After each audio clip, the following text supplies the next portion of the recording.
Welcome one and all here to the DPC. Division 2 action is very close to wrapping up. Only 3 days remain and 7 series to go before we determine who exactly is going to be fighting for more slots in next tour of the DPC, who gets to stay in Division 2, and of course, who gets to start their career and their journey towards the international by claiming those top 2 slots and going into Div 1. My name is Snare, your host for these proceedings. I'm joined yet again by T-Gov and Kezu. Gentlemen, it's been a long ride. It's been a wild time that we've had so far.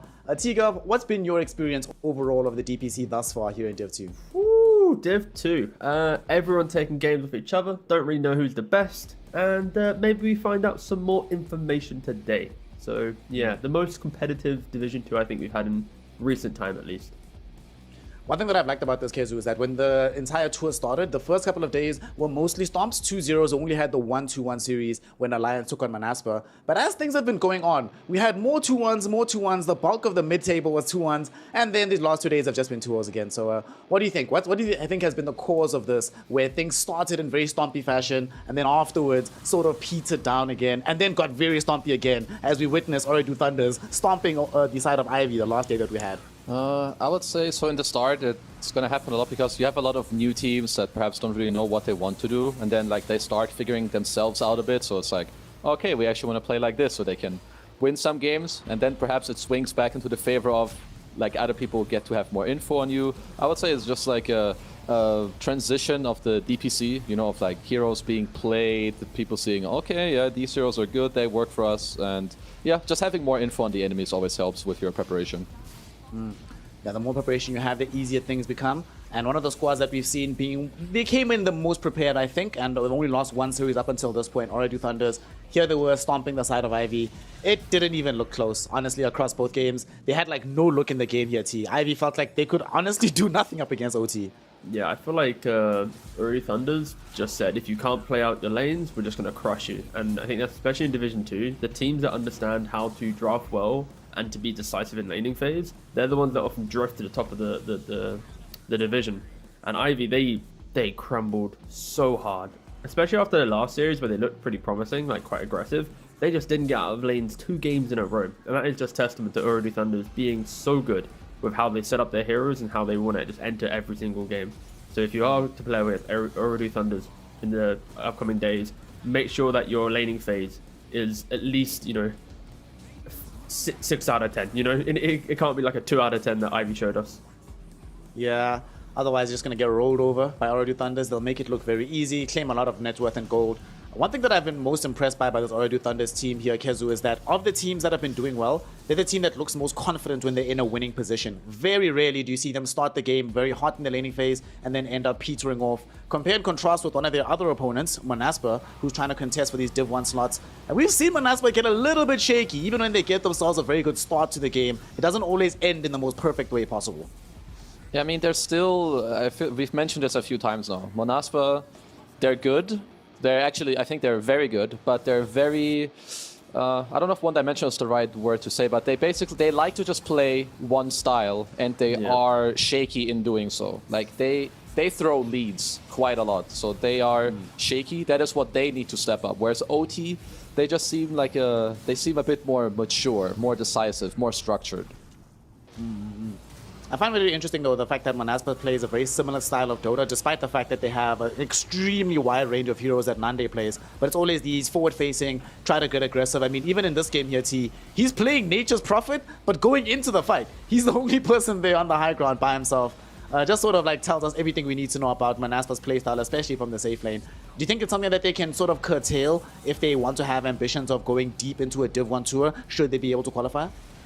I mean, I feel like this is something I've been talking about now for 3+ years with any team Spartan and Skylark are on together. It's something that we've always been like, if they can calibrate their aggression, then they are a strong, you know, middle pack, you know, or at least, let me rephrase, they're a strong Division 1 team if they were able to deal with their over-aggression. But this has been, like, I've been covering Western Europe now for many years, and it's always been the same. And every time I'm like, this will be the year that maybe they do it. Maybe they change the players and they get to find that kind of sweet spot. But I will always be excited for the day when that happens, but I am skeptical if it's going to happen anytime soon, because they're already, as each series presents itself, the same things occur, but the aggression is beautiful, and it's amazing to do in Division 2. it just won't work out in Division 1. So they really do need to find that point where they understand how to take back that aggression. I know Wish was mentioning, or at least they mentioned Wish was the guy who was calming them down a bit. So maybe this could be the year it happens, and I really hope it is, because again, these guys are fun to watch. But yep, it's been a 3-year ordeal, mate. It's been a long time. Speaking of teams that have been finding themselves in a bit of an ordeal for quite some time, this Alliance roster, or just the organization in general, really been struggling for the last few years. New roster that they put together for this particular one of the DPC. No, some people were skeptical as whether or not this would work out. You know, we brought back S4 into the mix. We have a mostly Swedish lineup with these two new C superstars, Chuen in particular from the mid lane. I'll be honest, I thought this lineup was one of the better ones that we've seen in the last few years, but at the very beginning, Kezu, I was not very convinced. I wasn't sold. That first series they had against Manaspa looked, in all honesty, pretty terrible. But since then, they've just been on a hot streak, this Alliance roster. This Alliance squad figured out new ways to play the game, especially solidified how they want to play the offlane for S4. What do you make of this team right now? What do you think their heights look like, this ceiling that's possible from this Alliance roster here, Kezu? I mean, they're definitely doing better. I think they're making steady improvements. At this point, I think it wouldn't be too strange to see them in a tiebreaker situation. If they make it to Div 1, it's really hard to say, because I think it depends on how much they improve. Because right now, I don't think they would fare that well. But if they got to continue to improve at this rate, I think they could be like a perhaps 5th, 6th, 7th slot in Div 1 next season. If they do well. For now, they're showing me good things, but it's not yet enough for me to place them higher than that. Well, right now, Alliance, the side of OTN as well as Manaspa, they were the ones that won the games on Wednesday, and that allowed them to occupy the top slots here in the leaderboard. This first half of the leaderboard is very, very scary. Everybody's sitting on 4 wins, final games remaining for Alliance, Manaspa, and then still 2 to go for OT as well as the D2 Hustlers. The intriguing part is the rest of this bracket. Ivy have sort of solidified themselves as this mid-table team. They're the gatekeepers, as it were. Got to be better than them in order to just stay in the division. But there's 3 squads underneath them, and 2 of those teams are going to be, or all 3 of them rather, are going to be in action here today, T. How much pressure does go on you when you look at that leaderboard as one of the teams at the bottom? Do you start thinking differently about how to approach the game, knowing that a loss could bounce you out of Division 2? I mean, isn't that what the series is going to be? The Ancient Tribe versus Water Runes, the loser of that, it's like, see ya. So that's going to be our first elimination series of the division. A lot of pressure rides on that. I think both teams have players and rosters that have expectations that they should easily or should have remained in the division. So yeah, that's honestly a super scary series. And even this Ivy series, for example, if Ivy had to win this first series against Team Bald, they set themselves up against the best of 3 against Alliance. The winner of that then gets to play the tiebreakers for Division 1 down the line. Whoever loses that series between Alliance and Ivy, if Ivy win this series, they don't get to play any tiebreakers. They're stuck in the division. Yep. So it's like you're now starting to see the domino effect of the schedule today, where it's like we get to see, can Ivy potentially force Alliance to some awkward no tiebreaker situation? Who gets eliminated in the second series? And then who gets first place based on the third series? Because you expect both of these teams to also be able to close out their final series against a weaker team. So today's honestly the most important day in the DPC, honestly. Yeah, without a doubt. Especially that last series, that D2 Hustlers versus OT game. Whoever ends up on top of that will be suffering only 1 loss in their totalities. So, yeah, kind of an important day. That basically determines who's going to take first place. The second series of the day basically determines who's going to be the first team eliminated from the DPC. And then this first series where we begin the affair, Team Bald Reborn versus Ivy. If Team Bald loses, they're 0-5. Pretty much impossible for them, given what the rest of the leaderboard looks like, to come back. Unless they... I mean, Kezu, their last 2 games for the side here of Team Bald, they still have to play OT and they still have to play the side of the D2 Hustlers. So, yeah, it doesn't get any easier for them down the stretch. So they kind of have to win this one if they have any hope of staying in the division. And the odds aren't necessarily looking too favorable in their direction. Do you think it's that difficult of a game for the side of Team Bald? Yes. I'm just going to put it bluntly. Yeah, it's not easy. They need to show up today. Like, I don't really care what they do in a couple days, because if they're not showing up today, I don't see them having a chance in their remaining series later down the stretch. So they need to... I need Gorg, Weha, Pablo, my boys, they need to show up today, and they need to smash. Because if they don't, well, then they're done. They have to do some qualifiers again next time. But they've been there before. They like the close qualifiers. You know, it's more time to play together and enjoy the fruits of being a team. I love the I mean, fruits. there's some positives though. Listen, Tasty. there's some positives about Team Ball, boys. They've lost 4 matches. It's not been easy for them up until this point. However, there's some good things about the squad. This is the team that so far does the most healing on average per game. Of the top 5 healers in the division, they have like 4 of them, right, at that point in time. Of the most kills in the division, they have 2 of that top 5. They're the squad that has the most overall assists in a particular game. Pablo is still our top assister overall. So if all of these, if all the confluence of events, if the stars line up properly here, T-Gav, even though it's difficult, surely it's still possible, right? If we get some Weehao Koro, some Zip Zapper Snapfire, all the major tools that they've normally leveraged to their success, suddenly couldn't we find Ivy having a difficult time than they expected coming into the matchup? I'll be honest, mate. I think you're a bit of a bold fanboy with these whimsical stat lines. You're trying to whip out some most healing shit. We played some Pugner. He's gonna pad those stats and try and get some MVPs here and there. Okay, but all of that aside, I think Team Board, it's like, even though they're losing series and not looking great, they always have that X factor in them where they can just surprise you with some insane laning phase and aggression, and then they like fall off down the line. So they are like a weaker version of Manaspa, where it's like if they have to win lanes, they have to win the early mid game, then they can win. And they can replicate that. And I expect them to be able to go toe for toe with Ivy to some degree because of how weak Ivy looked the other day. So I think they should at least be able to get one series win. Surely. I'm pretty sure. Like Team Board, again, I've covered Europe now for 2-3 years. Board has always won series. They've never been like 07. Like this is uncharted territory for this team, for this, I was about to say organization, but it's not. But this group of lads, this is weird to see, honestly. So what I find very intriguing about this matchup as well, and I'm glad that they showed us the carry head-to-head here, Kezu, is because one thing that Team Ball has done so far, they have the longest average game time. They've been playing long games, especially to give Gork an opportunity to get as farmed as humanly possible. For the side of Ivy, for pretty much every metric, they're a mid-table team, like average in almost every dimension except Pio. Pio has been phenomenal in the safe lane for them. He has padded their stats quite heavily. He has like 2nd most losses per minute. He has 3rd most GPM overall, the most building damage being done in one individual game. I think he's 5th in overall building damage so far. He has 3 godlike streaks in the division, and he has done more than half of the building damage Ivy has leveraged so far. Given that this game is likely going to be going late, should they just try to position Pio in a position and say, give him a hero that can still do well in the late game, match up well against Gork? Is that just a key to victory for the side of Ivy here today?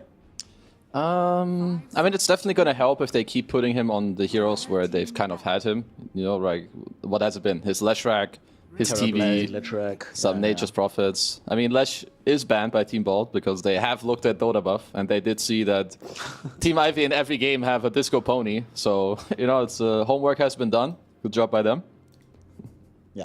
I mean, he also has the possibility to whip out that carry Marana that we saw the one time from Ivy. I'm kind of hoping they'd give us something special like that, but we'll see if that specialty comes within the draft itself because, gentlemen, Game 1 is finally underway.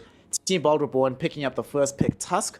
Any ideas of where this is going here, T? They have the 2nd pick on the side of Ivy. Team Bald Reborn did have the option, and they opted to go for first pick instead. Not often that we see Tides go for first pick and on Radiant. So first talk to me about that side selection with priority, and then talk to me about where do you think the Tusk is going to go in the game. Wait, can I chime in? Since Go. Is he making tea right now? Or what's going on? Yeah, You're the expert, so can you tell me a bit what he's doing? So, Jamin Sinto, for the last 2 years of his DPC career, he's basically utilized draft time to make tea. He makes it quite ceremoniously. He enjoys to sip it in a small little cup to make the flavors feel better because you're just absorbing it in a small amount. And he's been doing this now for nearly 2 years. It's his process to enter the draft. And if he wasn't to do it, he wouldn't be at his A game or his T game, some might say. Anyway, back to your question. So Team Borg went first pick. Honestly, not too opposed to this. This Tusk pick is one of the few teams that flex it between mid, 4, and off lane. And if anything, I really want to see Team Bald maybe even look to utilize Kotl in this series. It's easy to say because only the couple wins that they've had is with Kotl, but the aggression and simplicity of drafting in this position here, like pick Kotl, ban 3 heroes, your game's going to feel pretty good. You can set the pace, some off lane Tusk, like it's just a good game for Kotl. There we go. Good game for Board. So yeah, I'm happy with this right now overall because I would love to see a close series again. I think Ivy haven't shown enough to be truly top 2 contenders after the Ooredoo Thunders game. So I'd like this to be a nice middle pack. Well, not middle pack, but a nice nice competitive series at least. Okay, so do you like this opener from the side of Ivy? They went back for this Cube Tiny, which they've utilized many times in the past, as well as getting themselves this Enigma. Enigma in the division hasn't necessarily fared so well. He's had a lot of struggles. There's been some pretty difficult games, and a lot of the laning phase as well has seemed fairly off-kilter for this Enigma hero. So do you like his presence here today? Are we going to finally get to see a better showing from this Enigma here in Div 2? I'm definitely okay with the opening. They did also ban Pango so that Bald couldn't take it on 8. I think they play it fairly well. Perhaps the hero doesn't have the best stats at the moment, but I still think this hero has a lot of, a lot of impact, can be played perhaps better than what teams have shown us so far. But in terms of Bald, I definitely agree with T. I also feel like when you're like this, however you want to quote them, pub team or newer team, I feel like relentless aggression just works way better than this sit back, hope that Gord gets 12 items and carries you through the game. Instead just go. Like, play it like a pub. Go smash your lane, run around the map, kill some noobs, play some fast coddle, some fast tusk. So I like that. I think it's good what they're doing. Yeah, I think already Ivy banning out some supports to prevent Enigma. They might even need to ban out, I think, if they really want to protect Enigma, they need to do like Silencer and Rubik bans here, because Team Board have happily picked up Silencer in position 4. Of course, Pablo's Rubik was out of this world in the like. I need to double check. They didn't win that game. That was a 71-minute game against Alliance, but he like one Roshan fight. Stampede stolen, Requiem stolen. He stole literally everything, and insane game from him. But normally you don't see triple support bans just for an Enigma, so that could be a bit carried away. But I'd like to see at least the Rubik potentially thought about in regards to the ban pool. I don't really like the... so Team Bald, I can get behind the Chen ban because you play against Ivy, and perhaps it's like this, we have Kodo, we want to make sure that we have enough like damage to burst people down, and we don't want to play into like Mech and Hand of God. But I would have preferred if they like banned a couple of mid heroes that pose a threat to the Kodo in the game.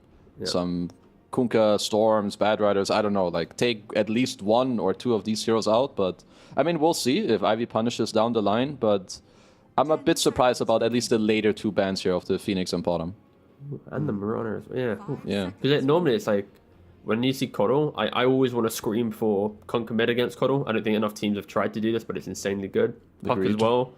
You don't really buy Orchid on mid Koddle anymore. Like now it's gone more towards like Vessel into Force BKB, or it's Vessel into something that you need for the game. And Orchid just fell off ever since, what was it, like a year and a bit ago that we saw mid Koddle. Yeah. So these more elusive mid heroes are back on the menu against this hero.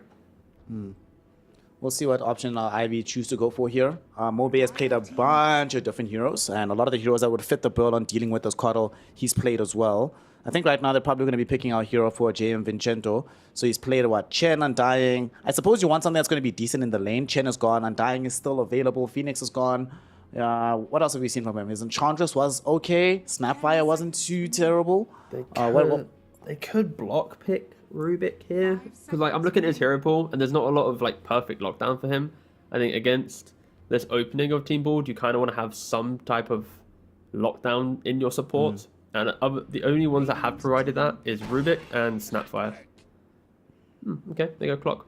To be fair, Clock's also a banging pick. Haven't really seen it too much from Ivy, at least in the 5 role. So maybe there's this Tiny's doing something else for them.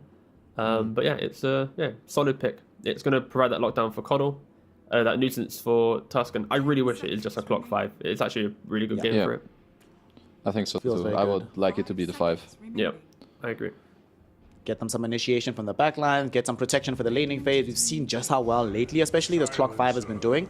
And Team Bald Reborn, they get another hero that JM Vincento has been playing, and another hero which has been contributing to the nature of this Enigma not doing well. Picking up this young Silencer. I doubt they go Silencer plus Rubik because they already have Pablo's Tusk, but Silencer, well, we've seen this story before, Kezu, where life is just now much harder for the Enigma than it would be otherwise. Have to be very circumspect about when and where you cast out this black hole, or rely pretty much on clockwork all the time to start the fight by killing the Silencer at the beginning.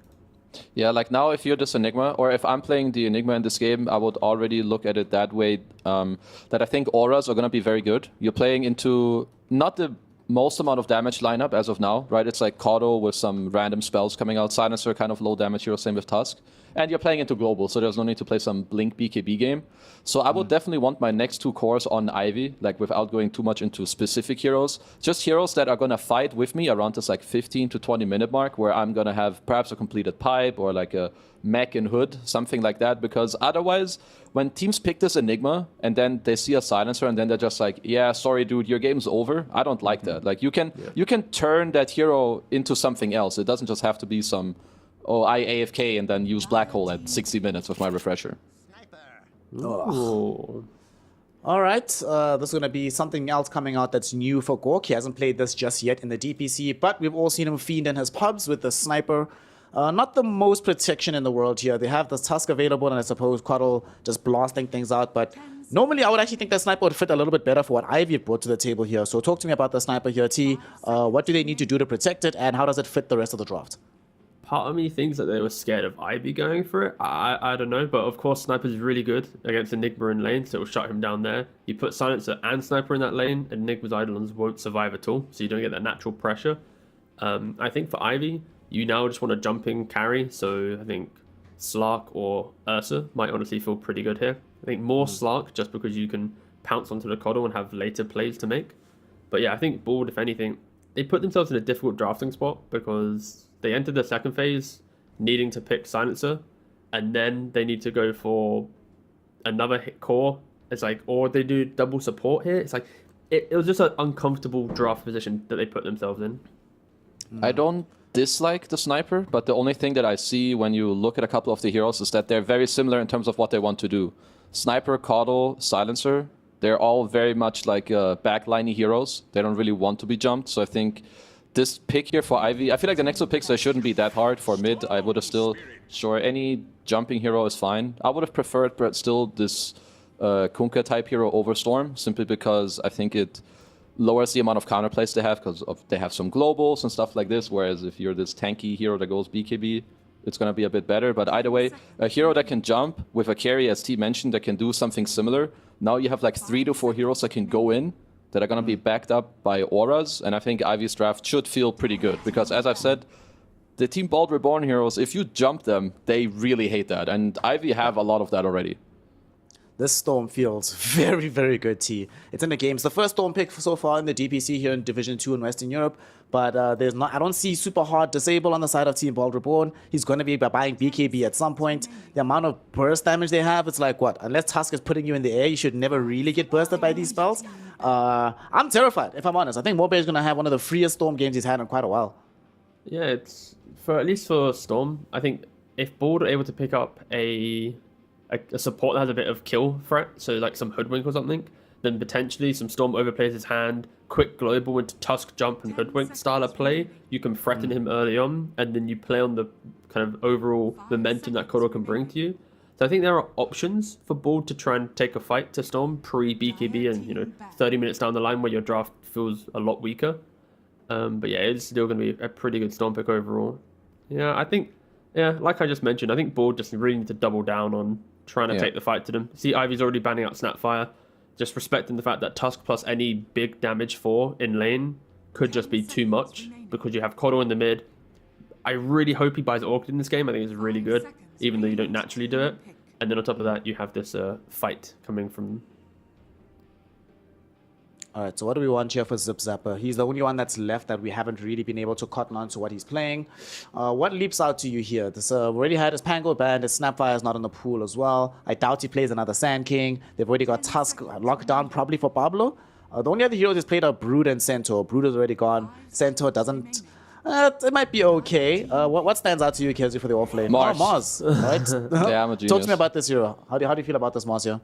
I mean, it's fine. I'm not like too impressed by it. I understand that they perhaps want another hero that like goes in and can lock people down, but I would have preferred very likely like this range 4 more, where you play on lower cooldowns with like your Coddle, Tusk, and then like what other hero you could have picked instead. But Mars, it can help him in terms of he can go in, he's gonna build a BKB. I just think that this potential counter pick here is something that could bite them a little bit in the ass. I still really like Slark, I think, for Ivy. You don't really care about any of these heroes. If you're jumped by Mars, you have a lot of plays to make. If someone on your team gets jumped by any of these heroes, you just throw down your Depth Shroud and you can counterplay it. So, ooh, taking the CK against board. Yeah, I don't mind. Like, it's aggressive, and like this lane, some clock. Yeah, let me double check actually, make sure it is clock 5. I'm pretty sure it is, but some clock CK lane against Mars Tusk. You got clock against double melee. Like it looks pretty clean, honestly. I much prefer Ivy's lineup, but I can respect the aggression that mid Koddle can bring to a game and how quickly you can make a game feel non-existent, especially with Sniper Silencer against some Enigma. Like, they have 2 lanes that should go really well for board, and if they utilize it, then I can see him sweeping. But yeah, I really prefer Ivy's draft. Very quickly, Kezu, we heard from T-Gab that he prefers Ivy's draft. I get the feeling you do too as well. So tell me about what are the upsides of Team Bald's draft that what can be exploited on the side of Ivy's draft that Team Bald can do in this game? Early game tempo, I think. It has to come through Weeha on the Koddle. He has to kind of run around, blast open some lanes with his travels. And other than that, I just really like the CK pick. It's a CK carry lanes well against like these low pressure lanes, which Mars is. He's always going to stay full HP. So I think Ivy, they're set up for success. All right, my panel seems to agree that Ivy has the better draft at the very end here. Let us witness, though, if Team Bald Reborn can give us yet another entertaining series and potentially push us to a Game 3 and maybe even their first win here in the DPC. To find out, we send it over to our ferocious duo of Lyrical the Leopard as Trent the Tiger. Gentlemen, take it away. Thank you very much, Snay. I'll be trying to do my best impression of Lyrical here today, as I'm here with, of course, his regular co-caster, Trent. Trent, looking forward to this one. Yes, Team Bald versus Ivy. And Trent, first thing I got to say when I look at this draft, I'm terrified for Gorg. This sniper, he's up against a lot of heroes that he's not going to have a lot of fun against if they get on top of him. Yeah, I know you're a bit of a sniper aficionado yourself here, and yeah, I see some nasty stuff, particularly that big blue demon. You know, back when Sniper was having his heyday, there was one guy that you could at least count on in your team to please get in the back line and grab that sniper, and it was the Zip Zapper himself, the Storm Spirit. So we'll see if Mobe can get it done. Absolutely, yeah. This Storm could be quite the nuisance. I mean, I feel like for Team Bald, we're going to have to see, Tusk and Mars, these two, they're going to have their work cut out. Zip Zapper and Pablo, they're as the front line that's going to have to try and keep all these heroes off Gorg Sniper. They've got to do some big moves this game. Yeah, Mars, not a hero. We get a whole lot in Western Europe, and he's a very regional hero. North America, they like Mars. South America's all right with it. China too, but like Eastern and Western Europe, not really up for the Mars anymore. Feels like the nerfs that people just sort of put him off to the side, weren't as comfortable playing the hero, probably because he seems a little bit less consistent, and his laning isn't this like, I think back to like Mars Willow laning together all the time. I feel like you were just like crushing every lane. You don't really get that same feel anymore. But if you hit your spears and you get some good action with the early arenas, the hero's still going to feel great. We'll see that on the odds. Pretty close, but favouring Ivy, understandable in this matchup. Team Bold, of course, they've had a struggle so far in this Division 2. Of course, those odds provided to us by our partner, esportsbet.io. And, yeah, let's see what the lanes we've got. Yeah, this safe lane, we'll see how well it's able to hold itself. Gorg on the Sniper, supported by Bengen's Silencer. Couple of squishies. So, yeah. If we get some toss back plays from the Tiny, could make things a bit difficult. And as we've seen, and as sort of the viewers have seen as well, have been watching Ivy's games. Coop on his Tiny. Oh, now yeah. that Grandmaster logo, you definitely feel it. He's had some great games on this Tiny. This guy, I think he's got 3. I assume his Pudge is Grandmaster. I feel like that's a safe assumption. But then it's the Tiny and the Clockwork, The guy, he's very much into these little brawler heroes. And what's great about both Tiny and Clockwork is that they can really make plays in the laning stage. They can play it like a little bit safe, but if you're a little too aggressive or you make one bad step, they can both punish you pretty hard between the cogs and the battery assault. So that is something that both of these lanes will have to contend with from Team Bald, as Pablo's already taking the batteries here. Oh, yeah, get him back. See if they can make a play. I mean, if Zipzap can get the angle for a spear back, he's not quite getting the connection there. Bit of a miss from Zipzapper, but if they can get that combo down nicely, definitely potential for Team Bold to punish JM Vincenzo when he plays that aggressive close to the tower. Yeah, that's going to be something for the whole game in these team fights. There's going to be cogs and ice shards to play with this spear. So several shenanigans for ZipZapper to play around. And Team Ball, they've only won two games. They haven't managed to clean up a series yet. But both of those wins were the Weehaw Coddle. They did lose one game with it as well. But he has looked very dominant on this hero when he's able to get his stuff done. And Gork. Well, there's the toss back. Cube's able to get Gorg under the tower, takes a couple of tower hits, and that will be enough to bring him low enough to take him out. First blood here for Owned Me, as Gorg not quite prepared there for the toss back from Cube.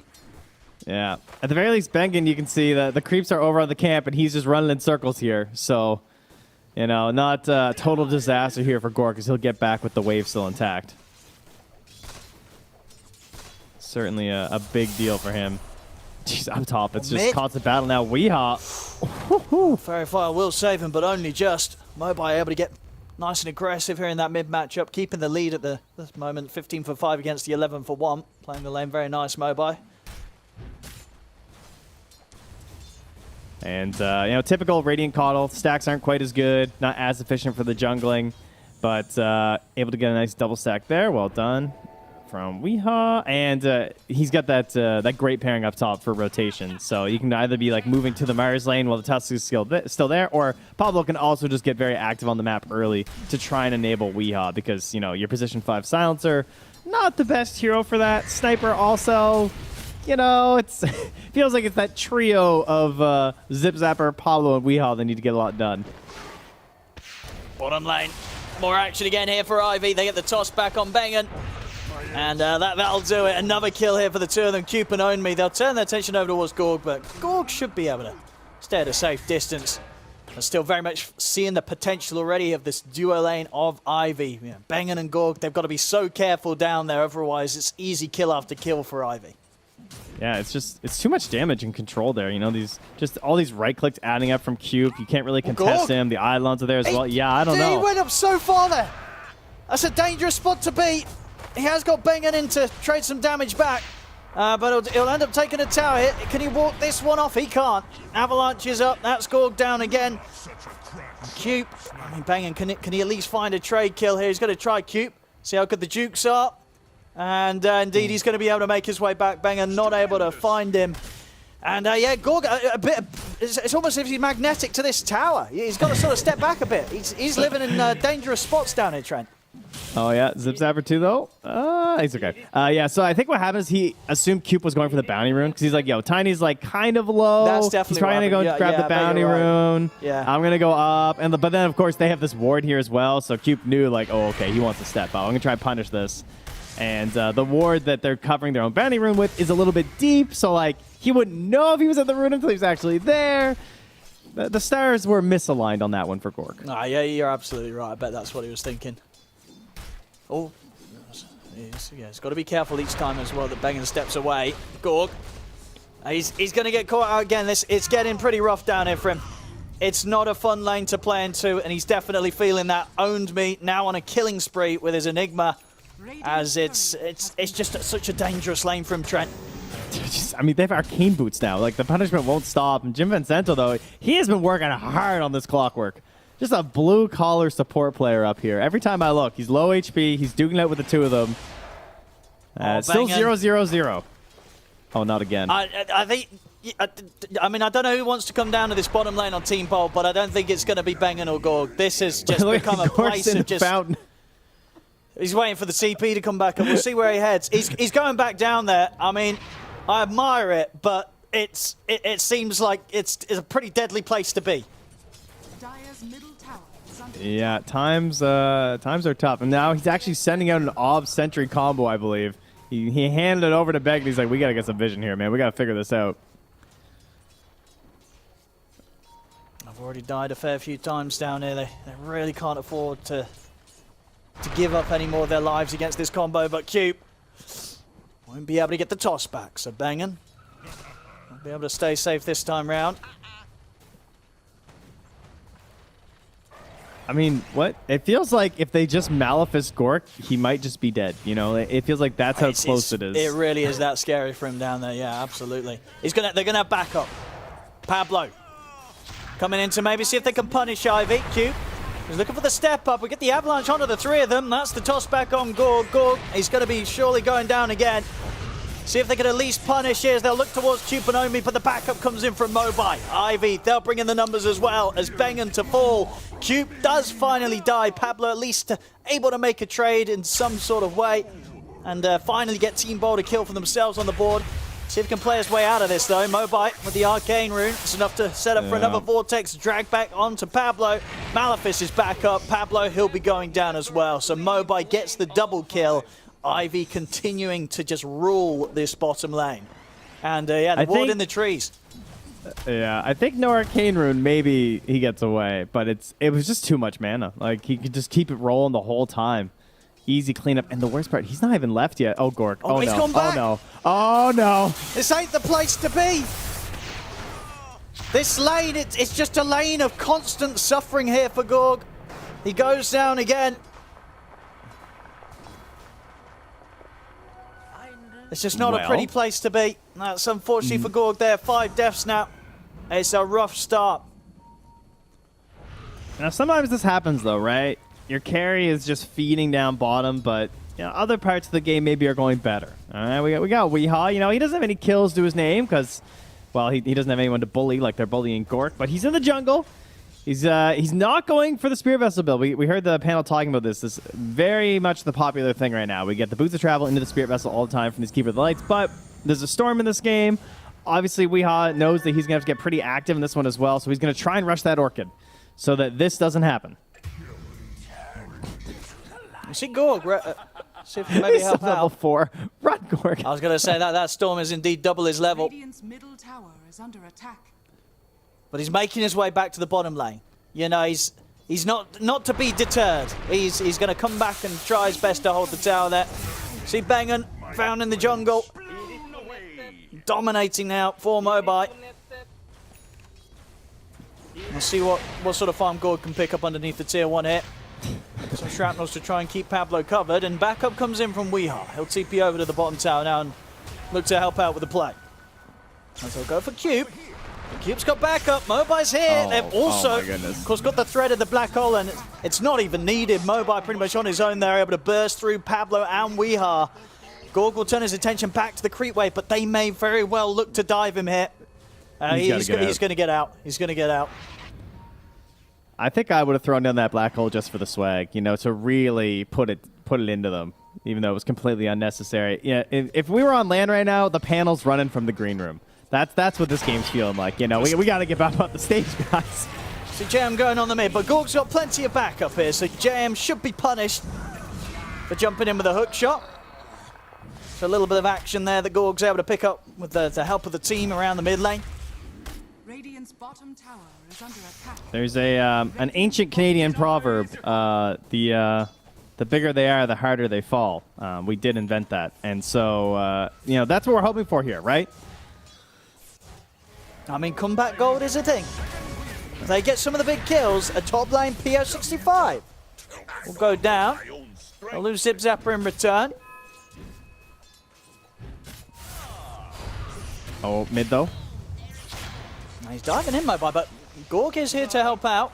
Pop down a shrapnel, and Mobai won't be able to continue to commit for his efforts to take down Weehaw. So able to hold, you know, each other alive here around the mid lane team Bold. You know, I think he actually got every single rune so far as well. Yeah, because he had the Arcane, then the DD, and he just had a regen on this Storm, which obviously is the dream. You know, all of the Spirit heroes, but especially Storm, extremely capable at abusing those runes. Yeah, he's had a fantastic game so far, Mobai. That comes back to like the lane bleed situation as well. Like when you're crushing the lane so hard, you need all these supports to rotate to the side lane, and so no one is able to come mid and try and contest the runes, and it's just freedom there. Oh, nice angle from JM. Somebody get on top of Weehaw. In with the battery assault. The global silence came out, but it was too late. And now Bengen, he's found himself on the front lines. Mobai and Omi, they'll find him as well. Still with some mana to play. We'll see Mobai attempt to chase down Pablo. Zip Zapper is around. See if they can turn this, but the black hole's there. Onto the two of them. As Omi has the catch onto Zip Zapper and Pablo. Triple kill for Mobai. Oh, look at Gorg, Got look at like Gorg. 11 minutes, and Cube, he's there waiting for him. Gorg steps up to what he hoped to be the safety of his triangle, but Cube's there. He's just there every time, Cube. He's just laughing on the camera there, waiting on that. Even Gork's having a giggle. He's like, oh, come on, man. You know, I'm just trying to go to my ancients. Leave me alone. Oh, 3-19 here. Oh, and it is. Yeah. It's not looking good, bud. No, this is a rough start for Team Bold. They've had some tough games, but this is almost certainly the toughest start that they've been in. As the kills are going to continue to come in by the looks of it. They've got the trap onto WEU. Oh, he's hasted now. He's indeed able to get the toss back, so they'll catch both of them there in the cogs. 2 more dead on Team Bold. Oh, you know, he wants it bad too. They're like, but where's Gork? You know? Ooh, and the pressure, they're just keeping it up right now. Looking to get some forward vision, really enclose in Team Bald. I mean, if you're Team Bald... Oh, by the way, there is a Chaos Knight in this game, in case you guys were wondering. That's true, yeah, but he's loving his life up here. He's just chilling, PO65. What a carry player this lad is.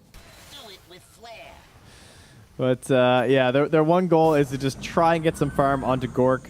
And all they can really do is play their arenas at this point, and hope for the Orchid, too. The Orchid would be a great way to potentially turn things around, especially with Mobe just getting into the Kaya next, so he's not grabbing some, like, defensive item right away. Doesn't really feel like he'll need it, because obviously he's very over-leveled and has a lot of ranged assistance and the help of the Clockwork, who can just come in and bail you out. But they're smoking up. Radiant's bottom tower is under attack. Dire's middle tower is under attack. CJM watching from the side. Indeed, the smoke keeps them hidden. They're heading up towards the top tier 1 tower. Maybe if they feel they can't find a kill, they can set up for taking this tier 1 tower away from Ivy. Still full HP though. Not the best tower hitters in this lineup. We will have the first global here, but Onmi already on that with that early Lotus Orb, just saying, you know, that's one decent chance I have to punish my Storm. I'm going to try and make sure he's got some safety. Radiant's bottom tower is under And I don't want to melt that snowball of their 9-0 and 3 mid player. top tower is under attack. Ivy's coming in with the wraparound, JM leading the way. Smoke of their own, as they're more than happy to take this fight straight into Team Bold. They know the position that Team Bold's trying to hold. Radiant's bottom tower is under Team Bald also in the know now as they take down that ward as to where they're playing from, so they're kind of in panic mode here as Pablo's just looking to like maybe pop a smoke or just ensure that he's the first one that's gone on. They're just surrounding Gork. top tower is under attack. Oh, losing the tier 2 bottom. Yeah, Team Bold. Blink Dagger done on Cube. We've seen how much he's been able to do already. So give him that sort of tool and you can expect big plays to be coming out from the Tiny.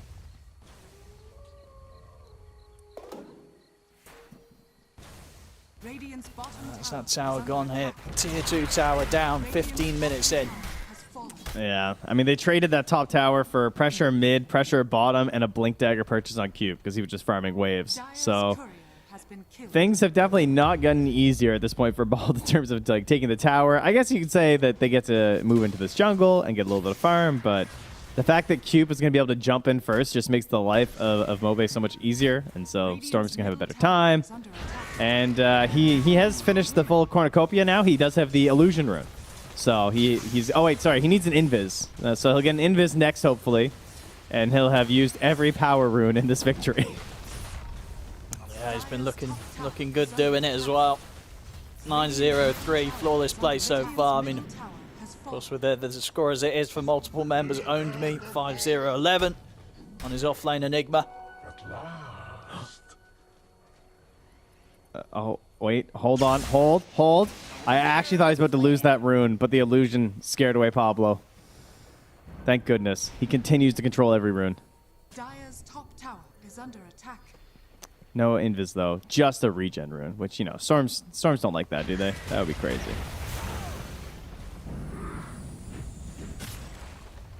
Team Bold, they're definitely, they've been able to calm things down a bit. Ooh, Zip Zapper. Oh my goodness, that was close. Cute, not quite catching a glimpse of him in the trees as he TPs away. Team Bot, they've managed to sort of slow down the bleeding.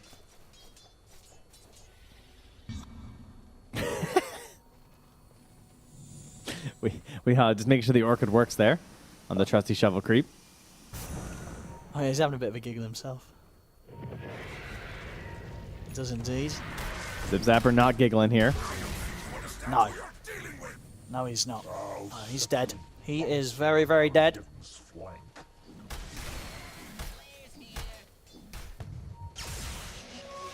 Gorg. No, he's been spotted. Mobi. He's got the drag back with the Vortex in that loop. That should be enough here to set up for the kill. And now they can maybe look to wrap behind the tier 2 and look for more here. There's still a tier 1 and a tier 2 in this top lane, but Ivy don't care. They're straight in for kills. As Bangan cleaned up by PO65. Team Bold, the rest of their heroes, they just have to remain hidden. They cannot afford to show against how much jump Ivy has and how strong Ivy's heroes are at this stage of the game already.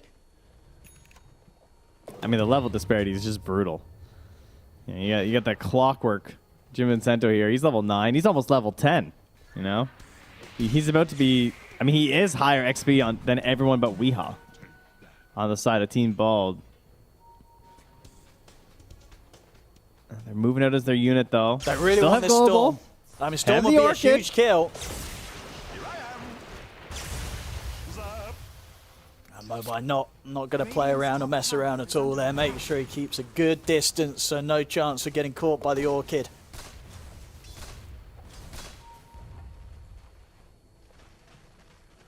Got it. All right, here's the play. Kill the Storm like 4 times in a row before this BKB. All right, you got Blink Arena, you got Global, you got Orchid. It can be done. Jim and Santo, that's free. That's a dead support play. This guy got way too greedy. I mean, what was it? I mean, he got the ward down, right? Is that what he was going for? Or was that already there? He was playing very, very deep. And it's space, I guess. You know, creating room for the rest of his team to start beating into the Tier 3 tower. And 19 minutes in, this Tier 3 tower on the verge of being taken out. We'll see if Cube's able to find any sort of jump in. Won't go for it now, though, as Team Bold do show their numbers, but still heavy amounts of damage being done by this push they've got going on bottom lane. Yeah, I think he just assumed they were all up top, farming up through the jungle, so he just had to cut the waves, and he's just rutted. So if Mobi senses him, he'll be able to take him out solo. This is it. They're smoked up. Storm's under a ward. They're going for him. Yeah, they're going to send out Gork. So, like, Gork, bring over the Storm Spirit. Oh no, Gork's out of there, actually. He's just going to TP straight back to the base, so he won't be a part of this move. In the mid, Weehaw has been jumped hit by Cube. JM, hook shots across, but Weehaw actually able to step away, so he'll survive. Now maybe they can look for a bit of a turn. Weehaw will still get finished off as PO65 wraps round from the back of the fight, and he's in with the BKB. Now he turns over towards Zip Zapper. He's also going to be able to bring back Pablo into the stuns. We'll see Gorg getting dove at the same time, up on the high ground. Mobi and Owens be able to find him. PO65 drag back Spengen. It looks to be 4 heroes dead on Team Bold. Zip Zapper, the only one able to get away, and even he nearly didn't there as the toss brought him down low. He'll be able to live. Obviously, on the plus side for Team Bold, because how early it is and low leveled they are, they will be up pretty soon. You know, they're not dead for too long. Maybe long enough for Rax to go away, though. Yeah, we'll be right back, guys. Don't worry about deaths. Listen, we have a fountain right here. Their fountain so far away. There we go. Everybody's up on Team Bold. Smoke straight away. They've got global silence. They've got to make something happen. Bottom lane, they've lost the range racks. Ivy, they're just not letting them get any sort of catch. They're playing it very smart. 28-5. It's been a very clean game so far from Ivy. They really want this Storm here, Team Bold. Oh, but look, the BKB. They'll get the catch on to Onmi at the side. They'll settle for the Enigma. Will they be able to burst for him, though? He's able to put the Greaves. He's not going to be able to stand his ground with the Black Hole as Gorg's doing the damage, but not enough. He's still alive. In fact, he's going to walk this off. Onmi's going to live. Gorg goes down. Mobi's in with the BKB, jump Zip Zapper, and they'll tap out. They've had enough. They couldn't quite even kill the Enigma there. Onmi able to walk away from their efforts. 31-5, 21 minutes in. This was a rough start to the series here for Team Bold, Trent. Yeah, it certainly was. That was a complete off-lane domination into just the walk down, you know? Storm just joins in, and the multiple non-stop kills on Gork, really, it just put this giant magnet in that bottom lane. Everyone was drawn to it. You know, maybe it was the black hole from the Enigma. I'm not sure what it was, but we ended up just playing down there the whole time and just crushing it to the point where Team Bald are forced to interact with them. Ivy are just seeing these free kills. You know, Pio just had like the most boring game of his life. Somehow he found 9 kills at the end. He just showed up and eventually killed people, you know. He was indeed, you know, able to get involved in a bit of the fun at the end. But yeah, as you say, everything before that, it's just Ivy looking better and better. They've continued to impress in some of their games this Division 2. Team Bold, though, on the other hand, you know, this was a rough game, Trent. But we know Team Bold, they can put up a better fight than this, can't they? Oh, certainly. I think it's a situation where, like, that was a pretty bully off lane, and you ended up with this, you know, sniper and silencer, and yeah, maybe you got baited a little bit, because sure, Global's really nice versus Enigma later on, but obviously, you know, the laning matchup isn't that great if you don't have a stronger carry with you. So I expect them to focus on the lanes a little bit harder in the next draft. Yeah, for sure. We'll see if they're able to sort of deal themselves a better hand in the draft in Game 2, Team Bold. But as for Game 1, Ivy turn up completely dominant. They'll take the first game of this series, Ivy. Thank you very much, Trent and OD Pixel. And Ivy indeed take game number 1 in quite dominant fashion. When they lost against Water and Enjoyers, we thought that was probably going to be the hardest stomp in the division. 23.5 minutes, they only managed 4 kills. Little did we know, T, that they had more in the tank here. It was not good. 5 kills on the board. Now this is the fastest map that we've had so far in Division 2. Where did it all start to go south for Team Bald Reborn? I mean, they mentioned it on the post-game right as they're ending the game. It honestly just was the safe lane of board. It was an absolute disaster for them. You know, they get first blooded on the side of Sniper. He then gets tossed on the tower and dies a second time. By 5 minutes, Silence has gone to go pull, you know, leaving lane on 5. He dies again on the Sniper to another tossback avalanche, and they just had an immense amount of levels on this Enigma Tiny. They were feeding off of this Sniper, and then because of that, I think Storm and the rest of the gang, the clock, they were like, you know what, boys, let's go keep killing this bottom side of the map, and just really broke the game. So yeah, unfortunately for Bald, one really poor laning phase, and the safe lane just kind of corrupted the entire game for them. And unfortunately, KheZu didn't really feel like there were that many counterplay options. We did see an okay movement on the map every now and then from Zip Zapper on the Mars, but it didn't get that much net worth either. It didn't get that super early blink that we sometimes like to see on this hero. It came eventually, but definitely not in time to save the game. Could they have done anything differently itemization-wise or after the laning phase? Let's assume that no matter what, that Sniper lane goes horrendously for them. Is there any counterplay option available for them once the laning phase breaks down? They need to use Weha more, I think, like in this game. No matter how the lanes go. I mean, first of all, it's a little bit illegal what happened. I mean, this is why this game was such a stomp, because this shit just it's not allowed to happen. You don't have an ideal lane, sure, where you can protect each other, but you had 2 counter picks to go into this. You're not allowed to be 0-5 at 5 minutes. And then later, maybe it isn't easy, but you can smoke up with your Caudal, with your Tusk. You have a backup global into an arena. You can try to get some kills. I'm not saying Team Bald should come back and win this game. There's no way. Like, this game is unwinnable after 7 minutes. But yes, they still have plays on the map that they can do. They can still play Dota with a couple heroes, you know?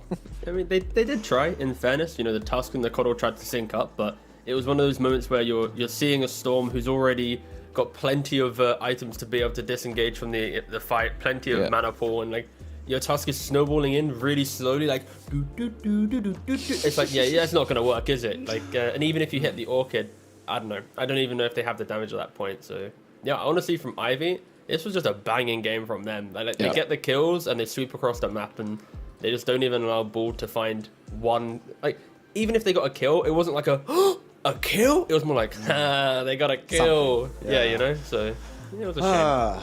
Rough game all around, and one of the performances that we saw that was doing very well, Mobay forced Weha into the awkward itemization T told us about, with Orchid on Cuddle not being as common as it used to be. However, since we're all talking about how rough the laning phase was made to be, we have to give it to Cube on this Tiny. played really, really well. 100%. Definitely my MVP. Also, something that's quite interesting about this Cube Tiny here, Kezu, on the entire patch, we see Tinies literally every game nowadays.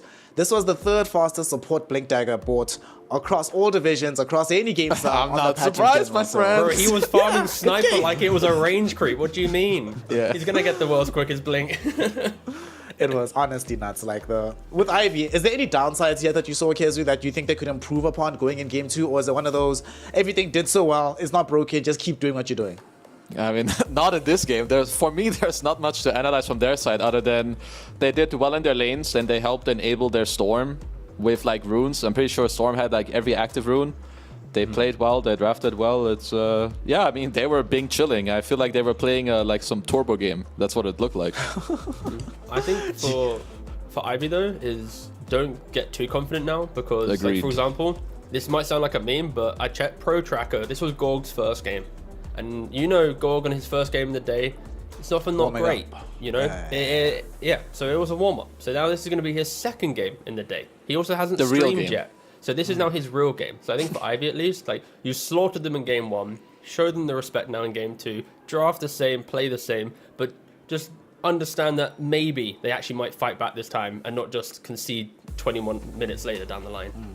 I mean, there's precedence for this, right? When they went up against Water and Enjoyers, Team Bold Reborn got dominated in game number 1, 23.5 minutes, was really a stomp. But then in game 2, they found themselves with the most kills in a single game, the most assists in a single game. At the time, the longest game that we've had in the DPC. So them coming back is kind of what Team Bold Reborn is known to be able to do. So don't rest on your laurels just yet, Ivy. Make sure that you come forth with a positive attitude and a good draw for game 2. And then maybe we can start to be like, all right, this is the proper gatekeeper team here in Division 2.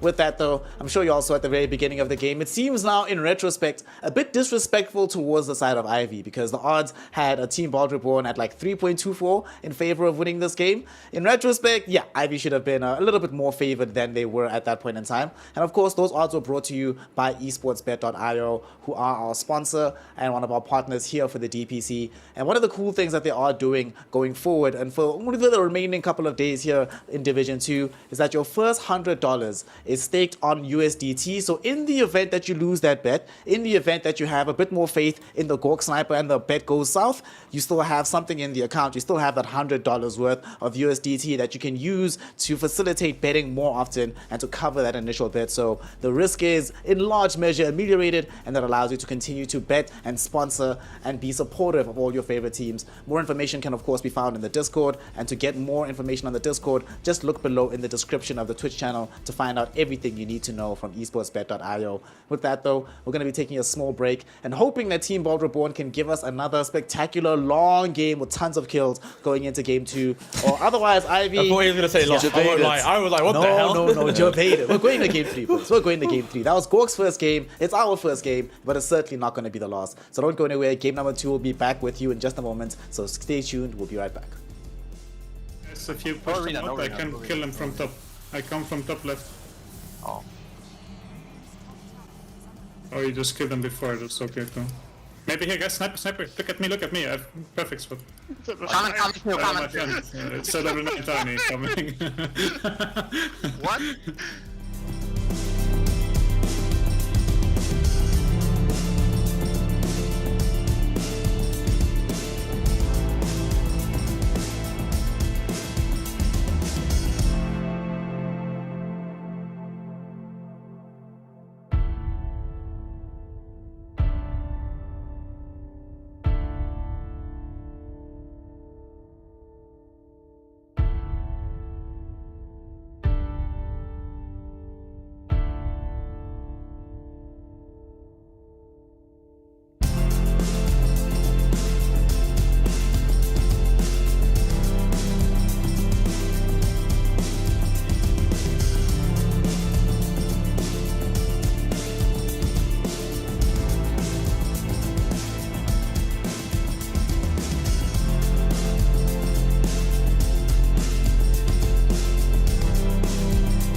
Welcome one and all. We have returned yet again to Division 2 action here in Western Europe. Game number 2 between Team Bald Reborn and the side of Ivy about to take place. And game 1, yeah.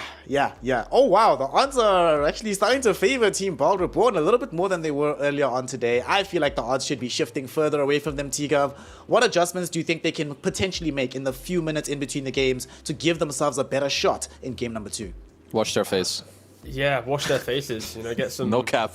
Like, legit. Yeah, they just got to wake up. I think everyone watching has seen Bald play some much better Dota. And again, Bald's a team that you watch for the first half an hour of the game to see if they can win it, And if it goes longer, then it's like memes and shit, And they just didn't even enter the game in this one. So I think if anything is wash your face, wake up, get yourself... Honestly, they could probably pick the same heroes and play this one better in the future. But yeah, just mental reset. Have a nice little chit-chat, have a joke during the break, and yeah, you'll be good to go. All right, Gork is already hydrating, getting himself going. Hopefully somebody in the background is making some GM Vincento tea as well to ensure that they're ready for game 2. As we do now have our draft underway, Ivy, they have themselves the option of going 2-0 up and making this game a lot easier for themselves. They are second pick, of course, and Team Bald Reborn did choose Dire side on first pick. I much prefer this Dire first pick. What's the first pick going to be here? Obviously, the Tusk didn't work out for them, Kezu. What do you want to see differently? Or are you with C that it doesn't really matter? Just pick the same draft and play a lot better. Yeah, I would say for me it's more about gameplay. As long as they pick heroes that they feel, I don't know, good with / comfortable and that can play on tempo, I would be okay. If they want to like bust out some first pick Caudle, first pick Tusk, I don't know, be my guest. Let's show up this game, play our heroes and do it together. That's all I want them to do. The cool thing in this scenario is they haven't banned out the Leshrac because they put Enigma in high priority. So this first pick for them is, do they first pick Tusk? Do they first pick Leshrac to take it away from Ivy, who will always pick it if it's available? Yeah. Do they even think about the Treant Protector that they've done before, normally on first pick? So there's 3 really big heroes for Bald, 2 of which they naturally first pick and 1 that they have to now respect because of Ivy. And it's why they take a little bit more time. I think out of all the Div 2 teams, Bald often takes the longest in using their reserve time. Like we saw in the previous draft, I think halfway through they won like 20 seconds just from their second phase picks alone. And I mentioned 3 heroes, and rather than going for them, they just go for the Rubik. Let's get Pablo on one of his best performing heroes, at least so far in this DPC. Yep. You get the Rubik. They don't have option to go for the Enigma back. And I guess in the event that they go for like Treant Protector, because I think that's what they banned last time. I don't remember the first 2 bans. Now you at least have the Overgrowth Steel guaranteed. And here we go, some Death Prophet and Cube Tiny. All right, cool. If it ain't broke, don't fix it. Keep it in that way. We saw, of course, they had some massive lane domination in the last time out with the Enigma Tiny. Is the same prowess afforded to them here, Kezu, with the DP Tiny in the offlane? Yeah, I mean, it's just a pretty chill opening. Once again, it's like fairly fail-proof. It can set up your Tiny to roam later. They lane well. DP can also be mid. I feel like this is some of the more standard openings I think we've seen, simply because it just feels good. Like, they could have done the same with Lesh. Maybe they feel less cool about Lesh into Rubik or because of some counter pick on 8. But, this opening, it has worked for them before. It's pretty chill. Tiny and the DP. What did Team Bald Reborn respond with here? Obviously, the only games they've won have been off the Weeha Cuddle. I wonder, do they go back for that? No, we're going to change things up. Bengen Undying is going to emerge for us instead. I'm down. I'm down for this because it's like, we just mentioned how atrocious game 1 was for Team Bald. How would you change that one up? You slap an Undying into the safe lane. Again, you won't ever leave lane on that hero because you'll want to stay in the lane. If there's a Tiny 4, you'll demolish him. You throw down Tombstone, zombies also disrupt the tossback players. And then if it's a DP off lane, Undying can body quite nicely for your carry to farm anyway. So overall, I love the fact that on pick 8, they're picking this Undying. It does force the flexibilities Ivy's opening to put the DP maybe mid, then you pick up a different offlaner. But overall, what we're mentioning, Kezu and I, about how we want to see Bald in this second game, they're kind of drafting towards it now. Lanes that should play themselves out to allow themselves to enter the game. And I like the fact that they're also making sure that they try to diminish the lane capacity of the side of Ivy as well. We have no Lesh, no Treant Protector. I imagine they'll ban another lane dominator. What did they take out last time? They took out Chen, Phoenix, Mirana at this phase, right? There were some wild bans, to be fair. Yeah. They're pretty wild. We might see the Mirana one. Or at the very least, maybe we see like the Snapfire ban to try and protect this Undying Tombstone. And they're the ones that are going to have to decide very early on the side of Ivy, what do you want to pick out of this phase here? What are the supports that are left for JM Vincenzo that will reach out to you here, Kezu? Phoenix is one. I think you have the classic. It's pretty cool against Undying. I feel like at this point I've said it like 10 times as well. It's just you. Say it 11th time. Come You match the team fight because the egg basically takes higher priority. It's stronger than the tomb. You have 2 heroes going in for you with the Tiny and the DP, so you can help them with the Sunray. So it just feels it just feels good. It feels good, and when it feels good, it usually is good. Yeah. That's what Dota's about. Just feeling good. 30 MMR, clean. Easy It's an clap. emotional game, you know, gotta feel good. When you're feeling yourself in that zone of play, then you're like, yeah, everything is all gonna work out for us. Still have a ton of, they have so much reserve time on the side of Ivy. They've been blazing through this draft up until this point. Using some valuable seconds now. I was hoping that they'd end the entire draft with like all the reserve time, or as much of it in the pocket as possible. But what can you do? Reserve time is there and to be used up, to be absorbed. I guess now they're probably deciding what do they want to go for next, right? Do we ban the Zip Zapper Snapfire if we are going to pick Phoenix? I think that's probably the play, right? Because there's the non-zero potential that they do just go back in for that Snapfire, make sure that they have this, Rubik Snapfire lane. I think they've played this before on the side of Team Bald, and it didn't look too terrible when they did that. Again, it's aggressive. We'll see what type of playstyle Bald want to present themselves, but the difference now in draft for them is when they enter the second phase, they aren't going to be picking 2 supports, right? Or at least in the opposition where they're picking support and some random sniper. Ivy themselves take the Snapfire, but for Bald now it's like they could go Centaur plus Drow, for example. And I think that honestly looks like a pretty clean open, like second phase.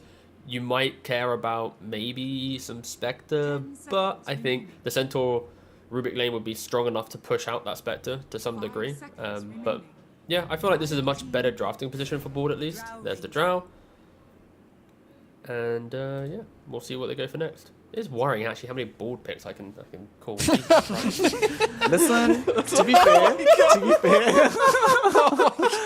listen. To be fair to Bald are the team with the least wide hero pool so far, you know. And crazy. What are you doing? I was getting to it. It is impressive. Bro. Hold on. Call the 18 pick T. I was gonna say T-Bald they have the least wide hero pool, right? But simultaneously, T-Gov also does this for a living. So there we go. Man's let's go. up. Coach Gov is in the house, y'all. Knows exactly what he's doing here. I was scared. I thought you were about to, push me out in front of The a bus or M-word. something. I was like, all right. I'm looking at the same hero pool. I'm like, all right. Simultaneously, though, Kezu, Ivy had to have also had a feeling that these kind of heroes were coming. And here comes Nature's Prophet. Firstly, talk to me about the Snapfire. Obviously, it's going to be good against the Undying Tombstone in some capacity. Do you like its pairings for the team fight? And what do you make of the carry-to-carry matchup of Drow versus NP? So I think the Snap, first of all, is pretty... It's good. It gives follow damage to the Tiny. I feel like there's also a world where it can be flex, where it lanes as a 3-4 with the Tiny, or it can be a 5. So for that, it's open to them. This is a very, very good Nature's Prophet game. The lane should be good. You have this matchup against the Drow where the thing is, you're just very annoying for Drow at nearly all stages of the game. You have pretty high armor. Sure, when she procs later, she doesn't care too much, but you buy annoying items, you play way too high tempo, you can dive her, you have summons. So Drow Ranger hates this matchup for like at least like 25 to 30 minutes of this game. And I mean, T-Governor did call the second phase, so maybe he can talk a bit more about what he thinks. Yes. I think, my fear for Bald now is they need to put Weeha on a mid-hero that will just activate the game. Because if you don't have that with this type of lineup, your draft can feel very static. Because you pick Undying Drow to exist in the safe lane. You pick Rubik Centaur to exist in the off lane. You don't pick these heroes to sweep across the map and do weird shit, So now like Weeha, he has to play this hero that will connect the dots. And if they do have good times in their side lanes, can actually start breaking down the map and allowing people to rotate without it feeling uncomfortable. So I think Ivy, I love their bans. Primal Beast, Weeha's been playing a lot in pubs, not in DPC, but it was one of his big pub heroes. And then, of course, a classic Windrunner. Other heroes he's played in DPC don't feel like they align too much with his playstyle. So we should be seeing Wee on a new hero, at least, I feel. It's only really his Pugna that's left in the drafting pool that he hasn't picked just yet. And I doubt, like you're saying, you want to hear that does stuff on the map, that doesn't feel like it fits the bill. What about an old school? Oh, never mind. I was about to mention an old school classic from Weeha with the Bat Rider, but that's also removed from play. You called the other heroes in the draft tee. You're the one that has to earn your paycheck even harder here. Give me the 23 pick. What is Weeha going to play this game? Oof. I mean, it's actually really difficult. I think maybe On it, maybe some Kunkka would be okay. I mean, that's a real left field pick, to be fair. I'd be surprised if they did that one. But I don't really want to see Ember because DP will sap Ember. I don't want to see some Weeha Park because DP also does really well against Park. Yeah. I think I just want to see a mid hero that defends his tower and will just scale into the game quite nicely. But again, this doesn't really feel like the Weeha hero pool. Like, I'd love to see Pango first phase banned. Nope. But I think Kunkka, honestly, is the one that leans the highest up there. Zeus. Yeah, fair. You know what? All right. It gives me damage. It pushes out the lane. You should go defend your tower. I mean, that's what I want to see from board, right? I mentioned this static nature. I just want to see something that helps overwhelm the side lanes, right? So, sure, go for it. Why not? It's a Zeus.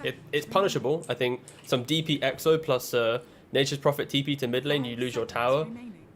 This game could get awkward pretty quick if they don't do well in lanes, but I think if you ignored the name from this dire draft, like, you'd be praising it for other teams. So, yeah, I think it's, overall, a well-rounded, nice draft.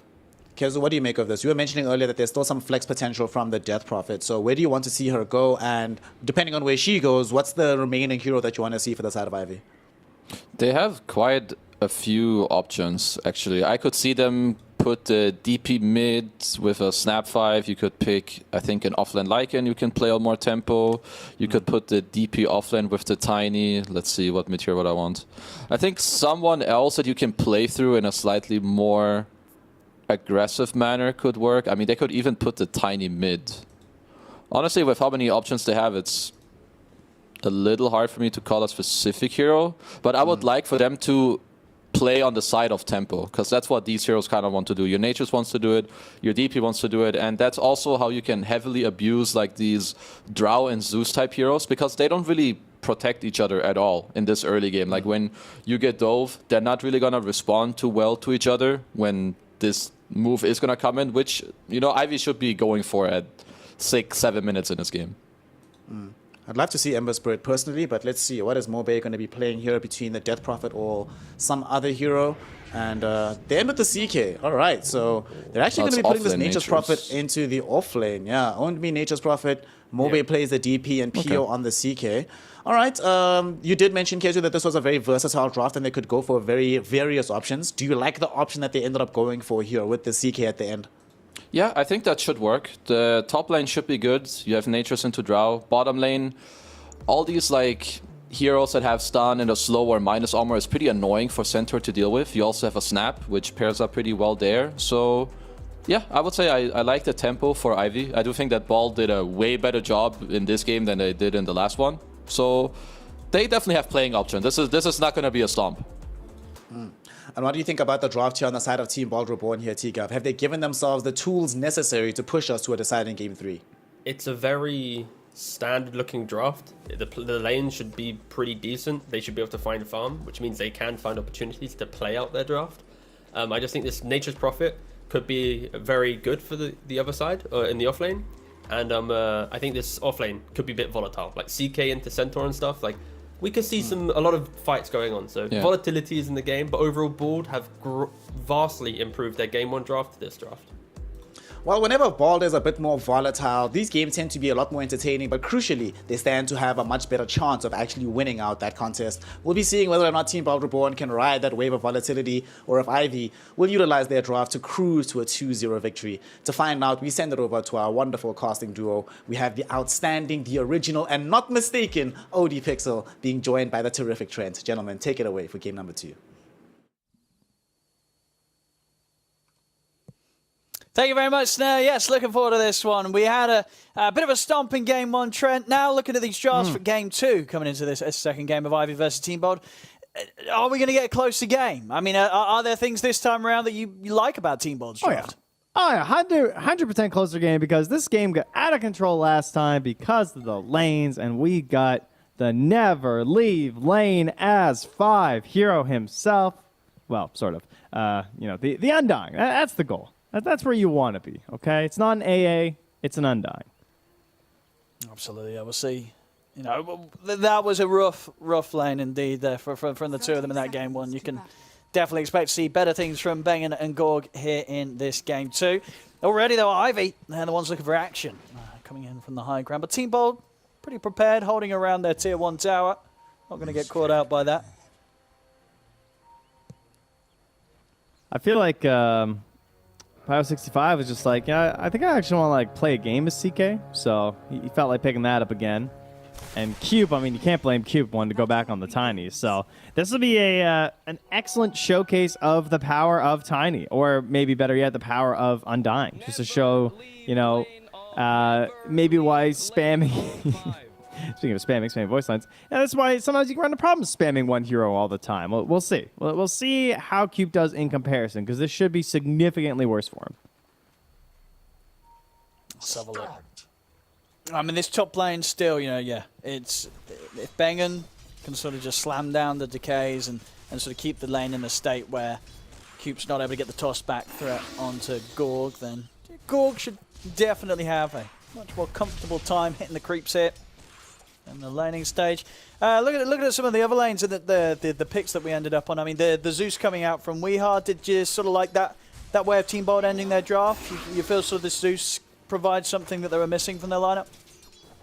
I think it's a nice juicy bit of damage to just try and help like move things along, you know, in the early game and a little bit into that mid game. Obviously, the Heavenly Jump has changed a lot about this hero. It feels like you can be quite a bit more active while also not exposing yourself to too much danger. So that'll be the goal for Weehaw, is trying to be involved without accidentally slowing down his own farm. But speaking of farm, you know, obviously not nearly as reliable as someone like the Keeper of Light. So Weehaw will be a little bit more dependent on his side lanes to keep things going. You can't just retreat to the jungle and do a bunch of stacks. And we'll see how that goes for him. And then, of course, down bottom, we'll have Pablo on his signature Rubik, backing up Zip Zapper's Centaur. As you mentioned, PO65 again on the CK, with the backup of JM's Snapfire this time round. And, I mean, this bottom lane, both teams have got a bit of potential to fight down here, a bit of battling already kicking off. Yeah, very tanky heroes around, though. I mean, Pablo, obviously the weakest of the four. Hey, nice moves, though. Dodges the cookie to stay alive. So he will be the main person who gets just harassed down here, I imagine. Seen on the CS so far up top. Indeed, a very nice start for Gorg this time round. 8 for 4. Getting to farm very nicely here, thanks to Bengen on the Undying. Radiant's And Onmi has already done the TP back home and back to the lane as well here. So, well, gets a courier kill there. Didn't even have to use the Heavenly Jump. Just caught him in the river slipping a little bit there. He's still slightly losing out in the CS compared to Mobile and the Death Prophet. Having a bit of a better lane so far.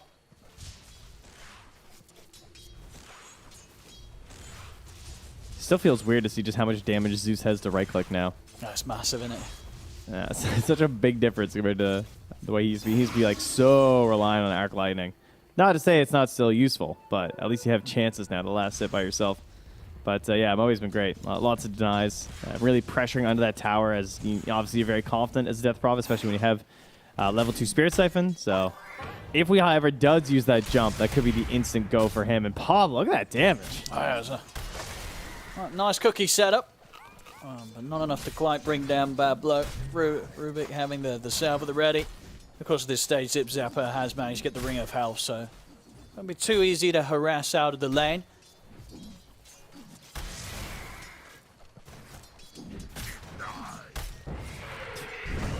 And Pablo's just like, well, I can't really be here, so I'll just go get the runes. Just live, please. And, well, that might have been a bit too tough. There's still a cookie here, so. When he does indeed try his best to juke it, but won't be able to survive. So a well-executed kill there from Ivy. Able to battle through that early regen that the ring provided and still get that kill. First blood for Ivy once again here in this game too.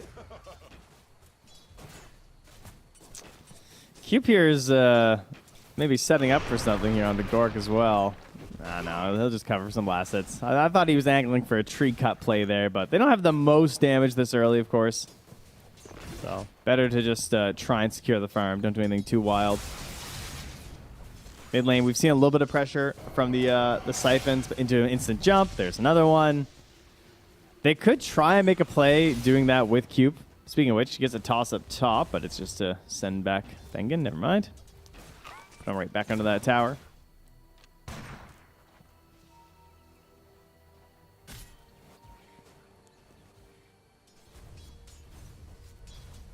Kind of interesting that Cube hasn't been trying any sort of lane manipulation either, right? He's not like trying to pull the waves or anything like that. They're just kind of happy with this situation.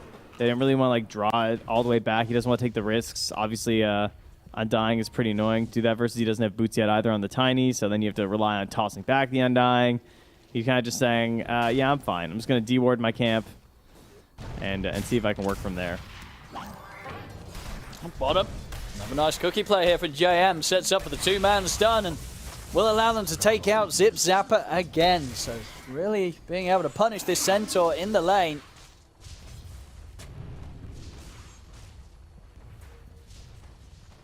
Pablo's got to be careful as well because Jim Vincento's almost level 4 here. It's just 12 XP shy. That's going to be a lot of damage. Obviously with the ability to pull and stun as well from the CK, it's a lot of chain damage. They're going to drop the tomb. So Cute catch the two of them quite nicely with the avalanche, and that will indeed allow them to hold Gorg far enough back that the multi-shot only gets a couple of connections in. So Cute's more than fine. Bottom lane, Zip Zapper. He's come back down here. He's in trouble again. This looks to be maybe another death for him. We'll see the telekinesis from Pablo. Buy him a bit of space. Hoof Stomp as well. Well, hold back PO65, but yeah, very much feeling the pain down here. Zip Zapper getting heavily bullied. It's a good thing the Zeus is on his team right now, that's for sure. As we did get the regen rune up top, unfortunately, as Team Ball did go to cover bottom with support assistance, but was given over to Mobe, so he's going to grab that, pop his Exorcism, and he may be low on mana now, but he's sitting with a full gas tank there ready to go here whenever he desires. That's yep. Yep. That's all we're going. Always going to feel nice getting that early-ish kill with the Thunder God's Wrath. So, he may be able to get those global kills. He's very much struggling to protect the tower. Good amount of damage here done by Mobi with the first round of Exorcism. Won't quite kill it, but well, maybe it will actually. I think he might. Yeah, he will. He's going to get it with this siege creep. So first Exo, 7 minutes in, tier 1 towers taken, and you know Zeus a hero which maybe they had picked with sort of the hope that they'd be able to spam out and push back against the Death Prophet. It's not worked out for Weeha. He still lost his tower very, very early. That's going to put this next power rune means that it'll be in like the window of the Exorcism coming back up. So if they manage to secure that for Mobe again, because obviously game 1, you get every single rune, feels really nice. You start thinking about a game 2. He says, I don't even need the rune. Let's just run at them. Like, what are we waiting for here?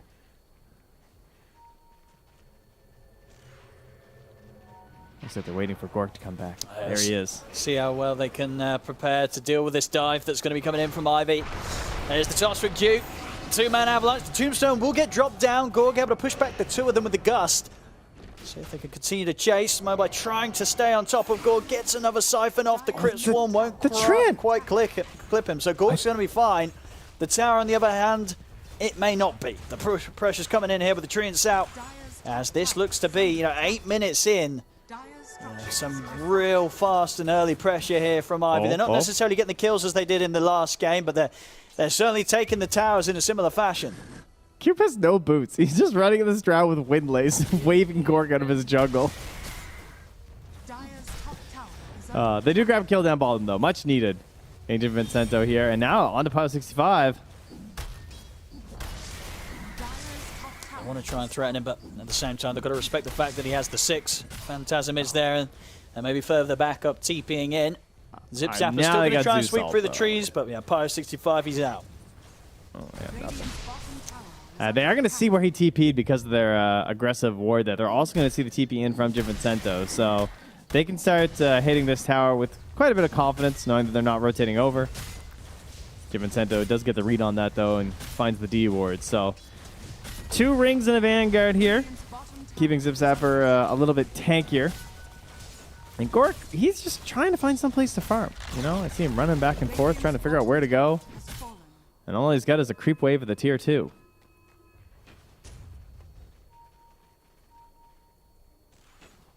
We'll see how strong Ivy feel when it comes to pressuring these tier 2s. Exorcism's back up for Mobi, so could be looking for his next objective.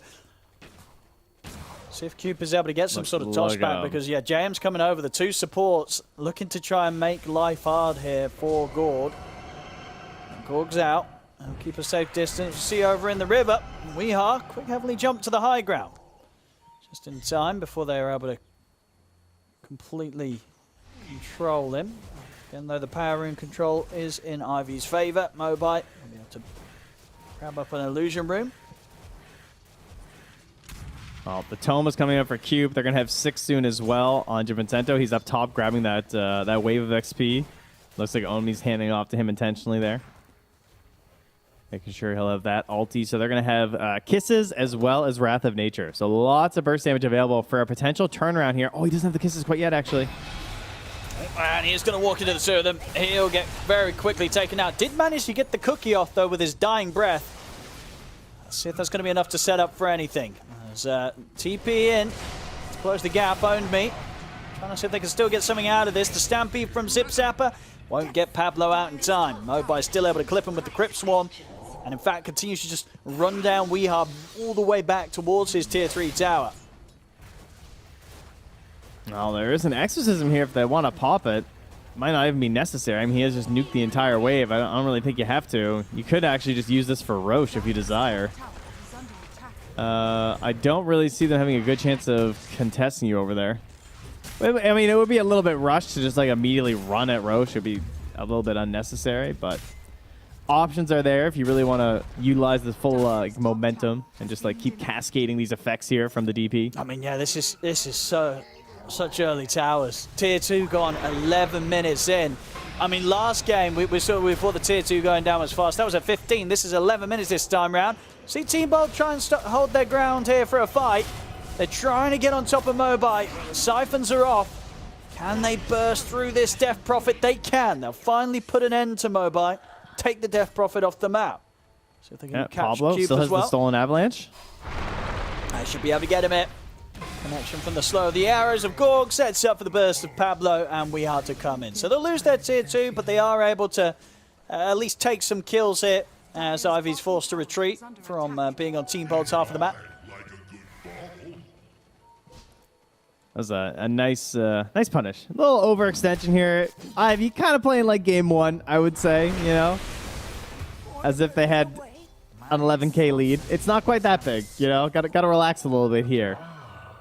And Weehaw, what a turnaround here. Help him get a couple kills. Now he's going to grab the regen rune. Game's looking a lot better. I mean, they're feeling strong. They're heading straight into the jungle of Ivy, Team Bold.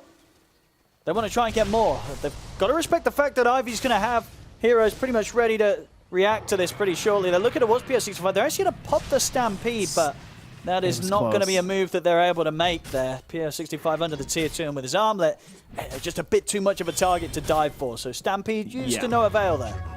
They don't want to make the same mistake that they just saw Ivy do up top. Because it looks tempting. You Stampede into Avalanche, toss back, maybe drop a Tombstone. But the TP's coming through both to the tier 2 as well as the Nature's Prophet plus the Wrath of Nature. Like, there's a lot of potential turnaround damage here. So you don't want to make that same mistake you just watch your opponents make. Force Staff done here as well. I love that choice here from Mobe. That is really nice. Feels great versus the Centaur, even versus like the Zeus and the Undying, just that like little bit of space, either trying to get away or to close the gap for the Spirit Siphons. Really helpful.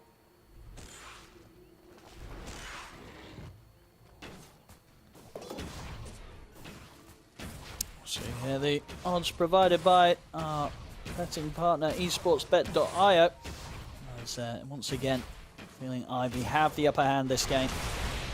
And so far, certainly feels like that, but not quite the same way as they did in Game 1. As Team Bold this time round, definitely with potential to punch back. Zip Zapper, though, might be going down. The 3 of them, they'll dance around him. They have the stun. And with that, Zip Zapper, no way out. Another kill here for the carry, Pyre 65. Getting very close. In fact, yeah, he's got it done. So Armlet Echo complete here, 14 minutes in. CK is not an easy hero to battle into. Interestingly enough, Dota Plus disagrees. You know, it's got 60% for Team Bald right now. Well, all this Oh, look gold at for that. Ivy. Oh, there yeah, we and go. it was higher. It was at 65% just a minute ago. So it's turning fast. It's realizing the error of its ways. But I mean, there is some merit to that, I'd say, All in right. just the power of the drow. But a lot of that, I'm assuming, condition of them doing well is grabbing that tier 1 mid and like going to Roche sooner rather than later. The longer this stalls out and they're just not getting that pressure, the faster this should shift harder and harder in Ivy's favor. As it's already like 50-50 at this point. Faith is falling fast from Dota Plus. We are.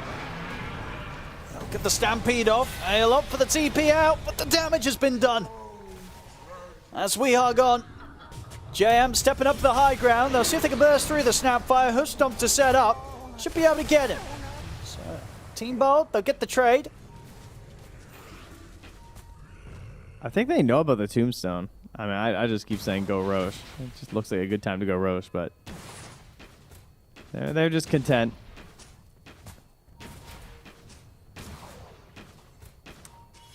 Yeah, this Orchid, though, is going to be a big problem because they just have nothing to deal with that right now on the side of the Dire. They basically just have Stampede, right? That's their save. See the stolen kisses coming out here from Pablo. Not quite enough lockdown to sort of set up for the connection on the front of it all. And Pablo will try for the TP out. He's not making it away. Neither Zip Zapper. As Pio 65 and Mobi run him down. 3 kills for them on the board. And yeah, the Exorcism is at the ready. A little on the mana from Mobi. So they'll surely have enough for it if they want to commit onto an objective. Yeah, every time I look at him, he's out of mana. Oh, take it. The wraparound here, Q. Avalanche into the tossback. Gorg, he cannot separate himself from them there as the gap is closed forcibly there by that control from Cube. The wraparound behind the tower. PO65 looking for Bengen. Get his Phantasm cleared out very quickly there by the AoE of Weeha Zeus. It's now going to go with the jump, and in fact, they'll be able to punish him. They take down the CK. So once again, this time round in this game too, Team Bold very much showing that they can punish these aggressive moves from Ivy. They're going to look for more. Stampede in an attempt to close the gap on Own Me. They're in with the Hoof Stomp, but at the same time, Cube and Mobi, they're in onto Weeha down the mid. They've taken out the Zeus, and now they've taken out Bengen as well. Toss forward from Cube. Sets up for another, and he will die to Gorg. As still with the 3 remaining members of Team Bold, they're doing a good job of getting some of these kills in return, making sure that, you know, that in these sort of bits of action, it's not a complete win for Ivy. Team Bold getting, in fact, a bit of an edge there with the XP and gold. Yeah, Gork's getting his revenge here after being hunted and stalked for the past 2 games by Cube. Grabbing a kill on him there. And his inventory, I don't think has changed since the last game. I think this is about where he wound up on Drow. No shard, though, so, you know, he is looking even better. Absolutely. And only the 1 death so far this game on Gorg. So, feeling in a million times a better spot this time around. 12 to 10. Still 4k advantage for Ivy. I'll see Team Bold go for the smoke up. See if they can find their way on top of one of the cores. Maybe Owned Me on his own at the moment in the jungle. Could be a nice jump for them here. Oh, that'd be so good for them. They have the Arcane Rune popped on Zeus as well, but they don't quite have the reach. He seems aware that that sort of move was to be coming in. Heads back and make sure that he's not in a spot that Team Bold are able to capitalize on. And now the Treants fanning out, scouting. This could give them the ability to Roche if they want. They're just like taking the outpost. Yep, easy control, and in we go. So definitely one of the best parts about Nature's Prophet is just fanning out those Treants, getting the vision. So they're probably going to know it's being contested. They sort of had a ward down bottom. Now they don't see anyone. If they're paying attention mid, which I'm sure someone is, they see them clearing the wave. But they don't have the ability to really do anything about this.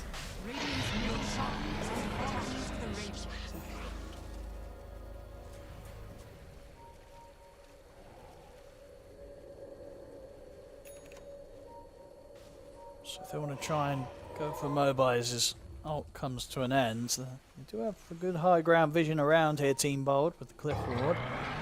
And they will try and make something happen with it. They're closing in. They'll get the grab onto Q. Big burst to take down the Tiny. Meanwhile, though, JM laying down the kisses, forcing Team Bold to back right off. PO65, he's got the control and locked down onto Weeha. Finds the Zeus at the front of the fight. It's taken out a fair bit of the damage potential of Team Bold, but they do still have Gorg around to provide some extra firepower. And with that damage, they'll bring down PO65 to once. Only TP's over, ready to see if he can try and protect his carry.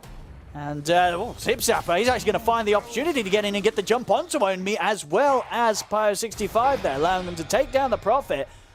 See if they can chase for more, but Ivy, as a unit, they will back off. So again, Team Bold finding some good action, and Gorg also getting to join into some of these fights. And perhaps most importantly, Pablo's living coming out of that fight and has like that extra nuke. He's got the scatter blast, so now if you smoke up, you know, maybe you can wait till the Stampede's back if you want to, but if you want to get a little bit aggressive here, you've got a good chance to make a play happen. Get that scatter blast into Fade Bolt nuke. Perhaps you grab a Crypt Storm right after, and you individually can do like 700-800 damage. That's the kind of play that they need from Pablo right now. And obviously, in their last crazy game, Pablo was a huge cornerstone of trying to make things happen. They didn't end up getting the win, but he looked so good that he needs to channel all that energy here if they want to keep this series alive. See, they're going to be able to make a move towards Ondeme's very close to having the BKB, so soon it'll be much harder to catch and burst the Prophet.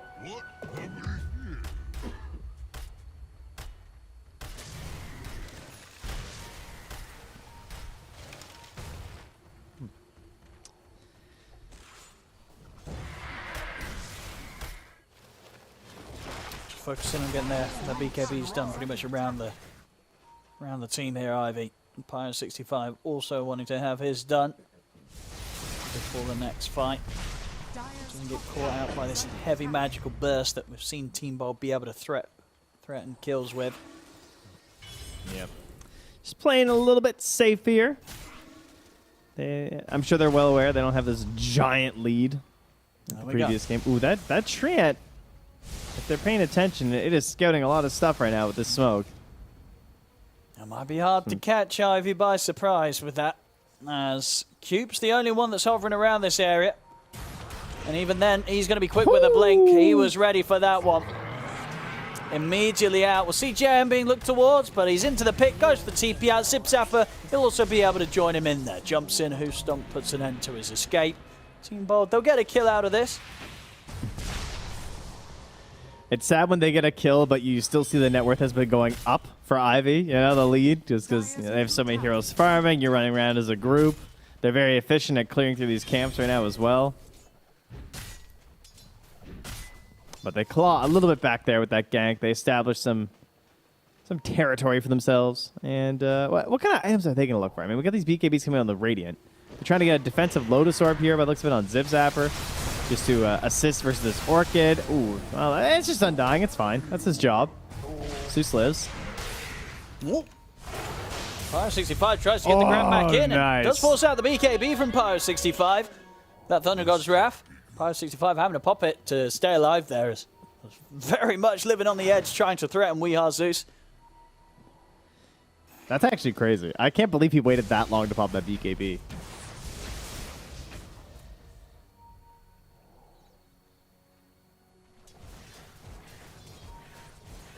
See, BKB is now done as well for Owned Me. So, the fight's definitely getting a little harder for Team Bold, and the way they rely on taking the kills with this mid Zeus. Weeha's trying to get in towards this E-Blade to boost up his damage. And give himself a bit of a defensive mechanism as well, of course. But Mobe just so tanky. Has the Kaya Sange, the Force Staff. They have some trouble already just like initiating fights. Like there have been moments where maybe Team Ball could do something, but unless they burn the Stampede and the Centaur Blink, it's pretty hard to just like get in right now. And so anyone who's able to kite these fights a little bit here for Ivy just makes that initiation so much worse. But there you go. Centaur just consistently finding a nice target in that Snapfire. Being good with the jumps here, Zipzapper. Had a bit of a tough time in the lane, but very much being the setup that Team Bold require at this point. 14 for 14. Still this 5k lead for Ivy.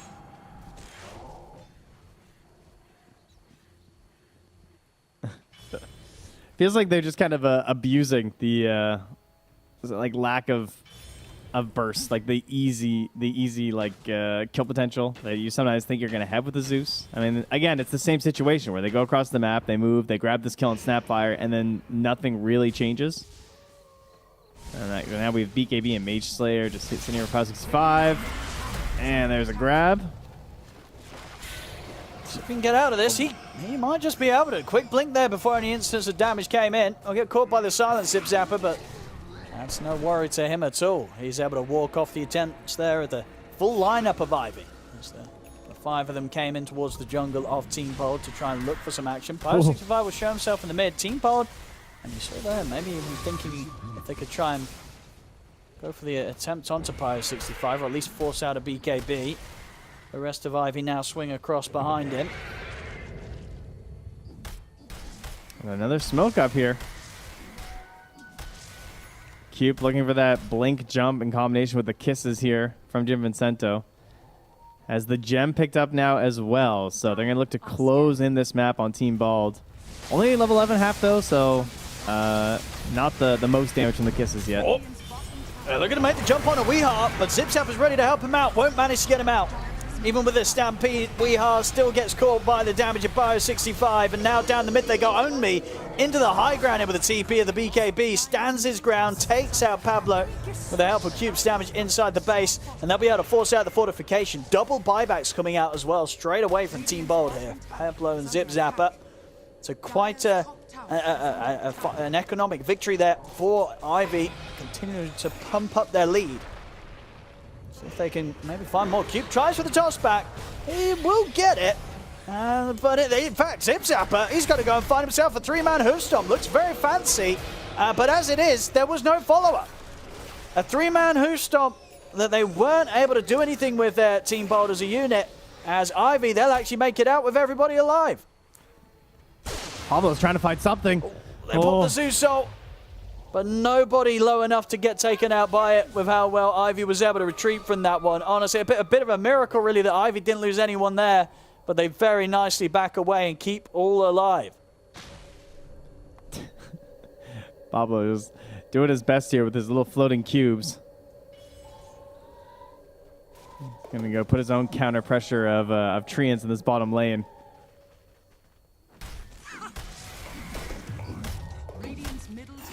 Under attack. All right, so overall, I mean, they got the tier 2 mid. They don't end up losing a Rax, which is great news for Team Ball, because I think that was definitely possible in that fight. Obviously, they had to buy back for it, but that's well worth it. And Pablo, I wonder if he goes for his shard now. I wonder, like, is that useful enough for this next fight? I feel like he is going to have a hard time waiting for his blink, as nice as the blink would be. I feel like just getting Shard might be the play to try and reposition Weehaw and Gork and actually get them involved a little bit more in these engagements, especially with Weehaw's E-Blade. You know, if you double up on the save, can really help with the value. So, yeah, he does queue up the Shard now. I like that a lot.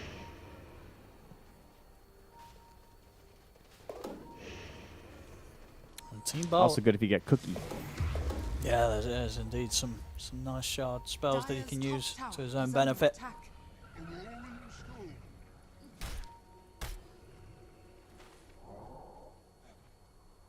I see what Ivy's next move is.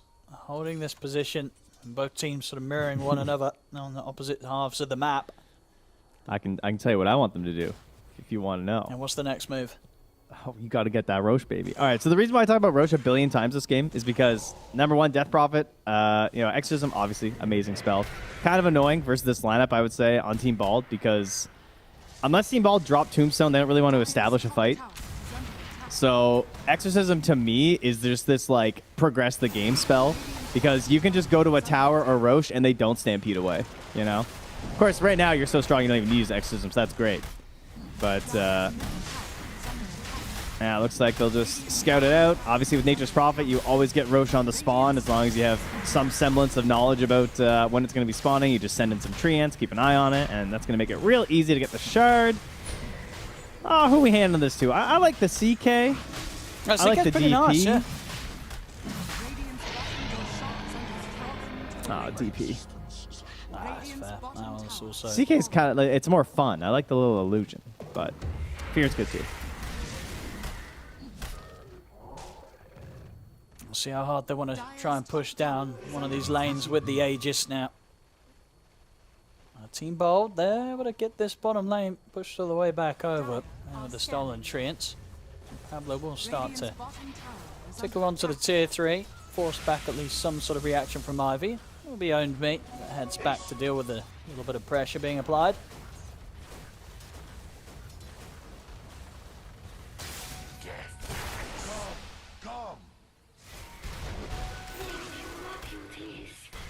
Of course, for Ivy, it's not going to be too easy for them to approach the high ground. Team Bold with some decent heroes shoving back against any high ground attempt. Yeah, it is an interesting one because on the one hand, you're like, all right, they have Exorcisms, that's great for pushing, as they do grab Zip Zapper here, and they have a lot of damage and guaranteed chain stun there. So that's easy. But it's the constant nuking from the Zeus. Like, Weehawk got the early shard. He has the E-Blade. He also has a assemblable Aeon Disc right now. So he'll be pretty well protected. And if your approach isn't perfect, you know, it feels like you're going to have to just overcommit and jump. So what we'll probably see is Onmi doing a aggressive TP into the base, similar to what he did when they took the tier 2 mid. He'll just pop his BKB, look for a decent Orchid, and set up Vision for Pile 65 to hop in and try and grab Weehawk. That would be the goal, I would think. And then that's going to put the pressure on Pablo to try and get this telekinesis throwback and save. Tombstones, Force Staffs, Soul Rips. Everyone just has to look towards Weehawk to try and back him out of this fight.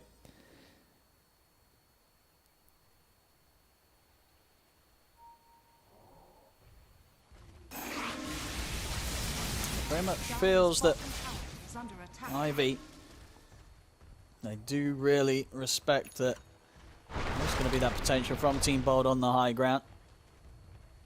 Dire's bottom tower Not is under going attack. to look to commit straight away for the push, working towards getting the next few major items online.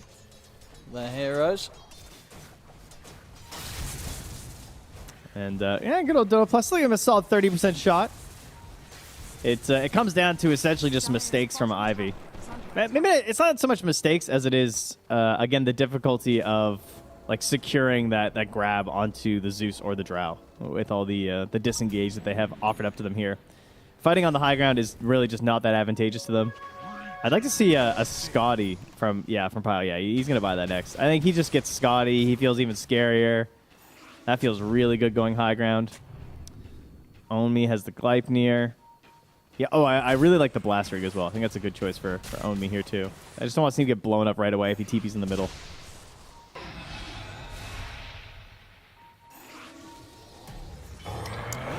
We'll manage to start the fight here as they look towards Cube, but not able to get the burst off, as Cube's going to be fine, able to turn the combo onto Zip Zapper, and it's actually Zip Zapper that ends up in trouble after trying to start the fight with that jump. He goes down. See banging on the retreat, but Onmi TP's in and managed to clean him up as well. So both heroes taken down there from Team Bold. They try and look for that fight outside of the base, but does not go as they would have hoped. Yeah, Weehawk just clears one more wave before TPing home. Not really much Onmi's going to be able to do about that. And Pablo, oh no, Pablo. Cute. In with the toss back. That's going to be a third down. Pyre 65 thinking about committing him with the BKB, but goes on his own BKB. Pyre 65's going to opt for the TP out. With the remainder of the BKB duration, he will manage to safely retreat. Team Bold, they are able to hold the high ground and push back Ivy. So with the Aegis expiring in less than a minute, unlikely that Ivy's going to be able to make that attempt again with that. They lose a few heroes here and there, but very much showing that they do have the power to hold the base and make this game a rather difficult one for Ivy to close up despite their lead. That's actually just so... it's such a support mentality of Cube there, where he just knows that like Pablo is going to come forward. Because they know Pablo had Crypt Swarm because he got out of the last fight and he'd popped it a few times. So every Rubik player is going to do the same thing there, right? They're going to run towards that wave. They're going to try and Crypt Swarm and Fade Bolt it to try and clear it. And just as it's approaching, Cube just jumps back there, you know? He makes it so easy for the team. And forces them to respond there, so... he does have his buyback now. It has ticked back into timer, so that's good news for them. Same thing with Zip Zapper. So at least it won't be timelines holding them back on the side Team Ball with the buybacks. It will just be gold.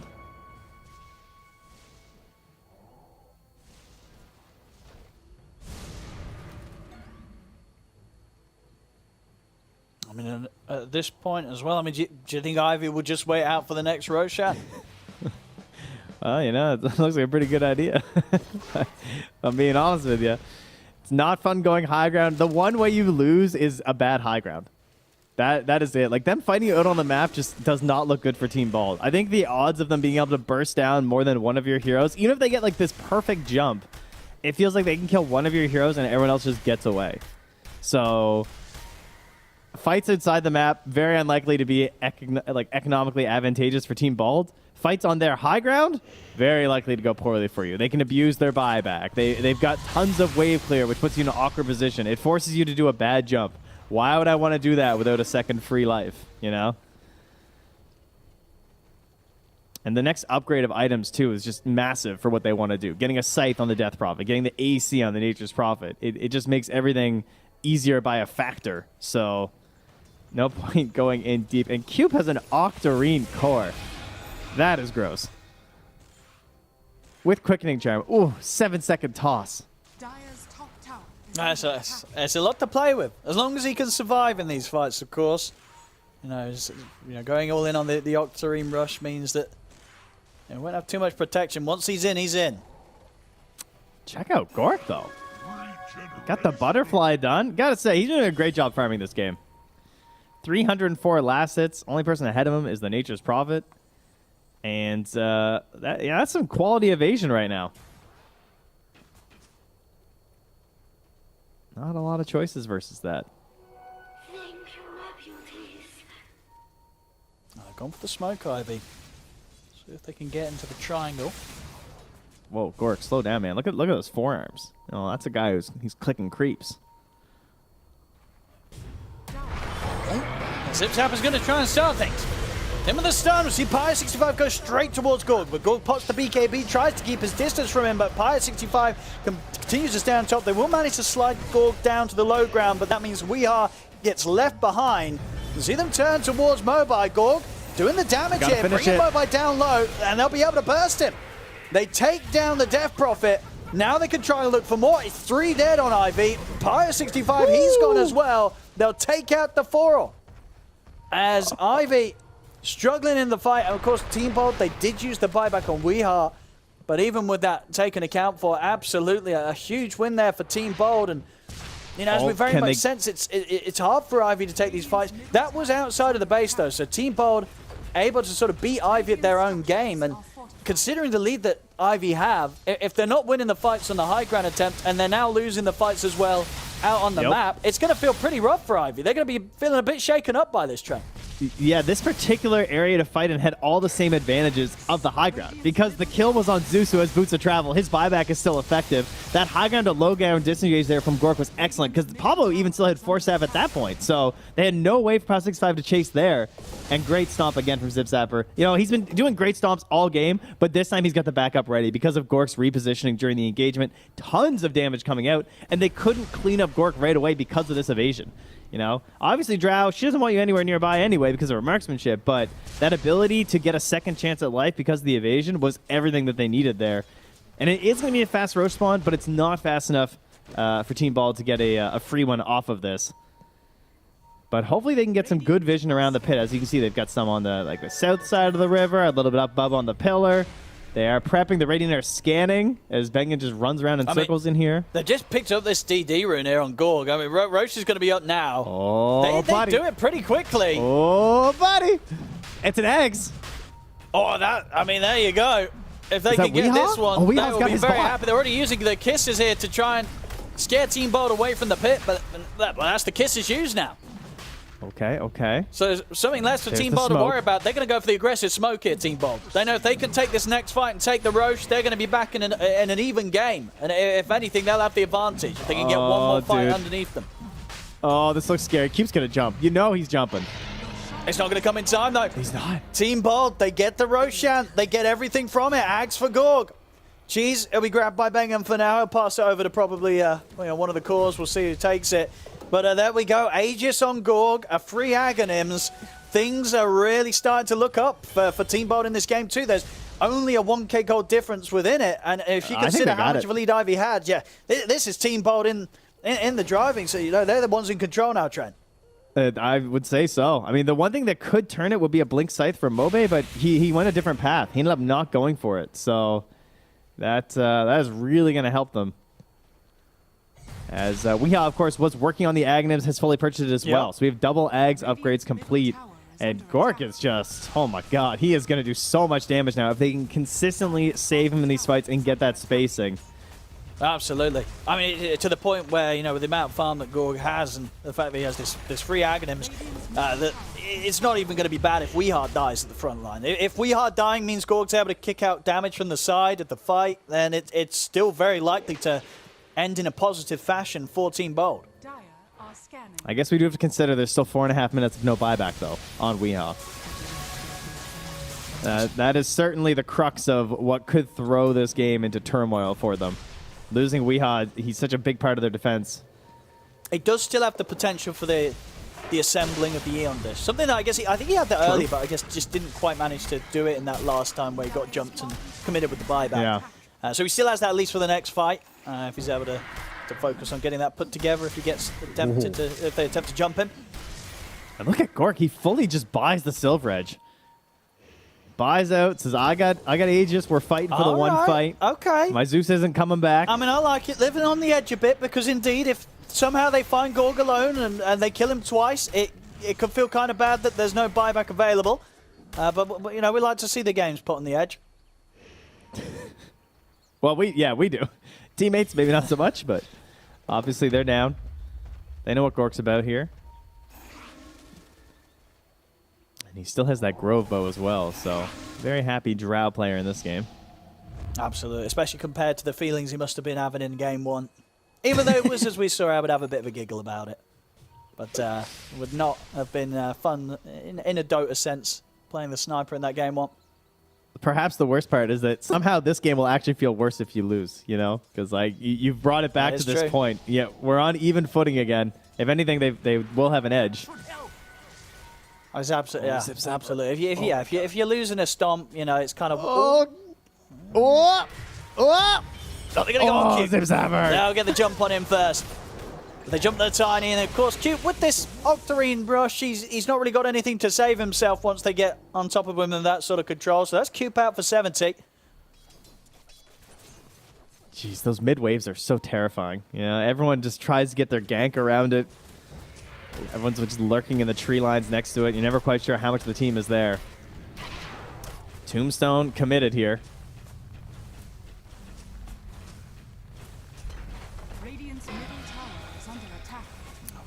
We'll see how good Ivy's high ground defense is. Definitely not as scary as Team Bold's was. I mean, the best potential does come from Cube, maybe getting in and getting some sort of toss back onto one of the cores, getting them deep into the base of Ivy. But he's down, as we say, still for 30 seconds, so a lot of room for Team Bold to just continue this push here and force out the fortification, but I still think they're not going to be too scared of backing off. I mean, Pyro 65 setting up for some sort of jump. Look at that pressure top at the same time, too. I mean, they're going to get a tier 3 tower, very likely here. But all in all, Team Bold in this game. The first team to take a barracks. Honestly, waiting out your Tiny and getting a tier 3, I'm going to call that a pretty good win there for Ivy. Like, that's Aegis cheese that you don't have to fight into and you actually get something out of it. I can also understand Team Bold giving up, though, right? Because they don't want to like separate the squad right now. They want to stay at full power right now, ensure they get the full rack. So, Cube. Oh, good toss back. He's able to grab him off the cliff there. Looks towards Banger, but Banger will manage to survive that, and Cube, he'll be the one dying. Now Team Bold, they'll look to push him for more. Pablo, he's going to turn towards Pyro 65. Pyro 65 committing him with the BKB, but Gorg's just doing too much physical damage to the CK. He's able to take him down. Pablo. Double kill for Gorg. He has been caught in the Sprout for now. 14 seconds still left on the Aegis, so he doesn't mind getting burnt through the once here. As that's the Aegis gone. It was about to leave his hands anyway, so pretty much perfect time to lose it. Pyro 65's coming with the buyback, though. They want to continue to play aggressive now that they've taken the Aegis out of the Drow's hands, and they'll succeed in doing so. They take Gorg out. They'll look to chase down Zip Zapper. WEU on the high ground will be able to avoid the stun with the Yule Scepter. They'll go for a TP out. If they've got anything to put an end to it, they do. Cube's in with the toss combo. That's WEU out of the game for 2 minutes. 4 heroes dead on Team Bold. Ivy aggressively using their buybacks here from both Cube and Pyro 65. They'll be ready to run it down mid. Pablo's going to be back up in 20 seconds. And they do have the buyback potential on their other cores. It's just WEU. No Zeus here for the 100-second defense. And obviously WEU on the Zeus. please. He's one of the bigger problems is when they come to the high ground push, Ivy. And he's not something here they have to worry about. So a huge amount of chance. His buyback is now up, though. It just come back. He will, and he in fact uses it straight away along with Zipzap. But Gorg will hold on to his. Still very much a tense moment. If Ivy are able to kill one of these cores now, it very much could be game, or at least a couple of sets of racks. They are obviously a little cautious themselves with their own buyback status, so they will pull back. That's an interesting choice, too, to let's go for the buyback on WEU. I think that's the right call. I think I'd rather use WEU's buyback than Drow's buyback. So on the one hand, like, WEU's buyback has boots of travel, global potential, in case you're, like, pushing or, you know, active somewhere on the map, as we saw before. It sort of helps save that fight. But Gork is probably the more likely one that they're going to try and chain stun down and just go for the kill. Because you've got, like, the jumps, the Yule Scepter, you've got the Aeon Disc, so E-Blade, you know. WEU's already pretty annoying, even without buyback. That's what we can go for here. I mean, this is, when you haven't got these buybacks, the game gets pretty spooky. 1 minute until we see when Roshan's back up. But we'll very much likely be back in the game at a point where both teams have to really consider the buyback availability of each side. Owned Me also has that nullifier complete. He's working on that one for a long time, and that's a huge part of what they've been doing right on the side of Team Bald, is this force staff plays, just trying to separate and disengage the fight utilizing that. So good choice here from Own Me to try and dispel that and keep it as a tool that they can't utilize as easily. We'll see what they can get with this smoke. Team Bold deep into Ivy's half of the map. Same to be said for Ivy. So who gets the wraparound on who? This could be a very, very deadly fight for one of these two teams. Ward. They're going to have their eyes on Omi. They're able to get him with the jump. They're able to jump him before he's able to get the chunk with the BKB. Oh, no, the torch back, that might just save him. Omi's still alive there. Cube. Gork goes in. And in fact, Gorg's able to take him down. The TP out from Omi will not be successful. Gorg able to make sure that they can punish that. He's getting run down by Mobile, but Gorg, he's got a fair bit of backup by his side. Pablo, WEU, and Zipzap are ready to try and help keep Gorg safe, and they'll manage to do so. Gorg's able to step out to the side. It's Mobile now who's pretty much on his own, deep in enemy territory. Zipzap finishes him off with a double edge. It's 3 dead on Ivy. Team Bald take the fight. They keep Gorg alive. Pablo, he's even looking for more. He's going to be able to chase JM up into towards the Roche pit. He's going to need a bit of backup if he wants to burst through this Snapfire. Zipzap and WEU are on their way over. Quickly over the walls of the Roshan pit should be enough to save JM. He gets away. There we have Team Bold taking the fight. And Gorg, they just can't deal with him this game. He's able to live. That was insane. As the Drow chasing down that kill right there is so scary. But, you know, he's the one with buyback, and he gets in there with the BKB up on the Nature's Prophet, barely surviving. He was down in, like, the double digits there. He got so low. It was a beautiful attempted tossback save from Cube, flexing off the tiny skills that he has. But not enough there. As absolutely. Your streamer, ladies and gentlemen, he chases them down. Look at this save again. It's pretty insane. He still had sort of 2 attacks chasing him down. It just wasn't enough to kill him off immediately. But yeah, Gorg, he wasn't having any of that. Just He's drifting, dude. Through. He's like, I'm getting this kill. And he does. And yeah, Mobite at this point, you know, very, very strong on the Death Prophet, but not quite strong enough to deal with 4 heroes from Team Bold on his own. Well, the Force Staff's not just used defensively. Have him there for the chase down, but They're going to get another Roche ship. They certainly are. Spawned pretty Who's early. taking this axe? Oh, come on now. it's Come the on, sensor. Zipzapper. Oh, no. Oh, he did. Oh, no. This no. could... No, but you've got to be This is careful not with good. these. Oh, no. Why'd you do it, guys? Don't. You got... Oh, no. We'll be careful. Why, Pablo? Why not? Like, surely. Oh, that's... Imagine having Pablo on your team, on his Rubik, and you don't let him take his Aghanims. That's just... And you- come on, you you got to give let it to it's the Pablo on the centaur. Rubik. Give it a mags to play with. Oh, my goodness. How far that axe has fallen, apparently, that we're taking Centaur over. That seems crazy to me. Let's have a look. Maybe we'll see some pretty cool rides coming out here from Zipzapper. Radiant's top tower is under attack. I mean, it is really good versus CK, right? Because he has no way of targeting you, I guess. Like, That his is illusions true. can't hit you. Radiant's You know, you're just in the cart. Yeah, he's not going to be able to sort of focus in with a rift or anything to grab you in. Which, yeah, could be a decent answer, especially because he's got the talent right that, yeah, pierces spell immunity. So BKB won't save you from being rifted, but Centaur hitching you a ride, that may just protect you, stop him from being able to surround you. has fallen. Oh, I'd love to see it pay off. Dire's bottom tower is under attack. The trades have been pretty good. I mean, they have Nature's Prophet on their team, so that always helps. Between the Treant spam and everything, it can enable you to get better trades than most games. So despite being in a disadvantageous position, they're still able to get some good moves here.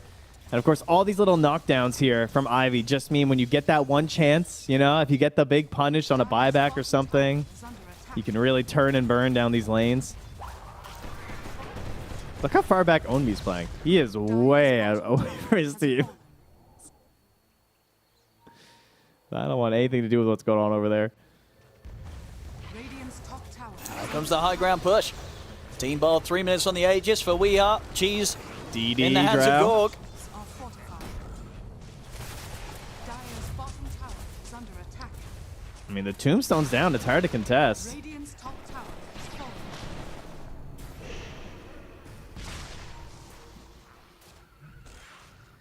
And, I mean, theoretically, they can also, you know, go base right now. You know, they've gotten the top tier 3. Look at this wave pushing down bottom. That's a lot of creeps. And they go. Momo's going to try and start it. They'll use the Stampede from Zip Zapper to attempt to separate from the Death Prophet for now. As Mobai has to back off with his BKB coming to an Empire 65 trying to step in to get some sort of grab onto someone from Team Bob, but he cannot close the gap. They'll only get Zip Is he Zapper gonna from TP this. in? Really want to get more from it as the smoke's there as they attempt to chase down Team Bob, but Team Bob a bit too quick with their retreat. Ivy, they won't Yeah. get anything more, at least yet. I mean, they're trying to Only, TP in to dude. close off the gap. Maybe they can find some of the support. They look towards Bengen. They'll take it down low, but the damage here from Gorgon, it just shreds through Ivy. They've lost the DP, the Tiny, and the Snapfire. They're going to maybe lose Omi as well. Yeah, Gorg's got the physical to take him out. 4 dead on Ivy. They've even got the setup here for more. The Yule setup coming into play, catching up Pyre 65. It is a team wipe here by Team Bold as they take everybody down. They're so desperate for the chase down and just trying was to, a like, big cut someone chase. off. Yeah, and, like, TPing ahead there from Onmi. He goes towards the tree line, throws out a Sprout. They're trying to catch heroes that are TPing alone as individuals to try and pick apart Team Ball, but instead they just move as a unit, and they were surrounding Gork. So when they're on the outside like that, Gork just turns, and he was, like, 3-shotting them. I mean, you saw it. The splinters of these arrows are just taking apart everyone. Right there. But still Aegis on Weehaw for a full minute. Gorg still holding onto the cheese there. They're going to continue this on to the tier 4s. They've taken down 1. They'll look for the second. 3 buybacks being forced out here on Ivy.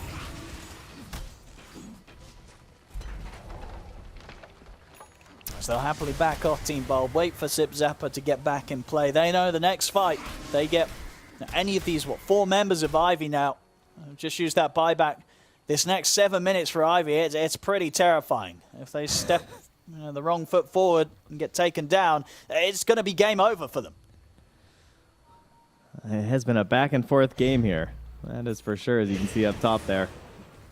A nice comeback here from Team Bald. And the scythe that was rumored many moons ago here from Obe finally is complete. As that courier will make the brave journey home. And perhaps that is something that can get them an edge in this team fight.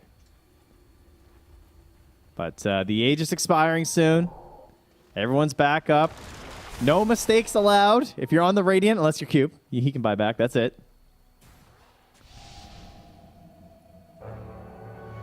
And 1 Centaur to hitch some rides.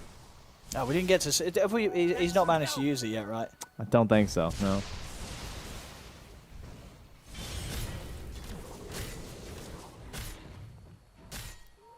Look at Pablo's inventory. Look at this man saving up for an Agnums. Like a pleb. He does have the gold for it now, with buyback. Looks like his courier... Oh, he didn't buy it yet.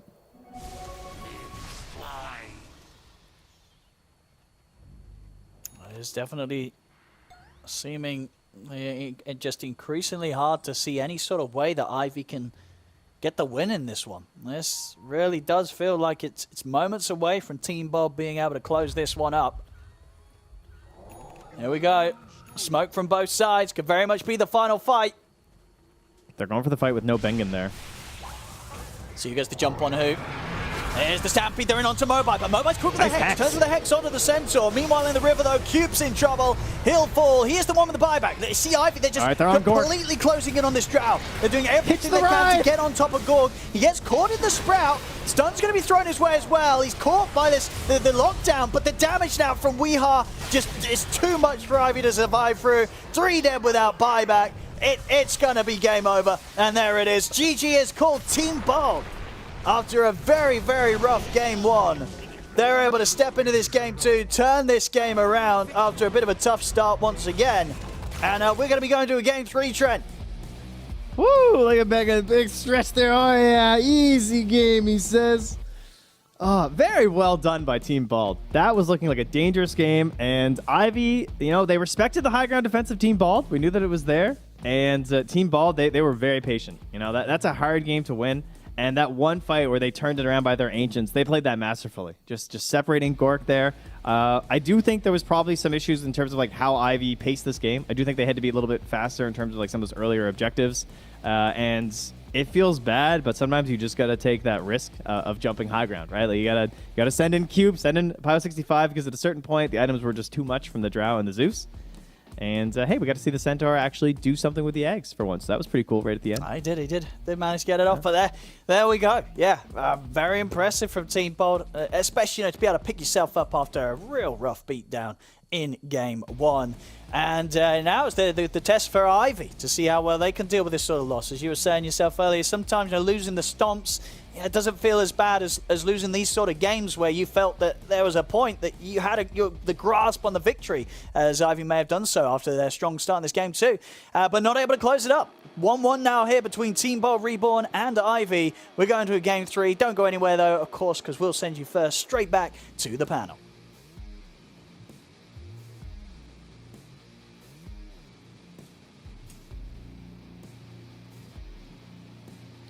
Oops, nobody is surprised about this. Thank you very much, gentlemen. No worries. You know why nobody is surprised here, T?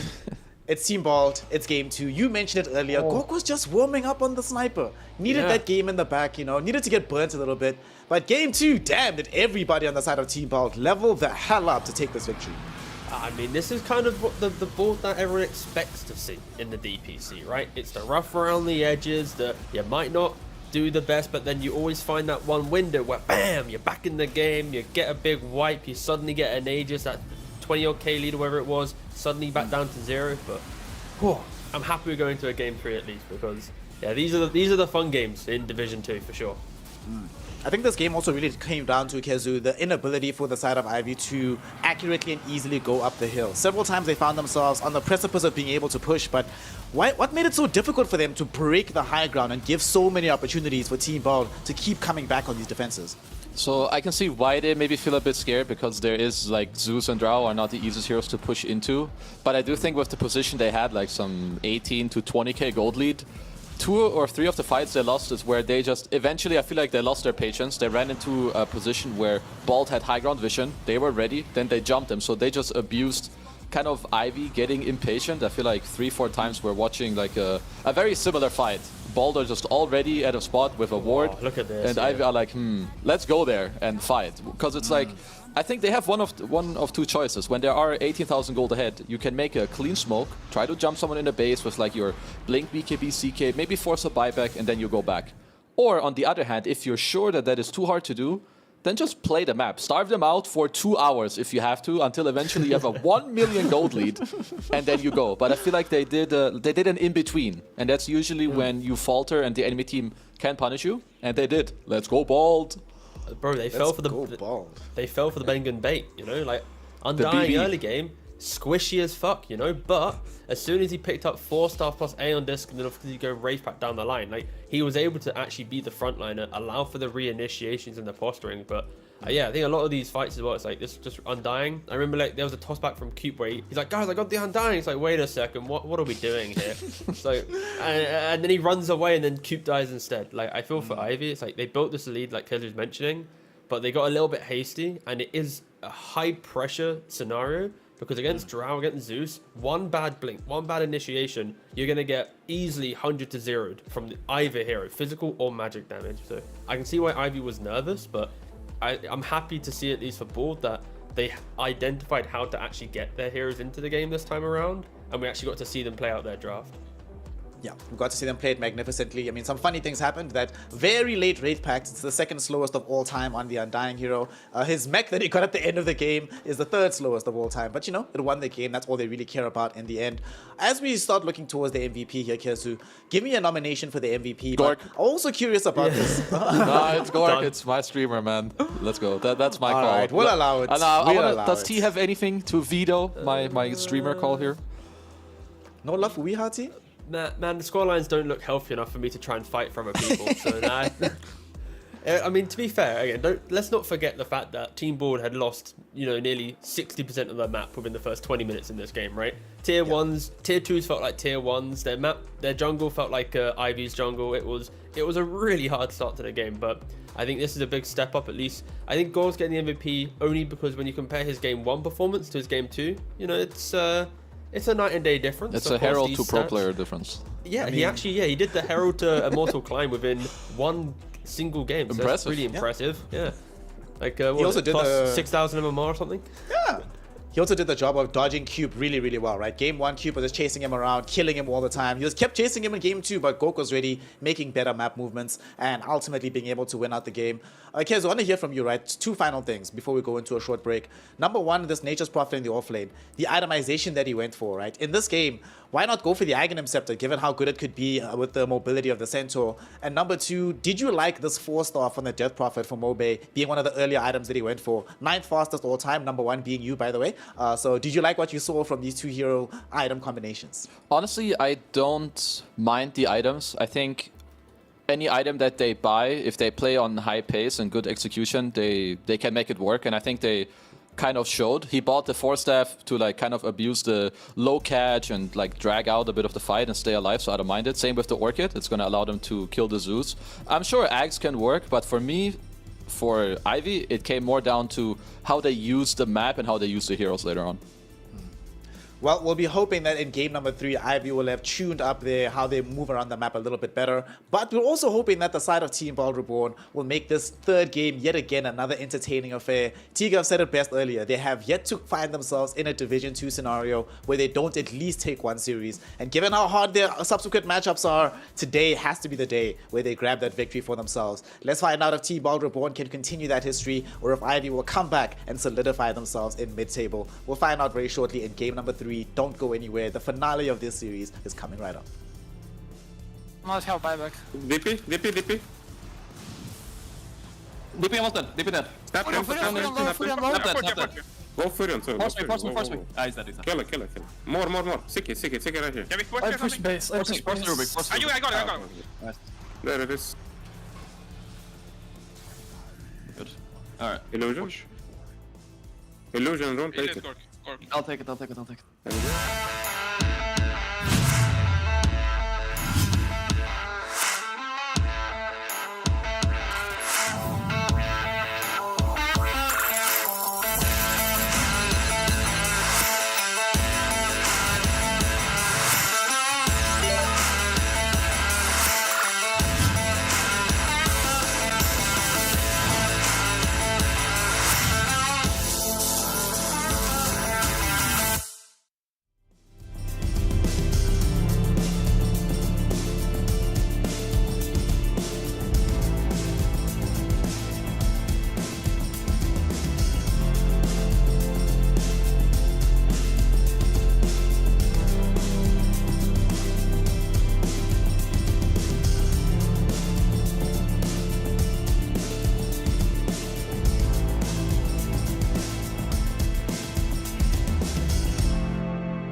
Welcome one and all. Game number 3 between Ivy and Team Bald Reborn. It has gone down to the wire. We are finally getting ourselves a situation where Team Bald Reborn could yet again push for their first victory here in the DPC. It's going to be an entertaining matchup. These odds are still a little bit not as favorable as I'd like them to be for Bald, but it seems to be the case, Kezu, that this is a team that can thrive on some adversity. So maybe knowing that the world is a little bit against them might give them that bonus strength going into Game 3. Based on what you saw, what should they do to ensure themselves a positive draw for this third and final game?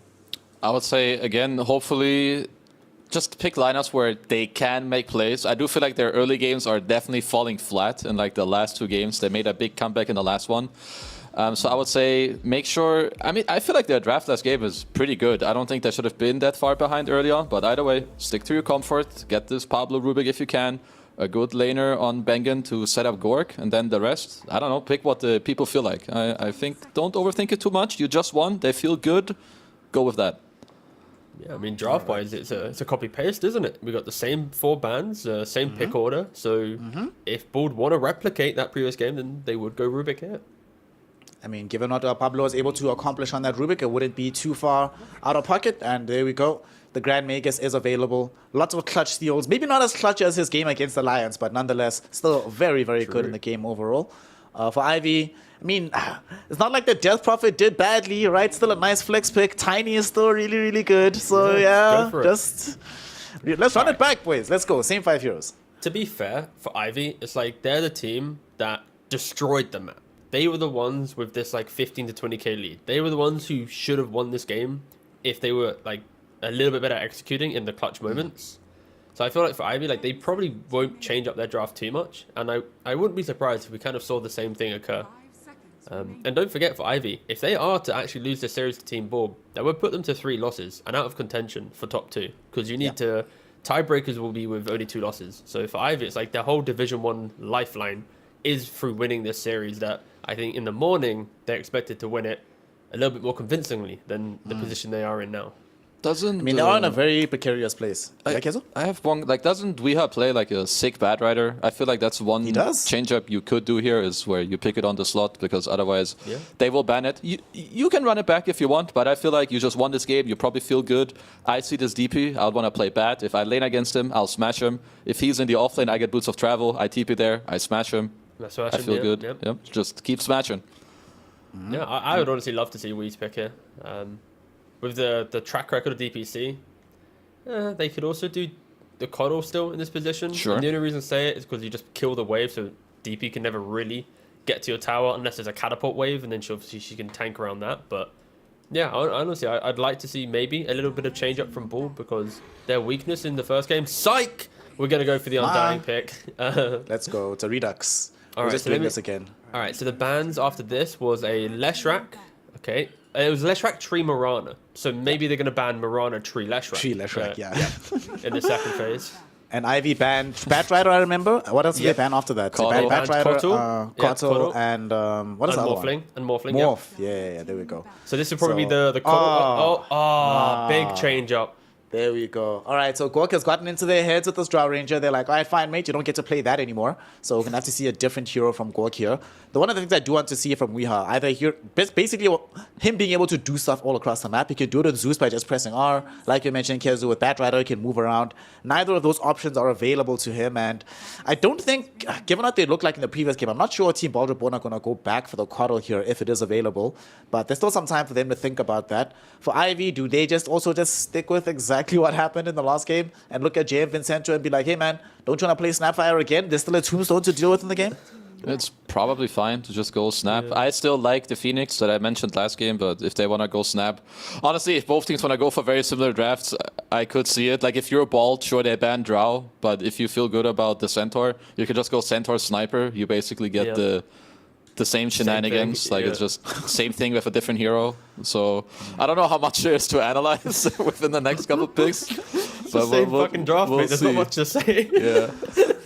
All right, here's the change-up ways. Ivy, instead of going back for the Snapfire, they're going to pick Clockwork instead for JM Vincento. You know, given how good that looked in game number 1, give them some additional reach, and then maybe they're the ones that pick up this hard range carry for Pio in the safe lane. You see, they banned Cento. There we go. We're going to have a different draft no matter what. They grabbed themselves Silencer. Okay, this is something that we have seen before from Gianvincento. What do you like about this in this draft here, T? It simplifies Ivy's early game initiation, because when Coop inevitably gets this quick blink dagger that he's got in both of the previous games, and especially off the back of the early towers, it's going to be, I jump you, I global. Undying Rubik hate playing into this. They don't really itemize for it. You don't see Rubiks go for like Yules or Lotus or whatever. You rarely see them go Greaves. It's normally when your offlaner refuses to buy them and you want to lose the game. So yeah, Silencer just naturally will give Ivy even more emphasis in the early to mid game that they have been crushing board in both of the previous two. I suppose it also helps them a little bit later, Kezu, to ensure that when they take those late game high ground push type fights, you have some insurance to make sure that you actually win the fight. You're not going to have these uber turnarounds mid game like we kept seeing time after time after time in game number 2. So for Team Vault here, what's the response in your opinion? We're not going to be having the Centaur in the offlane. What do you want to see Zip Zapper play? This is normally where he would pick Snapfire and then they add a +1, but it doesn't feel like the game for it. It feels like they need a little bit more beef, doesn't it? I would have liked TB +1. Something that can play the map for either the mid or safe lane. I think it's pretty nice. Potentially like a hero that gets a Skadi. That's going to be nice against this like tiny DP. You naturally tank up, then you can slap the DP later in fights.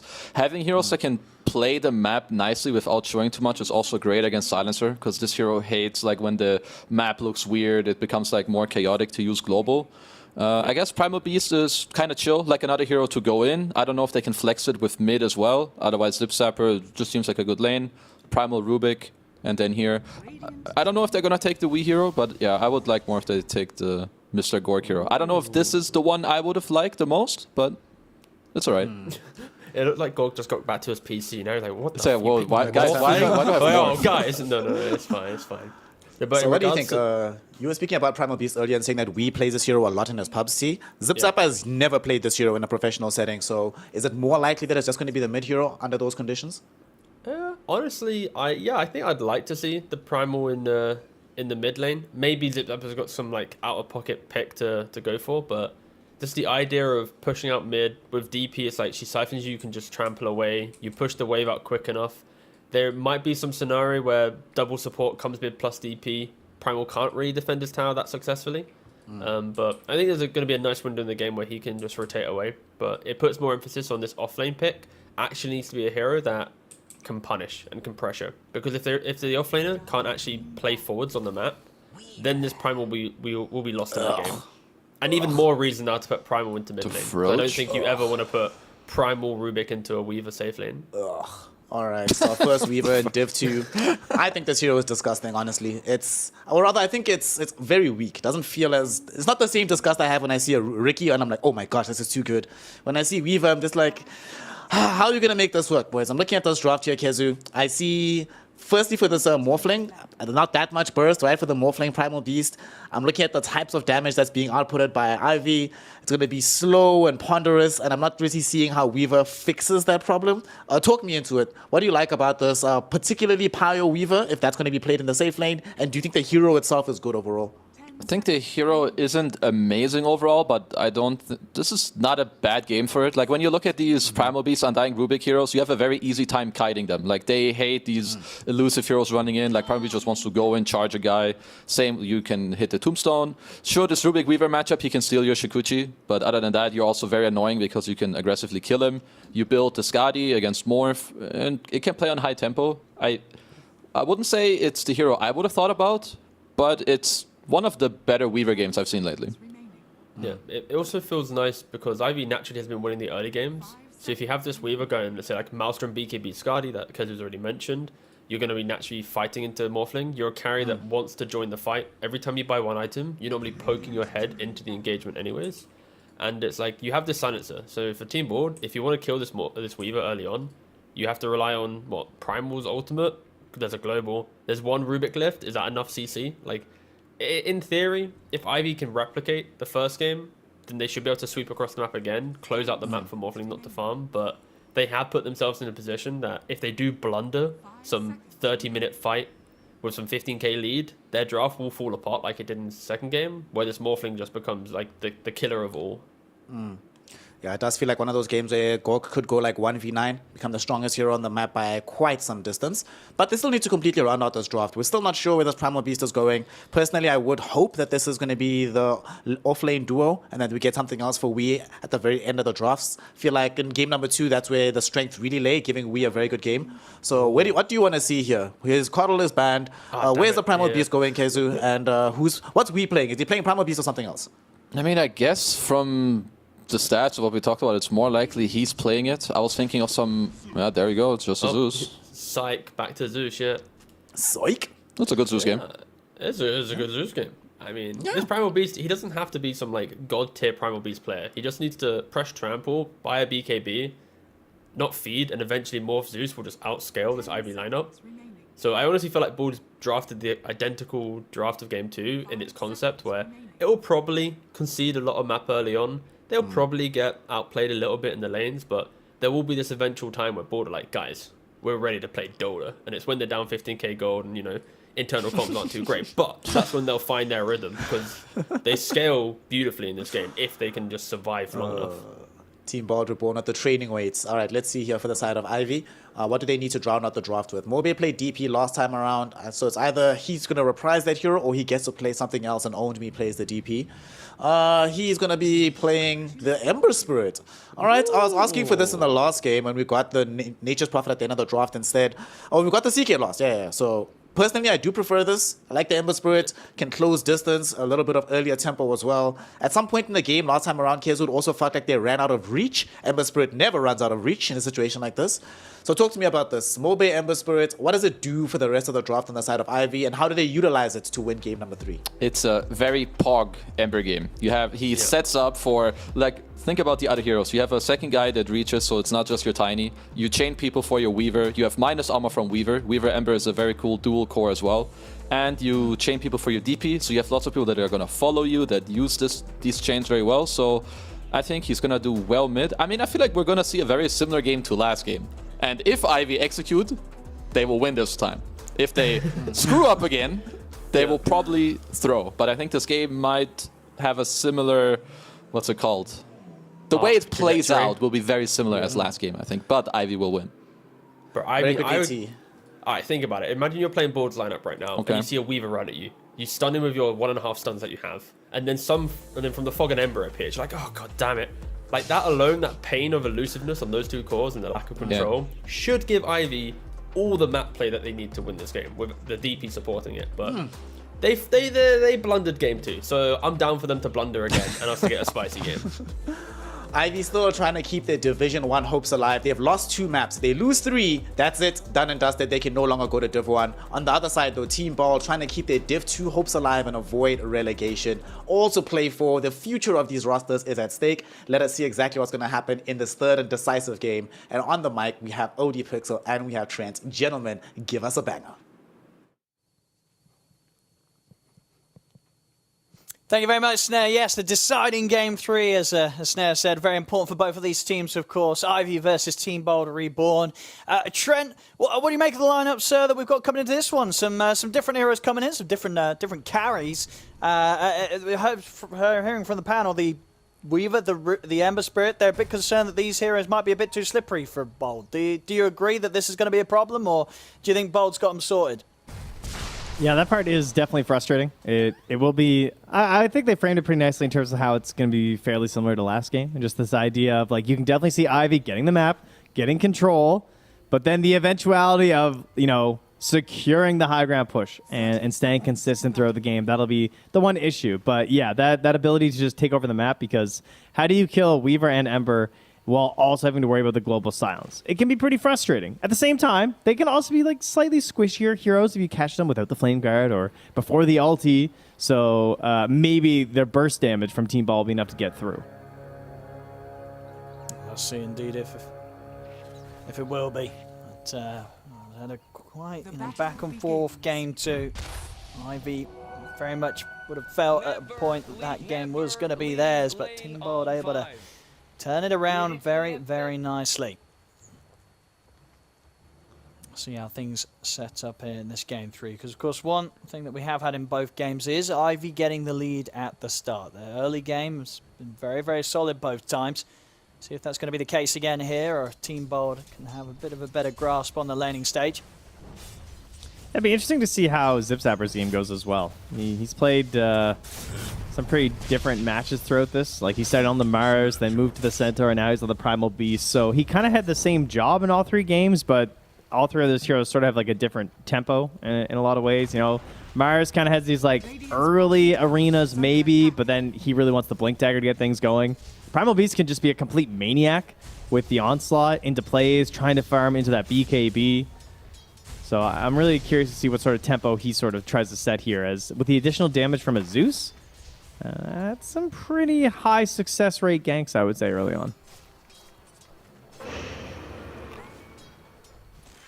We'll see if Top Banging can set this lane up to be as nice as it ended up for Gorg in the last game. I was able to get some very good free farmers to drow in the lane, thanks to Undying's aggression. Oh, Pablo's owning down bottom. He just, like, he got into the back. He managed to secure a range creep kill, which helped push a couple creeps under the tower. So then Pio had to run back, and then he denied their range creep as well, like right in their faces too. He's actually doing so much work down here early. He's playing in that tree line really nicely and not playing too scared of this Weaver. Doesn't want to feel bullied by those earlier levels in Shikuchi when it's got the big long cooldown. Really quality stuff. Yeah, I mean, and overall as well, you know, how do you sort of like Weaver carry at the moment? You know, where do you think it sort of fits into the game of Dota 2? I think the hero is good. I think players struggle a little bit to maximize it because, you know, you're looking to get aggressive and to keep fighting a little bit, and you want to take advantage of it, but at the same time, you know, we're playing a game of Maelstroms and farming, and it feels really good. And then you're thinking about things like, oh, should I like get a Gleipnir later? Like maybe I should farm that right now so I have some more cash to help out. The hero's definitely strong. And I think with the coverage of the global silence, it's going to make a big difference because you don't want to be just like a lone Weaver that doesn't have some sort of assistance in ensuring that you're going to get off the time lapse. I think keeping that as a bit of a defensive option or like a guaranteed strong initiation will be an important thing to make his game feel good. So far, getting some easy farm in this safe lane, despite the earlier efforts to hold the creep wave in a favourable position here from Team Bold. Still no struggle for Pio 65. But same to be said for Gorg. Gorg also having a very nice time in the safe lane once again this game. Yeah, the Undying pick paying off once more. I mean, Cube just had the freest game ever, game 1. Didn't really have a presence in the laning stage at all last game. Didn't do too much like creep pulling or moving around. It's just warding camps, blocking camps, freeing camps, and then just trying to help his carry farm. It's just too annoying versus the Undying.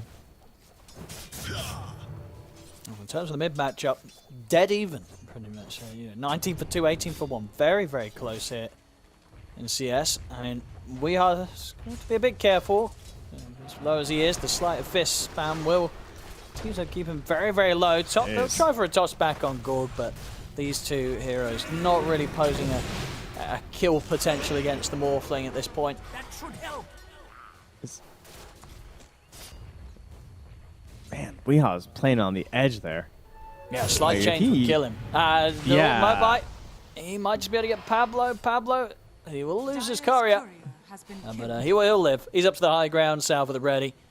But yeah, very much having to respect this level 3 sleight of fist. It absolutely hurts. Now Weeha grabbed the double runes there, the water into the bounty to fuel back up. Still has the Fairy Fire as well, so I guess he feels comfortable playing things a bit risky, but certainly was cutting it close. Have been denied.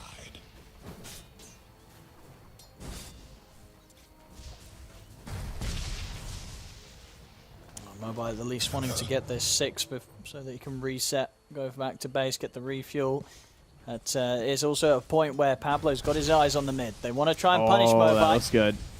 And here we go with the lead in. They're able to do it. A perfect time to strike at that point where he was really hoping to get his level 6 on so he could go for the back and forth from the lane. But Pablo making sure that won't be as smooth as a level 6 pickup as he would have hoped for. And at the same time, back into the jungle As Pablo sweeps back towards the bottom lane, he'll meet up with Zip Zapper to take out Jay and Vincenzo. So a couple of kills for Team Bold here off the back of some nice movements from their bottom lane duo. That's a hard play to make, too. You don't expect a good rotation with a level 2 Rubik, but he capitalized on the fact of how everyone wants to play versus Zeus, which is, you know, trying to get the most out of your wand. So he had 7 charges on a stick, and as that was going down, but the stun coming at the perfect time there from Pablo just catches him off guard, doesn't let him play it right to the limit here. Speaking of the limit here, Mobe, you know, has level 6, so has to consider the possibilities here of the damage he could get. Yeah, we've got to be careful. I feel like if the next Slight Fist, that will definitely put Weehar at a point where he'll dive for it. Of course, 6-minute power runes coming in. Pablo, he'll make sure that it won't be a quick and easy pickup for Mobai. Okay, Weehar wasn't able to make up to the top one in time, so Mobai will still get it with Remnant set down. Not the most explosive of runes for an Ember Spirit. Just the Invis hit. Weehaw just going all the way back up top. Cube is stalking behind Gork here. 350 HP, doesn't get the shift off in time. Is it going to be enough burst? It is. Yeah, Gorg's fine. Even as low on the strength that he was there, still not quite an opportunity that these two heroes can go for a kill on. Yeah, the raindrop there as well, very helpful, plus the Morbid Mask. So the TP in here. Around Weehaw, new skip and a hop. They'll take him down very, very quickly. Oh, they saw the ward too. See if they can look for Cupid. As they'll start hunting in the trees. Cube, he'll be able to juke far enough that they won't bother spending any more time looking towards him. But really nice movement there from Weehaw, catching Only by surprise. And yeah, for pretty much the first time this series, Team Bold's early game, it's looking pretty smooth. Oh, Jim Vincento's here too, though. I mean, they're doing some quick math here. It's not enough, though. It's Morphling. And they're really trying to go for him, but they don't have the tools to do it at this point. Gorg's going to be okay. And he's still getting the last hit as it comes under the tower, too. He's gaming. He's doing well. He had game one. That was the warm-up game. That was definitely the warm-up game. And I believe he hadn't streamed yet today. So, you know, that was the first game of the day almost certainly for Gorg. You know, he got that out of his system. Game 2 looked great. And so far, this start to game 3 looking pretty solid as well.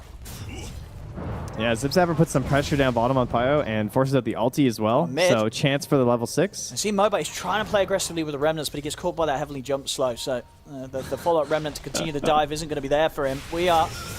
Oh, look at Pyo. He's here in the river. And he will be able to get the rune. But indeed, with the Weaver sweeping over, they'll make sure that Weehar dies for his efforts to step out and grab the rune.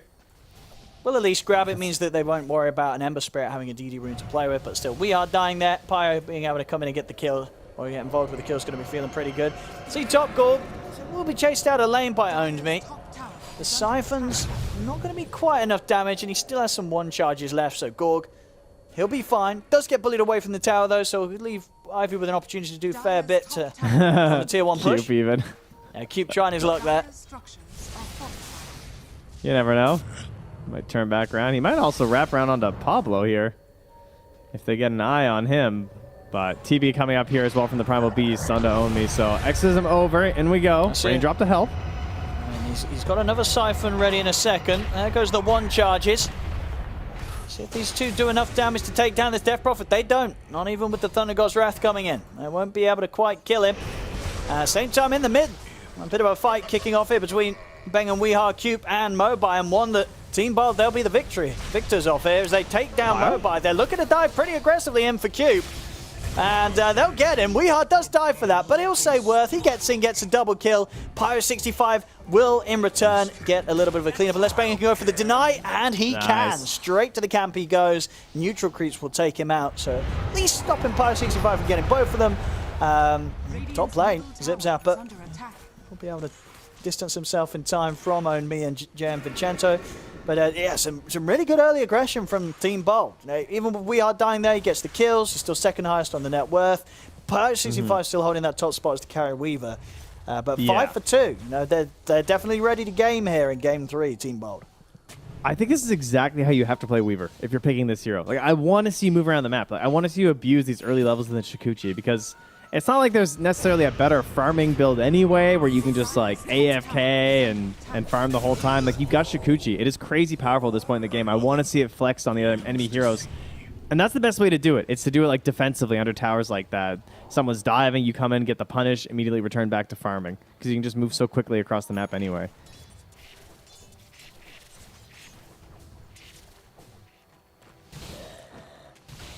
Cube gets the tome as well here as they try and pressure mid. Yeah, see what sort of defense Team Bolt will bring in around this. Change connection, Cube, seeing if he can buy time to get in with the Avalanche. He can. Change into the Avalanche. Oh, it's not enough to burst through Pablo. Okay, the sleight of fist, that will finish him. Raindrop gave him a bit of a chance to live. Gorg's turned up to see if he can get some kills out of this fight. They'll get Cube, but look who's here as well. Pyre65, once again making sure not to miss out on any action. No Zip Zapper and Gorg are low. He'll commit him with the Shikuchi. Gorg's still got a bit of strength to shift into. As Gorg, he's going to get caught by the slight. Mobai able to get in and finish off Gorg and Zip Zapper both going down. Pyre65, he's going pretty deep here. And a little too deep this time round. Pablo able to slam him with the lift up, the telekinesis and the burst they offer. And he's chasing him for more and he'll get it. He's got the reach there to burst Gianvincenzo with the Arc Lightning. So whilst we had Mobai taking down Gorg, Pyre65 getting in, and Pyre65 losing his life, we are getting the cleanup. Yeah, again, Team Bolt, they're getting the kills out of these early battles. Yeah, I think once you got the kill out of Gorg, you gotta be like, all right, nice. Yeah, I didn't think that slight was gonna reach. That's huge. Maybe back off there, but it's so tempting as the Weaver because he still had the ulti, but didn't quite get the chance to pop it off there. And of course, he committed the Cardinal Sin as Weaver. It's very hard not to do, obviously, but he has given away Shikuchi, perhaps one of the absolute best spells in the entire game for Rubik to steal. He's versus a Weaver and a Tiny, who are two of obviously the best ones these days with the power of Avalanche. You see here, Pablo Shikuchiing in to try and catch Mobai by surprise. Look at the burst on him, but not enough to kill him. And in DJ, you got to be prepared for Pablo using that against you and getting these sort of setups from the invis. This is all before the global as well. Could just be another tool for them to add into these engagements. Gianvincenzo tries to get some XP mid, but everyone keeps running through. Now we are very much seeing, though, even with that death from Pyre65, he's just been able to clean up so much more gold on the map. 6.5k net worth against the sort of 4k that Gorg has now in the mid. The Avalanche onto the two of them. Mobai jumping in with the Remnants. It's going to be Cube cleaning up the double kill. Pyre65 trying to beat into Bengen. He's actually going to get grabbed by Zip Zapper. It's enough to kill him. Zip Zapper, big kill to be found there. This is a very valuable Weaver. Sitting at the top of the net worth, they're able to get him, and with Gorg waveforming over, they'll look towards Cube as well. We'll get the Avalanche off Cube, but not enough to hold back both of them. And T-Bot, they're not even done yet. Zip Zapper charging in onto both of them, and Gorg, a nice little play there, turns into the Ember Spirit, slight chains against them. As T-Bot, they pick up the 4 kills. It's only Omi left alive. This time it's Gorg's turn to be the carry that turns up and cleans up. Oh, it's such a happy Morphling and Rubik game, man. It's just, those Morphling players, they love those pucks or those embers, that little bit of early aggression, a bit of jump to help you out. One of the best ones that you can grab there, so that is a lot to give away. It really is. I mean, there was about, I think, over a 2k difference between the two carries, Pyre65 and Gorg. Now it's less than 1k difference between them, so the gap has been closed. It's on the verge of closing. And there was about 3k XP as well that went the way of Team Bald here too. So they basically lost almost the entirety of the XP lead at this point. And even things out a little bit here. We will have Maelstrom coming up here pretty soon. Robe, so that's quite a bit of damage there on the Ember. We got a Pipe coming out as well on DP, another 600 gold. So they've got items on the move here, but they're not quite there. They'll catch Bengen. Team Bald, they'll let them have that. As long as they can get Pablo and Weehar out, they'll be fine. But of course, they'll want to dive this. As Mobai straight in underneath the tier 1 tower, gets in onto the Zeus and the Rubik. Heavily jumps there from Weehar, but it won't save him. As they'll lose their lives. 3 dead. Zip Zapper also potentially in trouble as Onmi is in on top of them with the Siphon. We'll see if Mobai wants to go again. He does. Slight chains, gets another connection. It's going to be 4 heroes cleaned up by Ivy. Team Bolt, they weren't ready for that one. Some hugely aggressive plays because they can. With the Zember and the Weaver, they're ready to just go, go, go. And once they start to get that first kill out of the play, they know that they can just continue to just overrun Team Bold when Team Bold's not fully set up for a fight. Yeah, typically it's the Tiny's responsibility to make those little plays of like avalanche under the tower, and then everyone follows up. But because you have the slight chains catching two like that, Cube just holds the avalanche, waits till the counter initiation is there after, and then it just broke everything that ZipZapper was trying to do. In the mid.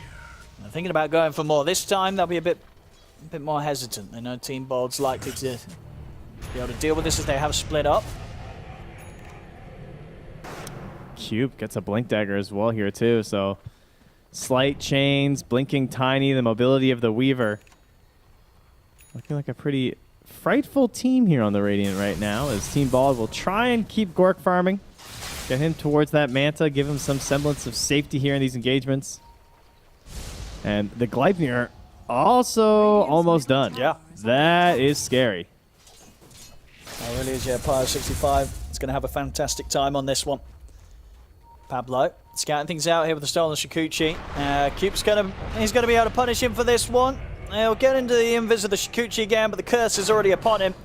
And stick charges unlikely to save him here. He'll try and hide in the trees, but they'll stay on top of it. +2 for Jay and Vincenzo. Nicely building up the int so far, already up to 12.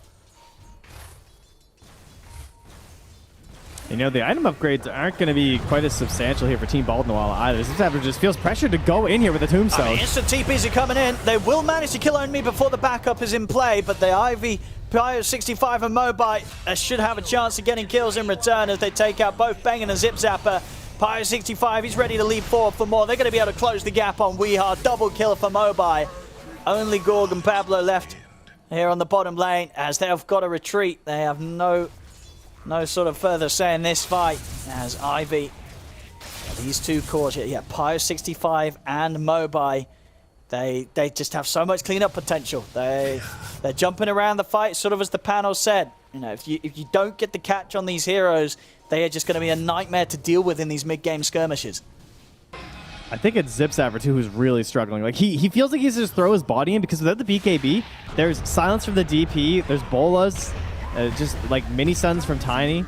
Like this is where he shines for sure. Like individual pickoffs and plays, but the team fights, like if Ivy comes in, it's very hard for ZipZapper to actually do much. Like he feels pressured to break up these fights in the first place, but if he just onslaughts in, he pretty much can't commit any of his other spells without just like losing everything to the silencer or getting controlled up by someone else on Ivy. Banging, stepping into a dangerous area of the map there to get some information. Won't be alive to tell it to the team. As Ivy were prepared and waiting for him. Some progress from Mobite. I'll tell you, it's a good thing Undying gets 2.8 int per level. If you're gonna keep running in like that, you know, you're yeah, you need a little stockpile here. Jim Vincenzo's gonna take it all. Oh, smoke time from Ivy. They want to keep these fights coming. I know how strong they are. Radiant are scanning. BKB from ZipZapper could definitely make things a little tougher with regards to how they want to get the quick kill. So if they can force it out of him, they'll actually just respect the fact that he has it and they won't waste any time going in towards the high ground for that play. All right, good block off on that smoke attempt. Much needed. Pio has a DD for half duration right now, and Omni's feeling pretty confident with this pipe. Just feels like checking some high grounds, seeing what's going on.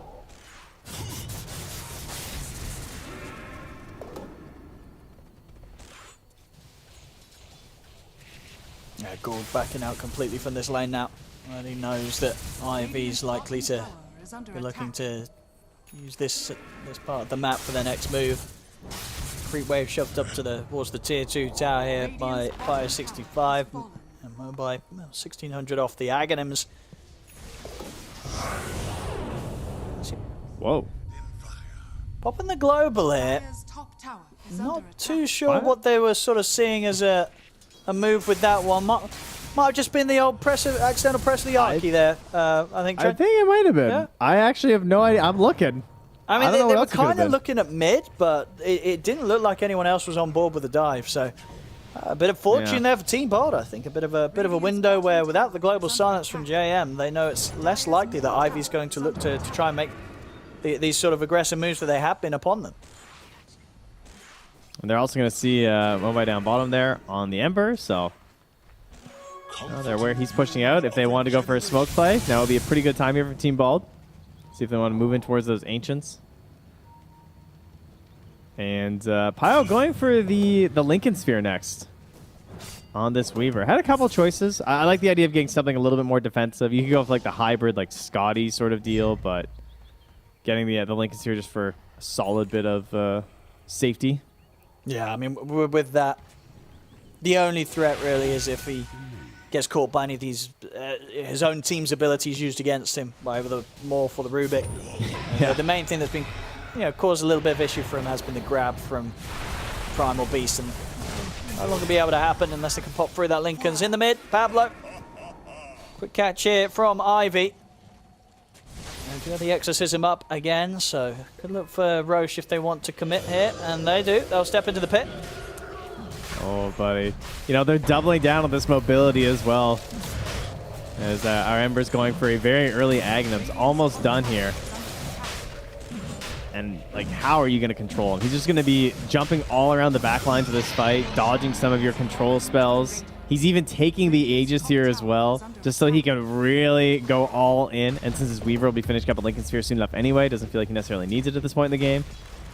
So I think this is your like structure breaker, right? You just kind of like, what happened in in game 2 was that they struggled to just get that first chaotic start to the high ground fight. Even though they were stronger, they weren't able to find that important hero, be it the Zeus or the Drow.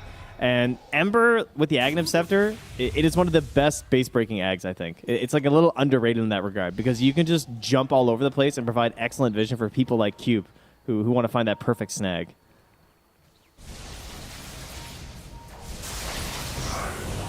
Fire. They'll look to use the global here this time with definite intention to kill as they get their safety to commit in onto We Are as a team without any chance of Team Bod doing anything to help him. And they're looking to go for more. Mobike closing the gap with the Aghanims. Gorg, Mantra at the ready. Those chains off. And that'll be that. Gorg able to keep safe under the tier 2. And still looking pretty solid on the farm. Very close to having the BKB. It's a familiar sight here, Owen. It's very similar to last game. I mean, it is. I mean, now for Ivy, how are they going to go about breaking the high ground? And how are they going to end up not falling into the same sort of trap that they got stuck in game 2? Is it easier for them? Is it just as hard? Yes. Is it more difficult? I think it's easier right now because they have global and they have the Ember Agnums. Yeah. I think that Ember just jumps in, you global, you kill one person, they buy back, you run away. It's like Kezu was saying. If it takes 2 hours, I don't care. But right now, the lack of dispels on the Dire is pretty rough. I mean, they only have the Manta so far for the Morphling. And the BKB for Primal Beast, but I'm mostly just focusing on Morphling and Zeus. I feel like they're the 2 key ones.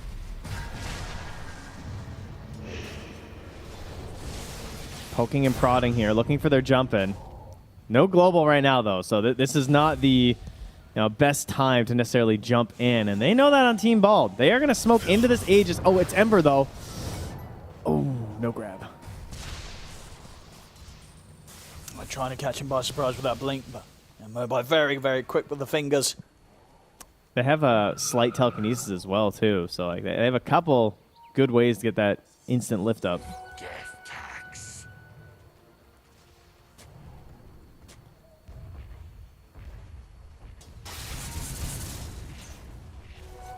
Well, they have a good sense that Team Ball went down bottom, and their wave is pushing down bottom. They're controlling the wave mid, so they're just going to take this top tier 2 for free. They also spot Pablo on this ward that's in the jungle, so Pablo being down there notifies like there's no way there's a defense happening here. Dire also have used the glyph, so they will be getting it right back, of course. But this tower's going down. Dire's top tower has fallen. For Team Bold, you still imagine just a case of waiting out the Sages? Oh, I think Zip Zapper might be getting jumped here. See if he wants to BKB and run. He'll try. Dire's top tower is under attack. And with the TP, it will indeed be enough to get him out. Zip Zapper able to avoid the move. It does mean that Ivy will be more intent on trying to See if they can get anything else from this triangle. At the moment, Bengen is still hanging around a little bit, trying to play safe under the vision that he has.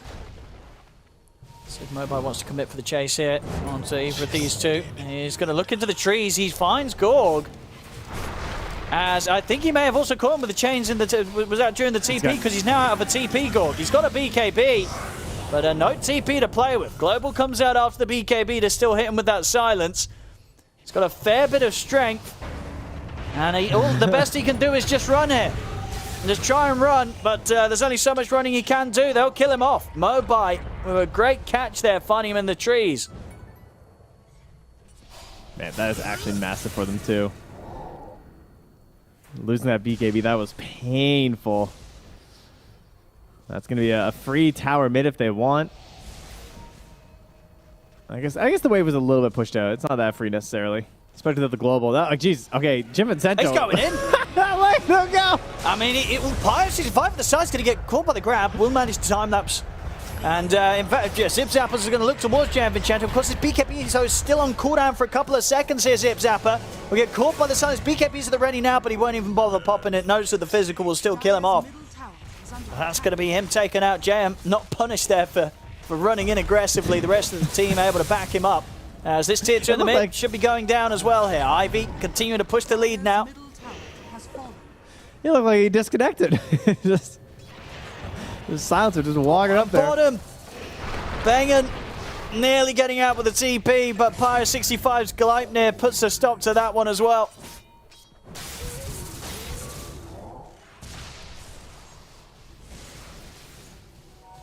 This is the kind of patience that you're hoping for here. Pablo, though, hoping to find something, but there's a sentry on the ground. And they were ready for that one.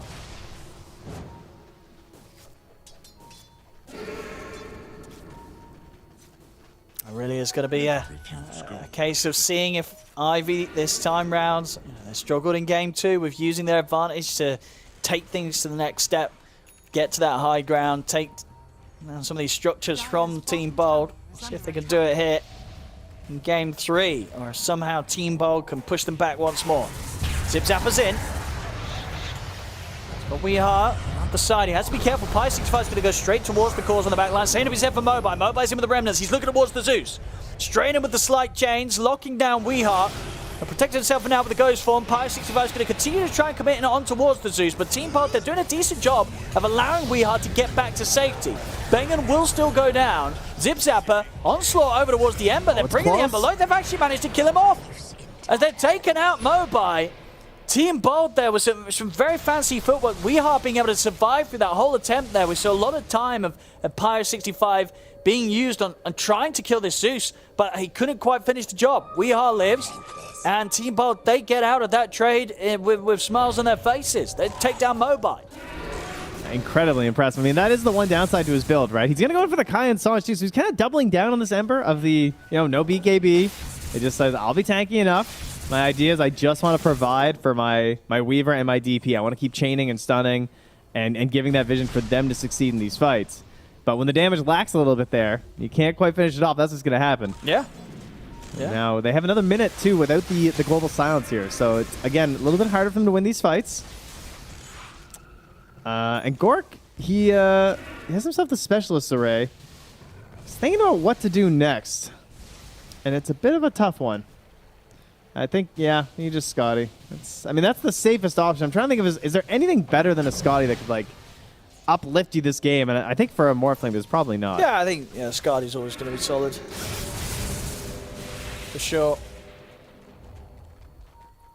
See Ivy back in action. The smoke's immediately coming out. They know that if they can just find some sort of pick-off, they'll be able to move into Roche, get the Aegis and Shard, and then manage to set up for another attempt at the high ground. See what sort of a grab they can get here. The two supports of Team Bolt will get spotted by the Sleight of Fist, but not a chance for Ivy to actually get a full grab on them as a team. So Team Bolt will avoid the smoke movement. Zip Zapper starting to put pressure on down bottom, and we'll be going for the, at least at the moment, it has the Hex queued up, so providing some extra sort of solution to the lack of lockdown that the heroes have innately. I like Zip Zapper's idea of going for the Scythe as well. I think Primal Beast has this kind kind of annoying item sequence where you buy your blink and your BKB, usually BKB first, obviously, and then into your blink. And then after, it can be a bit of... It feels like items don't make a huge impact on the hero. Like sometimes you might see like an aura or something, but I think anything that chains off of your blink is generally a pretty good idea. So the site, it's going to take a while to get, but you know, with the way that MOBA is playing specifically, it's pretty much the dream choice here. But they are going to protect him once more here with the Aegis by the looks of it. Yeah, no, for sure. I mean, yeah, you should say, when your Ember's not got a BKB, you need this Aegis on him every time. We'll see if he... It might be helpful to get him a rune as well next time. Oh, into the triangle he goes. Now we'll get banging. See if they can get more. Gorg holds back Q-Pan Mobile here with the chains. And he's going to get the gap closed upon him as he'll BKB TP out. Mobile will look towards the support of Pablo instead. Pablo able to toss him back, but he'll toss him straight back after being tossed back. Yeah, no chance to throw out the Ember Remnants. That would have been pretty nice as a save, but caught and gone here. 16k lead with an Aegis and an Exorcism pop there, going high ground. This is indeed the high ground push that they couldn't quite find in Game 2. See if they're able to succeed with it here in Game 3. Fortification will buy some time for Team Bold, and the buyback comes out from Pablo. Downside, there's only 2 Remnants right now. That's kind of annoying. Creep wave is spent. It's frustrating, but I actually think this is correct because there's so much time left on the Aegis that they'll still have another Exorcism with this Aegis. So there's no point going too crazy right now. You want to wait this out.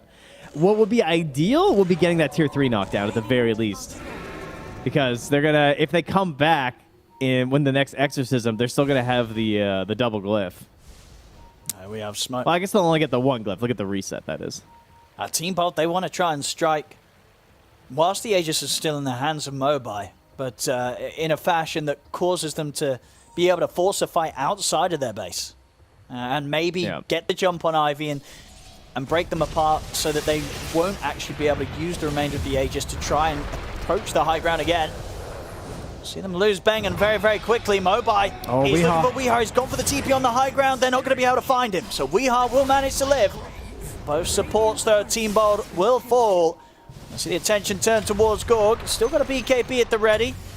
He will have to walk his way back to the base, though. No TP in his pocket. So he'll take the walk back. So they'll save the cause, but now it was a dieback from Pablo. So the next push will come in. He got the wave, but they glyphed in time. They're going to be able to save that one creep. Continue to look for Zip Zapper. He's got the BKB TP. They've got nothing to stop that, so he'll get back to the base. Is that one creep still alive? It is. He's keeping that creep alive. Charge! Another wave will be coming along here shortly. Ugh. Oh. Still tricky to push. Never stood a chance. Weeha, as long as he lives, as long as he can sit back and spam out the waves, it's not going to be easy for Ivy to take this to the next level. The smoke's out again from Team Bold. Looking to maybe strike whilst Pablo's still dead, so that Ivy may not be fully prepared for this 4-man smoke. They're making their way towards Own Me, and he's the main part of the push when his BKB when they got look for delivered. the objectives, and indeed just delivered just in time, and backup's on its way. Mobile flies across the map here with the remnants to take down Bengen.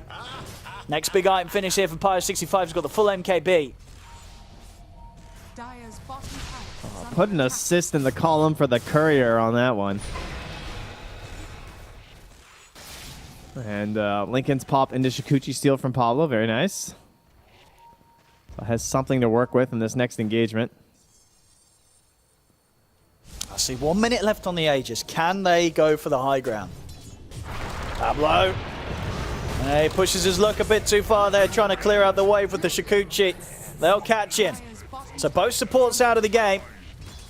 Ivy, they'll surely want to try and use this to get some damage done. Top lane, Zip Zapper. It's going to be able to start with the jump. And they're going to be able to burn through that Aegis pretty quickly, but it's space. It is space, that's what Mobile will tell you. Bit of a distraction here from what's going on the bottom lane as the push coming in very heavily from the rest of Ivy. Bengen's taken down. The bottom barracks, they will be dealt with. So a nice bit of a split up there of Team Bold as the attention was drawn towards the top. And that gave all the space that the rest of his team needed, Mobite, to take that bottom racks. There's still E-Blade and Thunder God's Wrath here, but they're going to get They're Weehaw. going to get the toss back. We are in a very, very risky spot. Can the rest of his team bail him out of this one? Zipzapper getting him with the grab. But Weehaw down and out for 50. Same to be said for Zipzapper. They do both have buyback available. Weeha's going to have to use it if they want to try and hold on to at least this mid racks. Stop them from losing 2 sets of racks. It's just the 1 set on the bottom that's been taken from them, but definite progress from Ivy. A 29k lead, a set of barracks that they've been able to take away, and Pyro 65 just continuing to grow in power here. Level 24, 2600 gold on top of the MKB. Ivy very much seeming like that they're in a much better situation to just take this lead and close the game up in a way that they couldn't manage to do in game 2.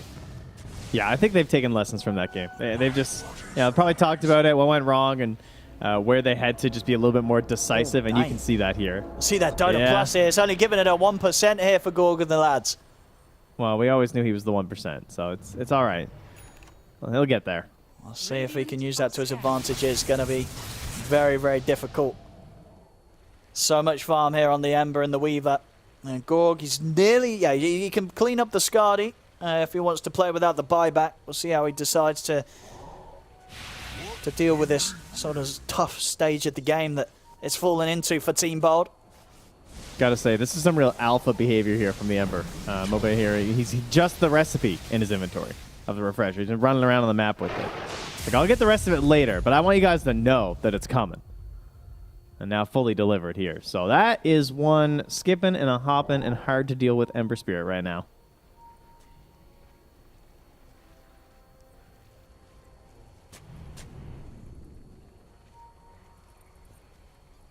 That's super hard to keep any sort of chance of catching him in the fights.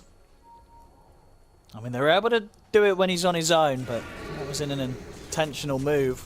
The rest of the time he's had the team by his side, and just so much chaos that he has free roam to jump across the fight and target whoever he wishes to do so.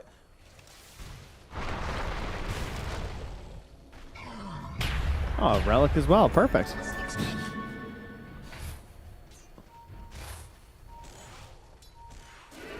See if Weehaw can manage to find one again here on the Dyers. They've gotten a telescope. That's pretty solid. Would love to find those neutralizers before that fight. Gork is down here. He's farming. He's working as hard as he can.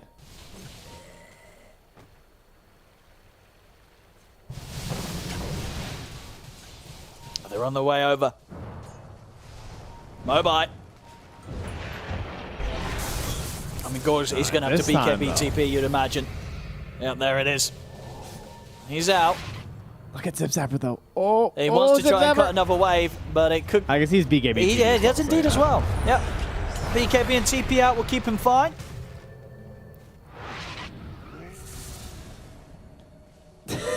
Weehaw's E-bladed creeps. Like, please, hurry up.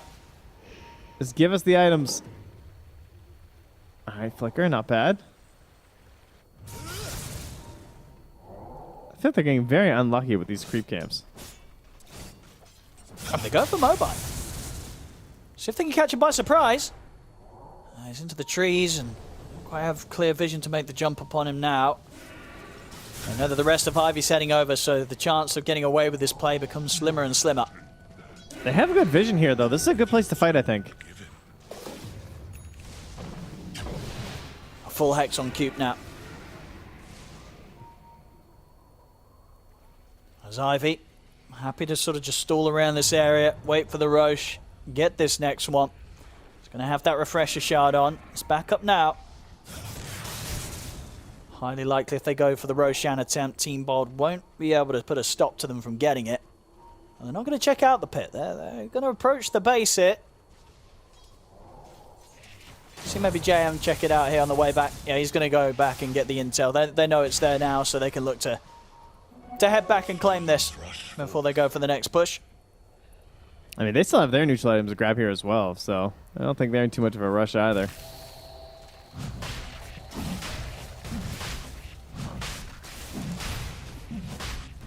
See who this refresher shard goes to. Could be nice on JM having 2 rounds of the ult. Global silence.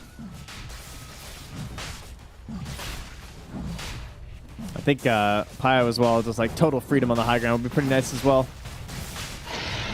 Something like what we got. And well, Cube will hold the refresher for now. Get him with a double hex play. Ah, come on, give it to the Ember.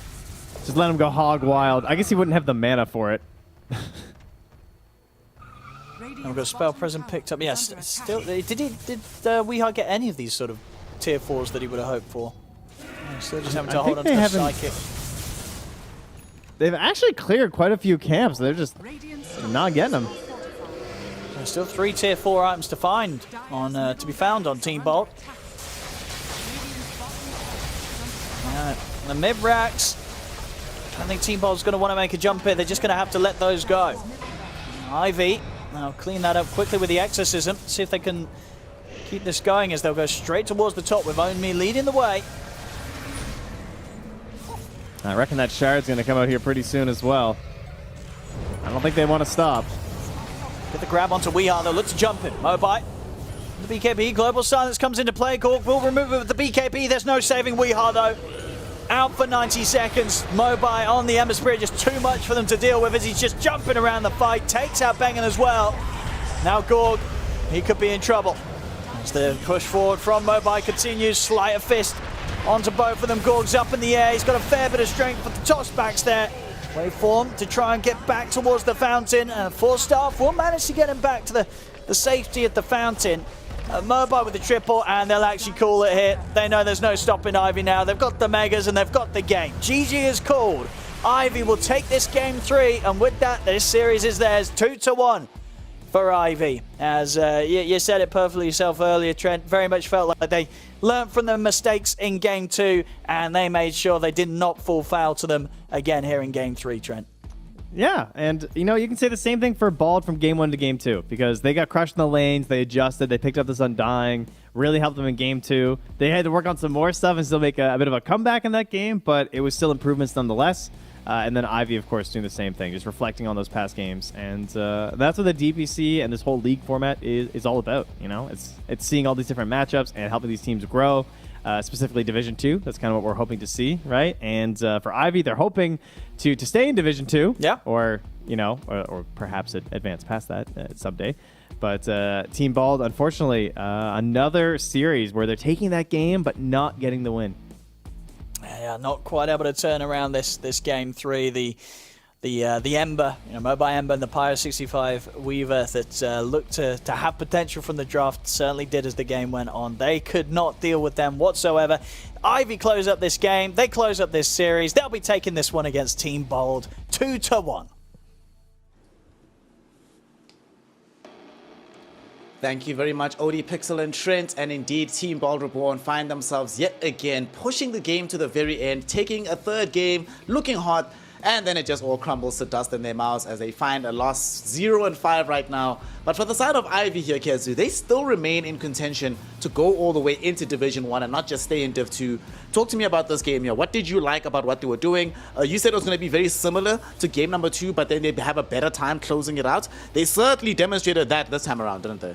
Yeah, I mean, I think they just had a bit more time to, talk about the last game. Also, perhaps this time was a bit easier around because they have this Ember that they can play through. I mean, what I liked is that they're all connected in these fights. Like, you have the Weaver who's aggressive early on. Like, they're all just playing their heroes to their strengths, which I like a lot. And that's not only good because, well, they can, because they have these heroes, apart from him feeding here a little bit. But it makes the life of a Silencer easier and, like, of the DP as well. Like, the only thing that they aren't doing perfectly is that sometimes they overplay a little bit, but that's okay. They can, shape that out over time. Yeah, I just love the aggression of Ivy, just like when all these highlights, it's always Ivy kind of setting the pace. And even when Board looked like they had a moment of like, oh, maybe they can get themselves back into the game, it was because of Ivy's aggression. So if Ivy can just kind of fine tune that a little bit, that's when they are a really fun team to watch. But yeah, I don't know. I feel like you give Coop this Tiny, you give some Ember away, some Weaver. It's like so much elusiveness within the cores, so much turnaround potential on poke and prod. They didn't even need global in some of the fights because he was just using it accidentally. But no, it was a refreshing game from Ivy because they actually got to a point where they had a lead and then they held themselves there. And like most of these highlights that we're watching, all on the dire side of the map. If this was ever on a Radiant side of the map, it's a tower, it's map progression, it's Bald actually scaling into the game. But Ivy are forcing Bald into such defensive fights that even if they are to throw or like lose some heroes, Bald aren't really capitalizing on it too much. Yep. I mean, it took 25 minutes in this game for Bald to even take a single tier 1 tower, let alone the mid side of the map. And most of these fights, as you say, it was just fought on Bald side. They were the ones having to deal and absorb what Ivy was putting out. And unfortunately, they just were not able to do so. One of the things that you mentioned in the pre-game here, Kezu, is how much easier this game is going to be for these elusive heroes, your Weavers, your Ember Spirits. The threat level from the side of Team Bald, I mean, Zip Zapper, he did his best, but there's limited amounts of things you can do on this Primal Beast hero. Should they had an opportunity to maybe go for the Centaur earlier on, they got the Primal Beast fairly late in the draft. What changes do you think they could have made in the draft itself? Or I don't think they could have played this particular lineup of heroes that much more differently, so what would you have liked to have seen instead to help them in this game 3? I mean, I feel like the Morphling, I feel like this is just a hard Morphling game. I think that's number 1. And number 2, I think you would have preferred to have a second hero that can go in. Like right now, it's very tailored. Okay, let's say you want to kill the Weaver or the Ember. You charge in with your Primal or you lift. But every single time, they can just press global and the guy won't die. It's just very easy for them to play. You don't really have a good answer to their tempo. So yeah, it ain't great, Chief. Alright, T, I will allow this from you this time around. Who gets the MVP vote on the side of Ivy here? Who is the most instrumental player towards their victory in Game 3? And there's only one right answer. If you say something else, I'm going to veto you, by the way. It's gonna be Mobi. Yeah, it's a good job. I was about to say Moby, so I was panicking. Moby! Moby! No, it's Mobi. Come on, man. The guy finished 16-4-16. He knew there wasn't really much to punish him. He was poking and prodding. I like the fact that he went Maelstrom and the Ags and whatnot. Like, he just a really fluid game. And I think that's what you kind of need from your mid laner, is sometimes you see this, like, certain hero concept from the enemy team. You pick up this hero, it's like, you should be ending the game with a score. Like, even if they're to lose this game, he still would have had, like, 15 plus kills in this game because it was that good of an Ember game. So, yeah. No, big fan. Phenomenal performance coming in from Mobe. One of the things I loved about him as well was the itemization. The confidence it takes to only go for BKB as your final item in the game, knowing full well they just don't have the tools to kill me. And, you know, in some regard, if we could give like a secondary MVP, shout out to JM Vincento for always having access to the insurance global. Even when it wasn't necessary to win the fight, he's like, I'm going to bail someone out of trouble with this one. I'm going to press this global, make life so much easier. And now, because they managed to do so, the side of Ivy are currently 4-2 in the division. They still have one more map left up against the side of Alliance on Sunday. And that match is very, very important because both of these squads now have the same score. So heading into that series, it means whoever loses is out of contention to go into Div 1. Whoever wins is now suddenly finding themselves in the qualifier mix. So Ivy, you know, the first time out in the DPC, they barely stayed in the division. The next tour out, they were like 4th place, but now they're slowly but surely solidifying themselves as a team to take very, very seriously. Kezu, in the event that they qualify, in the event that they go to Div 1, what do you think they need to ensure that they change up, fix, to make sure that they don't get immediately bounced back? What are some of the small cracks in the armor that you think they can work on in the meantime? I would say that their mid-game just needs more consistency. You know, whether it's deciding what you do. Usually in Dota you have a couple of options. You want to make sure that you're just following one, and if the game changes, you're open enough to deviate. But I feel like they're bouncing too much between different ideas, and then perhaps they get impatient. And sometimes, maybe once or twice, you know, some of their last picks aren't clean, but they're getting better. I think they're doing well, but their mid game, I think, is a little shaky. Well, one of the players that's been doing very, very well for them has been their 4th position player, Cube, who's been wowing us on the Tiny. So let's have a quick conversation with him on the side here of Ivy, one of the winners today. Cube, good sir, congratulations on the victory. Firstly, do you have a vendetta against Gorp? Why were you following him around so much, just keeping to try and kill this one player on the enemy team? Nah, it's nothing personal. I think when you play against any players in the current Div 2, you have to play careful, and then you better take care of the +1, and that's good. It's nothing personal for sure. It's just business, nothing personal. On a more serious note, though, now that you have managed to win out this game, you currently are 4-2 with one more game up against the side of Alliance before you get promotion potentially into Div 1, or at the very least qualify for the tiebreaker situation.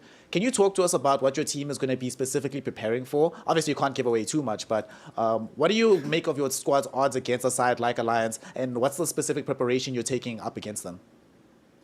I mean, usually we just look at what they play, how they play on map, what they do, and like certain times of the game, and then we try to move along. But in the end, we just don't really care who we play against. We just want to play and win. All right, makes sense. Case of the kitten. I think this like direct preparation is kind of hard to say what we're gonna do, because then they know what we're doing, right? Not wanna do that. No, Yeah, they're not going to that's listen to true. the interview, man. It's fine. Trust. It's all good. You do you, boss.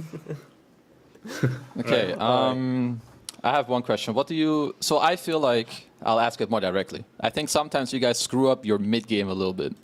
Do you, first of all, agree with that? And second of all, if you do agree with that, why? Like, what do you think makes it hard to, like, play a game cleanly?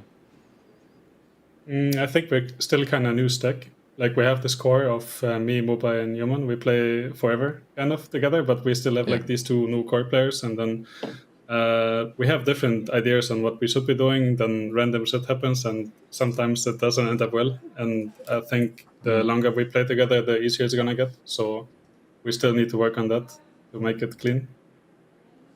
Yep, I would agree. And then, from your point of view, what do you think went wrong in the second game? I think you guys performed better than them in all 3 games. The second game was kind of yours too.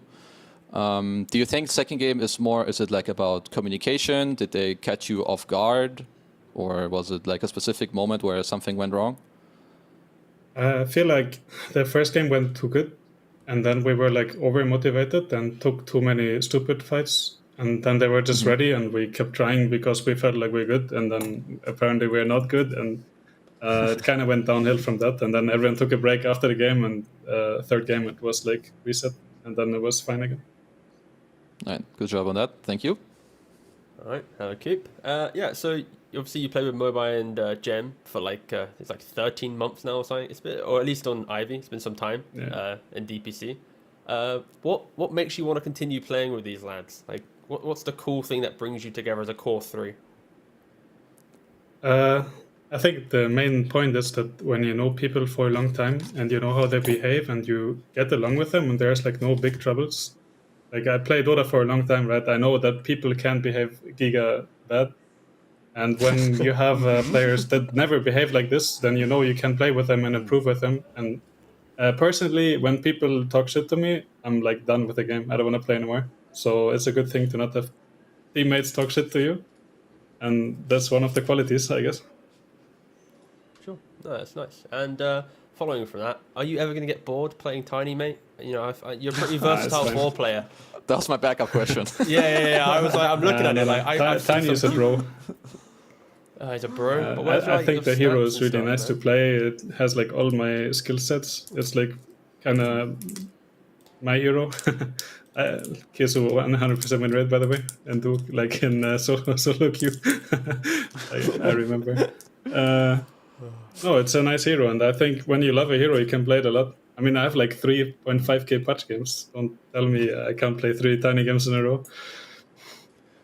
I was going to allude to that. Maybe are we going to get to that many thousands of pro games on Tiny? Like, if we never get a patch ever again, are you just only going to be a Tiny player from here on Tiny out? for the rest of his life. I mean, if it is, it's fine. I don't mind. I like to beat the rock. That's fair enough.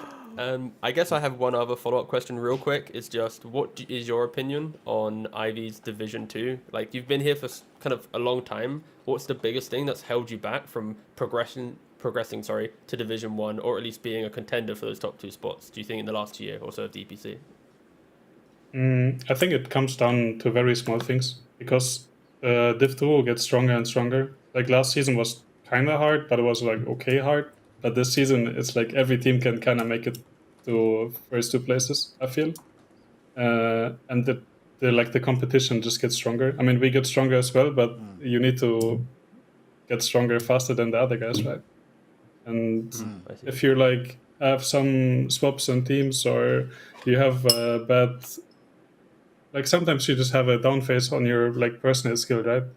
And then it kind of drags it down a bit. I don't know. I think there can be many reasons. It's not very clear to me why it's the case. But there are a lot of good teams, so it's not a shame to lose. Like against any of them, like even if we lose against Bolt, yeah, it's not gonna feel great, but it can definitely happen. For sure. Cool. Thank you very much. I mean, as you mentioned there, Cube, this particular season of the DPC here in Div 2 in Western Europe has been very, very challenging and very competitive. So your final series, a series which legitimately has massive ramifications, because if you win that last series, you're in the tiebreaker situation to go to Div 1. So we'll let you go and practice for your last matchup up against Alliance. Thank you so much for giving us your time. Good luck, have fun, and we're hoping for another entertaining day from you. Yeah, thank you. Thanks for casting. It's always nice. Congrats. Thanks. So that is, of course, Cube 4 position extraordinaire, the rock of his team, Kezu. He's the one that has been giving them victory after victory after victory, with them now going 2-1. Very quickly, before we go into the next series, what do you rate their chances up against the side of Alliance, who themselves are quite resurgent in the division at this point? It's hard to say. I feel like both teams have been on a heavy upswing. I feel like it's more about who shows up. I don't know. I think if Ivy can replicate the drafts that they have here, they have a good chance against Alliance. And they're my German brothers, so I need to give them some hope and some confidence. So, you know, it's time for Germany to get it to the Div 1 boys. Yeah, wait, where was the German question, actually? We could have just really polarized our English audience with just a quick one-on-one Kezu and Cube interview. Why didn't you do it? If they go to Div 1, I'll do it. I see. So Okay, here's what we'll do. This was all according to Plan T, because once they win against the Alliance, that's when he's going to bust out the German Christians as a reward for getting themselves into tiebreakers. You know, that's how it's going to go. Man, what a treat. Thanks, boss. So, of course, that'll only be coming up in the next couple of days. For now, though, we're not done with this particular day of Dota 2. We still have another important series coming up, which is going to be the Ancient Tribe versus Water and Enjoyers. We've just seen a match that could determine promotion for the side here of Ivy. Now we're going to be going into a match that could determine relegation for Ancient Tribe or Water and Enjoyers. So don't go anywhere. Stick around for some more Div 2 action as we continue to walk through the fates of these squads. We'll see you soon to continue the day, so don't go anywhere. I Hexus. Okay, maybe wasted. Go back. I stun Morph after victory. I stun Morph after victory. I'm taking Megas. I'm taking Megas. You will Morph, yeah? Okay, I cannot. Carry with you. You will Morph now. I stun after. I toss up. I Hex Morph. I misclicked. Unlucky. Building. Okay. Holy shit, hard. In both. In both. GG.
welcome one and all here to the DPC. Division 2 action continues in Western Europe. We just wrapped up our first series of the day where Ivy went 2-1 up against the side of Team Bald. And now we move on to a relegation scrap. Ancient Tribe taking on the side here of the Waterrune Enjoyers.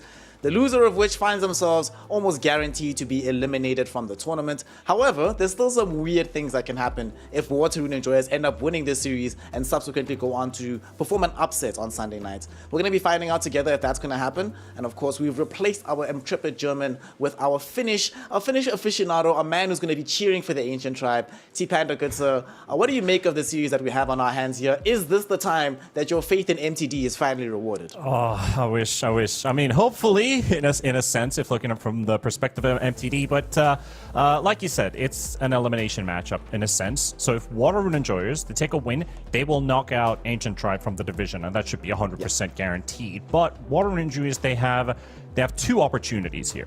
Even if they lose this first series, the second one can still pull them into 2 wins, tying up Ancient Tribe for 2 wins and forcing out a tiebreaker between the 2 teams. So I guess this is round 1.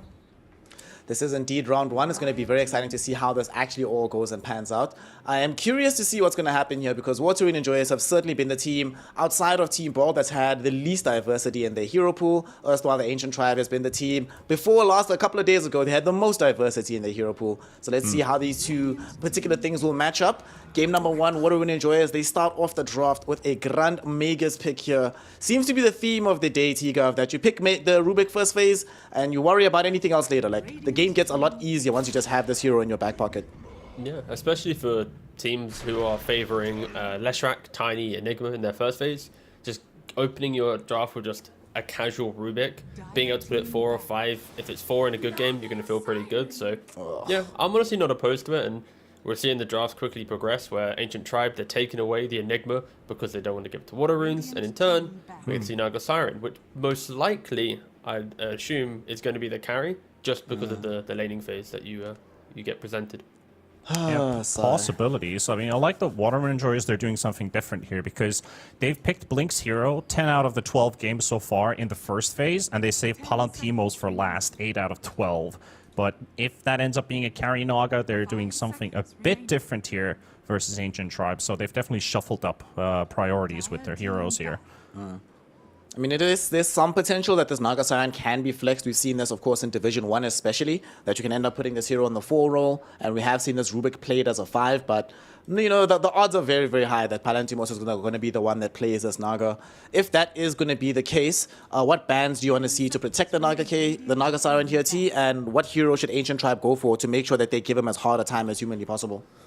I mean, if it was I mean, they've already banned the Pudge. That's the key one. It's like the go-to ban. I think Water Runes, based on their own logic of Naga matchups, Razor. they might even ban out the Razor themselves. But it's also, your carry needs to be a real, specialist on the hero, like to want to play that hero carry, because of course it's not 2 in the meta. So I'd be surprised if they banned it out, but if they did, then it's a lot of respect, and yeah, Leshrac would be the more logical option after that. So yeah, ban-wise, it really does feel like it's just a carry Naga. No flexibility here, nothing crazy, unless they're using 3 bans to cover 1 pick to bamboozle, but that's not going to happen here. I'm kind of hoping that Low Pleb does go back for the Razor, right? He's played this hero 10 times in the past. We haven't seen him played in the DPC, but what do you make of the Razor here, T-Panda, with the rest of the Ancient Tribe draft? Do you think it could work out for them if they had to match it up like that? Well, that's 2 high win rate heroes, at least in the division, against the Naga. The Enigma has won both games against the Naga, and Razor has won 2 out of 3. So that's an option, at least numbers-wise. You can think about it. Instead, still leaving the option open. They have the 18th pick, so they want to see what Waterrune Enjoyers really want to pull out to combine with this Naga, like already strengthening the lanes. Do they want to go Naga Rubik, or do they bring themselves something that, maybe slows down the capabilities a little bit? Maybe another melee hero. Honestly, I would like a 5 Riki in a sense, because he's great at trading. He takes away the Mirana combo away from the side of Ancient Tribe, forcing this Tiny to go mid. And that mischance, at least if you force that Tiny into being a core, it is going to be very nasty for him, because he can't blow up heroes instantly, and he's just so good at trading in the lane. Panda, I already have to watch a Naga Siren game, man. Have I not suffered enough? Like, don't Naga plus Riki in the same game. Come on, man. That Well, would be a get bit it now. too much. Thank God. You won't get it now necessarily. right. What a face-up value draft from Water Runes, actually. It's like Stoikov mid-Tusk. Your support duo is Rubik and Silencer. You got this Naga Siren on carry. And if anything, they're now doing the opposite, where BNC is going to have overall last pick priority in this lineup, which is pretty cool. I feel like, for me, I'd be screaming for Beastmaster or for BNC as well, like Beastmaster or Visage for him, just because you can scale up with the pipes, you can buy the auras, and you give your team something to play around whilst your Naga's farming behind. But, you know, that's multiple bans and picks down the line. Just cool to see that they have fully changed up their concept here. I like the idea of the Mirana now most likely being +5 for Ancient Tribe, because LeBron, he was already tied for most heroes played across all Division 2 regions with 12 hero picks. That's going to be his 13th. Yeah, it's crazy. It's not been working out for him, so I think they need to like half that hero pool. It's honestly, I kind of get agitated when I hear that players have like 15 hero picks and stuff. It's like on carry, that's cool. On mid, that's pretty cool. But it's like when you get down to supports, it's like, come on, lads. Like if you, it's like a soul searching. Yeah, exactly. Like I understand that flexibility is cool and stuff, but I don't know. Normally, when you look at flexibility on a team, it's more attributed to teams that aren't succeeding because they're kind of scrambling to find something that works. And the better teams often have a clear concept that they utilize each series. I mean, that has been the story of Ancient Tribe coming into this one. They're like tied second, I believe, for most wide hero pool across all DPC regions. And as mentioned, LeBron is tied second as well for most heroes across all DPC regions. So, yeah, they've been just throwing everything at the wall and being like, what sticks, what works. They've only gotten the one win under the belt. To be fair, they've gotten a lot of 2-1s in the division. They just haven't been able to make that next step of winning those actual close series. In this game, though, things look okay for them so far. They know that they're going to be playing a little bit of a slower game. They have some kind of team fight. Their lanes aren't too terrible. But I don't see a necessary win condition just yet for them, T-Panda. So what will Little Pleb play in this situation to ensure that he can get himself the W? Are you looking for one of his comfort picks? Some Morphling, Medusa, Monkey King, anything like that? Yeah, the Morphling is what I'm looking at. Like, Water Rune Enjoyers, they still have to pick before. But the last time Ancient Tribe won with this Zeus lineup was against Hustlers, and they had Zeus versus Naga, and then they had the Morphling. We've seen how Morphling is pretty decent versus the, well, not directly versus the Naga, but having that extra ensnare. That also counters the Tusk, makes his game a lot harder. You also have a way to dispel the silence by popping off your mirror image, if you are already turned into Naga, that is. So you have a lot of different tools on this hero, and the extra damage that amplifies again with the Mirana right clicks, with the Tiny going for the quick burst damage too. And it also gives you a bit of extra freedom to fight your fights. You have so much more vision provided. You already have the Zeus providing that. You have the arrow from Mirana, and then you have the illusions giving you that bit of extra. So I would really like to see Morphling for Ancient Tribe. But for Water Rune Enjoyers, they are kind of locking themselves into what does Blink want to play and what does he actually have the greatest success on. Because obviously his performances have been a bit iffy. It's been a bit like, you could say, 40-60 or 35-65. So with this last pick, can they get a value pick for him that actually gives him a good game? I think for Ancient Tribe, I was going to say, like, Ancient Tribe's lineup, its biggest weakness is the map getting choked out on them early on, because they don't really have heroes that can take, like, swift fights around, right? Like, Zeus and Enigma, relatively static. They rely on other heroes to come to them or to enable them. And Mirana's kind of the same thing. You need to be enabled. And Tiny's the only one that does that right now. And if their carry is some Morphling, then they won't really have any real map play outside of doing well on lanes and kind of propelling from there. So that's why I still think for Water Runes, like the Lycan ban from Ancient Tribe was pretty cool. I mentioned Beast and Visage already. Like just something that just gets the game going for Water Runes, so then you can get to the point where you cross the river and hold your ground there. And then it's like now Ancient Tribe are stuck in a corner. If they smoke out and don't get that perfect Tiny initiation, they're going to feel really bad. So I think there's a really good opportunity for Water Runes to just break the game right now with this pick and put Ancient Tribe in a difficult position.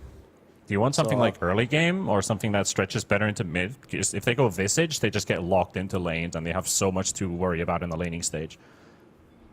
Who worries in the laning stage, sorry? For Water Rune Enjoyers, if they go for Visage, is that an option? Do they go for Timbersaw? No, yeah. So Beastmaster, Visage, these heroes play pretty decent lanes and scale quite nicely. Again, you're picking blind, so you need to pick a hero that can just do its own thing. The reason why you probably won't go Visage is just because you have Rubik as your support, so you might lean more towards the melee hero, but yep, they go for the Beastmaster. Right. There we go. Okay, game number 89 on the Blink. Beastmaster is his most played hero, very successful with a 60% win rate. It was definitely going to be some Zooey type thing. There's BKB piercing disable now.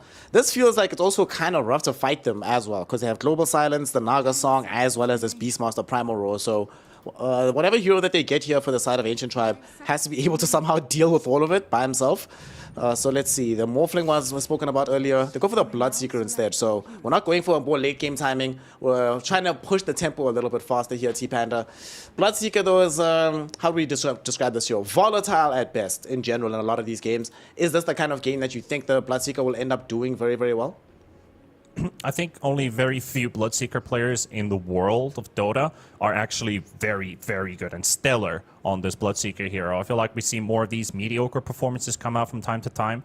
At least his silence is very useful here against multiple heroes, against more Water Rune Enjoyers. It's not even about the Rupture, but actually getting themselves good tempo going, because Zeus already helps you out with that, and now you have Global Vision, basically, combining. You have this very old-school Zeus Bloodseeker combo coming out, so I think they're drafting into a bit of a comfort zone on the side of Ancient Tribe.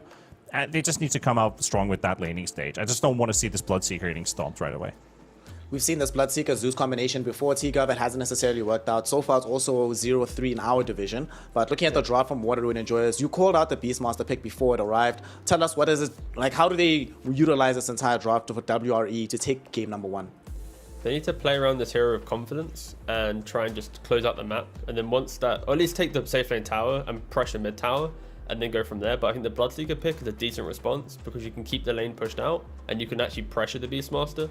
So all eyes on me are on BNC right now. How does he approach that Beastmaster lane? Can he get to the Helm of the Dominator, start pressuring, get to Helm of Overlord, take over the game, and then at some point Naga will just thrive in this game because, you know, by heart, Skadi, you have all the HP. So I do prefer Water Rune Enjoyers, but if they mis-execute and this beast just goes like 0-3 in lane, their entire early mid game is just gone, and then Bloodseeker Zeus will just go BAM! And kill everything. So, you know, we'll see. Ancient Tribe on the cusp of trying to kill everything and secure this first game. Earthstar Water Rune Enjoyers looking for some clean execution if they want to win this one out. We'll find out who has what it takes, and we have our wonderful duo, the TI Finals duo of OD Pixel and Fogged. Take it away for game 1, gentlemen. Thank you very much, Snare. Yes, looking forward to seeing both of these teams fight for, you know, to be able to stay up here in Division 2 after they've both been having a bit of a rough time so far. Fogged, considering these drafts and considering the way that we've seen the two teams play, what do you sort of expect out of this sort of matchup? You know, are you kind of coming into this with a team that you would kind of put in a stronger spot right now? Honestly, I don't know. I think they're both pretty, just volatile, I guess is the word we could say. Because they're just, you know, sometimes they look pretty solid, but a lot of times also just like clean games are not going to be what we're seeing. So who knows? That's why I feel like, you know, I'm liking what T was saying, and I was actually on board with what he was saying too, with like this Beastmaster Naga, limiting control of the map, like kind of just controlling everything. And then you never really can team fight with Enigma this game. There's like a million counters for this black hole. So I feel like that's the plan. However, clean Dota is probably not what we're going to see, so I think some volatility could maybe slip up there for Water Rune Enjoyers, and that's where Zeus Bloodseeker, that's where they're going to be able to thrive. We saw what the Zeus was able to do to the Naga Siren the other day, where it's 40,000 net worth for what, right? But we'll see if that does end up happening. Absolutely. Yeah, well, let's see any action here around the bounty runes. A lot of counter picks in this game, it feels like, too. And a lot of both teams trying to, like, I would say Water Rune Enjoyers have the heavy emphasis on, like, controlling map and playing around vision, right? They have the Beastmaster, they have the Naga illusions that are running around constantly, but it feels like Ancient Tribe tried to perhaps fix that a little bit, having the Zeus last pick versus the Naga, and then also going for Bloodseeker, so trying to get a little bit of vision aspects at least going their ways. But definitely what does look a little bit harder, I would say, for the side of Ancient Tribe, unless somehow the Zeus and Bloodseeker are able to pop off. Interesting to see as well, of course, how Mixer's able to play today. New name on the squad for this series. So see what he's got to show us here. And as you mentioned, already many difficulties for an Enigma this match. So it won't be easy for him. A ton. Like a literal math. I mean, the laning phase, we've seen the Naga matchup versus this Enigma. I think with Tiny, it changes it. I think Tiny's actually, it's the absolute best laner with Enigma, so they should be able to do pretty okay up here. Yeah, for sure, yeah. Between an Avalanche and a Toss, a lot of chance and time for the Eidolons to really do the damage and beat into whoever's getting thrown back. Yeah, and he's got it's a silencer too, so like Mary just steps up wrong once and just gets tossed and dies, so. Let's see what we get out of this mid lane. Stoikov blocking off MTD's immediate retreat. But did we have a reasoning to why they were playing with a new person? I missed it if they did say it. I missed it as well. I believe the information we were given is today they were just playing with a stand-in. Okay. So not too sure on the reason why. Okay.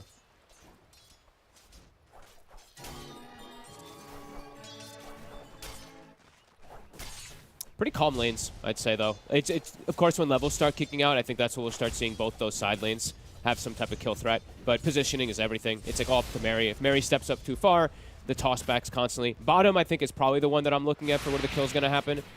Because this Bloodseeker, he's going to be ramped up. He has a Zeus on his team. He has this Enigma constantly harassing with Eidolon. So his thirst will be up there. So Rubik, Yond does have to be a bit careful. So does BNC. And this is the lane to watch, like T was mentioning. You know, if this Beastmaster doesn't have a good time, the entire concept of Water and Enjoyer's draft might fall apart a little bit. So have to make sure he has a good time. They might be able to go for Yond here. He's going to get hit by the blood right. So we'll manage to get back under tower. So yeah, feeling a taste of what Ancient Tribe's potential has on this bottom lane.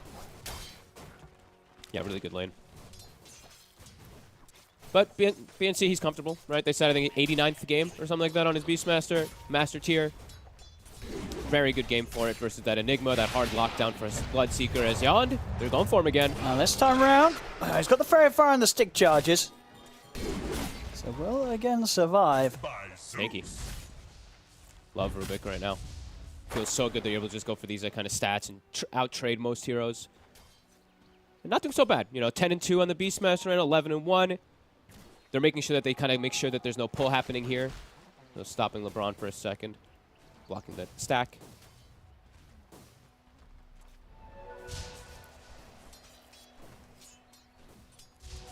Mid spin. Very even. 18 for 2. 18 for 1.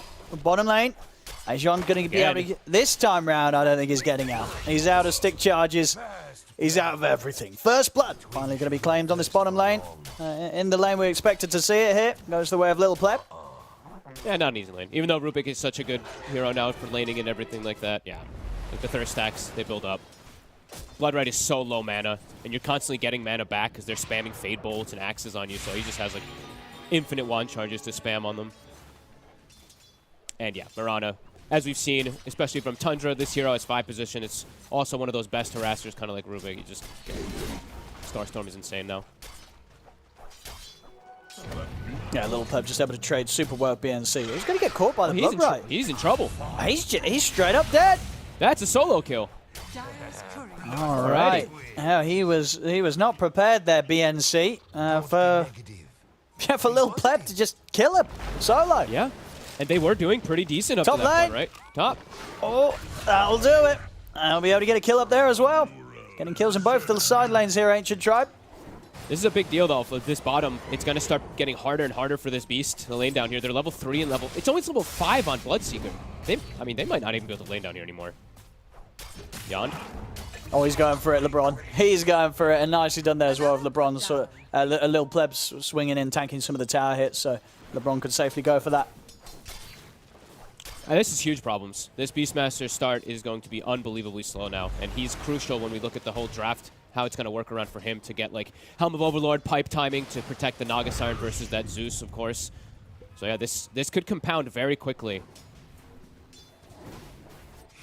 And Little Pleb's level, he's like level 5. He's like, it's actually crazy the XP difference down here. Beastmaster just hit 3.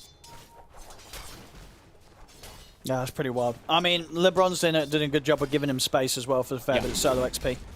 Yeah, he had his pull open the whole time, right? So he's just been like pulling a couple times, just leaving the lane. It's going really well.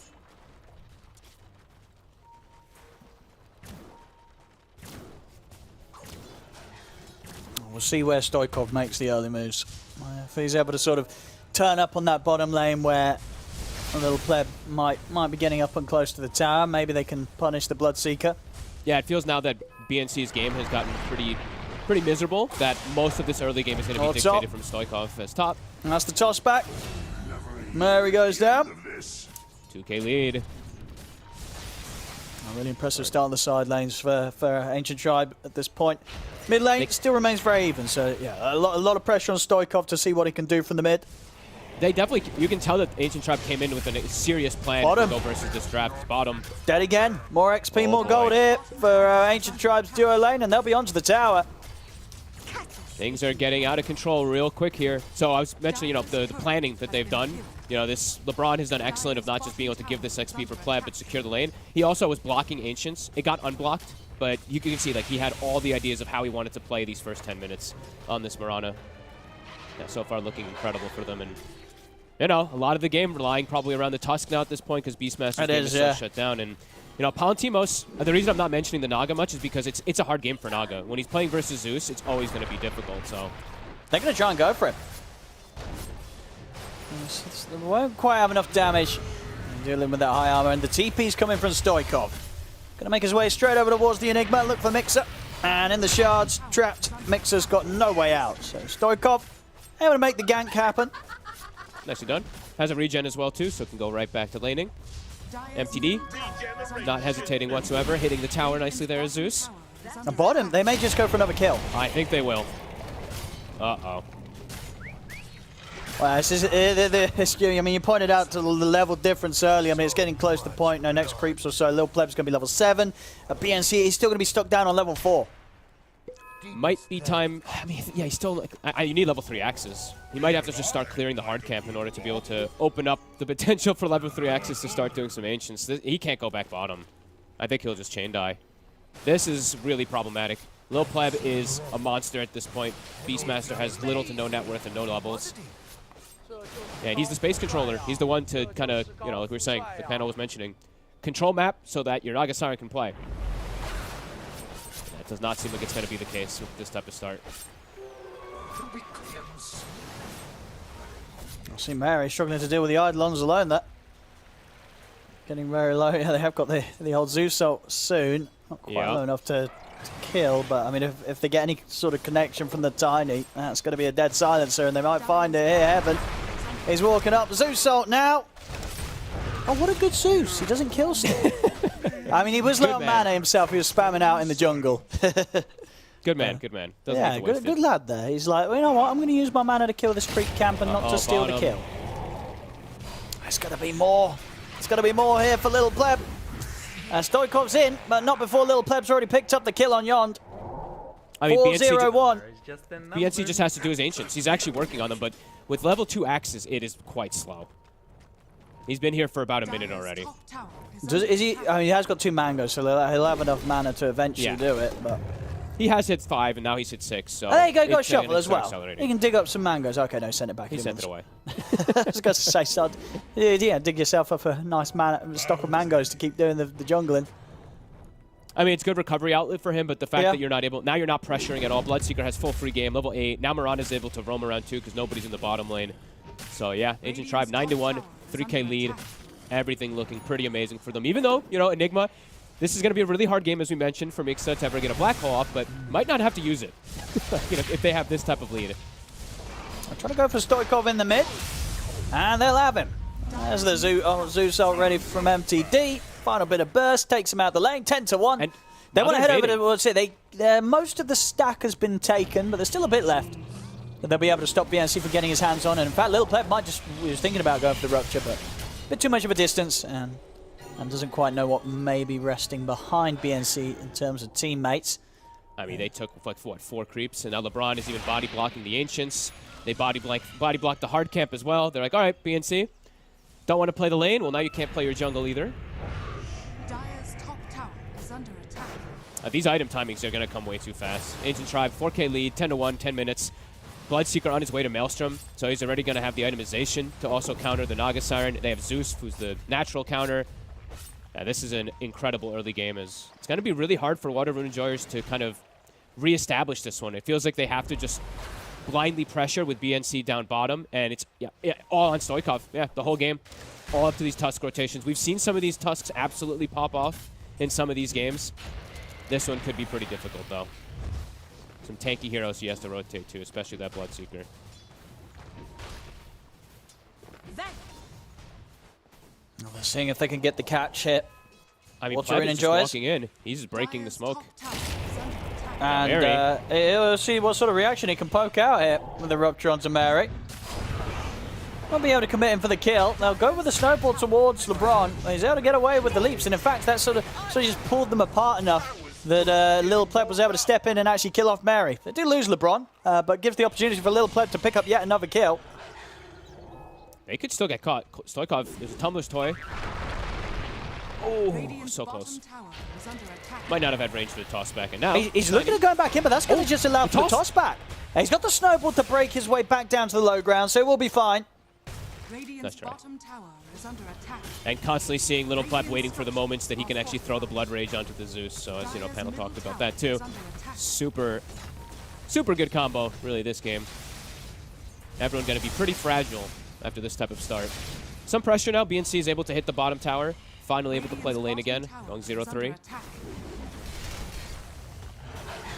But Stoikov, he has to put attention onto mid lane to try to hold versus this push that's coming out. As the global, Maybe seeing if they could have stopped the Zeus from being able to heavenly jump back up to the high ground, but it wasn't going to be the case. And at the end of it all, Stoikov, he's the one that gets caught. Gets caught here, heading towards the power rune, and Heaven's going to be fine. Radiant's bottom tower is under attack. oh boy. Palantimos is getting the farm. You know, he's got that good net worth, but Stoikov dying twice already early game after his Beastmaster's having a tough time. How are they going to be able to make aggressive moves versus this lineup of Ancient Tribe, who now has their mech on Enigma? They can start clustering and grouping. And we've seen games before, of course, where the Naga's had space, they've got farm, but then it's been a for what situation later on down the line. Is this one of those games? He's playing versus Zeus, so it feels, it could definitely be exactly that. I think that's exactly what happened last time, right? Yeah. I think it was also the Naga versus the Zeus, and he couldn't play. His network was existent, but didn't do anything. And they will find Heaven. Okay. See if Stoikov can lead for more. He's looking towards MTD. Shards will sort of push him to the side, but Moonlight shadows up, and he's back under the tier 2, so Water Rune Enjoyers can't catch him now. Oh, Jan so close to having the avalanche range there. Very good spell steal. This could maybe allow the Rubik to open up the map a little bit for his team too. Things getting a little bit better for Water Rune Enjoyers, but the fact that these items are coming so fast on Ancient Tribe, it's going to be tough for them to recover. It's already Greaves on Enigma. Pleb is nearly level 11 with Maelstrom Falcon Blade. Like they're incredibly farmed at this point already. And this Tusk, he does not have easy options to go for kills. Zeus has a way to disengage constantly with Heavenly Jump. Bloodseeker's super tanky. Look at the way the MTD's poking at them. He just steps up in the river. He's not scared at all. Off to the side. BNC's in trouble. He'll get the roar off. Oh. And movement speed allowing him to get away, so he will survive, but that is roar expended. Stoikov still eyeing up Heaven, and with the roll forward, he'll get it. The Global Silence will keep his escape covered. So Stoikov able to back up to the high ground. They turn their attention over towards Mixer on the Enigma now, and they'll get him as well. So a nice bit of play there from Water Rune Enjoyers. Being able to get in and also just keep Stoikov alive. Lil Pleb actually drops incredibly low also. Palantimos got on top of him. Palantimos actually has his Orchid done. So it does have this like solo kill potential. He's gone for that type of build. I've seen this one. This is like the Skeeter build. Sometimes he does go the Manta first, but it looks like Palantimos wants to perhaps get involved a little earlier rather than just go for all split push. Decent reestablishment of the game. Really good global for Mary this time around. Stoikov rolls in. It looks a little over-aggressive, but he's got that cover. Yeah, I think that the Greaves was used earlier on because wasn't it the availability for Mixer to sort of break out of the curses and the silences? Yeah, it must have been. So maybe he got delivered in the middle of it and he had already used well, the it's 12-second cooldown, so I think he must have popped it before that play. Okay, yeah. Just to sort of buff, heal the team up before the defense around that tier 1, so yeah. All right, decent comeback, though, after the pretty disastrous lane, you could say, especially in the bottom one. Still very difficult for them to get more out of that. Just a couple kills. They can't really look to push tower since the Zeus is still alive, so MTD quickly cleans all that up. And they do have to play with a bit of downtime on the side of Water and Enjoyers. They're pretty reliant, it feels like, on either, of course, the Tusk making that move or them having Roar. And probably, honestly, Global. They might have to actually wait for like all the timings whenever they look to play aggressive, because their initiation at the moment is a Tusk rolling in or a Tusk blinking in, which could lead to him just dying if he doesn't have Global coverage. And he did go for the blink, so I actually like that. I saw Stoikov, he had Deso queued up for a bit as his first item, but I think this game, the blink is way more appropriate. He has to be super active to make the space for Naga to come back. And who would you say is trying to jump in the fights? You just going straight for the Zeus? If you can find him, it's not going to be easy. But yeah, if they can get on the Zeus, that's kind of the most ideal target. Just MTD, very careful with his positioning. Has bought the Shard early on the Zeus, rather than going for straight items. So it does make him a little bit more fragile. His damage is way higher, but it will make him more fragile in the upcoming fights, perhaps, if they get on him. So they can get with the smoke. I mean, Stoikov and Mary are looking for the play, just the two of them. Playing around the mid area. They see this Tiny, they see Heaven bottom. They know he's probably close to finishing his blink. They want to get him before They're just going to go under it, yeah. They're going to dive the tower for him. Good play. Little Plebs in with the TP. We'll spot him out with the Blood Bright, but nothing to put a stop to that escape. As Water and Enjoyers get in and very quickly get out.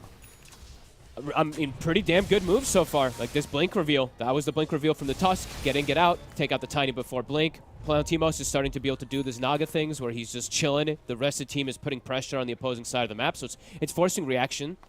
Ancient Tribe trying to not play around that side now, looking to make their own move to find Palantimos. But doesn't look like they'll be able to find him.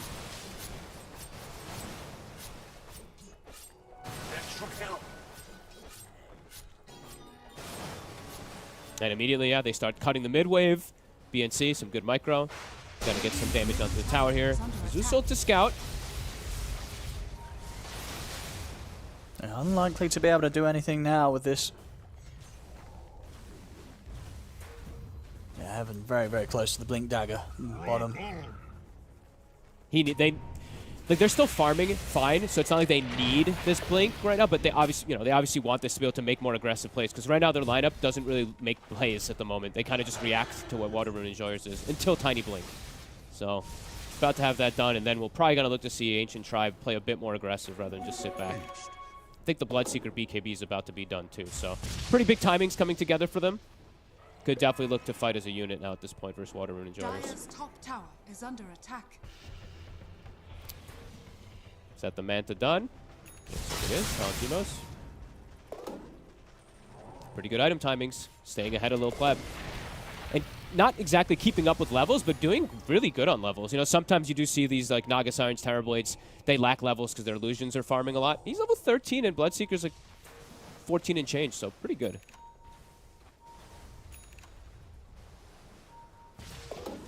Radiant's middle tower is under attack. Alright. Blinks online for Tiny. Mid tower continues to get slow sieged with that helm. They just gotta go for the creep. That's a lot of money. Plus 250 for that. They do give up a really good spell though for it. Avalanche now on the Rubik. Could be a game changer. I mean, they're hovering around the Roche pit. I don't like that. But I don't think that's a good idea. They can't go for Roche, no. I mean, Little Pleb, he looked towards it, but yeah, that's not happening with their heroes. Definitely not when Water and Enjoys have got everybody alive on the map. Yeah, no, that's definitely suicide. They are using the Moonlight Shadow, though, getting aggressive. A fresh E-Blade picked up on MTD. If they find the real Naga, Palantimos will just explode. He's been playing nice and safe, though, so far, Palantimos. Hard to find. Yeah. Really good recovery so far from Water and Enjoyers. There's the Zeus ult. They're all smoked up. Lil Pleb. Lil Pleb, he's going to walk straight into them. He gets the BKB off. The Roar will be there afterwards. But at least quick enough on the BKB, so there wasn't going to be the potential for the follow-up to the Roar. Now Lil Pleb will look to get back in and aggressive. The snowball there from Stoikov gets BNC back down to the low ground. LeBron still able to reach in and get the final bit of burst damage to take him down. The global silence here. Water Rune Enjoyers as they'll look to push back on Ancient Tribe. Jump forward from Stoikov. He's closed the gap onto MTD. Heavily jumped to try and break away. Lil Pleb, he's bailed on him. He has had to TP out with as low HP as he was. In fact, it's going to be Heaven jumping back in. He's in with a combo onto Palantimos. He finds the Naga Siren. They're able to take out Palantimos as well at the end of this. Oh, I mean, they got the good initial jump, but the roar comes a little late. BKB comes out, and then it's like kind of panic, it looks like, from Watermoon Enjoyers. The snowball out, but not far enough from Stoikov. And then the globe. I mean, Mary's in the front line as the silencer. Whole fight just becomes pretty sloppy. Yeah. Ancient Tribe able to just kind of just spam. Like, all their heroes just kind of spamming constantly. Yeah, and just unfortunate for them that Palantimos was still sort of hanging around that area. Yeah. I think he maybe felt that the fight was going better than it was, because this wasn't the place to be, and Heavens allowed that free opportunity to jump back on him, and we see it again. It was very quick on the BKB, and honestly, that was probably kind of the point where Watermoon Enjoys, maybe the communication starts to break down. It's like, okay, we didn't burst the Bloodseeker. What are we now trying to do with this fight? Because they lose BNC, and then you see at this point, Palantimos, he's free to get out of the action, but they still try and force something here. Yeah, just seemed like a little bit of like messed up spellcasting a bit there, perhaps. Against Stoikov, instantly snowballs, perhaps they get the kill as... Oh, another fight. Well, they get on top of Heaven. He's got backup though, and this time Mixer, he'll drop the black hole to deal with... Oh, it is, but not for long. Very soon after casting the black hole himself, Yond ends up dying. Another roar, but there's another BKB that's out after it. And this same area, this is not a replay, boys and girls. But it's ended in pretty much the exact same fashion, as Watermoon Enjoys a couple of bad fights back to back. Oh boy, trying to fight too frequently, really. Like, they have a lot of places on the map they could still just look to pressure and farm out, but they look to just battle into Ancient Tribe again when they don't have global. So free black hole and free way for them to run inside the fights. Now they have the Roche. Yep, it looked like they were, starting to be able to get a good hold on the game after some rough side lanes. But yeah, those two fights have put them back in a pretty bad place. Yeah, and now it's still trying. I mean, it was still feeling for a good while. It's like only really the Naga Siren's having that really good game, and he is completely countered by the Zeus. But yeah, they were kind of slowing the pace of the game down, recovering things, and now back to disaster. 18-7. Yeah, Little Pleb has just been quite the nuisance in these fights. 7-0-2, they cannot kill him. Very good BKB usages, and he'll soon have that Gleipnir on its way over. So not only able to keep himself alive, but huge offensive potential. And in these last few fights, Watermoon Enjoys, when the fights start to go downhill, they really struggle to get away. Now with this additional control, it's going to be even harder for them to sort of make the call to back out of a fight that starts to turn bad. Yeah, it feels like, those like, their fight, it feels like for Watermoon Enjoys has to, like, they have to immediately delete a target. They do. Just, like, and it's got to be MTD or Little Pleb, really. Exactly. It has to be one of those. They're just gonna get wiped after the continuous spell usage that happens. Like the Zeus able to just spam, Zeus or Bloodseeker able to reset, get this Gleipnir and Bloodright combos, tiny reset, blink combos. Yeah, doesn't feel easy for Watermoon Enjoyers at this point by any means. They're just from the deficit they had at the laning phase, they lacked a bit of burst that we could see, and then now, yeah, those last two fights really opened up the whole game for Ancient Tribe to pretty much take any fight. It feels like, even if they're playing into global, now that they have this cushion of the Aegis plus a full Gleipnir on Little Pleb, I feel like they just can fight through that global. Dire's top tower is under attack. So back to business for Watermoon Enjoyers. I think avoid fights for a little bit, go for little pickoffs and stuff. But they're the ones getting picked off themselves. Yeah, I mean, just so much burst with that E-Blade combo of MTD setting things up. No chance of surviving through that, and indeed, Little Pleb, he's got his eyes on BNC. More glory here for the Bloodseeker. 8-0-2, can he get the bonus plus 250? He's looking for it. And he's chasing him down. It's stuck. And he's going to get it. More money. That's a hit, and it really is a tasty bonus bit of gold when you take down that ancient creep. I mean, when you see a Bloodseeker matching farm of Naga Siren, uh-oh. Yeah, that says quite a lot. There's a bit of a rough sign indeed for Watermoon Enjoyers. This game 23 minutes in, looking very tough to find a way for them to play it out. Ancient Tribe, incredibly powerful right now. Dire's middle tower is under attack. Aegis, level 18 Bloodseeker at this point too. Oh boy. What's the next highest level? You got like 15? Yeah, 15. That's such a fantastic lane. Yeah, it's just been on the up and up. It was the last pick, of course, in the draft from Ancient Tribe side. And it's definitely feeling one of those games where it was a very smart pick that Little Pleb knew that this game he'd have the potential to pop up on the Bloodseeker. And it's certainly been happening. Cleans up both of the towers on this bottom lane. Yeah, it does feel like it was, you know, I was listening to panel and like the Morphling sounded good, but this just made it better because now he's actually able to be active. Morphling would have had to just like sit back. This Bloodseeker has been super active, and he enables the Zeus even more too. So yeah, I really love the pick. It's gonna start hitting the tier 3s hit. As the stage is still for 2 minutes. Dire's middle tower is under attack. See what they want to do next with this lead. Ancient Tribe. Radiant's top tower is under attack. Keep constricting the map. They're keeping Beastmaster inside the base, which is a pretty big deal. It's only really Palantimos farming at this point. I mean, Stokov's getting a little bit, but you know, when it's this type of game as a Tusk, it feels really bad. You know, you're 2-4-4. You're not finding these constant kills, constant plays. Just farming on this hero doesn't feel as great. Not in this type of game, especially.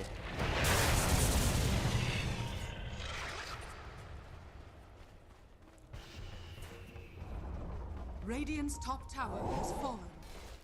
Great ward coverage too. Low pleb. He sees BNC. I mean, he's making like solo moves right now. This could be a little reckless. But his team is now connecting, so it's fine. And now BNC stepped up too far, maybe. He's going to use the Roar to get away from this. Fully defensive Roar, though.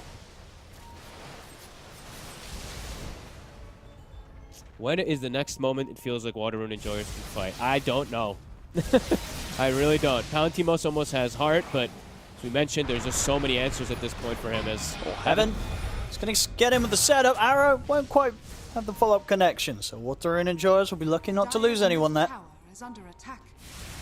Radiant's middle tower Already a little pleb. Radiant's So we're almost ready to just wrap around behind the tier 2 and get a catch on them. They're having to sit pretty much right up towards the base here as they watch their tier 2 getting taken down in the mid. He almost has Lincolns, so that Roar, that hard lockdown through BKB, he'll have the answer for it every single time now. Or the instant lift kind of disable. So he should just be fine in every single one of the upcoming fights, as he has been already. Firm control on the map.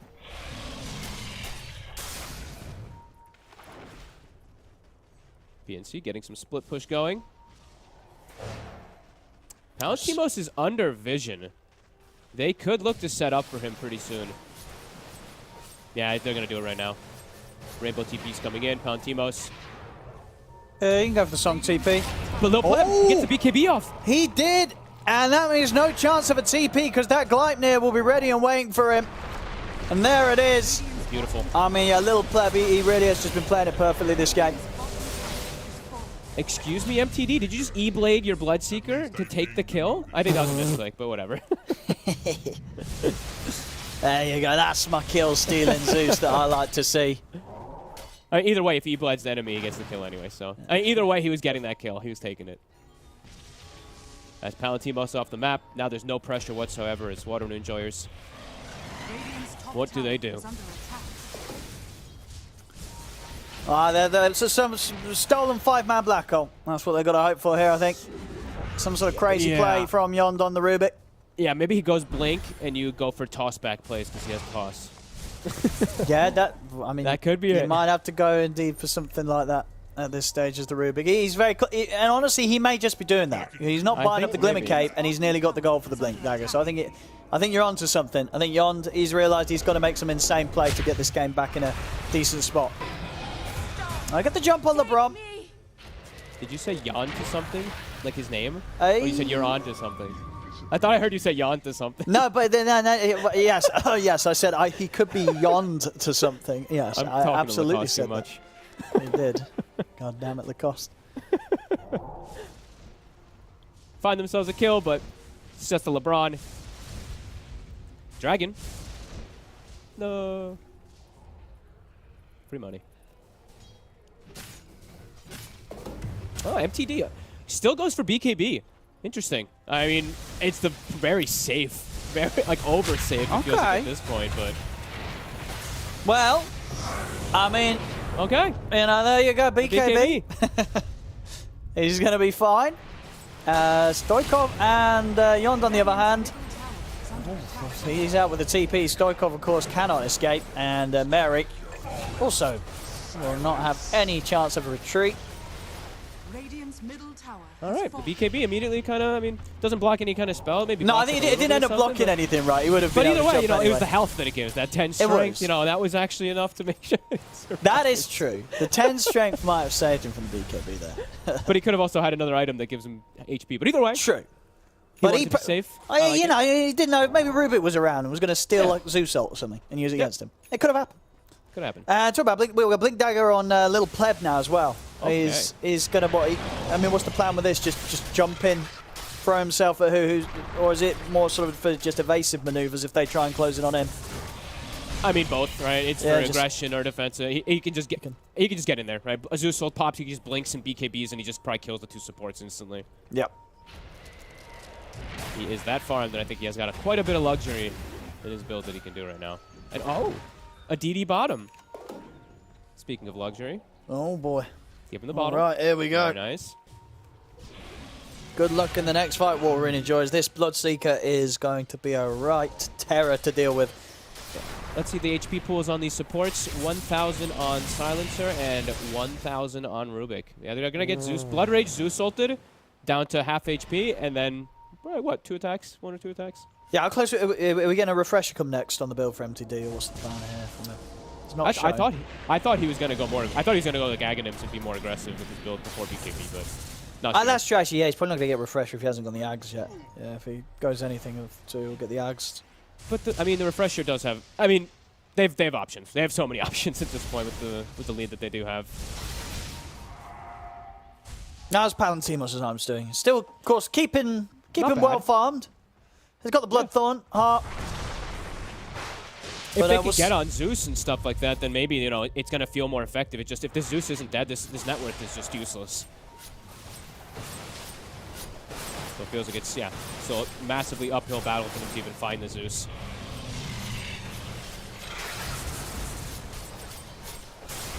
I can play it safe here, Ancient. Try 30 seconds until Roshan's back up. Yeah, they'll still have the DD for it too. Nice pleb. He sees some illusions, doesn't want them to cut waves, clears them out almost instantly. A little bit of a push, accelerating toward bottom.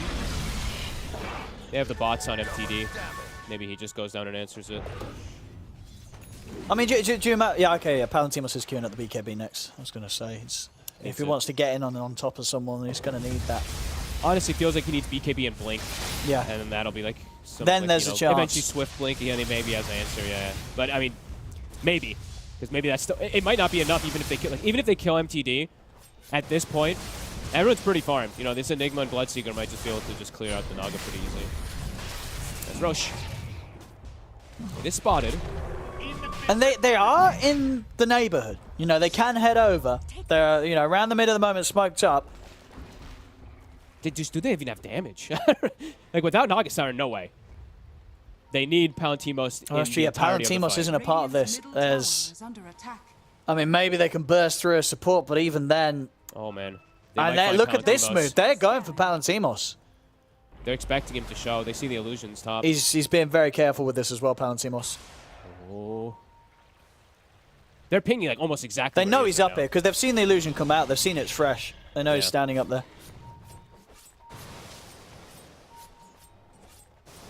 Looks like back to business. Back to go for the Roche. BNC's actually TPing to bottom outpost. Okay, we've got to be pretty far from the Roche.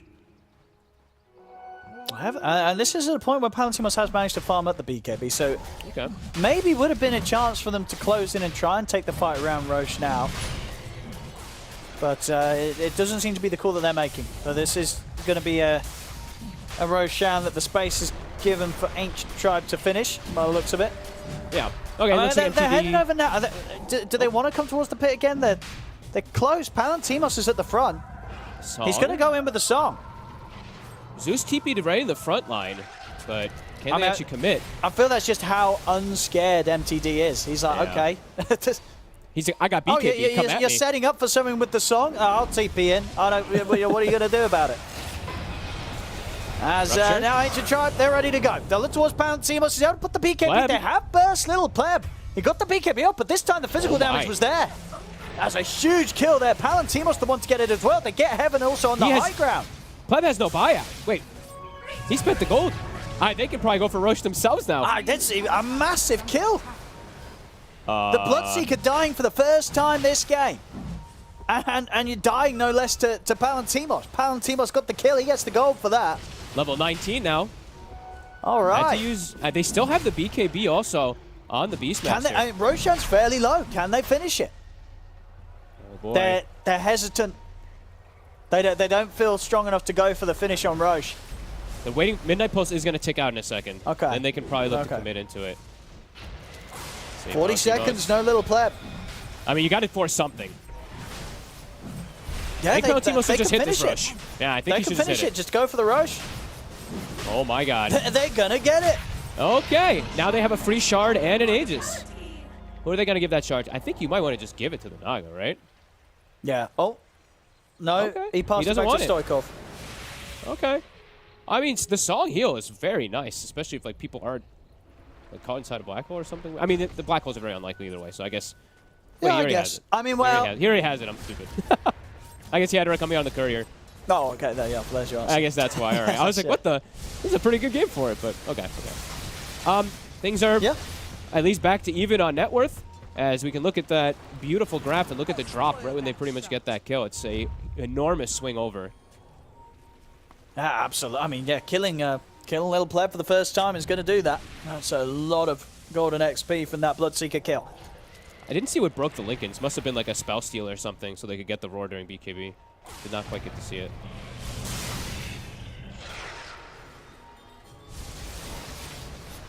All right.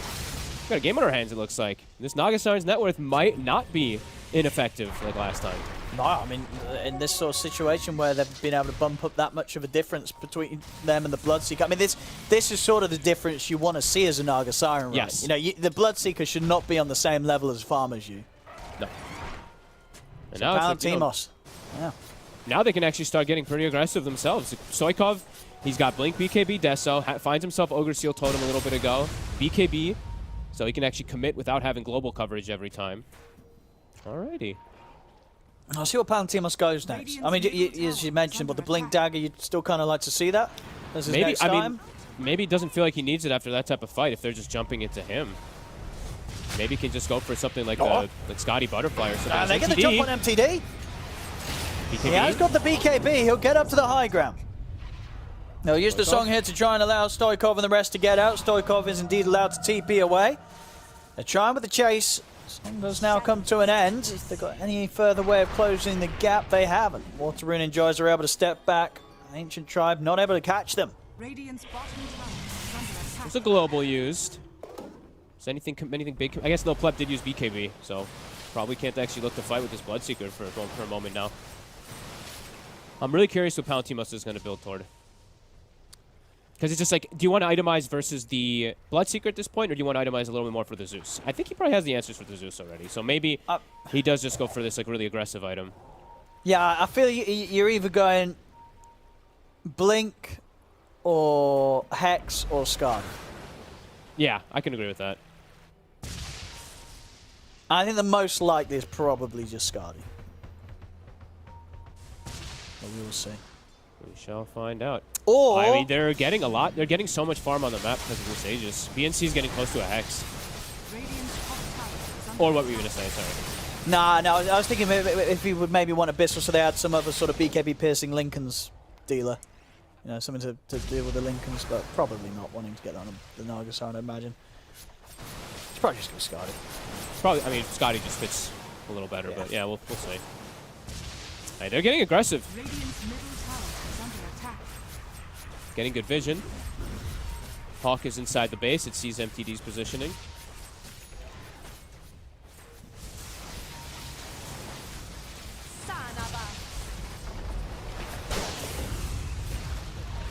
Radiant's middle tower has fallen. And nothing they can do about that push. They just have to let it happen. Tier 2's gone. They're scared. Quite scared of this Naga Siren at this point. I mean, we mentioned Enigma. Mixa, he can never really black hole this game, so it does feel like they are starting to feel a ton of this pressure right now. Map is starting to shrink a little bit for them now during this Aegis timing. And people could get caught here. Like Heaven and Lil Pleb playing very aggressively.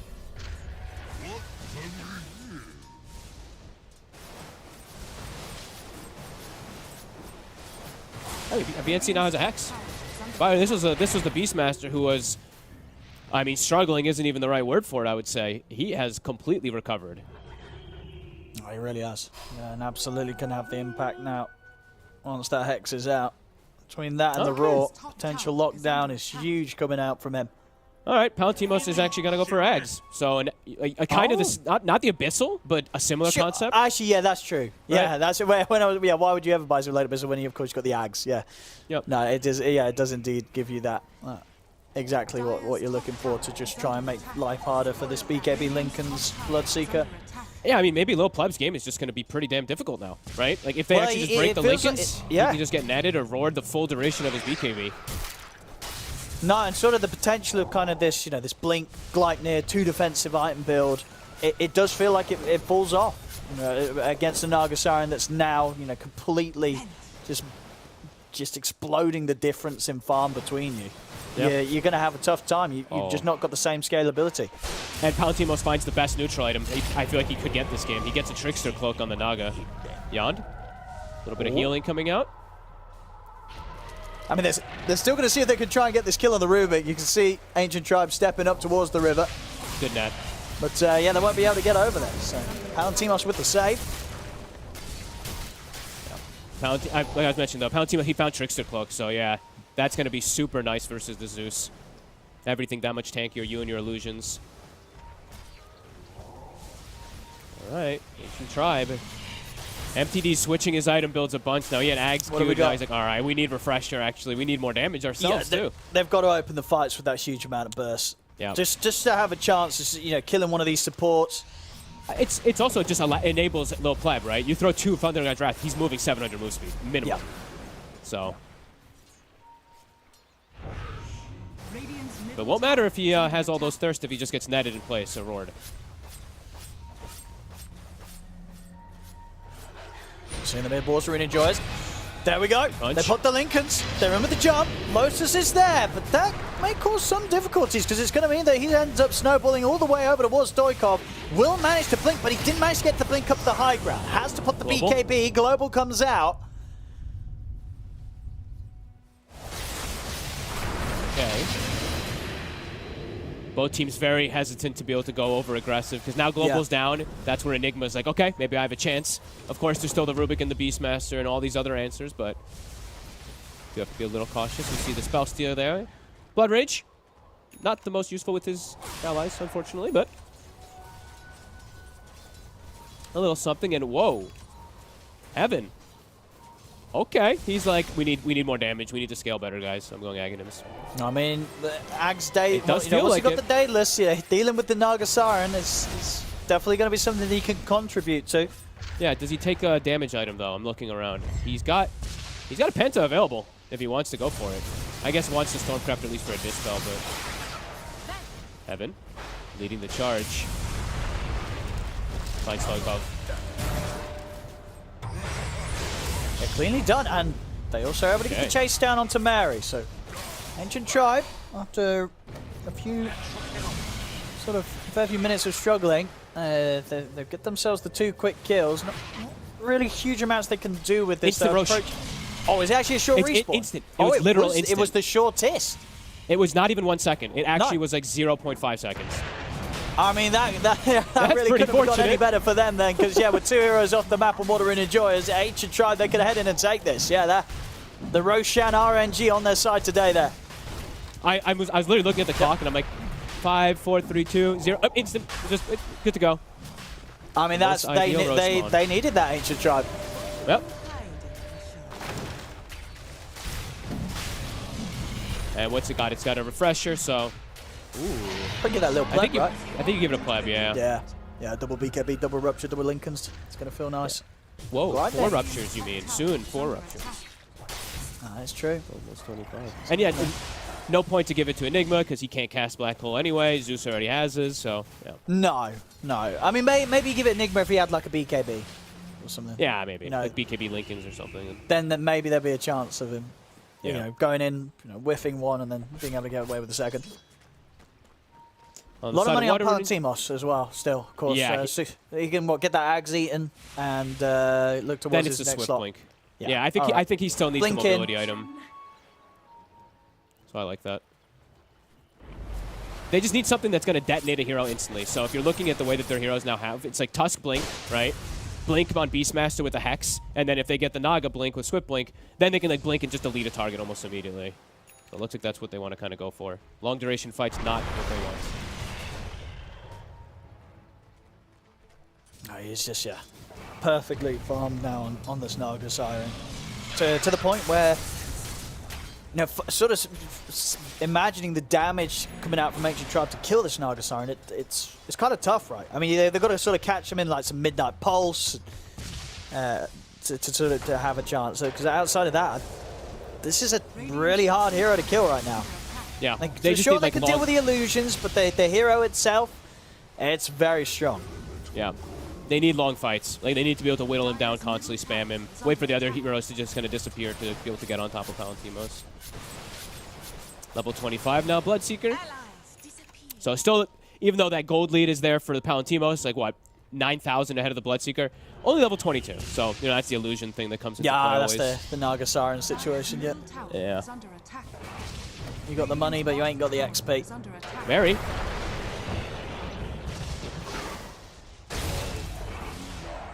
I mean, Heaven's build is definitely going to start. Heaven could actually be he could carry this game late game. I mean, you know, Pleb's still going to be nice. He's got a swift blink, he can jump in, get it. You know, as long as he gets his ruptures off, that's him doing his job. But if this game goes on sort of 10 minutes more and you get these damage items coming out from Heaven with the Aghanims plays, I mean, he's got 3,400 gold towards that Daedalus, so he can well and truly start picking up the bits of it. Yeah, he could be the true answer to this incredibly farmed Naga Siren and Illusions. Yeah, I feel maybe they're going to have too many answers for like Jesus maybe had a little bit of a struggle for a moment, but now they're back to business, back to comfort zone for Ancient Tribe. Everybody massive. Even LeBron has like 4,000 gold. These supports are transitioning. Stolen arrow. Pretty good steal. I noticed this. Did you like this? Why is MTD gone for this game? The fully upgraded bots level 2 rather than swapping out that wand for something. Just wanting to be in the fights constantly and deal with the split push, right? You're playing versus Naga Beastmaster. He probably is going to have to TP out and back in. It's a 30-second cooldown, right? So it's really short on the bots. You just be everywhere, right? And if the map is getting split up a bit. Yeah. I mean, they have the heroes to split the map indeed, yeah. And if they're hunting, right, like if Heaven finds somebody, he doesn't need a creep wave. He just TPs on the Tiny, right? So probably like what he's looking for, just continue constricting the map versus this Naga. Because I mean, Naga is the one that's scaling on the side of Water Journeys. Tusk and Beastmaster, they're not really scaling in that type of concept of like damage and stuff like that. They're just control to help out Naga. While on Ancient Tribe, the supports are becoming cores. Yeah, that so is. They're outscaling. No, for sure, yeah, Heaven. Is he going to... we'll see LeBron as well. I mean, he's got 4k gold. We'll see what he wants to grab next with his build. I mean, maybe just sort of throwing a Hex into the mix or something. He's yet to decide. What's he going to cure? We're going to get a Hex at least coming out from Mixer. They're going to have a lot of Hexes. I'm waiting for Heaven also to get his Daedalus and take the... He had Penta in the base, right? He does Penta and Havoc Hammer. He really wants Stormcrafter, I guess, but whatever. When he gets Daedalus, he better take that Penta. He's got to get rid of that global, right? He's got no self-dispel. Yeah, I mean, that's the main reasoning, of course, but he just wants damage now at this point, right? I didn't even notice that he took the talent that I've never seen anyone take on Tiny, too. He took the status resist over the avalanche damage one. I've never seen anyone take that. Yeah, that is. Yeah. Right? Isn't that weird? I didn't even notice it when it happened, but... No. Indeed, if we had sort of the stats on how many times that pick, that's got to be like 1%. Maybe less. Probably. Maybe less, honestly. All right, Aegis reclaimed. Here we go. We've got Aghanims on Yond. Okay. Any cool Aghanims grabs for him this game? Oh, big fight. Oh, he looks pretty dead here. Oh. Yond. He will die. Stoikov as well, also dead. Suddenly out of nowhere, a fight occurs and 2 are dead on Water and Enjoyers. And he just bought Aghanims, so he doesn't have buyback. He's out for a minute. And Song on cooldown. They have a ward in the Ancient area. If they catch wind of Palantimos, they'll see him for a second. I mean, and Little Pleb could go again. He's got the Refresher Shard if he wants to pop it and go for the BKB Palantimos. Oh, he's away in time. very close to Little Pleb being able to get in and close the gap with the Gleipnir catch on him. But Palantimos makes it away. All right, LeBron, what are you going to buy, my man? What's it going to be? Is it just going to be a Hex? Is it I going to be think like it's some gonna be a Hex, Lincolns right. or something? Maybe nothing? What about an Aghanims? That's, You know, something else to deal with the illusions. at this point, mid, Pleb. He's got They have refresher shot enough. BKB if he feels pressured, but he's actually going to get forced to safety, so he can keep his cool. They don't have the Rubik or Tusk, but they went for that. Okay. Pleb. Look at the rupture on him, and BNC. He gets caught by the stun. The Hex is there as well. That's BNC gone. They can keep this push going a bit longer. 80 seconds, no Beastmaster. Heaven's looking for the potential of a toss back. I got MTD is just like getting items at it. He got a full Aghanims and has 7,000 gold. Or 6,500 gold. Unbelievably rich still on the Zeus.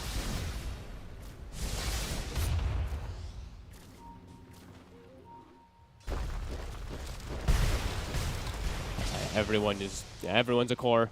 Everyone on Radiant's a core. Palantir, he's got a lot of cores that he's got to try and carry this game against as the Naga Siren. There's the Blood Rage Zeus ult. Oh, good shard grab, but won't be able to step out of the base with anybody to finish the damage up there. The tier 3's gone. Mid-rack's exposed. But they're going to back off, yeah. They'll respect the fact that BNC's back up in 25 seconds. They'll look to play this one out slowly. They still very much feel that, you know, if someone gets caught by this Naga Siren, they will die. You know, Palantimos can very easily kill a target if they surround them and get on top of them with the amount of items they have here. But can he kill everyone? I think there's that's just the too thing. many, You can kill right? one, but killing everyone, probably not. And that ultimately does feel like that's going to be the problem here for Waterrune Enjoys. MTD has what's he gonna buy? 8,600 gold. He can eat the Ags and then eat the yeah. And then what? Arcane Blade? Well, I think the temptation is, you know, you have a refresher in your build. Why not Hex? And then you got two Hexes as well. That's fair. You know. Stoikov. Snowball. They're going to use the song to try and save him. I mean, Palantimos is considering what they want to do here. Do they want to fight? Palantimos. No. He looks very dead. He didn't get his BKB off. I mean, he went in and obviously sort of held his ground during the song to provide time for Stoikov to TP out. That's going to commit the two more kills. They said, I mean, they have buybacks, but that was not what you wanted to see from your incredibly farmed Naga Siren. You know, this Naga Siren is sort of your one hope. And Palantimos pretty much gave his life to just allow Stoikov to TP out their fog. And now they've had to use 4 buybacks. They have a stolen black hole. Into the action, but the Bloodbright is going to be able to take down Beyond. Palantimos, he's in onto MTD, desperately trying to at least take down this Zeus, but he can't finish up the job. MTD's still alive. The ensnare will catch him, but that's Palantimos out of the game. It's GG, it's game over. Just like that, Fog. Okay, so it did seem like it was that, you know, that farm for what? Because he's playing versus so many counters. Yeah. They did kind of start to recover things for a small moment when they got that Roche and stuff like that, but... All right, back to business for Ancient Tribe. Yeah, it was. They played very, very nicely. They had sort of the game went 52 minutes. It wasn't easy for them to close it up. But yeah, we saw how much money pretty much all their heroes had. And yeah, just unfortunate for Palantimos. Looks like there was going to be potential for him to make some move at the end, but yeah, got caught in that situation. As I say, popping song to allow Stoikov to TP out, whereas Palantimos himself, his TP was still on cooldown. So he was always going to have to walk away. Didn't pop his BKB before his song came to an end, and got hexed. It happens, and just like that, the game's over. Game's over. We'll see. Nice Roche respawn too, right? It was kind of perfect timing. Yes, Ancient Tribe was already kind of leading in most of this game, as we had talked about, and like the laning phase did have this like huge effect, of course, on how Waterrune Enjoys can play. But still a little bit of a sloppy one, but I think Ancient Tribe's still quite happy with their last 2 picks. Yeah, I think so. Yeah, well played there to Ancient Tribe. They'll take game 1 of this best of 3. We'll see if we get another sort of long one in game 2, or if something a bit different happens, because this first game, Ancient Tribe, just overall as a unit, looking to be more in control today, this first game. certainly the side of Ancient Tribe in control, looking very, very good in this one. There were some hiccups along the way, but for the most part here, they controlled things from start to finish. And T, you were mentioning in the pre-game that, you know, if this Bloodseeker gets a good laning phase, if he maybe goes 3-0, you know, they're in trouble on the side of War2 Enjoyers. Yeah, spoiler alert, it was way worse than that. Yeah, I mean, I was like, if this if Beast dies 3 times in lane, this game is going to be so difficult. And I mean, it happened. Like, when you're picking Beastmaster to give yourself something to play around, and unfortunately in lane, when they get this last bit Bloodseeker, he applies the pressure. But this game, it was kind of sloppy from both sides. We're already seeing the highlight here where Bloodseeker just dies. It gives Water Runes an edge back in. Then you suddenly get like some instant respawn on Roshan. So then Ancient Tribe get a bounce back into the game. This was a real ping pong left and right game. Anyone could have probably taken this one because I think both teams were kind of overplaying their hands at some times. But you know, Ancient Tribe eventually close it out with their very filthy Bloodseeker Zeus combination. Yeah, quite disgusting. Delivers the first win to this Bloodseeker so far in Division 2 here. And one thing that makes me very, very happy on the one side though, T-Panda, is that Naga lost. It almost didn't happen though.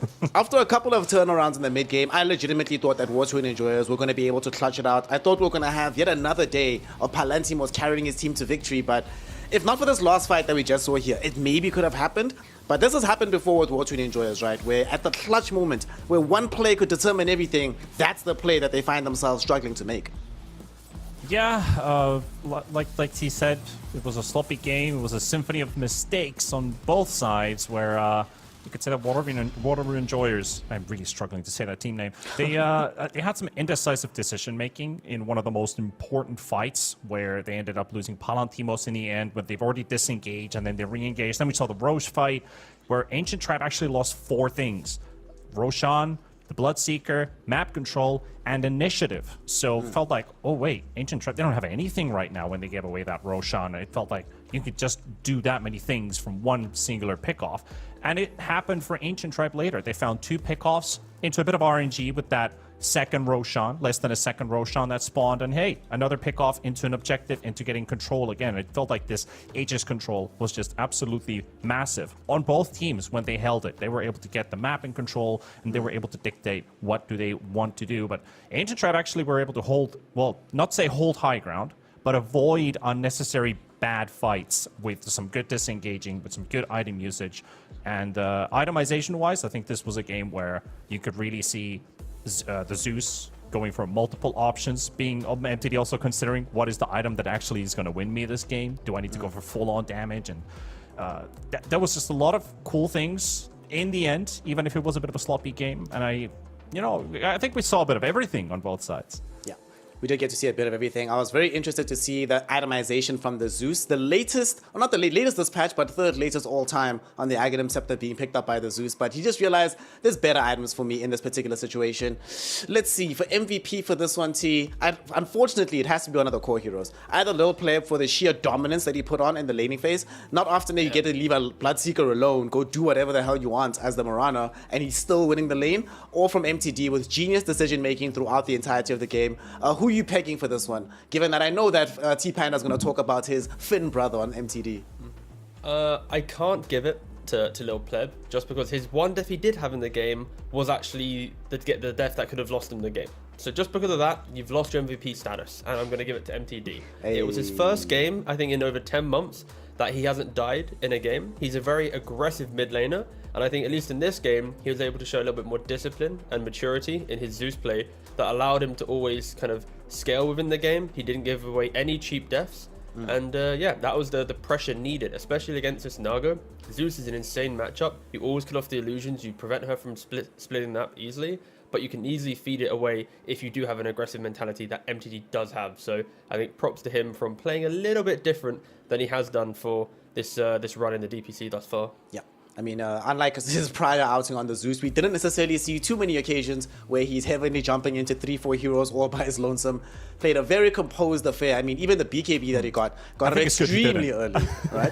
You know, it's probably good for him that he didn't.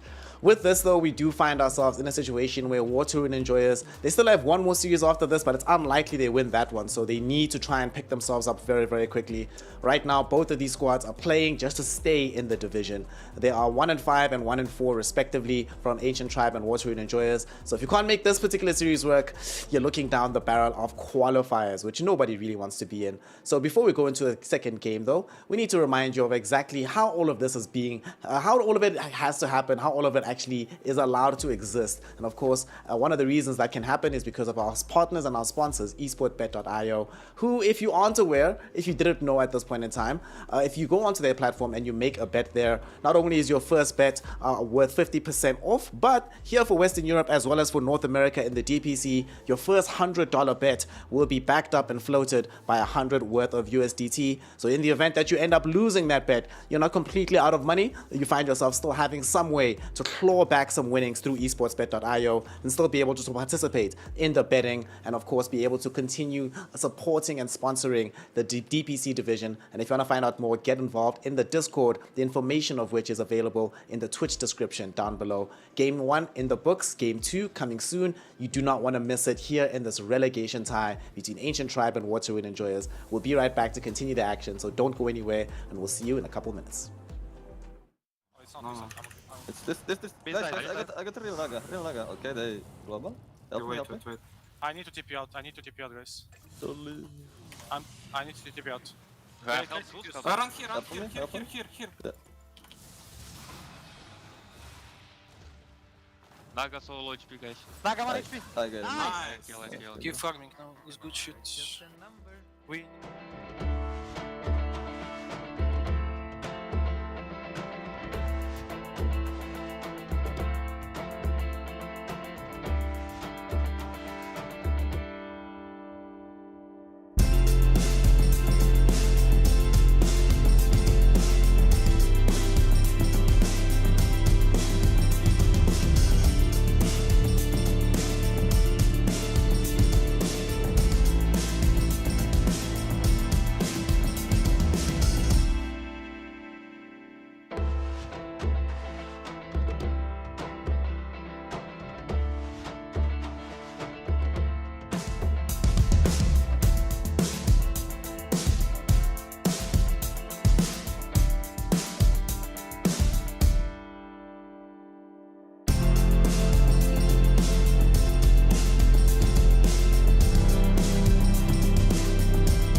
Welcome back, one and all, here to the DPC. Division 2 action continues in our relegation tie between War Touring Enjoyers and the Ancient Tribe. Ancient Tribe took game number 1. It was a bit of a sloppy and chaotic affair, but nonetheless, now that they are ahead, do you think they're actually in the driver's seat though, T? Given what you saw in the game, would things have been different if perhaps War Touring Enjoyers had a draft that could be a bit more active despite starting the game from a bit of an off heel position? I mean, I feel both of these teams are volatile that I'm expecting a game 3. Like, the fact that Wateroons, where, like, their Naga is against Zeus Bloodseeker, but still able to have a point of scaling in the game where you actually kind of have the belief maybe they could do it. Like, that alone, it's like, yeah, I'm down for this to go for 2 more games, honestly. Like, I would prefer, though, I think the team that has the draft with more, like, a better entry to the game will naturally feel better. So I'm kind of looking forward to who has second pick to be able to better utilize those final picks in the draft to give them that edge in the fight. Because when you get to Division 2 and you're in like the lower end of it, second pick's kind of your crutch to get into the game.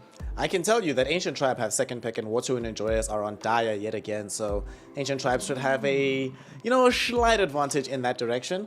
However, as we've seen, T-Panda, this is a chaotic and bizarre region. Anything can still happen, so there's no certainty just yet. So as this draft is about to come live very shortly, for Water and Enjoyers, has anything stood out to you that you think they should nab 100%? Should they just try to get Blink on his Enigma, make sure that Ancient Tribe, they had a very decent showing on Mixer on this Enigma. It's only his 15th game professionally. Looked pretty decent, but we know that the side of Water and Enjoyers look a lot better when Blink is on a comfortable hero. He didn't look that comfortable on the Beastmaster. Do we just give him his Enigma to make him happy?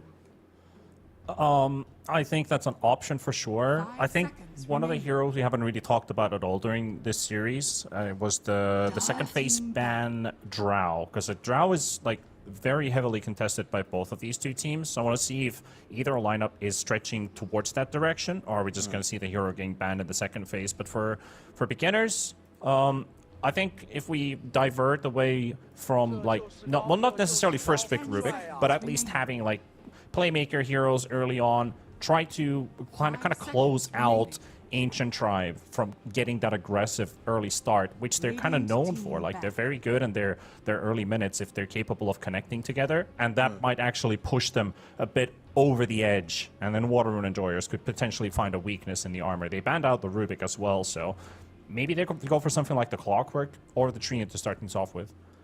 Yeah, it's a pretty interesting option for Water Runes, banning out the Rubik that they wanted in Game 1. And yeah, I would expect it to be, like you just mentioned, the tree. There's also Ricky still available. They've... actually, what options do they have? Yeah, it's Tree, Clock, or Ricky. Probably the big three. Yeah, Brood's banned out. I mean, there's quite a lot of options. And no, they do just instantly snap up the Enigma. Fair play. It's Blink Enigma. What can you do? Well, struggle already. That's what's going to happen. Yeah. So the fact that you go for Enigma, it's cool for comfort, but the weaknesses of Enigma is you are a hero that thrives on punishing a slow lane, and you want heroes to rally around you, and you want to be like the one hero out of 10 that forces things on the map or to choke out an area. So then people are like, oh god, deal with the Enigma. But now it's like you have this Tree Lycan. Tree deals with Enigma great in lane with Grasp, with Leech Seed. Any carry now, you've mentioned Drow, there's Shadow Fiends, there's anyone that has a bit of kill threat will punish this. And now Lycan, that will be the hero that will set the pace in the game. So I love the fact that Ancient Tribe, they're like, if Enigma's picked, this is our combo. So this is clearly something they've prepped already before the series even started. And bam, they see it, they lock it in. Yeah. They go heads up into this Lycan hero. We've seen the hero has some very mixed success in the DPC so far here in Division 2. When we were doing NA together, Panda, this hero was dominant every single time that we saw it. Thank God that hasn't carried over into Div 2, but it's also been played in a variety of different roles, right? Is there any possibility in this game that they're going to flex this Lycan into the safe lane as the draft unfolds for Ancient Tribe? I mean, I'd have to look if Lil Pleb actually plays it as a carry, but the option is there. Like, if they want to flex this in the second phase and see what kind of matchups they're looking at, if they want to pull this Lycan versus the Enigma in the lane, sure, you can do it. Or you can just go for a lane swap. I mean, they could just play Mixa could just take the Lycan and swap it into the other lane if they feel like they're losing the matchup in the pre-6 era. So that's an option that they can look at. Like, I think that's what Lycan is really good at, is if you want to go for a lane swap, you can find a much more favorable lane for yourself. The hero's still pretty stable. He's good at dealing damage. He's great at last hitting. He's kind of hard to poke because he has a lot of HP regen. So there's options. He has not played this hero in the safe lane. That's going to be, if he does end up going for it, it will be his first time ever. Although it wouldn't be the first time that we saw a hero being played by somebody that they've never done before. I mean, in the previous series, Hika, we saw this Primal Beast being played by Zip Zapper. It was his first time in this game. Now, you were outlining some of the weaknesses of this Enigma hero. Is there any potential that they flex the Enigma, move it to a 4 position for Yond, and then have Primal Beast into the 3 position for Blink? Yo, bro. LeBron, Mr. I play 15, 17, 24 different heroes and DPCs in the team, so we might see some Enigma fight, but no, for Ancient Tribe at least, this Lycan, it's Mix's like big pub hero. Like, his heroes are Visage, Lycan, all the zoos, plus some annoying offlaners, so I feel like this is just a 100% comfort pick for the offlane, and they just locked it in because of a response. So Water Runes, at least, talking about the Primal Beast, the best things to deal with Lycan is when Lycan wants to shapeshift and hit a tower, he doesn't want to play into any kind of skirmishing pressure, especially if they can lock you down as well. So some Primal Beast that could even be 4, could be mid, whatever, even 5 on LeBron. Just having the tanky body there to not defend the tower by himself, but at least set up the engagement to enable as a weaker core to be present in that engagement, that really can disrupt Lycan's early game. So I think that's exactly what Water Runes is trying to do with this Primal Beast. But I just realized I mentioned it being LeBron playing 5 with Water Runes, but you get the point. Like, there's flexibility on this Primal. Alright, Hoodwink, not as much flexibility on this hero. We've seen this particular support duo before. Treant on the 5, Hoodwink on the 4. Hoodwink 5 has looked terrible, Hoodwink 4 has looked very, very good, so I imagine we're going to be seeing that in that role this game. We've seen a lot of times that there's usually tree destroyers when you're playing into Treant Hoodwink. I suppose you already have the Midnight Pulse. Do you want to see more of it, or is that enough for you, T-Panda? 5 seconds remaining. You can just build 4 staffs. They're still pretty decent here. Like, yeah, the Midnight Pulse is good against the Lycan here, because his percentage-based damage on strength heroes, you usually feel the power most from that ability. I feel like if I get the 4-second black hole off, the pure damage doesn't feel nearly as nice as the percentage based on the Midnight Pulse. So the one good idea, which I actually saw Mixa do last game, is the Shard and the Aether Lens build-up, where you have long-range Malefice into an extra added duration on the stun, spawning an Eidolon for vision, and then you have the Midnight Pulse, which ticks for a lot of damage. And you combine that with some slows, you can do some heavy damage with very soft commitment, and you put the Ursa and the Primal Beast to do exactly that. I like the amount of damage that they have on this lineup. I love this Ursa pick, honestly. Haven't seen this hero nearly enough. It's only the 5th one that we've had so far in Western Europe DPC. This hero, whenever we see him played, generally speaking, it looks pretty good. Can eat through some of this living armor. You have a hero that if he gets on top of Lycan, even when Shapeshift is active, you can eat this hero alive. And, you know, we've seen some of these don't feed the bear type of situations. Yeah, T, you like this Jakiro? Okay, so we're lane partners here, Ursa and Jakiro. I don't think Lycan is having that much fun, right? It's more like I don't see the hero often enough, so when I see it, I'm like, my eyes light up. It's like, oh, this hero exists, and it's a very old school zoo counter. We don't see it nowadays because it's a clunky hero that needs a lot of levels, can't play rapid around the map and utilize smoke ganks too well. He's more of a defensive support that wants to kind of park up in the jungle, ice path and choke points, and play out a slower game. But if it is just going to be a Lycan offlane, some Jakiro dual breath should provide enough pacing to give Ursa a pretty chill time, get Battle Fury. You'll probably concede the tower at some point, unless Primal rotates in, but overall, it sets a tone for the game. And yeah, Ancient Tribe, they see that type of tone and go, you know what? Please, try and run into us when we have our Dusa scaling. Unless Ursa does some like insane early game momentum style play that we don't often see anymore, it's relatively a good Medusa game. Yeah, they have a lot of scaling and a lot of options. On the side of Water Rune enjoyers, how to approach this Medusa game. Do they want to opt for the Battle Fury Ursa, which is very likely, or do they just push the envelope and crush Ancient Tribe before they get anything done, which is a very high risk, high reward, but it can work out against a team like Ancient Tribe. Or just take the safe route, see that... They should probably go safe. They should go safe. Like late mid-game / mid-game is like where you thrive the best. You have your BKB timers on Water Rune enjoyers, and Medusa still doesn't quite have the damage. Means that Water Rune enjoyers have to win the fights that they take and force as many objectives from those kills that they can get from Ancient Tribe. So they've got the objective damage, they've got the team fight that they need, they have a lot of control and a nasty amount of sustain. So this is what I really like on the side of Water Rune enjoyers. The thing is, what I'm thinking about without that mid pick coming out yet from Water Rune enjoyers, is this an MTD Wind Ranger game? It honestly feels like it. Maybe. Like, the thing with this Medusa pick, it's like, it's cool for the scaling, but it's not like the easiest Medusa game, because there's going to be some ice paths, there's macro pies that she has to walk away from, there's Midnight Pulse she has to walk away, and it's like Ancient Tribe, it's Overgrowth versus Black Hole. Like, who breaks first? Because if you Black Hole, then obviously you cancel with Overgrowth. If you waste Overgrowth, then you get a free Black Hole.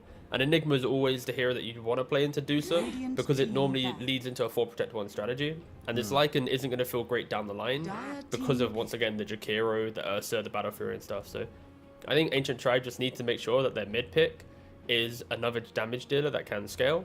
I honestly really like the bans of Water Rune Enjoyers, like Puck and Quap. There's not a lot of clean lockdown. Another reason why Jakiro isn't really too popular as a support. It's not that point and click stun. 10 seconds But anything that can just break the map and run into the jungle and delay Ursa's item 5 timings, seconds that will remaining. really allow Medusa to get this 1 or 2 item advantage. All right, Jim. Damn it. While you were talking, I was thinking actually Ember might be decent here for Water Rune Enjoyers. fine. They were lacking reach. They needed some way to poke and prod and just extend fights for a while. So this helps them out in that regard. Needed a hero that can lose mid but still have some impact in the game. We just saw how good Ember Spirit can be when let off his leash. And you didn't necessarily want Primal Beast being your only fight starter. I'll be honest, Panda, I'm in love with this Ember Spirit pick. What do you want to see your countrymen play into this lane, though, to round out the draw for Ancient Tribe? I think he's still considering the wind option, but there's a couple options he can also consider outside of that. About the spellcasters, basically, does he go for another Spirit matchup versus the Ember in the mid lane? Do we yet again see another Zeus game? I don't feel like this is as strong as the last one.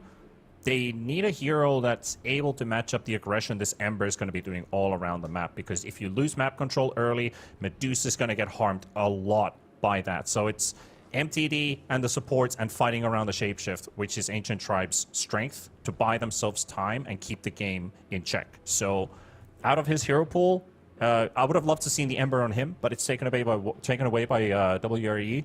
So I don't know. Again, just Wind Ranger, Void Spirit. I was thinking about these two heroes. Like, which one does he rather want to play? And I know he's a great wind spammer. I hope neither. I think, yeah, I can't. They both don't like- sound great. I like. Amorphous band, actually. I'm leaning a bit more Leshrac. Banned. Banned. Is it? Where's that banned? Oh, I'm actually blind. All right. Yeah, I Flash found would have it, been no worries. great, though. I like I the didn't see idea. that. Yeah. I just want someone to do something, you know? Like, the fact that Lesh is banned, Coil's banned, they're pretty good for this. They're already gone. See ya.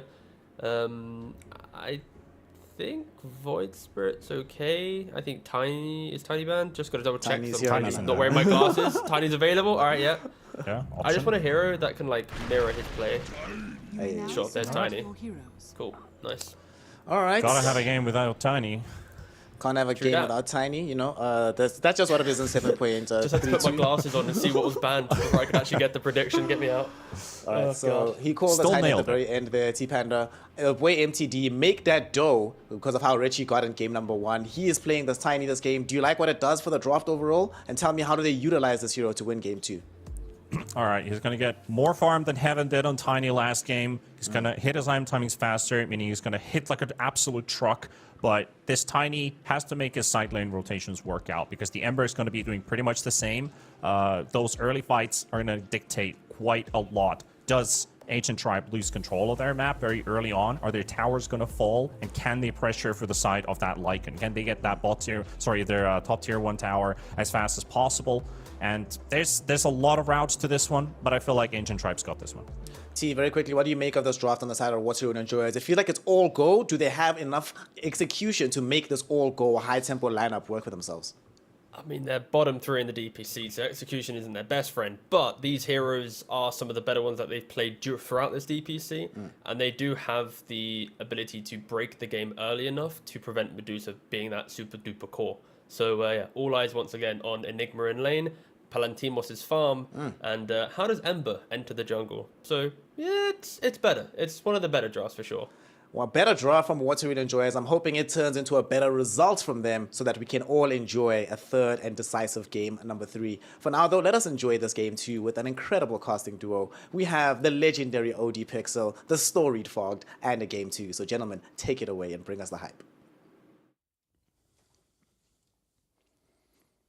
Thank you very much, Snare. Yes, getting ready for Game 2 here now after that Game 1 victory of Ancient Tribe. The drafts are done, Fogged, as we've seen. What do you make of the approach from both teams to this Game 2? Anything that you're seeing that's going to be particularly strong? Anything you're concerned about? You know, we're going to have another win here for Ancient Tribe, or Water Rune Enjoyers got something a bit better this time? I don't know, but did you see what BNC said? Well, may what's the going best on in the worst chat? team, may the best worst team win. Oh. No. I think Panel touched on most of what I would kind of wanted to say. Just, you know, Yeah.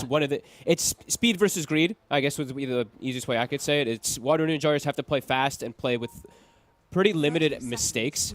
They have good ways to get Roche. Objective taking, building taking is a little bit lackluster, but they have good fight around it. So I think if they're able to set tempo, get Roche, get some of these early towers, and actually be able to invade the jungle, like T was saying, then perhaps they can shut down this Dusa. However, if they make a couple too many mistakes, this game is just going to be impossible for them. Trying to end the game versus a Dusa, this Dusa is going to be absolutely massive. And they have always these answers versus Black Hole. They have the Stone Gaze if it's popped early. They have the Tree ult. Maybe some limited disables. That's why they went for the December Spirit, so that he can look to invade the jungle. But yeah, I think for Water Enjoyers, they have to play very clean. And you know, we mentioned last time, not going to be the most clean of a series by any means. Let's have a look. Let's have a look here. I see here with the odds provided to us by our partner, esportsbet.io. They do indeed have Ancient Tribe being the favourite team to win this one. And understandable after that first game victory of the series. Already cut the trees bottom, as we saw. Yond, early boots with the trample. You just stomped on those trees down bottom, so they will at least have, you know, no trees to play versus on LeBron. So should be able to help out BNC's lane a little bit. Some good blocks coming out, too. He's going to immediately go for the grass, and, well, that's all the Eidolons. All right. So, yeah, T touched on this lane, how strong it can be. You know, Tree is kind of a perfect answer always versus Enigma, all through the game and in the laning phase, because you're like the best 5 versus with any range hero, it feels like, by far. You provide heals, you provide clear, you provide armor, you do everything, really. And how's sort of the lane going to go on the other side of the map, up top? I mean, any lane with a Hoodwink is strong, right? Hoodwink just feels like he's always powerful. Lycan able to get some decent last hits with his wolves and stuff like that, so I feel like Lycan should have a pretty good time. They should be able to slow down Palantimos a little bit. And as long as the Hoodwink is in the lane, I don't see them killing Mixa. If the Hoodwink, if Heaven leaves the lane, then perhaps they have kill threat onto this Lycan, but I feel like he's just going to be perfectly fine, especially if the lane position's here. Like, this is the dream right now. So it does look like they have... I mean, I would say bottom is a pretty winning lane for the side of Ancient Tribe. Top is a pretty... I guess we could say that kind of even. So I would say that's good for the Lycan. And then mid is... I would give slight favor to Tiny, so... Pretty good, looking good, at least just off the laning aspect. Yeah, did you like the last pick, Tiny, then, this game? It's a very comfortable hero for MTD. It gives you, like, all your aggression. So, I mean, I'm fine with this hero. I think this hero fits in almost any draft. Gives them a super tanky frontline initiator that they were kind of... they're just lacking initiation. When you have this, like... when you have Lycan as your offlaner, you kind of want somebody else that's going to be able to start the fights constantly. So I think that's what they wanted to go for their mid lane. That's why they wanted the Tiny. You have been denied.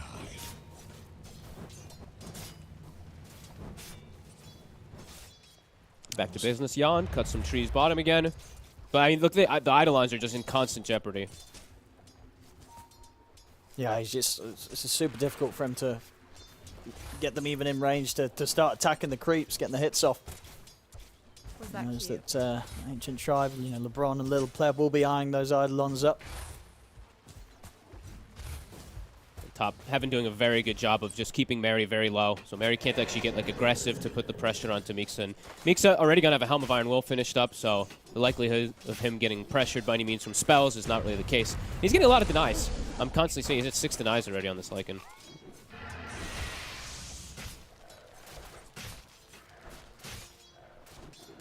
And once the Wolves have got a few levels, they'll definitely be able to find chances to send them on Mary if Heaven's getting these setups with the Bushwhacks.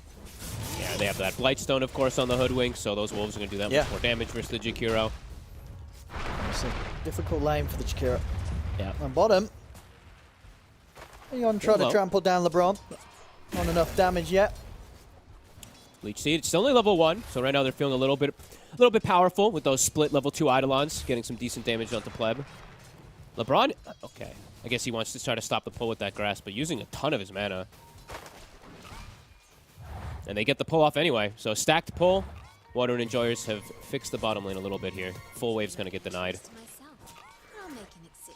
LeBron's like, we lost the wave, but I need to heal you with HC, but now they're getting gone on. Top lane, though. That's going to be where the first blood happens. Mixer able to take down Mary. See if they can get a Little Pleb as well here. He should be fine. Still tangos and mangoes to play with. But indeed, just a little bit quicker themselves on that top play to make sure that they get the first blood here, Ancient Tribe. Who got the last hit? Oh man, it's the Lycan who got the last hit as well. Yeah. Too. That's a big deal. Early dominator. He's like him and the Tiny are the early tempo setters for the team on the side of Ancient Tribe, so that's going to be an explosive start for this Lycan. And Palantimos is even low himself, but he could be in trouble. Well, at least do a lot of damage here to the bear. Alrighty, he's still just going to be sitting very low. Does have a decent amount of tangos and Ring of Health, so we'll be healing up. But yeah, this Lycan is just free to farm in this lane.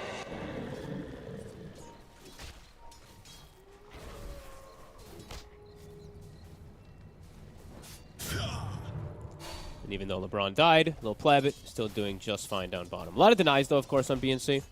Enigma almost having Arcane Boots, still be able to continue spamming. That's going to be really nice for Yond. They really need Arcane Boots down here for this Primal Beast. This hero uses so much mana, has one of the worst mana pools in the game.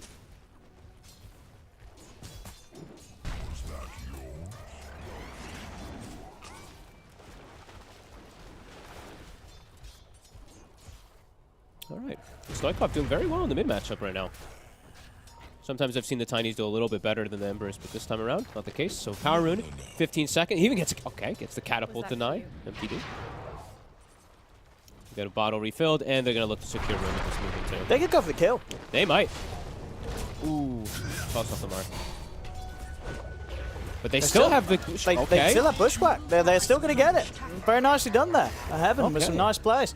And did you see that too? MTD, I think he planted a branch, if I'm not mistaken, to tree grab right in front of him. I mean, kind of a funny one. Making sure they have enough damage. Yeah, they get the kill, and now he's gonna steal the 2 bounty runes, fill up his bottle, and then get an arcane. So full HP on this Tiny. Yeah, really nice move from Heaven just to join forces with him in that mid, and you know, in a matchup as you said with the Ember was doing pretty well. So yeah, that kill is pretty big. Tons. Look at this tower too. It took over 1,000 damage just from this type of rotation from them getting a kill. Pretty nice.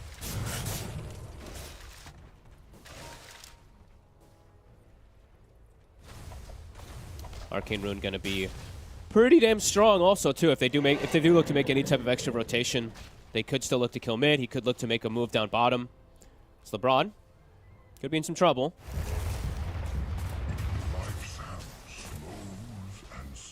Yeah, this time around, Pleb. Not a level 7 safe laner. He's only level 4, so only 2 points in Mystic Snake. Can't even clear out the Iolans when they get that type of kill. Indeed, a bit of a different start this time round for Little Pleb. Yeah, the Tree's having to stay in the lane the whole time. They're not getting the kills, so he's just sapping that XP away.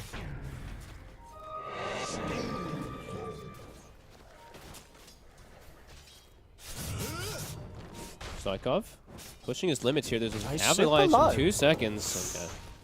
Just keeping track of that. Bottom lane. Again. Just saw him go down. He's going down again in LeBron, I think. A look towards Little Pleb. The black holes at the ready. So not only just LeBron, it's going to be Little Pleb in trouble. Oh, MTD, that avalanche is there just in time. Stoikov's going to try and chase.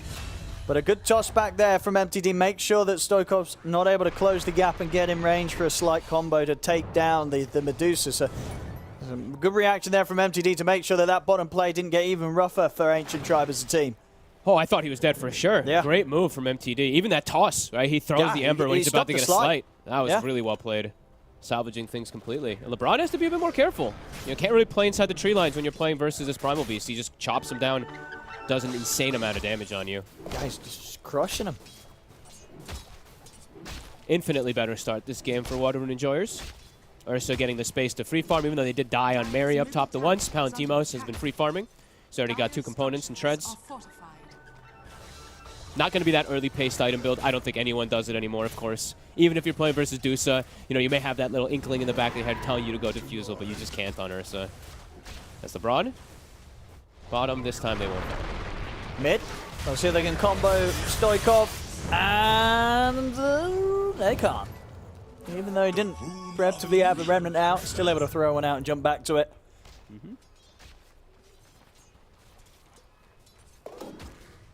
Now, Lil Pleb, I mean, very early to have to jungle on a Dusa. This could really slow down his game. It's only level 5, so a level 1 split shot. This is not going to be very efficient. So just leaving the tree down bottom already to hold on to tower. Tree's also only level 4. Timos. He's got the Enrage. And he has got Mary here, but a good dodge from Mixer. And the backup of MTD is in with a two-man avalanche, and that could set up for them to take down both these heroes. Yeah, looks like it. Mixer chasing down Mary, diving beyond the tower. They'll be able to pick up both kills. Meanwhile, LeBron gets spotted out in the tree lines. Will he be able to get away? Only just. Does mean he pulls the creep wave off the tower too, so stops a bit of that push.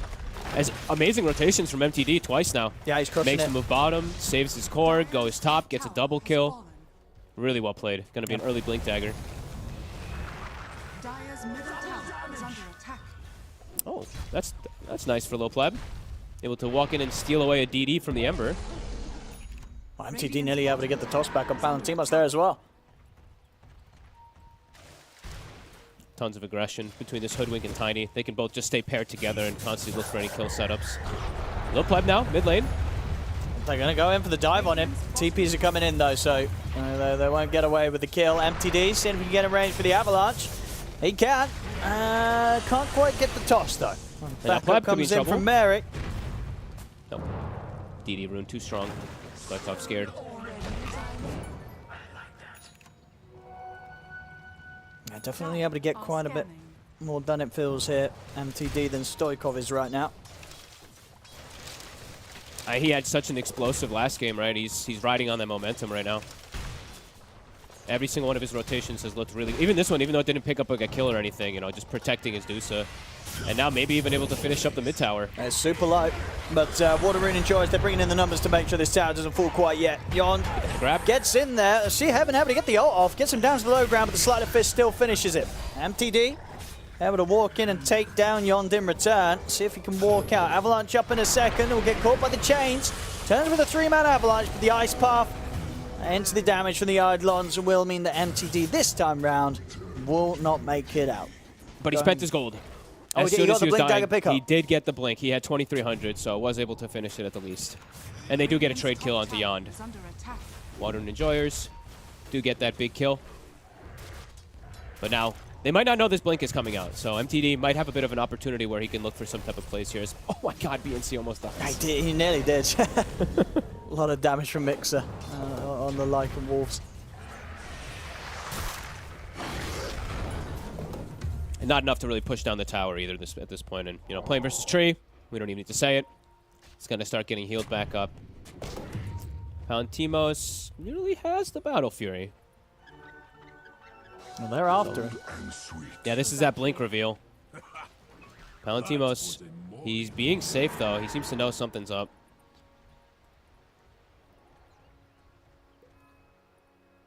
Good awareness. Radiant are scanning. A tool to teach.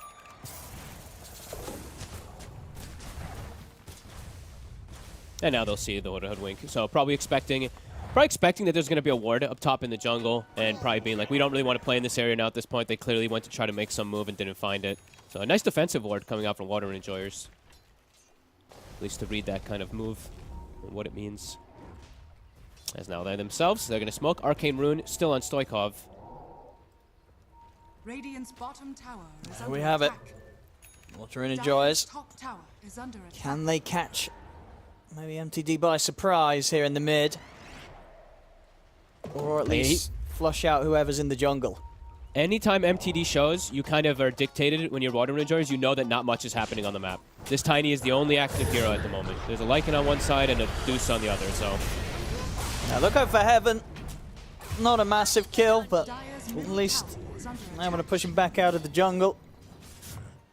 Looks like they were trying to give it to Stoikov, but Malphus got the in the kill. BNC does have Greaves finished up, so looking to play together, play fast.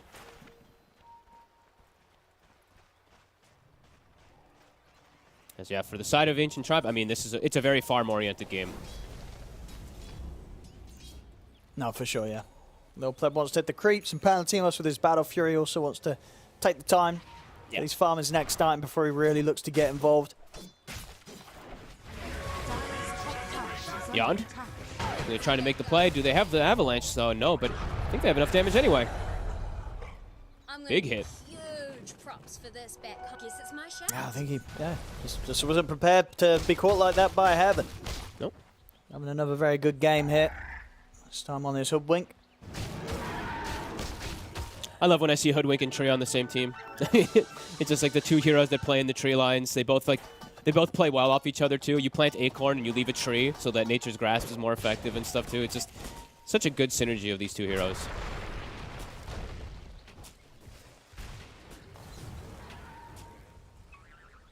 This low pleb recovering, but it's taking time because of how low level he was in the bottom lane.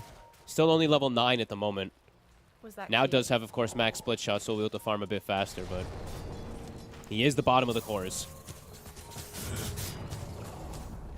Dire's middle tower has been denied. A feeling that he can tease around with Stoikov there. Clearly not too scared of what could be thrown in his direction. Does have that cliff ward there, so sees any further backup coming in to join forces with Stoikov. My God, he started walking in. I was like, "Play, where are you going, man?" He's gonna go back to his triangle, keep cleaning it up. See what the next move is for the side of Ancient Tribe. They've got Helm of Overlord, so Mixa now gonna start being able to pressure these lanes pretty effectively. And these are the two gankers, MTD and Heaven. They want to keep killing these two, and that's a good start to the jump. Bushwhack as well will catch the two of them. And not enough burst to kill off the Ember though. Stoikov actually able to jump away. The tree is going to be chasing him, but won't quite kill him. They're trying to keep the dragon on top of him. Stoikov duking into the tree lines. The heals are there. Stoikov's going to be fine. Not quite. They got a really nice Bushwhack mid-charge onto Yon too, but not quite enough damage, even without Greaves. Like, BNC wasn't there with the initial Grieve heal onto them, and yeah, not enough damage with the two of them. And that's how I feel like a lot of these ganks are going to look, right? Because Tree is not going to join into ganks. Deuce is not going to play with them either, so... Radiant are scanning. Good response there from Water Juniors. They have to bring 5 to do so, but do keep them alive. And don't really have to commit anything big at all. No, I think, yeah, that definitely hurts a bit missing out on that kill opportunity. Mm-hmm. I see Stoikov now looking towards Heaven. Got a couple of teammates beside him, if anything kicks off. Ooh, Primal Beast Shard. Cool. We're going to have the Rock Throw. The Wolves and the Dragon. Mary. I mean, yeah, the nice little body blocks there for the Wolves, but Mary will be fine. There's lots of money. I mean, Palantimo's starting to get pretty tremendous at this point. He He's is. been left alone. Battle Fury is super early. Level 12 compared to Dusa, who's getting close to 12, but... it's taking her much longer to recover after the Ursa had such a good lane and she had a bit of a rough one. Yeah, and there's going to be this bit of a period where Palantimos on this Ursa with the farm that he has, he can just get much more involved in comparison to what Little Pleb can do on a Medusa at this stage. Yeah, he can actually play the game. Yeah. He can actually play aggressive with his team while Dusa just has to still sit back and farm. And now with that kill, rather than go for the tower, they're just going to opt for this Roshan quick. And then they can probably just go for the tower afterwards. They're seeming to have the answers right now versus late game style draft. That's looking good. Yep. Playing it just like they need to, playing aggressive. And now Palantimos is in. Mixa. He'll be able to get his ult off, but only just. Palantimos was nearly able to take him down. Lil Pleb's getting him very aggressively, charging forward with the Stone Gaze. But his ult's now come to an end. So he hasn't got that to rely on if they are able to somehow get the jump back over towards him. Heaven lining up the sharp shot on towards BNC. MTD's back. He's TPing. That felt like almost like a little bit of a bluff from Lil Pleb, right? Just running in and just being like, all right, well, I'm very strong, guys. Stay away from me. Does buy time for MTD to respawn. But this Roche constantly a threat. I didn't feel like much else was going to happen there from Ancient Tribe. Mm-hmm. I mean, the whole game is reliant, it feels like, on MTD, right? It's like if the Tiny's not there, there's nothing they can do. And he has died a few times now, so now he's actually the bottom of those cores, and the Dusa has caught back up on Lil Pleb. I mean, Water and Josh, they could just go for the Roche, right? There's no Stone Gaze. I don't think there's too much they need to be scared of right now. No Shapeshift, no Stone Gaze. Yeah, just go for the Roche. Yep. Maybe they're afraid of like some type of steal thing, but yeah, I think they just full commit into it right now. Very little chance that Ancient Tribe fights in that area.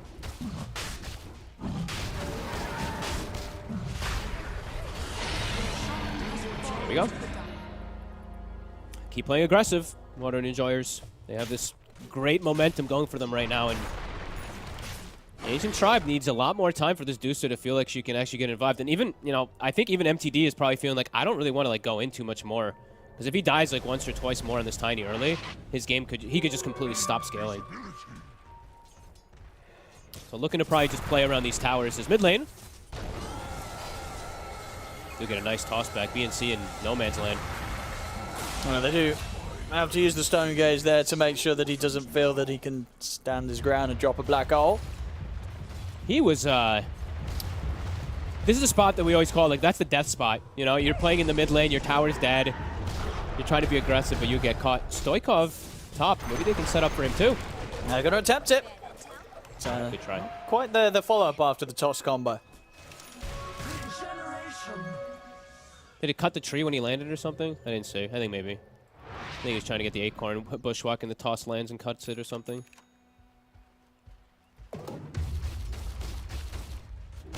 Palantimos closing in on the BKB, so these quick timings continue to fly out here for the Ursa this game. There is answers, of course. LeBron, yeah, he's died 3 times in the game and has just been AFK farming on this tree. He has Blink already, so pretty farmed up on this tree to be able to counteract either Ursa aggression or Enigma aggression. And it really is up to Water Enjoyers to...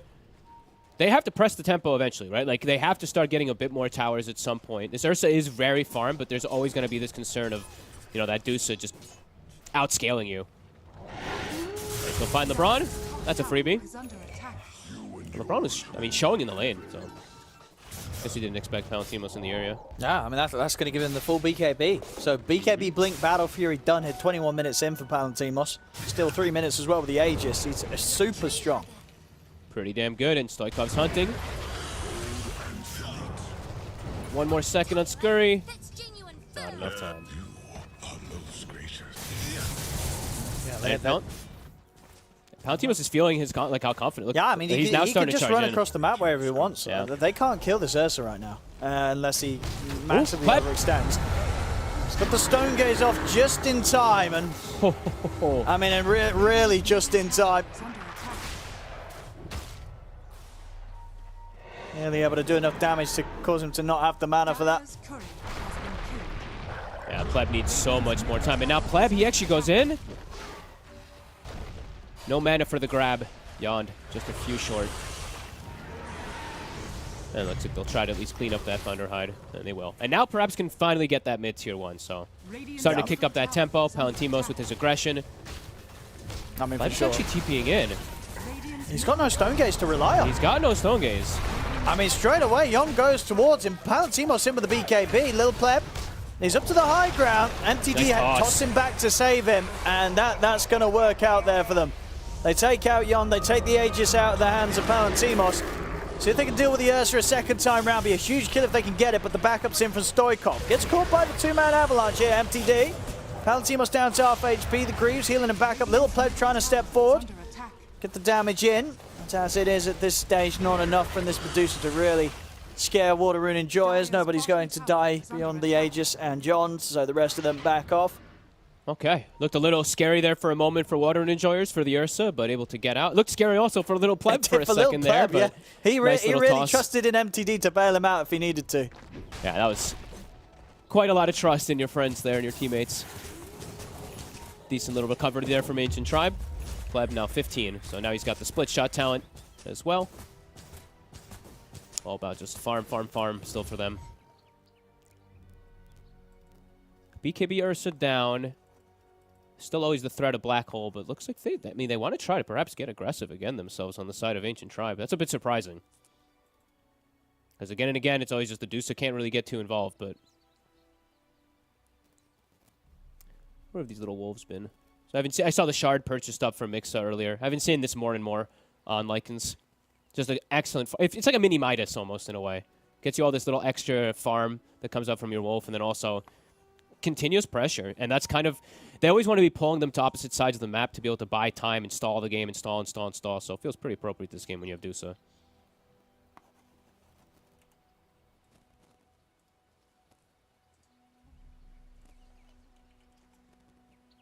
I mean, what would you imagine the build-up's going to look like for Lil Pleb this game after the Hurricane Pike? You just go the Skadi or anything else that would be certain, very good for this game? I mean, probably just the Skadi. there's arguments, like slight argument, perhaps if they get like if they get super successful, like 2 fights or something like that, and he gets like an influx of 6K gold, it's like you could see a butterfly potentially because he's playing Yeah, it's a versus good game Ursa, for right? evasion. But, Yeah. yeah, but it really is. it's pretty unlikely, right? Like they have to just like crush 2 team fights or something. It's a really risky item to sometimes go for like that. I think just standard items is just best this time around.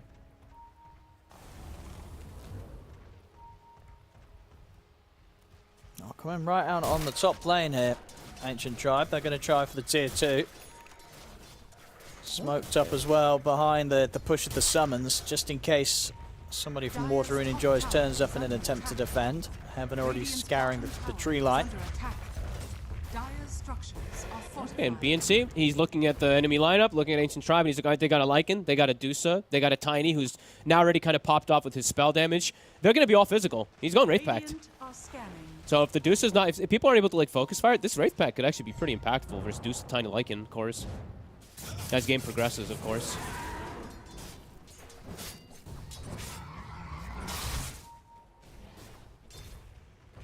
And yeah, Lil Pleb has queued up the butterfly. Okay. We'll see if he does commit, but I think it's, you know, it's depending on what happens in the next few moments.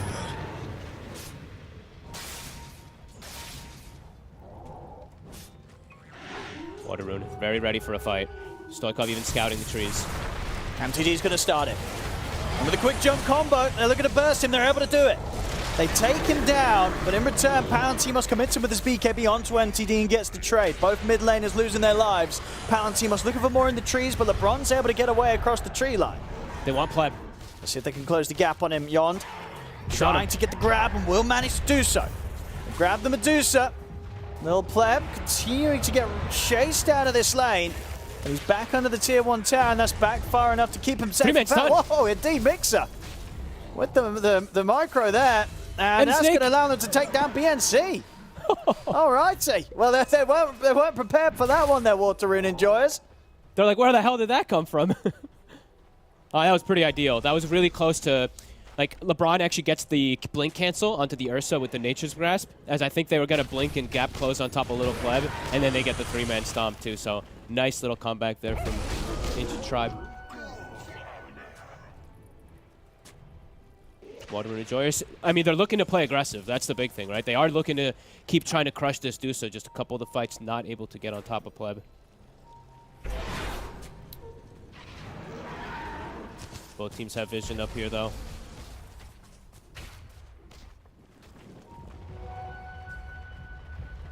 It's definitely going to be a little bit of a concern that they're not managing to kill the Medusa. You know, the Lil Pleb already at this point can turn up to the fights and play them in a way where they're not able to burst him, they're not able to close in on him. No. And yeah, especially when the butterfly's there and the evasion's added into the equation, it's looking unlikely they'll be able to kill him before he can get a Stone Gaze off, or before they're losing their squishier supports to sort of the offensive maneuvers from the rest of Lil Pleb's teammates. It's definitely going to be a concern with these minutes passing. Absolutely. Even though Palantimos is incredibly farmed on the Ursa. They've got ward vision. It does mean he's going to get the MKB at a pretty good time. Yeah. Like, they saw it. I think they have that ward here, so they see Little Pleb for a second. The moment you see the Eagle Song, you switch. He had Abyssal queued. Instantly swaps to MKB, so... I mean, it's going to be a really effective MKB, of course, versus the high armor and stuff like that. It does give that extra damage pretty nicely versus a hero like Duso has high armor. And Mixed has actually changed his build around like 8 times that he had queued. He had AC queued, then he had Hex queued. Now he's like, okay, never mind, I'm going Nullfire. So I guess just wants to train these supports in the backline and not let them force stab or reset and save themselves. Does mean that he's not building more for his Duso, though, right? He's building more for himself rather than having that an extra beneficial aura of the AC. Radiant's middle tower is under attack. Is he on? He's hunting. Nearly finding MTD there in the trees. Very close to catching sight of him. Never refuse gold given. Still a very close game. Even though this 5K lead, Water Enjoyers, they have to keep it up, and they have to, it's still always going to be the question of if and when they can take down the Dusa and how much more they can force. 12-12. How's our Dota? Oh, the Dota Plus is also very, very nice. A solid 50-50 just right now. I think it just ticked to 51, but Yeah, I feel like, you know, Dota Plus does normally like to favor the big late game carries as the minutes pass. So I can imagine if the sort of the game stays as it is, you will expect to see Ancient Tribe being given the lead. Yeah, also, like, can't really factor out MTD, who is, his game has been slowed down a decent chunk, but he's got his Aghanims. So the tree volley will always be pretty effective if they're not able to get on him. Yeah, he could jump and solo a few of these heroes now. Yeah. I mean, even also, he could just be that if Enigma Black Hole does happen and they don't have a cancel, he just kills him with a volley. As Little Pleb, it's so close to his butterfly. And the MKB's already done. It's so there, yeah. It's pretty big. Palantimos is just one step ahead. Well, I guess, yeah, it's just going to be a case of can they get on top of Little Pleb. Yeah. See, MTD try and start the fight here towards BNC. They've both been caught in the ice path. Little Pleb pops the Manta Style, starts to back off, but that's MTD going down. See the Black Hole use... Wait. I think it was just to try and keep the sort of summons off him so he could live. It didn't work. BNC still ends up going down. And in the mid lane, you got the aggression from Stoikov. It's going to get the kill on LeBron. But they can't get on the Medusa quite yet. Stonegaze does come to an end. Maybe they can go from now. The chains have caught Mixer in the river. He's able to Ogre Seal Totem his way out to the high ground. Bushwhack catches onto the two of them, but Mixer still looks to be going down here. As Water Rune Joyous will take him out. A solid fight from them. They didn't get Little Pleb, but they do get the kills required that should give Palantimos the chance to go in for another Roshan. Bit of a sloppy fight, but either way, Water Enjoyers, they'll take it. If MTD's going to blink in to go for this type of play onto the Enigma, not quite at the point yet where he has the damage with his tree volley to kill that Enigma. Wraith Pact is down, he just gets turned on quickly. Hey, weird Black Hole, but either way, whatever. Oh, does get the Aegis, or does get the Roche last hit on MTD. Oh, he does actually with the tree volley, doesn't he? Yeah. Okay. A little bit of something there for MTD. But of course, Palantimos getting all the pickups. But now, no Black Hole. Little Pleb with the DDs, feeling pretty confident. At them. They're already in the jungle. Little Pleb charging forward. He's frontlining here as the Medusa. He's just going straight for them. Palantimos is considering jumping in, but no one rage up just yet. 10 seconds till Stonegaze, pretty much. So, they may not have got the Roche for the Aegis. Okay, they did get the Roche kill, but they didn't get the Aegis, Ancient Tribe. But they're the ones pushing. They're straight down the mid onto the Tier 2 tower. They'll finish it. Here's the jump from Palantimos. Gonna get in on top of Little Pleb. Little Pleb able to keep the distance here with a Hurricane Pike. Yon charges forward to put the Manta. Little Pleb's out of mana. You see LeBron trying to get the Overgrowth off. He will finally get it off. Gives Little Pleb a bit of a chance to step back, but he's still entirely out of mana, Little Pleb, so not a huge amount of survivability. It's the Aegis, though, taken out of the hands of Palantimos. Stoikov jumping around the fight. He has to retreat now. He's used a lot of remnants and has no life left. In fact, he's just dead. Evans able to shoot him down with the Acorns. A really good micro coming out from Mixa. He is actually being a really big... I thought it was more going to be just towards supports, but he's being a big problem for the core. Like, he just nullifies the Ursa, doesn't have any overpower in any of the fights, and then just sticks all the summons on him, and it actually worked to bring down that Aegis. And he's going for the Ag, so the LGD like an Ags with Tiny. If you remember, you know, TI versus Spirit, LGD tried to make this work when it was super prominent, but definitely don't want to bite your Medusa. No. Because for those who don't know, it makes you melee. So don't really bite your range carry. I remember you said, but what happens to sort of the split shot? There is none? Or what? How does that work? Probably just around you. I actually don't know. I don't think it. You know what I mean? Because I get right. You. The main attack is going to be a melee attack, but are you still shooting off some ranged attacks from you? I'll be totally honest with you. I've never seen it on the Medusa, but I'm assuming it makes it melee. Well, so as in what if there's people near you, it will melee attack split shot. Test it. T, get on it. Someone get on it. That one I'm not sure. But either way, you don't really want to make your Medusa. No, you don't. You want to bite the Tiny. You can throw trees around and do loads of damage. Yeah. Big. I mean, unless something's changed that I don't know, but that would be pretty funny. So Water Enjoyers, I mean, they didn't really get much out of their Aegis there. So I'd say for Ancient Tribe, they're probably pretty happy. Still game very, very even. Can go either way with the way that these team fights are happening. It can, but the fact that Water Rune Enjoyers aren't winning every fight, I think is definitely a bit of a concern for them. Absolutely. Little Because Pleb, he's going to get Satanic next. Bottom lane. if Palantimos gets hit from the initial stun, he might die there. So as it is, it looks to be the Ancient Tribe will be the team to lose some heroes here. MTD at least won't have any escape. And to confirm, it is exactly what we said it is. The melee, it's melee split shot if you get bitten. Okay, so he will not be biting Little Pleb. No. He will indeed but he will be biting MTD. Yes, more than likely. So bottom, this was actually a pretty good attempt, I'd say, from the Hoodwink with E-Blade finished. If he hits Boomerang, E-Blade plus the ult, it's an absurd amount of damage if they get it on Palantimos initially. Just a bit off the mark, and then it ends up turning onto MTD himself. So a nice try, but maybe a bit forced. And seeing LeBron now, itemizing versus Ursa. He's got Yules queued up, but now he shows himself for too long in the lane again. He's just going to get killed. Not buying the shard this game. Okay. Interesting.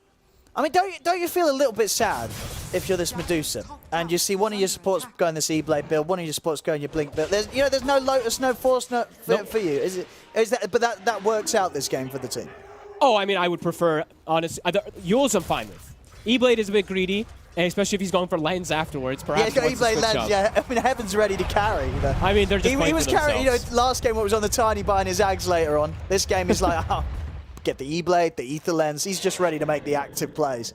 Yeah, they're playing more for themselves, which could end up hurting because this type of draft, you're all about your Medusa, right? I was going to say, you want to keep your Medusa alive. Any sort of buffs or items you can throw out to help him out. But I mean, either way, this game, as I say, I do feel that as long as they don't lose all their tier 2s and start losing their high ground, they'll be happier as the minutes pass, Ancient Tribe, and the minutes are passing, the game goes on. We've got full Lincolns on Lil Pleb. Yeah, Lincolns, I guess, versus Abyssal and versus just mostly the Primal Beast grab. I guess those are the two that he's trying to drop off. Not really many targeted spells. And Malphite, not at all. I think, it's going to be if Ursa makes the jump on him. Yep. Just to get that quick Hurricane Pike and reset. He's also hit 20. Yeah. So plus 2 seconds on Stone Gaze. It's really strong talent. And they're actually smoking up. It's under ward vision, though. Water and Enjoy is very prepared for this move. Yeah, I mean, they'll happily set up and take the fight, I think. Especially if they can get a good black hole. MTD has hit level 18 and has a small crit. So his damage has accelerated massively with the Tree Volley now, too. And how's the Ags looking on live, can we? He's still 2 components, or 1.5. MTD. He's going to get caught by the grab. So Lil Pleb put the Stone Gaze. He's trying to get in front of Palantimos, and he's actually able to force into position to be in front of the bear here. Palantimos does get shoved up to the safety of the high ground. They'll be able to save Palantimos for now. LeBron caught by the chains. He'll fall alongside MTD. Mixer also unable to finish off Marys. 3 dead on Ancient Tribe. Little Pleb and Heaven, the last 2 remaining. And, whoopsie. Hurricane Pike there to dodge the black hole. Smooth moves there from Little Pleb. E-Blade as well being used to try and keep Little Pleb alive. But the grab comes into play. BNC is slowly dying into the man-style illusions of Little Pleb. But Little Pleb will fall. BNC will live. As everybody dead on Ancient Tribe. It doesn't even matter if the black holes are getting missed. It's still a team wipe. Yep. They couldn't get on Palantimos initially fully. They didn't get to bring him down. Great force staff from Mary to push him toward high ground. And then the fight is just full panic, it seemed like, from Ancient Tribe. I mean, really chaotic battles, but yeah, just don't think MTD even gets to use his Tree Volley. So he has kind of like 6,000 plus gold wasted in a way. Because he goes for the Blink Toss combo rather than just sitting back and throwing Tree Volley. So definitely painful, at least for him. His game continues to be quite rough. A big save there from Mary with the force, getting Palantimos up and away from Lil Pleb, because Lil Pleb nearly did manage to have him in position to take him out through the Stone Gaze. And once again, they're quite a comical looking dodge of the black hole, but didn't save Lil Pleb. Still ends up going down as he's just completely outnumbered. And nice play there from Stoikov too. You saw he sees the tree, full commits. He had an illusion rune. Overgrowth comes out, instant dispels it. As LeBron starting to get kind of frustrated. Game has now significantly gone into the favor here of Water and Enjoyers as Aditi is picked up. Stoikov nearly the same net worth as the Dusa, and Lil Pleb can't do this on his own. No. Especially not without any save items for his teammates. Yeah, I mean, that's it. You know, I feel like he's probably feeling the lack of. I mean, we saw at least the E-blade being used to try and help him. You know, And there this is some E-blade Yules. isn't just for killing; it's also making sure the Medusa can't get hit. But you know, I'm sure you're going to let her live a little longer by E-blading her. But she's if you're having to E-blade the Medusa to try and save her, she's probably going to die after the E-blade wears off. Yeah. They have Yules like for Ursa, but it's it's not a defensive thing. Like honestly, it feels like Force Staff, even like an item that is dead. I could have even seen an argument for Solar Crest this game. Yeah, just things that you can click on your Medusa. Yeah, would feel nice. Stoikov feeling his power spike with DD. See little pleb. He's going to have to pop the Stone Gaze. big Does root. mean they might catch the Ember. Yeah, Ember in trouble. Stoikov. He's got remnants to play with still. He'll actually make it out of there. They weren't able to keep him continuously locked down.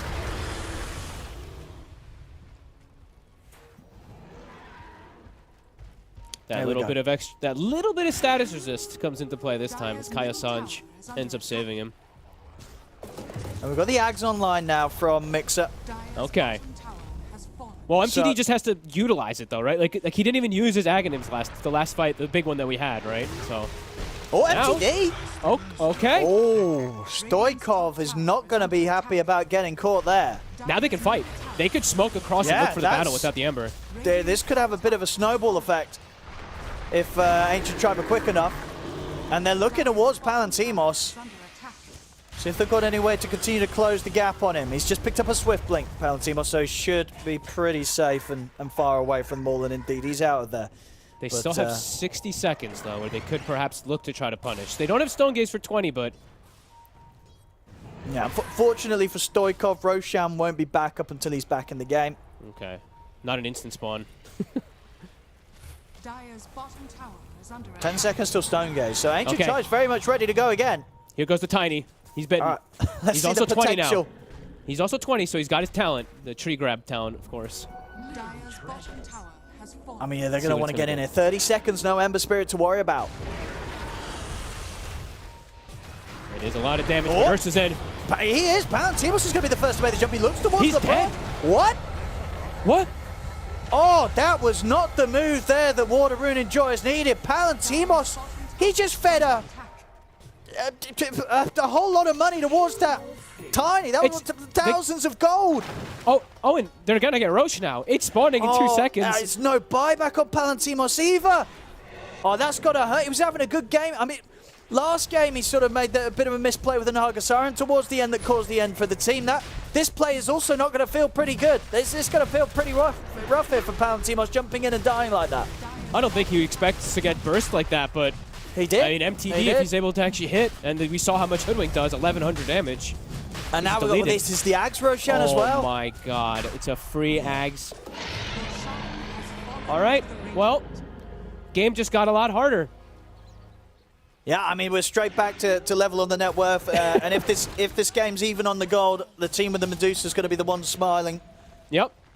And I mean, with the Medusa and the Tiny, like MTD, now that he's bitten constantly in the fights, he is scary. Oh man, one mistake like that. Well, actually, it was two kind of mistakes, right? It was Stoikov dying in the river bottom. Stoikov gets caught, Palantimos gets Palantimos. caught, and then just like that, yeah, Ancient Tribe are going to be feeling very good about themselves. Roshan as well. As we've said, like even from the beginning, that was kind of how I started with everything, right? It's like this lineup, the mistakes compound very quickly. Those are huge ones. So yeah, Lil Pleb now able to not just get that full Aghanims, another 4,000 gold. He can probably finish up another item before the next team fight. And maybe now they can actually buy items that are going to help her out a little more. Let's see. Yeah, the supports have greedy items. They have Shard they got and queued up. bots. What we got? Shard queued up on Tree and bots queued up on Hoodwink. I love bots. They're like, they don't want to be, condescending. They don't want to be like, oh, Little Pleb, you need us to buy these support items so you can carry. They're like, nah, Little Pleb's got this. He can carry on his own. We don't have to buy any items to help him out. He's strong enough of a carry that he doesn't need that sort of support. He's got the Helm of the Overlord aura. That's all he needs. There you go. Dire are scanning. That's Ancient Tribe. Those events, it's definitely working out for them. Yeah. Now they're even smoking. Yep. Or is that a Ninja Gear? It was Ninja Gear from Lil Pleb, but smoking, looking for a fight. They have this ward. They saw Palantimos for a quick second. Dire's middle tower is under attack. Mid tower, though, taking quite a bit of a beating there. The little wolf there with the cripple plus 2 illusions.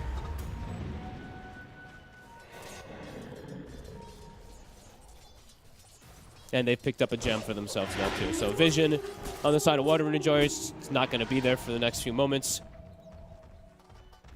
And Palantimos now has an Ags queued up. He's like, that's not happening again. I need to be able to get in range of.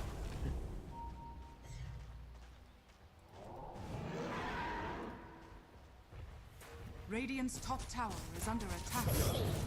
Dire's top tower is under attack.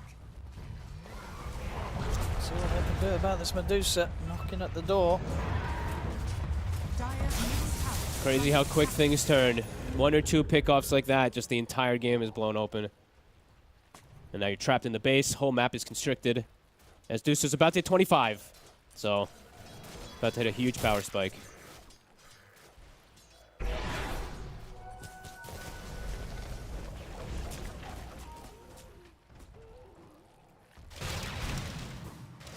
How's MTD doing? Guy went for Silver Edge. Cool. Rather than going for the Daedalus. That means damage is pretty nutty anyway. Yeah, what do you think the Silver Edge offers? Just sort of the chance to blink from Invis to catch them by surprise? Yeah, it's not really like any specific break or anything like that. Not No. sure. I mean, just valuable item. I don't know. I mean, I Must guess just be some disengaged stuff. I mean, you can break, but breaks it's a not 9 really for the super Ursa. Just trying to focus someone. A little bit. I mean, it's very, very minor though. Yeah. Sniper on the Ember. Dire's bottom tower has fallen. But these items, I mean, these things like Pleb just stands his ground. 25 I mean, can hit. 25. I mean, he's with the Aegis, you can't kill him. Or even if he didn't have it. Like. And look at the wolf. Like, look at this wolf. The wolf is scouting the whole backline. Palantimos. He's going to give it a bit of a go. Stone Gaze is Stoikov? up. Uh-oh. He And- jumped in. He doesn't have buyback. He just jumped in and dies. Did I see that right? We might be able to check on the replay there, but he whatever happened, he's gone. He's out for 100 seconds, and there's no coming back for him. So I think he was maybe trying to cause havoc in the backline. But did you try and get in and get out, or to try to, I don't know, try to set up something, but I think the Enigma Blink got canceled from a wolf or something. I don't know. That was, maybe I missed something. I don't know. That was really weird. So they meant to jump onto Little Pleb. But, again, he's still got the Aegis. They will pop it. So they dealt with him once. Can they deal with a second life on it? As, Full refresher. Yeah, he's just Little going to get Pleb. that sent out towards him. So All right. 2 sets of the Stone Gaze to play with. Rax is dying. They got a glyph. They got to do something. But still, whatever move they make, it's still they're going to have to do it within the next minute without their Ember Spirit. There's the jump. Palantimos, he can't stay on top of the blood. The black hole hole misses. It's not going to catch any of them. As Little Pleb is getting focused, he's run out of mana. But still, the racks are falling, and Water Rune Enjoyers, they can't stop the push. They're still going. Mixa is even hitting top. MTD's in. I mean, he's got a cheese on Little Pleb, so he can get that mana pumped back up. Sion jump forward to look for MTD. Here come the So trees. as well. Palantimos isn't onto Little Pleb. Little Pleb, can he get the cheese off? He can. Pop the cheese. Stone Gaze as well. They've got to kite it out. They've got to step back from the Medusa. Still got She's the got another refresher one. if he Yep. needs it. Mary very aggressively jumps forward. Tree volley will finish him off. There's the refresher from Little Pleb. He's ready for round 2. Palantimos trying to get in, but Little Pleb wrapping round from the side. Palantimos struggling to find a way out of the fight. Toss from MTD onto the bear. Palantimos has gone. Triple kill for the Tiny. The buybacks are coming out from Water Rune Enjoyers, but dealing with this Medusa seems so tough. Palantimos will head straight towards Little Pleb. They'll catch Little Pleb in the ice path, but Yond taken out for 100. No buyback on him. Ultra kill for MTD. They're running out of buybacks here, Water Rune Enjoyers. There's only so many lives they can throw into this fight as Palantimos surrounded, left alone. This is going to be game. The Ursa, not a chance here against the full 5 of Ancient Tribe, and there it is. GG is called. Ancient Tribe get game 2, and with that, the series, it's theirs, 2-0. Little sloppy, of course, from Water and Enjoyers, but I mean, Ancient Tribe, they waited for their timings and they hit it after, I mean, 2 incredible pickoffs. That was kind of everything, right? The pickoff on the Ember, the pickoff on the Ursa opened up the whole game for them, and then these last few fights looked a lot easier for them. The Enigma just can't play. Like, BNC tries to go for these black holes, but I think he actually hit... I actually don't even know what his number of heroes hit is, because he hit a creep in mid lane, then he hit illusions in mid lane, then he hit nothing in the top fight. I actually don't know if he hit heroes with his black hole. I just couldn't find the chance to. Not an easy game for it. No, but yeah, I think a few times sort of the Hurricane Pipe plays from Lil Pleb at least dodging these black holes very nicely. Lil Pleb, of course, only dying the once that game. And yeah, it looked like Water Rune Enjoyers were going to be able to sort of keep that lead, but yeah, those last few deaths, like Stoikov and Palantimos, very, very painful. They couldn't quite hold their own against Ancient Tribe. So well done to Ancient Tribe, as they'll be the victors today, 2-0 against Water Rune Enjoyers.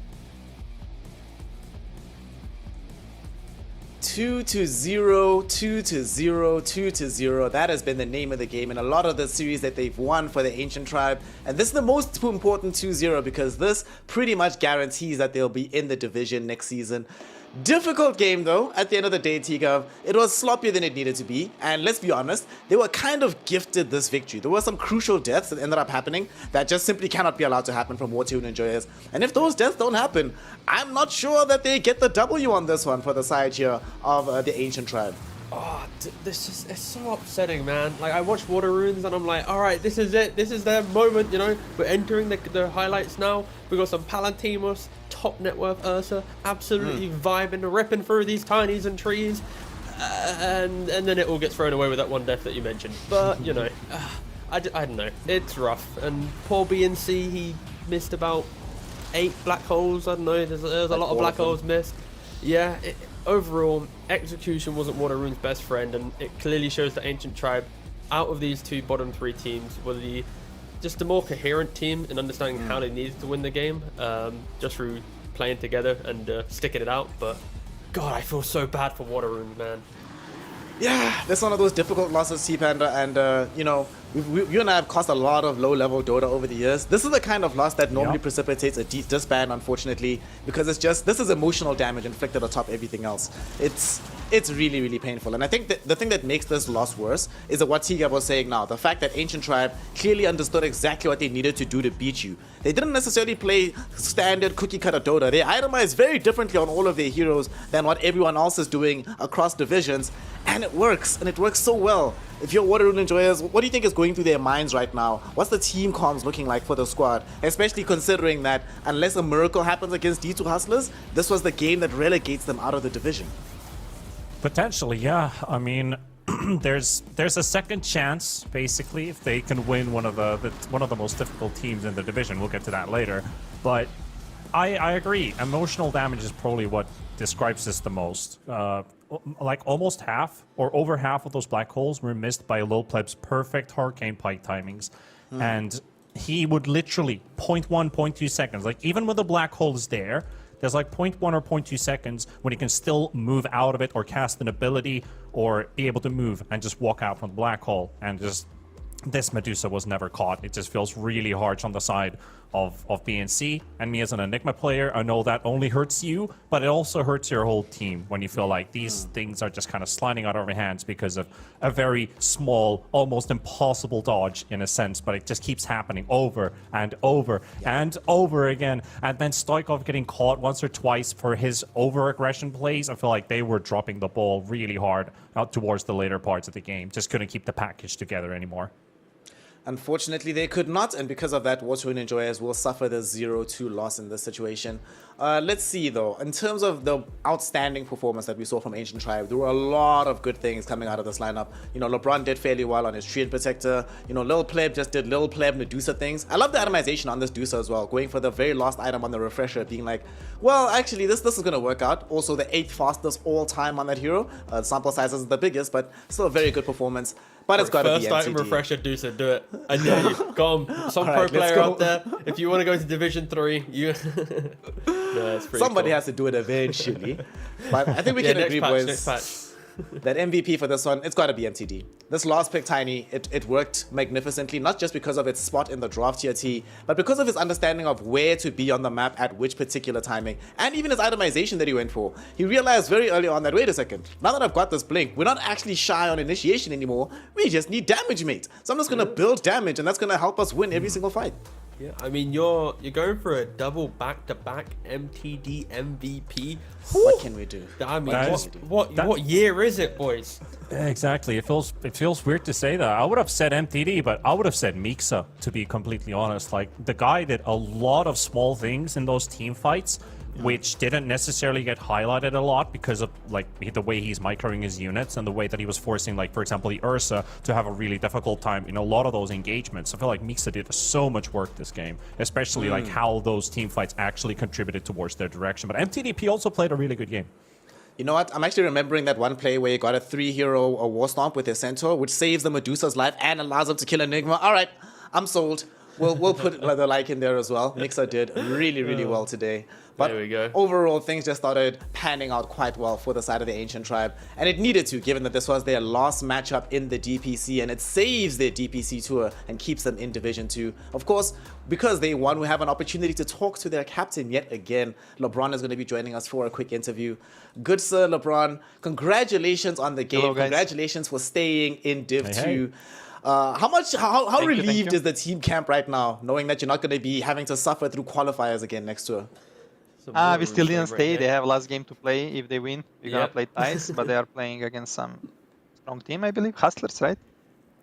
Yeah, correct. But yeah, we are relieved that we did best we could. Like, it's now, yeah, like, we are happy, you know. Early on in the tour, when you did get to one of your earlier dubs, when we spoke to you then, you were mentioning that obviously the hope and the ambition is to get into Div 1, but overall that you had ambition towards just sticking together as a team. Of course, now these last few weeks have gone by. How do you think the team environment, or the team communication rather, is today versus how it was at the beginning of the tour? I think on the start, we were really unlucky. A lot of games we couldn't close. We lose like 2-1 against Hustler, Alliance, and Ivy, teams that had like that are an upper of the table.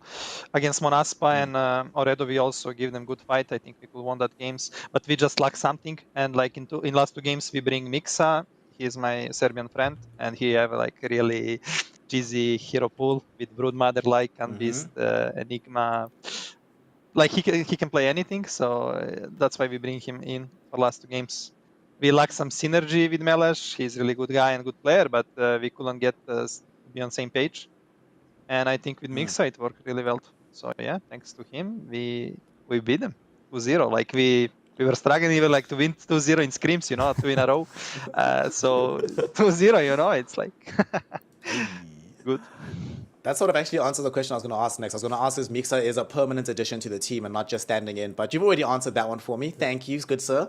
Tigo, what do you have? No, he's not still in the team, you know. Oh, it's still not. Is he trying out? Yeah, it depends on the pitch, you know. Imagine he's like animal. That's what I was gonna say. Yeah. That was actually going to be my question, LeBron. It's like you brought in a zoo player in a zoo meta in the final like 3 weeks of the patch. What are you doing, man? You're building a team. Why did you not pick up the zoo player at the start of the DPC? What are you doing? You know, at the start of the season, we had Illusion. He's really good player. He was like super high MMR and he was super good player. And he bring Melesh with him. But in the end, Illusion got banned by Valve, if you know. And then we had to find replacement. And Illusion came with Melesh as a duo, you know. So I'm not saying like Melesh is a really good player and a really good guy, but Illusion plus Melesh were really good combo together. Yeah, I see. That's fair. My question, actually, you know what? I'm going to talk about the elephant in the room. Your hero pool, all right? You don't have one. You know, you've just got 13 heroes in 18 games. I won't lie, LeBron. And I'd like to say that we're friends at this point now. It annoys me, all right? Can you just decide some heroes to play, you know? I don't want to enter a draft and have to think about, what's the 24th LeBron hero he's going to try and play today, you know? Why is it so wide, all right? Tell me, boss. You know, if you go on my profile, and you're gonna see I play Husker 5 in pubs. I play a lot of like Beast. Oh dear. I have every game like different hero, you know. So yeah, it's hard to predict. You know, I just want to have fun. I see. But yeah, I believe I can play any hero in the game. Obviously not on like best like tier 1, but still I can do a lot of impact, I guess. So yeah. Let's see. Okay. I hope then, using that logic, in the next tour, if you are to stay in Div 2, I want you to learn the dumb heroes that don't look like fives, and then you flex it into five. You know, like your Pango, for example. Pango Medusa, that was a really cool lane. I've done that before. It's really good. So now, utilize your hero pool, but with the dumb heroes, all right? I don't want to see you playing, you know, Omnis and Silences and Lich, you know? Give me some spice. All right, I'm done. All right, my question's out. Well, I'm gonna continue from there. So basically, I was about to ask about that. Are you going on an all-hero challenge? So I'm gonna continue on the topic. You talked about Pause 5 Husker. What else can we expect from LeBron on the Pause 5 role? What are heroes you would like to play, but don't necessarily get the chance to pick them? I love Luna 5, to be honest. Windrunner 5. Sometimes I go crazy ideas like I want Naga 5, but people do it before, you know. But yeah, but my team don't believe it fully, you know. I will go like Naga 5 in 6-7 pick always, but they don't believe. Yeah, they're gonna be hard to influence. Well, hopefully it doesn't go to that though. But at least you get the drafts you want to play. And I don't want actually, to be part of this. heading into that, because your games are now played out, and it's actually down to Water Rune enjoyers if you're going to be playing a tiebreaker for the elimination and staying in the division. Is there any what's the word, like superstition? Are you going to watch the Water Rune enjoyers series, the next games that they're going to be playing, or are you just not going to watch that game at all and hope for the best? I'm gonna watch every game till the end, you know. So yeah, that's right. Looking forward to watch it. Like, you know, Hustlers, we actually with Hustlers we were supposed to sign them as well. Like me plus 4 of them. We played top 4 on D2CL, but they decided we'll play NA, and then we signed this roster. And in the end, they wanted to come to me, but I said no. We already signed the roster. It was weird, but yeah. What can you do, man? What can you do? In a different world, I mean, I'm happy. I'm happy with my boys. Hustler. For sure. Yeah, take care of MTD for me. Take care of them. Yeah, and I'm glad to see that you're just like slowly but surely still gelling with the team. You're staying with what you've made the decision to stay with. So next tour, obviously, you'll still be in Div 2, but then afterwards, we hope to see you still clawing your way towards Div 1. No more 2-1s, LeBron. Make some 2-0s, win the rest of the games, and good luck, have fun for the rest of your journey. Yeah, hopefully. Thank you, guys. Have fun. Thank you. That is, of course, LeBron, the versatile, extraordinarily versatile 5-position player for the side of Ancient Tribe, who's just secured themselves a spot, or prospectively secured themselves a spot. Let's not disrespect Water Rune enjoyers too much, because they could still win their games, and Team Bald Reward could still win their games as well. So we still have some potential for tiebreakers at the very bottom of the card. Of course, there are tiebreakers almost guaranteed at the top of the card. T-Panda, you're saying? What's the lesson? There is a lesson. You don't drop the ball against LeBron. You don't end up with good results with that. Yes, don't drop the ball against LeBron, otherwise it's going to end up just dunking on you. And of course, right now, we do have to go to a break because we have the most important series so far in the DPC. We have a team matchup, RIDU Thunders against D2 Hustlers. This will determine who goes top of the table and exactly who's going to be forced into the tiebreakers for that second slot. We'll be taking a very short break, and when we return, this blockbuster matchup that you certainly cannot miss. So we'll see you in a few minutes to continue the hype, so don't go anywhere. We'll be right back. I use Nullifier. IoT. I'm muted. Look. IoT, guys. Nice.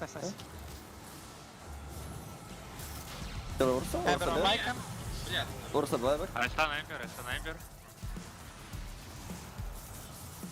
Yes, remnant. Ursa is I back. need help. Help me with Ursa, guys. Nullifier, Ursa. Ember dead. Nice, boys. Rampage for Rampage, boys. Rampage. Umri, bre. Okay, steal. Just steal it. Kill him. It's fine. He doesn't wanna get to.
Welcome one and all here to the DPC. Division 2 action wraps up this evening with an incredible matchup. Ooredoo Thunders taking on the side of the D2 Hustlers. Both of these squads 4-1. One of them after this particular game will be 5-2 or 4-2. The other will be 5-1. Pretty much guaranteed to end the tour in pole position. So incredibly important game. This might determine who goes to Div 1 and who has to languish here in Div 2 for yet another season. My name is Sine and I'm joined this time around. Still T-Panda on the mic, but Kezu's come back from an extended break.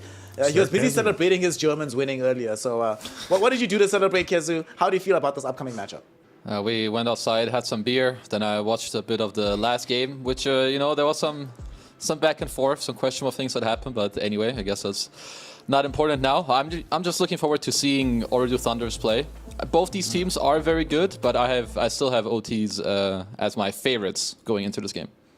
All right, T-Panda, as the draft is now underway, D2 Hustlers have the first pick, Ooredoo Thunders. They have first pick on Dire side, Ooredoo Thunders have second pick on Radiant. Who are you favoring? Leshrac first pick. I'll be honest, I'm always going to favor a team that has Lesh in it, especially if they can get the tree behind it. But who are you backing coming into this one? Any other picks? Literally nothing. I'm done, I'm good. Lesh. Let's go. Done and dusted. Yeah, Dota 2 Hustlers, like, I think one of the things that they need to address is the fact that they're a pretty slow-paced team in terms of what the numbers are showing compared to the other teams. They're third lowest in average of kills and deaths per minute of any Division 2 team. That's 1.09. So very low compared to all the other teams. So I would like to see Mirage with an active hero. Hopefully that's his Leshrac. Could still change to the safe lane if they want to play it that way. And my God, I've actually been waiting for a Batrider game for a very long time. You say Lesh is great, I say Bat is better. Oh, Bat is... we got some opportunities earlier on today to see Batrider getting banned in games where he would have been very, very good. But we've seen this response before, Kezu. The Batrider immediately into the Leshrac as soon as you see it in the game. And by and large, it's been successful. Been working out quite well. So what did D2 Hustlers get for themselves here? Do you just pick up Tree? Oh, this is a different healer. An Omni. Okay. You like what you see here? I do. I feel like there's one of two ways. I think you either you swap your Lesh away from mid to carry. You pick a new mid against the Bat because this hero is going to predominantly go into that role. Or you just put the Lesh mid and you enable him through other heroes to kind of swing the matchups. You can do it with dispels or saves. I think Omni Knight can work. It is a valid answer and it goes pretty well with Lesh. But there are still ways there, like where you can abuse it. He has low cast range. Maybe you can pick silences or pick people that can run him over. But I personally do like the response. Like Omni Knight is like a budget, some kind of like American sheriff, not a sheriff, but like a cowboy. You know, Batrider goes in for the lasso and then pulls away the target. I've seen too many times the Omni Knight is running after the target who's being lassoed. It's like, no, wait for me, and just never gets the dispel off. I mean, the last time that we saw this being played in the division, it was actually with a mid hero that needs backup. Once we saw it being played with Quap, once we saw it being played with Lesh, and both times was into Batrider. However, both times are also losses in the division, so this isn't enough just yet from D2 Hustlers. They need to try and dig a little bit deeper than this. Ooredoo Thunders will have the pick out of the phase here. Treant Protector is still somehow not completely taken up, and it feels like there's a beautiful tree-shaped hole that I would imagine would fit quite nicely here. Having Overgrowth plus the Snapfire, we've seen that combo work wonders so far here, Kezu. Would you like to see it from OT? I feel like this could be a game where the hero can get ignored because he's not amazing against Lesh or Omni because Omni can dispel it, and I think you lack a little bit of damage. So if I'm OT, I would like to just compound on this damage compartment because now, yeah, you picked a lot, but they're picking heal and save. So I want to like answer that. You double down on it again. They answer your damage. You answer again. You know, you just keep pushing until they break, or maybe you see a different response where you get a silence. But I do think Treant could get ignored in this next phase. Yeah, I like that approach. If you can't push them down the cliff, just make sure that the ground breaks and they fall down anyway. Just break the ground. It works. It works. I mean, Omni Knight right now, his only job is to save the lasso target and prevent their big cores from dying to physical damage, right? So if Ooredoo Thunders get another single target lockdown, for example, or an AoE stun, which would be even better, say from the offlane, like Tidehunter Ravage, what can you do? You can pop your Guardian Angel to get some of that damage mitigated, which is going towards your big cores. or you can save one guy with the instant dispel, basically, to make sure that they're still up and running. And there's still the lasso. Did we use it for lasso, and I have it on cooldown right now? What can we do on that? I really like the idea Kezu's throwing. Let's see here. R2 Thunders, they're going to have to make the decision. What do we ban, then what do we go for next? They've already removed this Viper. No Ricky, thank God. What other heroes have been doing really well today? There's no Broodmother either. And they take out the Beastmaster, so we're not going to be having anything from Divine Llama that's in his primary hero pool. They snag the Phoenix. Interesting that they get the Phoenix right now, despite the fact that they don't have that great hold for the Supernova. But they have finally had some sustain of their own. Beforehand, it did feel like they were always going to lose out in the sustain battle to D2 Hustlers. Now, at the very least, they have a hero that can provide Sunray. I suppose they just need a target to put the Sunray on here. Yeah, they're definitely going to get it through... I mean, they're pretty open in terms of what they're picking, but it's probably just going to be their mid and off lane. Bad Rider already wants to go in, so you have some of that. I think the clock ban also from D2 Hustlers was pretty good. I felt like either of these 2-5s would have come out on this pick. I think if you're D2 Hustlers, I see like two different avenues. You either pick your range carry here because it's going to pair well with Omni. I could see... Oh, they banned Drow themselves. Never mind, so you can't do that. Yeah, okay, maybe switch it up. Something I could see from an offlane point of view is you build a hero that gets pipe to mitigate some, like, they are only magic damage right now. And when you first pick Lesh, you need to build your draft around it. It's not like midway through you're like, sorry bro, screw you. You're not in this game anymore. So I would like to see some Centaur, Tidehunter type heroes where now you have this Omni, we have this pipe, and the Lesh with just running in. I feel like that could work out pretty well. Faceless Mag Void. Okay. This is an early Void pick. Normally we see this guy emerging much deeper in the draft here, T. The fact that he's out here very early does show that Shad is feeling very confident in himself. He says, you know what, this is one of those games. We don't yet have damage into the bubble except for this Leshrac. What do you want to see in the 4 position to provide some of that additional punch in the Chronosphere? For the 4 position, you got the Faceless Void, and with Lesh and Omni, I feel like Coddle could work. They're going to go for the Mirana. All right, it's a classic. The lane now has a support that's able to harass a little bit. You have the arrow to throw in to the Chrono as well, which helps out, especially once the Chrono ends, or if the opponent is BKB carriers. That's where Faceless Void is dealing like the least damage because you're not getting your procs off. Your procs do 0 damage because it's magical. So if you can kill targets during the Chrono, that's great, but if you have an arrow lockdown to follow it up and prevent those BKBs from going off, that's even more damage that this Faceless Void can dish out. So I like the idea. I like that they bring up the Mirana, and it makes their lanes a little bit stable, right? Because you have a range support. They also needed an egg hitter, which they didn't really have beforehand. So that too.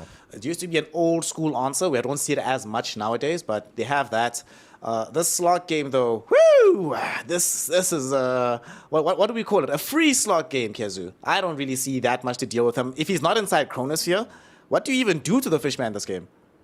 Yeah, he pretty much has to be in the Chrono, because also later this hero, the Void Slark matchup, it can go both ways, because nowadays you can buy a shard and save your bros that are Chronoed. So he's definitely going to have to put some more, pressure on getting the Slark involved there.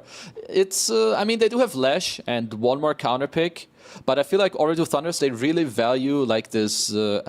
I just feel like they look at more than just the hero matchups. Like if you look at what they have now, eventually, if they are slightly ahead, this map is going to be super hard to play. You're going to get picked off by Bad Rider, and you'll constantly lose vision against the Slark, and the Slark can save his allies. So I feel like there's not that many teams that would have picked Slark there, but I feel like they think about more than just, oh, okay, I see Faceless Void, I want to pick my 1-to-1 carry matchup. Like I think that they're thinking further ahead, and I really respect that about OT.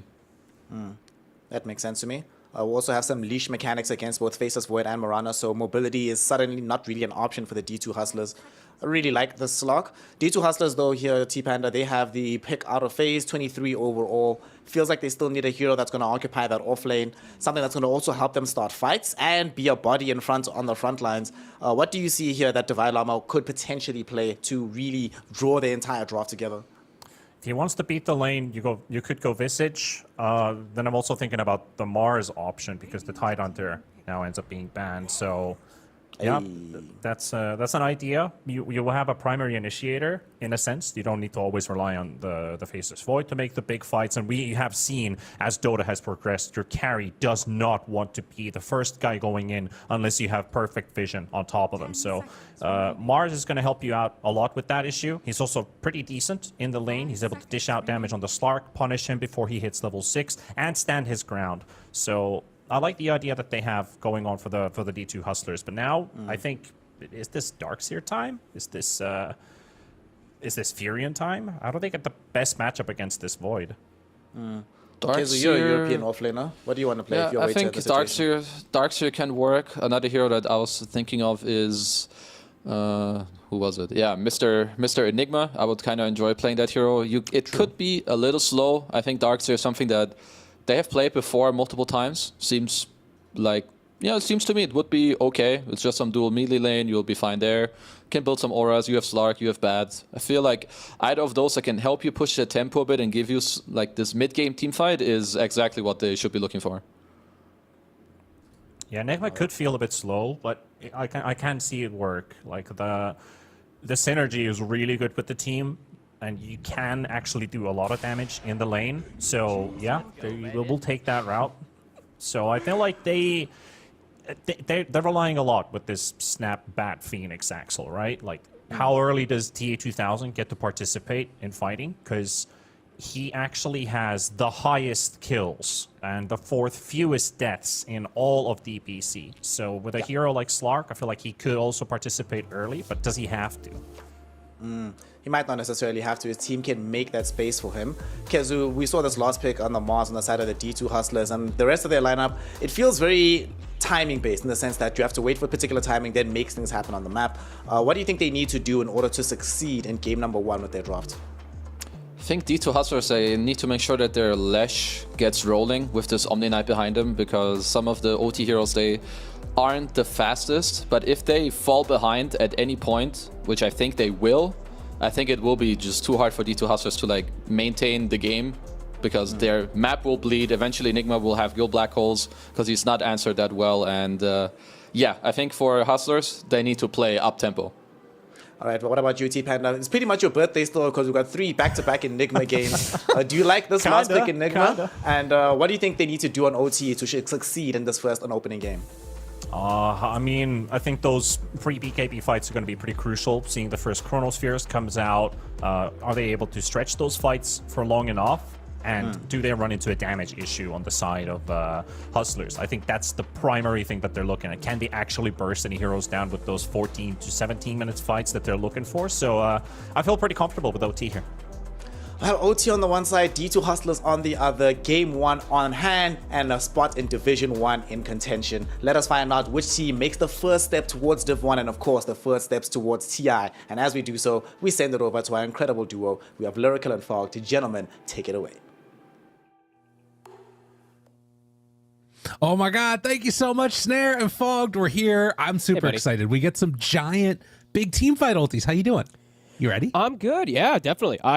It's really interesting to see the dynamics and stuff, how people pick, right? Like, a lot of teams, I think Kezu was highlighting on it a lot, like picking the Slark into like Lesh and Void, heroes that can be seen as like this like counter, right? Versus the Slark. You can itemize on Slark to deal with them with like the Mage Slayer and the Shard, but interesting to see how Oridu just puts it out there, and interesting to see how D2 Hustlers just third pick a Void. You know, that's not something I think we see too often. I know, they just felt comfortable with it. You know, I was thinking about it at the end too. We're going to maybe have to watch to see if there are any fights going on. TA2000 stepping up on the high ground here. But it's a really interesting match, right? Because we basically have 5 teams that are all competing for a top 2 spots to get into Div 1. 2 of them are in this match right now. Both of these teams really wanting to win. And then they go for something as bold as a third Void. I mean, their lineup was already well set up for it. The panel was really praising this idea of like a Leshrac and the supporting hero that Angel's going to be playing on this Omni Knight. So I like what the Hustlers are doing at the very least, but the panel did say that they need to play fast. Do you kind of agree with that idea?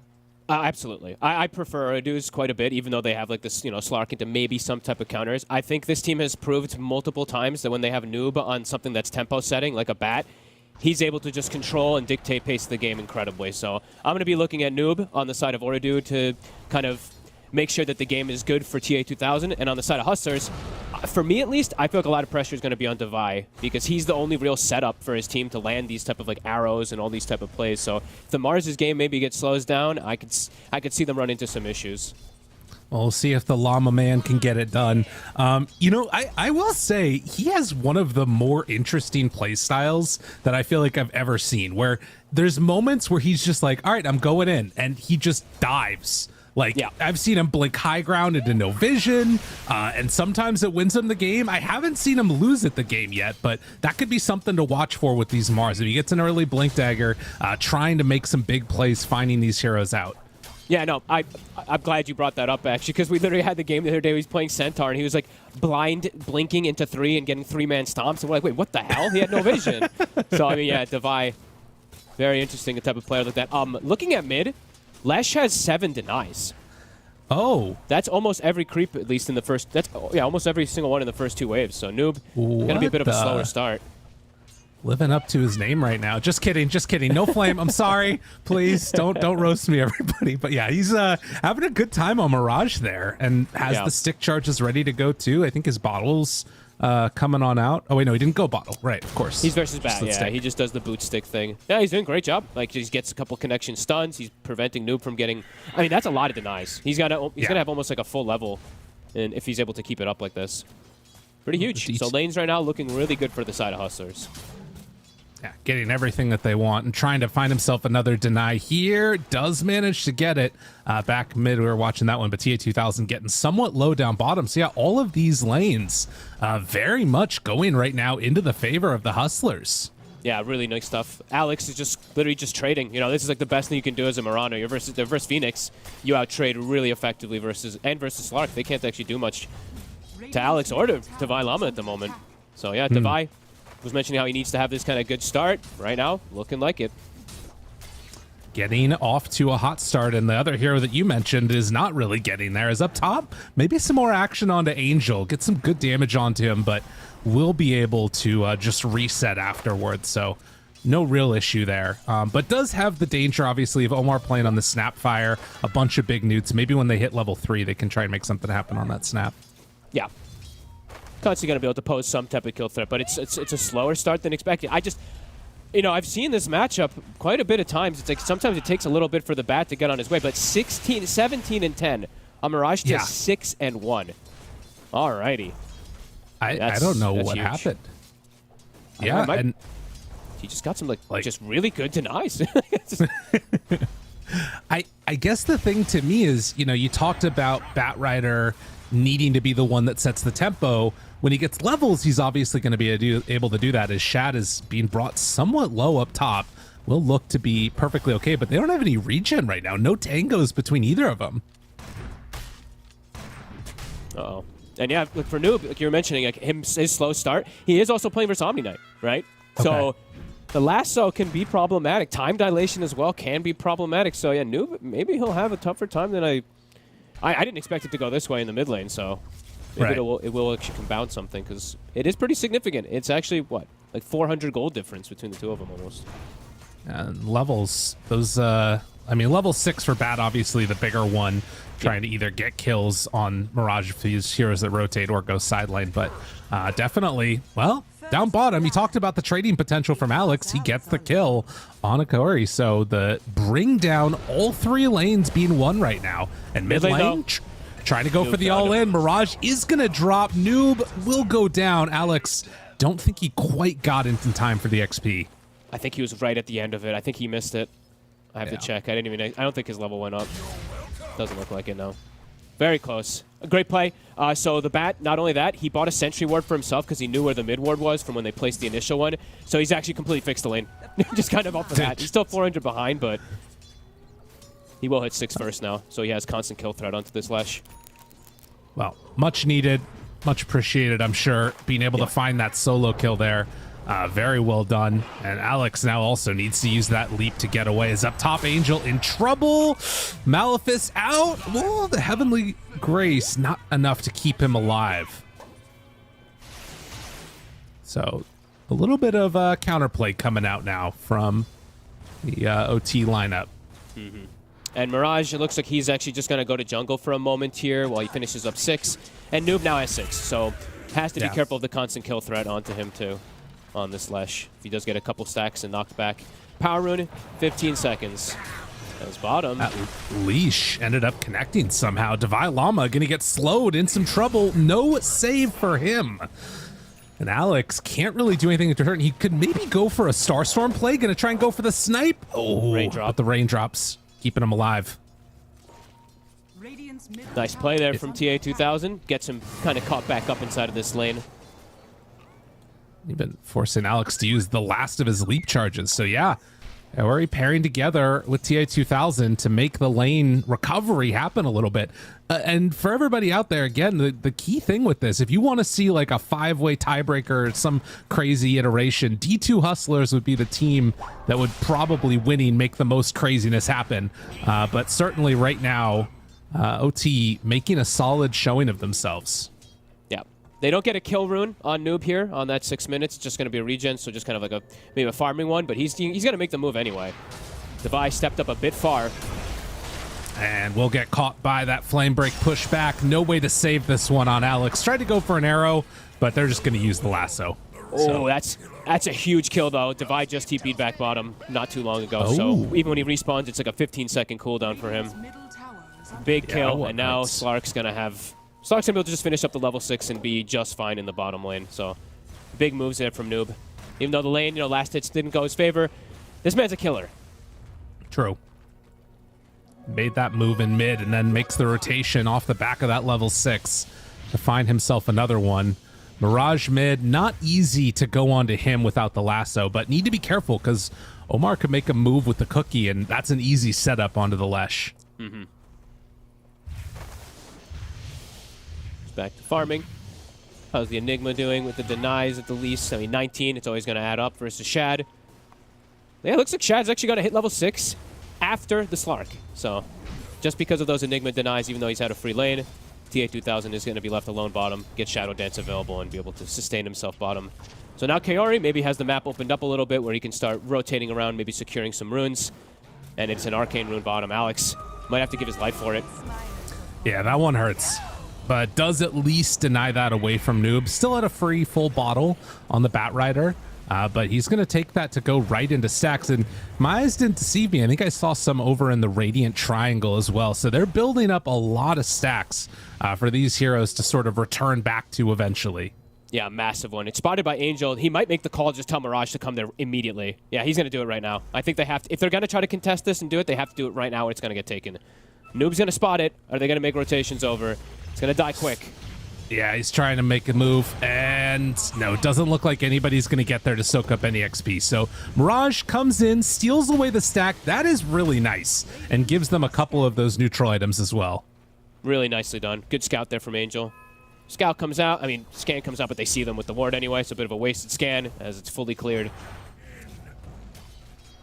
Big deal, this Lesh now, top of net worth.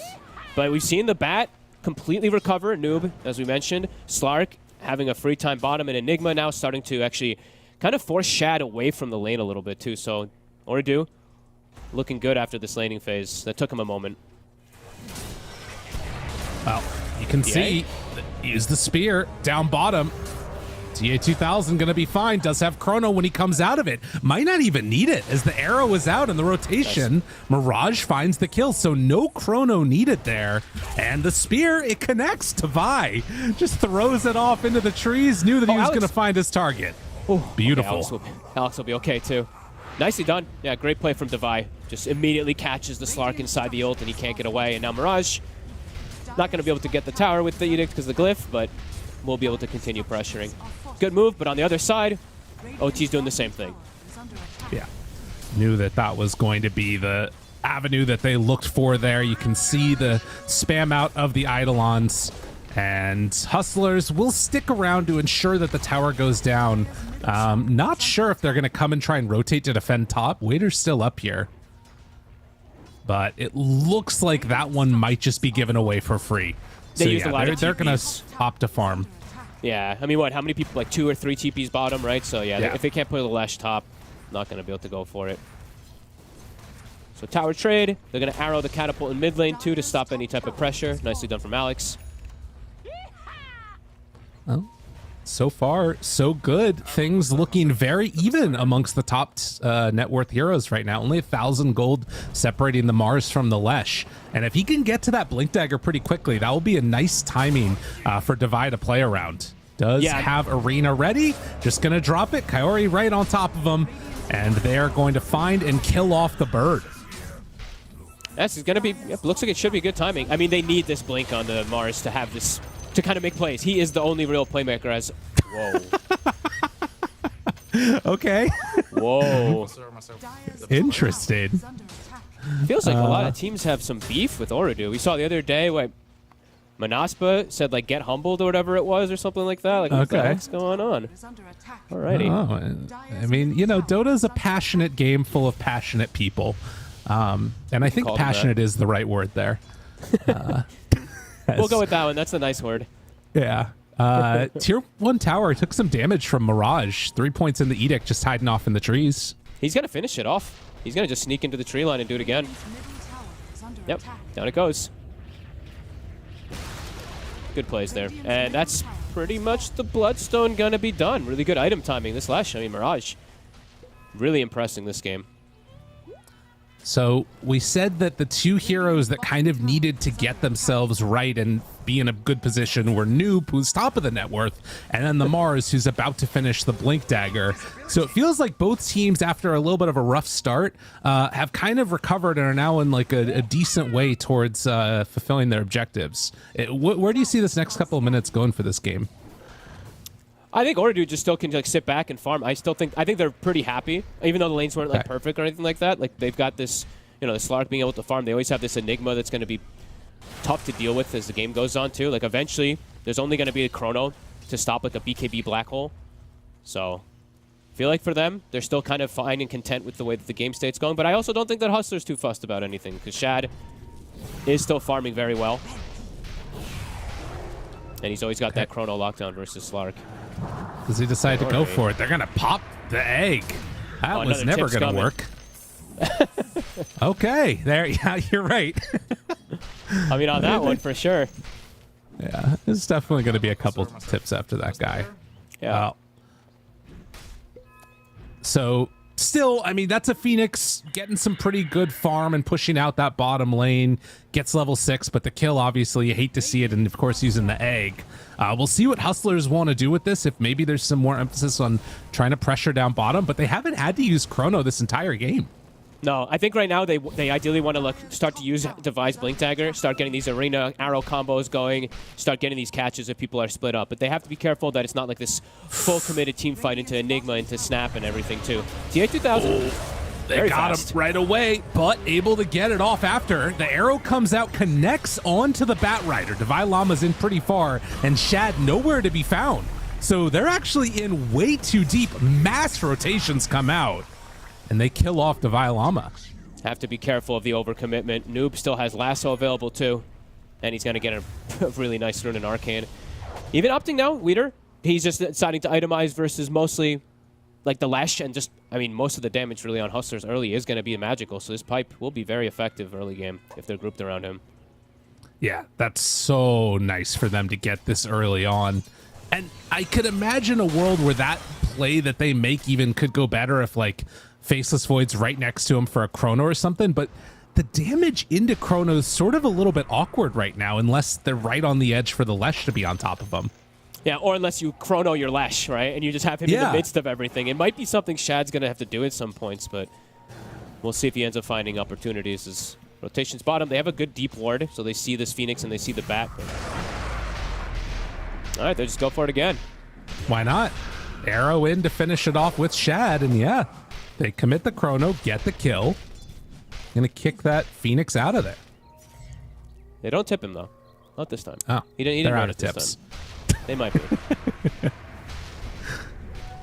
Well, nonetheless, 6 to 7 at 15 minutes in, and less than 1,000 gold separating the two teams. No big, like, game-deciding move has really happened yet. Feels like it's very much just the trade off the farm style of slow play that we've been expecting. Yeah. I mean, this game, This game could be a pretty long one, I would say, Wow. right? Between like the two big ultimates, or the like 3-4 big ultimates that we do have between Phoenix, Black Hole, Chrono, etc. So, I mean, Kaori again. This ward is still alive, and they see him.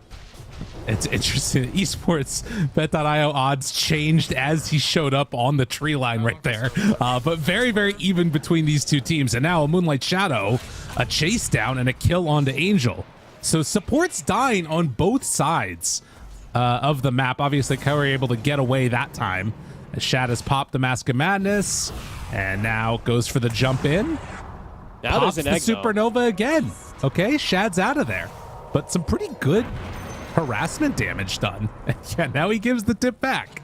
I'm fine. That egg's fine. You know, that one's pretty good. Because you put the Void really low, you clear the wave out and everything too, so yeah, pretty nice. And now they still have vision too. They still have this ward bottom, so Shad, he should be fine. Actually, Noob doesn't have lasso, so should be kind of okay down here. But it looks like they're just having Phoenix occupy bottom, Slark just farming triangle, and they seem pretty happy with the game state like this. Even if Kaori dies, I don't think that they mind too much. Noob is under vision right now, though, so Alex. Yeah. I'm trying to go for him with Divide, but can't quite just yet. It's weird because there's so much vision down here. They saw Divide Llama come down too, and so you kind of have like both teams playing around each other's movements, and it's just resulting in nobody getting caught. Mid lane Noob. This is a huge pick if they get it. He will have BKB right after this wave. Divide finds him. Jumps in, finds him, looks for the spear, pushback, connects. That is the kill that they needed. And Voider moves in, Black Hole down, but with the Heavenly Grace and Bloodstone being back up in a second, I think Mirage is fine with this. In fact, looks for the turn, pops the Bloodstone, and is just going to run away. So a great win for the Hustlers there. Massive. Like the perfect timing to get the jump from Divide. Like he's literally finishing his BKB there. Almost gets saved from Pipe, but not quite. There's now Kaori. Finds him. Chase. Divide Llama wants to finish him off. Goes for the dive away. Shad thinking about chasing here. And will just find Kaori. Tries to get out of the map. The arrow not quite going to connect. He's still sticking around, though, because he does not have a TP. So they bring 4. They kill off the Phoenix. And, well, again, these little sort of ticky-tack kills not mounting to that much. The bigger one was that bad, but he's almost got his BKB done now anyways. Yeah, but it does give them, like, they got these deep wards during that, though, right? Like, they got this kill mid, and look at Angel. He placed a ward down below the tier 2 bottom, so they can see these moves coming before already when they're setting up and everything, so Divide can read the move and set himself up perfectly as this Mars. So far, the Hustlers, they're making really quick moves in order to... Don't seem as prepared. 2K lead now for them. And they have Chrono available, so they are ready to fight. They also have their arena.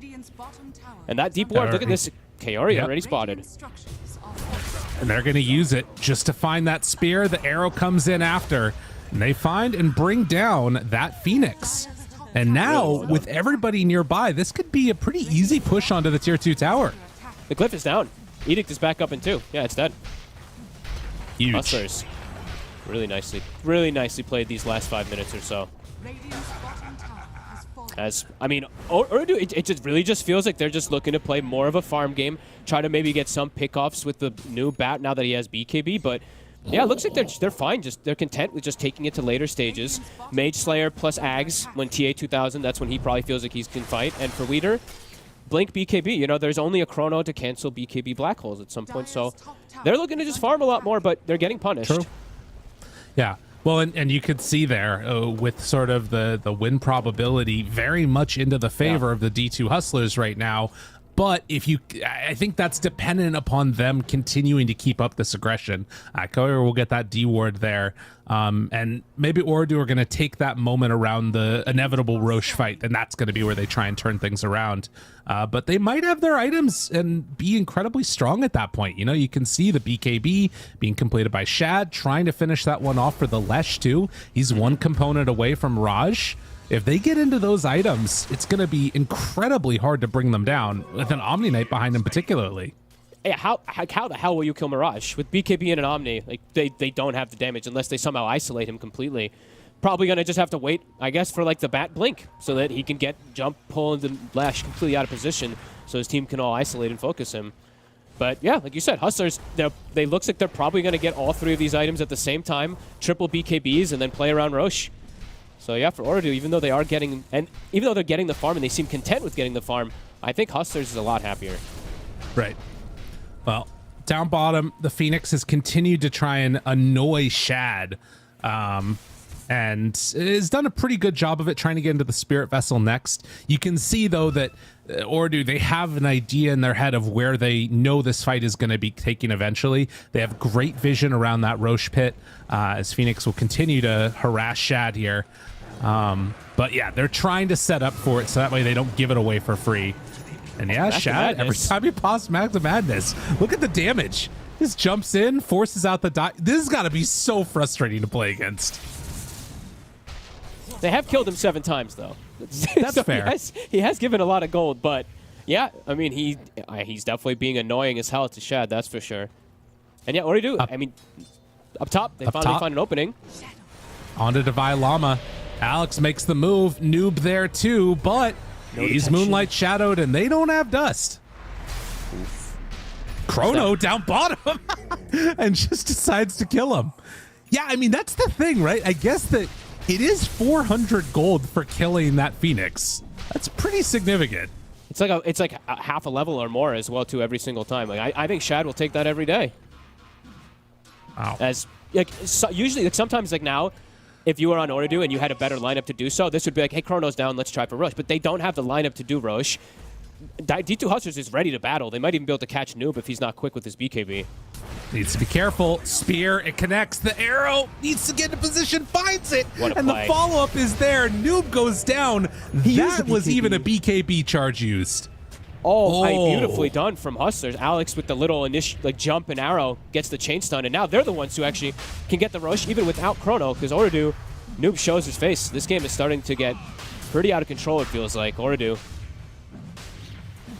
Kaori wants to move over, see if he can make some type of a play here. They have heroes that can get into the pit. They maybe could make a move. The black hole is available with Blink ready, so need to be really careful about their positioning on Hustlers. And in fact, Divine Llama finds one. They have BKBs waiting on it, trying to hold off as long as possible. Finally pops it there. And now, does he want to run in? I mean, Divine Llama's still very low. Black hole is huge if they want to find him. Jump in, but they catch. Oh, and the supernova down, but they're going to jump forward, and the stun is out. Alex just needs to run away. They find Divine Llama. The Mars will die, but the rest of Hustlers looking to escape, and we'll see if OT can chase in any further. Leap away, tries to get out of there. But the cores look like they will escape after losing Divine. Still well worth it there, Hustlers. Get the Roche, get away. Lose Divine, but not a big deal. As Mirage continues to get this big scaling, and I mean, yeah, they're looking really good. And now Chrono's going to be back up in 20 seconds, too, so they can look to still battle. Ordu, still not having the great ways of initiating these team fights as we've seen. Now they have Noob with a Blink Dagger. So perhaps now they're actually able to make more of aggressive moves, because it does feel like they've been on a much more passive style, and it's just been Kaori dying and dying and dying over and over again. Yeah, I mean, if nothing else, this has been the moment that they've been waiting for, because like you said, there hasn't been any real effort by anybody else to do anything in this game. It has literally been him dying 8 of the 13 times, and... Well, we'll see if Hustlers want to sort of step to that aggression too, because they still have this triple BKB timing. All 3 have Aeon, right? Yeah, okay, yeah. So, yep, does feel like they should. I feel like they should just look to fight right now. Right now, it's sitting back and farming a little bit, maybe waiting for a smoke to come out or something, but... Or maybe they have none left. I actually think they have none left. So maybe a bit hard for them to actually just force an issue there. Yeah. Although I guess sitting behind Mirage isn't a terrible idea for it. But Moonlight Shadow could be pretty nice. Noob already running away. Kaori hanging out down here. Uh-oh. Is it another Kaori kill? I mean... Shad's like, I'll do it. Shad's like, I'll do it if I see you. Now, the Batrider is here. I mean, it's a ton of damage out with the Sunray. Arrow. Alex is here. Alex? Hello? Jump in. Wanted to find one. And now the rundown. Noob realizes the danger, but Does manage to escape, it looks like, and he caught him. That Chrono. He doesn't on know, the though. outside. Oh, you're right. He didn't know that he caught him, though. Now they know. I didn't even realize that. He's, I mean, out of the map, but still managed to be chronoed.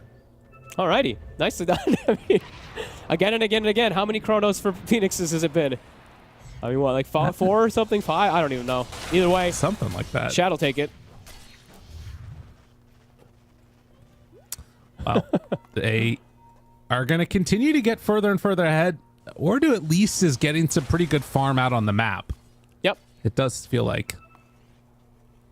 Yeah, I mean, if Chrono's always going to be committed on the Phoenix, too, that's maybe where they can actually get Shad, and that's sort of Slark's going to be able to run rampant. If there's no Chrono, this Slark could actually do an insane amount of work. Yes, there's a Lesh that can be a little annoying, but he has Mage Slayer, so it's going to help a lot. As they're seeing Shad move. Uh-oh. Ooh, hello. And he jumps in aggressively. The lasso's there immediately. Can they bring him down, though? He pops the BKB, time walks away, and no, they can't do anything, in fact. So nicely done, even Shad. when they find him. But BKB down now along with Chrono, and you can see how confident TA2000 feels. He also has his BKB coming out right now. Okay. So yeah, less concerns, more continue to be there for the Lesh. He gets this type of itemization. Top, Mirage, he's got the Vi next to him. He should be fine as TA2000 just going for solo plays. Does have Greaves, though, and Heavenly Grace, everything else. The second round of Leash, but he's living through it. And now TA2000 gets caught for a moment. Shad nearby, no Chronos still. But with the rest of them moving into position, Mirage is there. Black hole, it connects onto everybody. But the damage, will it be enough? Almost able to live through that, but eventually they do bring down that less. Shad 30 seconds on Chrono. Mirage, they run in with Shad, trying to take this fight that much further. With no Omni around, but a great arrow connects onto Noob. Mirage still living through this one. Can he live? Tries to dodge the damage. It's not going to be out. So they kill off 3, 4 if you count the Aegis. A great fight for Ordu. Look at the Slark stacks. He had 39 Essence Shift stacks, just kept building it up. His team comes in, heals him up a little bit. The mech, the pipe, etc. keeps him alive at what? I think he's like sub 15% HP for a lot of the fight, but he's able to stick his ground. Egg Black Hole comes out, everything hits in unison. Huge fight. And you know, I'm going to hazard a guess, Fogged, that Chrono won't be used solo on a Phoenix, but might get used solo on TA2000 if he's not careful. And in fact, there's another one, but the Sunray is there immediately to heal up. Stun afterwards, out. Shad trying to kill. They take down one. Can they take down any more? TA2000 still 33 stacks. Looking for a fight. Devi Llama trying to create some separation. Angel there as well. Pounce back off cooldown in 2 seconds. Lesh, he's a couple seconds away from respawning, and that spear forces back OT. He's Sunrays. Great positioning, Kaori, even though he's got the 9 deaths, doing his job nicely. Keeps his Slark alive. And I think during the mess of the team fight, actually, the courier with the BKB from the Slark did die. So I was like, waiting to see when he delivered it. So still about a minute when he doesn't have it. But either way, Ordu feeling quite confident with the way that they're making these plays. Chrono on cooldown now as well. Still looking to play aggro. Noob has a haste rune. Which could catch people off guard. And you can see the, again, sort of confidence that TA2000 is playing with. On this Slark, he's gotten everything he needs. The scan comes out, he immediately runs away, leaves a couple half-empty camps. And this net worth lead, it's starting to get brought down a little bit. Yeah, and this guy is actually just so good at identifying in a lot of these team fights how to play, because I think in a couple of them, some of these Slarks may have died, like some of these players, but he played it so well with how he jumps out, resets, waits for the opportunity to come back in with his shadow dance and stuff like that. Yeah, really well played right now on TA2000 as we've come to expect. And now there's a BKB on Enigma. So we saw a beautiful black hole before with just a blink. Now it's like there's only Chronosphere to stop this BKB black hole. Right. Well, there is that other thing that, you know, we mentioned a little bit, the idea of Leshrac just getting chronoed. And it does feel like they kind of need the Slark to be hitting him constantly if he's black holed, or I guess some of these other damage of BKB pops. There's a lot of questions about it, but I guess the thing I was trying to say is, like, it feels like it could be not the worst thing in the world if Lesh gets, you know, chronoed and he's got Bloodstone going. Yeah, I mean, it might be some weird chrono plays that do have to happen. But yeah, I think this Right. Enigma, I think now, like Oridu, they've hit a huge timing where this could just completely ruin everything. Because now you could see the Void. He might use a chrono on a Slark, and then there's an opportunity for a huge black hole that he can pick and choose on anyone. True. So let's see how the fight does happen. As Alex, Chrono back up away. again. a full the Scotty danger also there. on Shad. So we'll be able to reduce a bit of that healing. And he is going straight in for the refresher afterwards, knowing how important these chronos are. Mm-hmm. I like it. Raj. Yeah, does he have to always be like the second one in now, do you think, on the Faceless Void? Second or a third? It all depends on what he sees. It's tough Okay. to say, really, just straight up. Because, like, Mars probably wants to be the first one, but it can be the last who just runs in sometimes. But if Shad sees, like, an opportunity for a huge chrono, right? So, Yeah. bit tough to say. Guess that's fair. Oh my god, I didn't even realize Devi Lama, he's almost got a refresher himself. Mhm. That's crazy. Yeah, Okay. definitely will be good to keep the Slark inside until there's a BKB, which he does have now. But that could definitely be a little bit of an effective thing. But it's still the Enigma is the king right now, like with this BKB. So all about positioning, and if they get the initial jump on Hustlers, it feels like, and if they identify that Blink BKB is there, Yeah. which I think they should. Yeah, I feel like it should be known at this point. They saw some of the items in his inventory. But Shad in the mid lane. They're in an awkward position here. The wraparound coming in. Noob, Kaori, the first two to spot him. They drop down a ward, immediately run back from Hustlers. Moonlight Shadow. But they're going to have vision. These sentry wards down. They try and deward one. They've got really good vision, but Devi just jumps in and finds him. Mirage right on top of him, Kaori, but he gets the supernova off. And now the lasso connects, pulls him into the black hole. Chrono not available, but the BKB, Shad, he actually able to survive through it. Okay, no black hole now, and still have Chrono available. TA2000 jumps in, turns around, finds that Chrono, but immediately he's away from him. And do they have anything to bring him down in time? Oh, trying to escape, trying to control TA2000. They don't quite have the damage, but they bring down Whiter. So 3 dead. And Oridu Thunder, they went in a bit too far without Black Hole. Great aggression coming out from the side of Devi. As you said, sometimes the man just jumps in and finds targets. Yep, finds the Phoenix almost instantly inside of the fight. Great little grab there coming out from him. And then Enigma panics because he was standing on top of Phoenix, pops BKB, looks for this type of play to go for Black Hole. They get a connection, but the BKBs are active. They don't have the damage to go through it. Right. Yeah, in a way, almost like, even if it's not a great arena or they can't get the kill on the Phoenix, forcing those other bad skills to get used ends up winning them the fight. And now Roche is available. And they steal the gem too, right? I think Kaori had bought a gem just before all of this earlier, so huge opportunity here for Hustlers.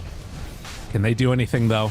They're gonna see that Roche is being taken, or he might have just been out of range. They definitely know now, and well, maybe gonna look for a dive, but the spear comes out, and Devi Lama says no, will be able to cookie and get him out of trouble, but now the jump forward, Alex on top of him. They follow up. They've got him in their sights. Are in trouble. Going to get, well, jumped upon. TA2000, though, looking for the turn. Shad's right on top of him. Still has that Aegis, obviously. But, well, they kill off TA2000's courier. And now they get the refresher from Devi Lama. Does have mana, but doesn't need to even drop the arena for that. Instead, they go for the freaking Enigma. They're going to eventually turn back there after killing off Kaori and reset the fight. Great aggression.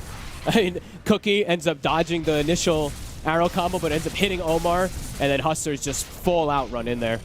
It's without Chrono that they're looking to take these fights. Also playing versus no Black Hole, of course. Really good aggression coming out from them again. And huge money now into their bank. I believe Mirage has a full Hex, so they will have that further catch for the Slark, and Shad actually opted away from Refresher. He actually has a full Mjolnir in the team fights now.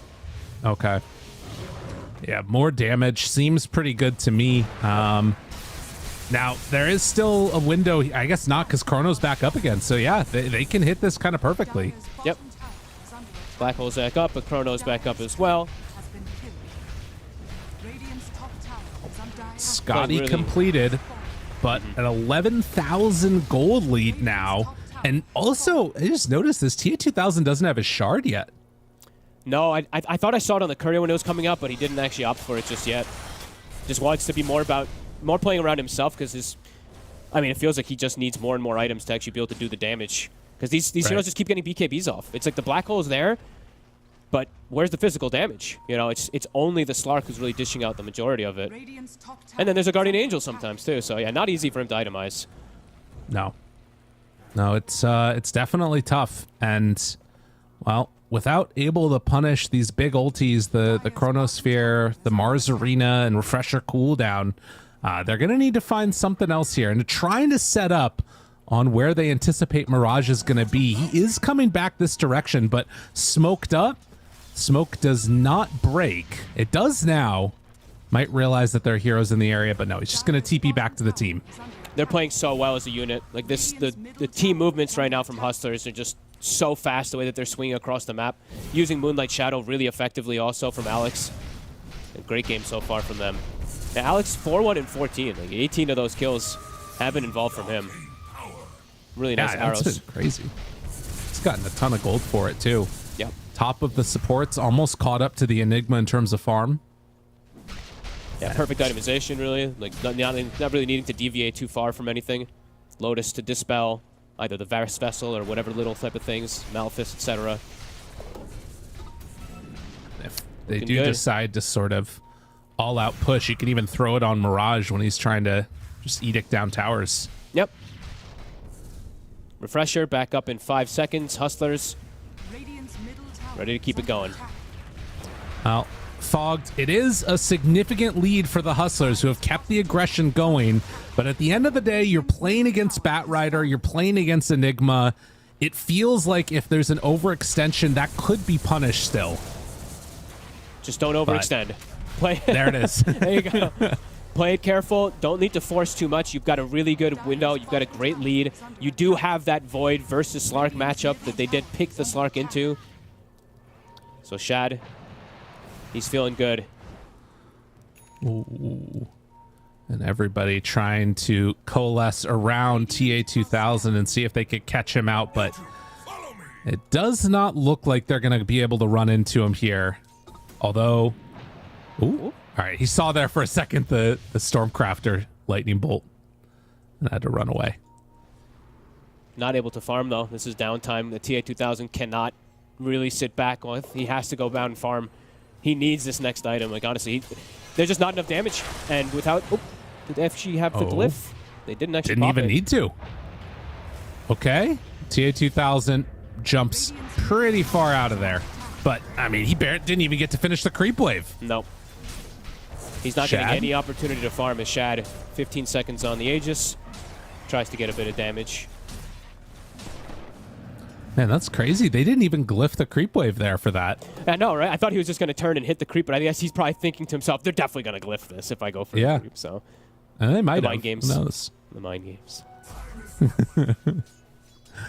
Well, for now, at least, Faceless Void waiting because Refresher is just a couple hundred gold away for Shad. Good as the Lord. rest of it on the Courier. Now he can always be the answer to Black Hole if they don't just survive during it, as we have seen now a couple of times. Right. He can kind of just throw the Chrono a lot more liberally. Although they could also just, you know, Chrono the Faceless Void. That's easy, right? Chrono the Void. Or Chrono the Enigma. I was like, what? Black Hole the Void. That's the one. I was like, what? I mean, he's definitely chronoing himself, I hope. Yeah, he's got options. Now he can just commit it on the Enigma. So maybe initiations on Ordu might be, like, they just need to get, like, the perfect initiation, but not easy with the way that Hustlers are playing.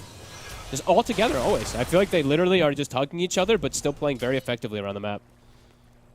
Yeah. And they might even wait for the next Roche. I mean, again, for this point for D2 Hustlers, if they're looking for their Division 1 like berth, They need to win this series because the rest of the teams have a couple of matchups up that are against a couple of the teams that are in the bottom of the table. This is one of the ones that they have to find a victory against to try and force it for these tiebreakers, because there's so many teams right now that are going to be stuck at that 4-2 mark. It'll be 5 teams in contention for it. And of course, for Ooredoo, they would love to win this because it would put them in a pretty substantially, significantly good position. But it's not a must win as much as it is for the D2 Hustlers right now. Absolutely. This was the highlight for me of all the games, to be quite honest with you. I was really looking forward to watch both these teams because Hustlers they've been on the rise, they've been looking good, and Ooredoo have just looked good constantly at the back of Noob and TA2000. Well, we'll see what the next couple of minutes bring us as they buy the Tome for Mirage. He is almost at 25 with Blink Hex done. Scary boy. Yeah. He might just solo kill people pretty easily. Like if he just gets the Blink Hex stun with Pulse, most of these heroes can die, even the tanky cores. True. That's a problem. And not quite at it after the Tome, but pretty close as Noob is pushing out this bottom lane, immediately TPs out after, and Mirage is going to go try and clean up the creep wave. But they have a nullifier completed. So, as we talked about, decides not to go for the shard, playing for his ability to just kill off individual heroes. Yeah, needs it versus the Guardian Angel. The BKB plus GA, no one takes damage, has to have an answer. So let's see if he's able to do it here, because pretty big deficit that they're playing against here, and feels like most of the damage is going to be coming from him, and it feels like the game is going to be pretty reliant on Winter hitting a pretty massive black hole at this point. As Hustlers, they've got their lanes in a good position. They're going to look to swing toward this Roche area and toward their vision. I don't know if you saw that one, by the way, but it is enough gold for a refresher for that Enigma. So yeah, Waiter, he's gonna he's gonna have it also. That could be a game changer. Buying enough time for it in this next Roche, where it might all come down to. He has to be a little cautious with his mana usage, though. Like if you look, it's 500, so it's 1350 just with that. If he doesn't have Arcane Boots, could be problematic. Noob, he's caught. He's just caught. Does have BKB, but the Hex was there. Oh, that one really hurts. He is going to have about 20 seconds between his respawn and when Roche is up. So they won't have the Batrider. I like that Devi, it's no funny business. He just refreshes, throws the second spear to keep the lockdown. He doesn't want to miss out on the opportunity of this kill. So a perfect kind of grab to allow Mirage to catch up. The scan comes out. They know exactly where Ooredoo Thunders is. Actually, the arrow even hits onto the Slark of our heroes. And immediately he backs away. But into the Roche pit, Alex is waiting for it. They've got that 25 for Lesh. It will drop so quickly. Again, about 20 seconds from when Roche respawns until the bat's back up. Such good ward coverage in the area here now, too, as Devi. Tries to get out of there. TA2000 forced to pop the BKB. No BKB for this fight. Everything coming together for Hustlers here. But Shad leaves the Roche pit right as Roche respawns. Will they go check it again? It looks like he's going to head back in, see that it's up, and they're going to try and take this. 10 seconds until bat, though. It's a big one, too. It's the Ags. Oh, man. Are they going to try and take this fight? I feel like they have to get out there, but they're not going to be able to get there in time, I don't think. It's too quick. Oh, that one hurts. That one hurts. Oh. A couple of seconds extra time on the respawn there for Roche, and they might have been able to take that fight. They're still smoked looking for it, but these fights, they're getting harder and harder. It feels like all the pressure on Wheater. Amazing, honestly, Devi. You know, we said he had to come in clutch in this game. He absolutely is doing so. A couple of these grabs have been perfect. That top one in particular kind of blow this game open. Has felt like it's been in comfortable position for Hustlers for quite some time, but either way, he's getting these perfect grabs. Love his itemization. Nothing fancy, just something standard, but standard is what they needed. Well, and now they get the Aghanim Scepter on the Lesh. It's even a further advantage than they had before. Granted, there still is that, danger of the Nullifier with the Nihilism, not mattering as much, but we'll see how it goes. Yeah, definitely. So Have to kill him. He's going to be the main target of where the Omni Knight's saving now, because Shad has the comfort of the Aegis, so yeah, not easy to bring down Mirage whatsoever. I haven't really talked too much about Angel, but you know, it's quiet. You know, when you're Omni Knight, you're not really like this like flashy kind of anything, but I like his itemization. I think I've seen it a couple times where I see people like overdo it with like Lotus Orbs and what stuff like that. All about positioning. He's got Blink, Force Staff. That's all he needs. He just needs to be there to be able to get his spells off. Nope. The exact same place that they found him before, waiting for it. Arrow comes out. Perfect placement from Mirage, from the Hustlers, and they're punishing him. It started in the laning stage, and it is continuing here. Damn, dude. Mirage is having an insane game. Like you said, like the lane, I haven't seen Lesh kind of own a bat like that in quite a long time, and then yeah, all of his plays have kind of connected perfectly. Except that, like, the one around Roche, but that one wasn't really his fault. It was TA2000 doing a good job. But, yeah, this Lesh, you see why they opened the draft with it for sure. Absolutely. And now even going into the Blink Dagger for the Faceless Boy. Haven't seen that one in a while, but wants to get into the Swift Blink afterwards.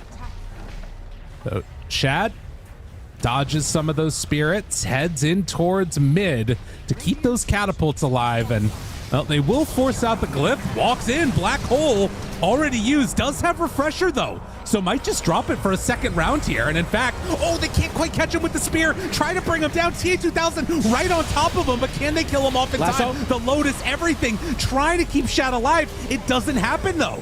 Hustlers, did they go in too far? The control is there now. Nice on to both. The spear, it was huge. The stun connects. TA2000 trying to bring down Mirage. Can they do it though? This Lesh is so damn big.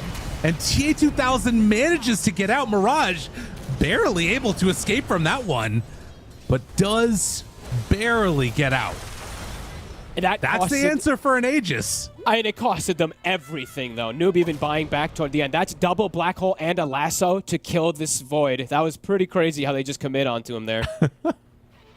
Really nice spear from Devi. Actually holds back TA2000 to perhaps, I mean, honestly, probably saving Mirage. That looked really close to maybe Mirage even going down. Pretty cool jump there from Muradu Thunder.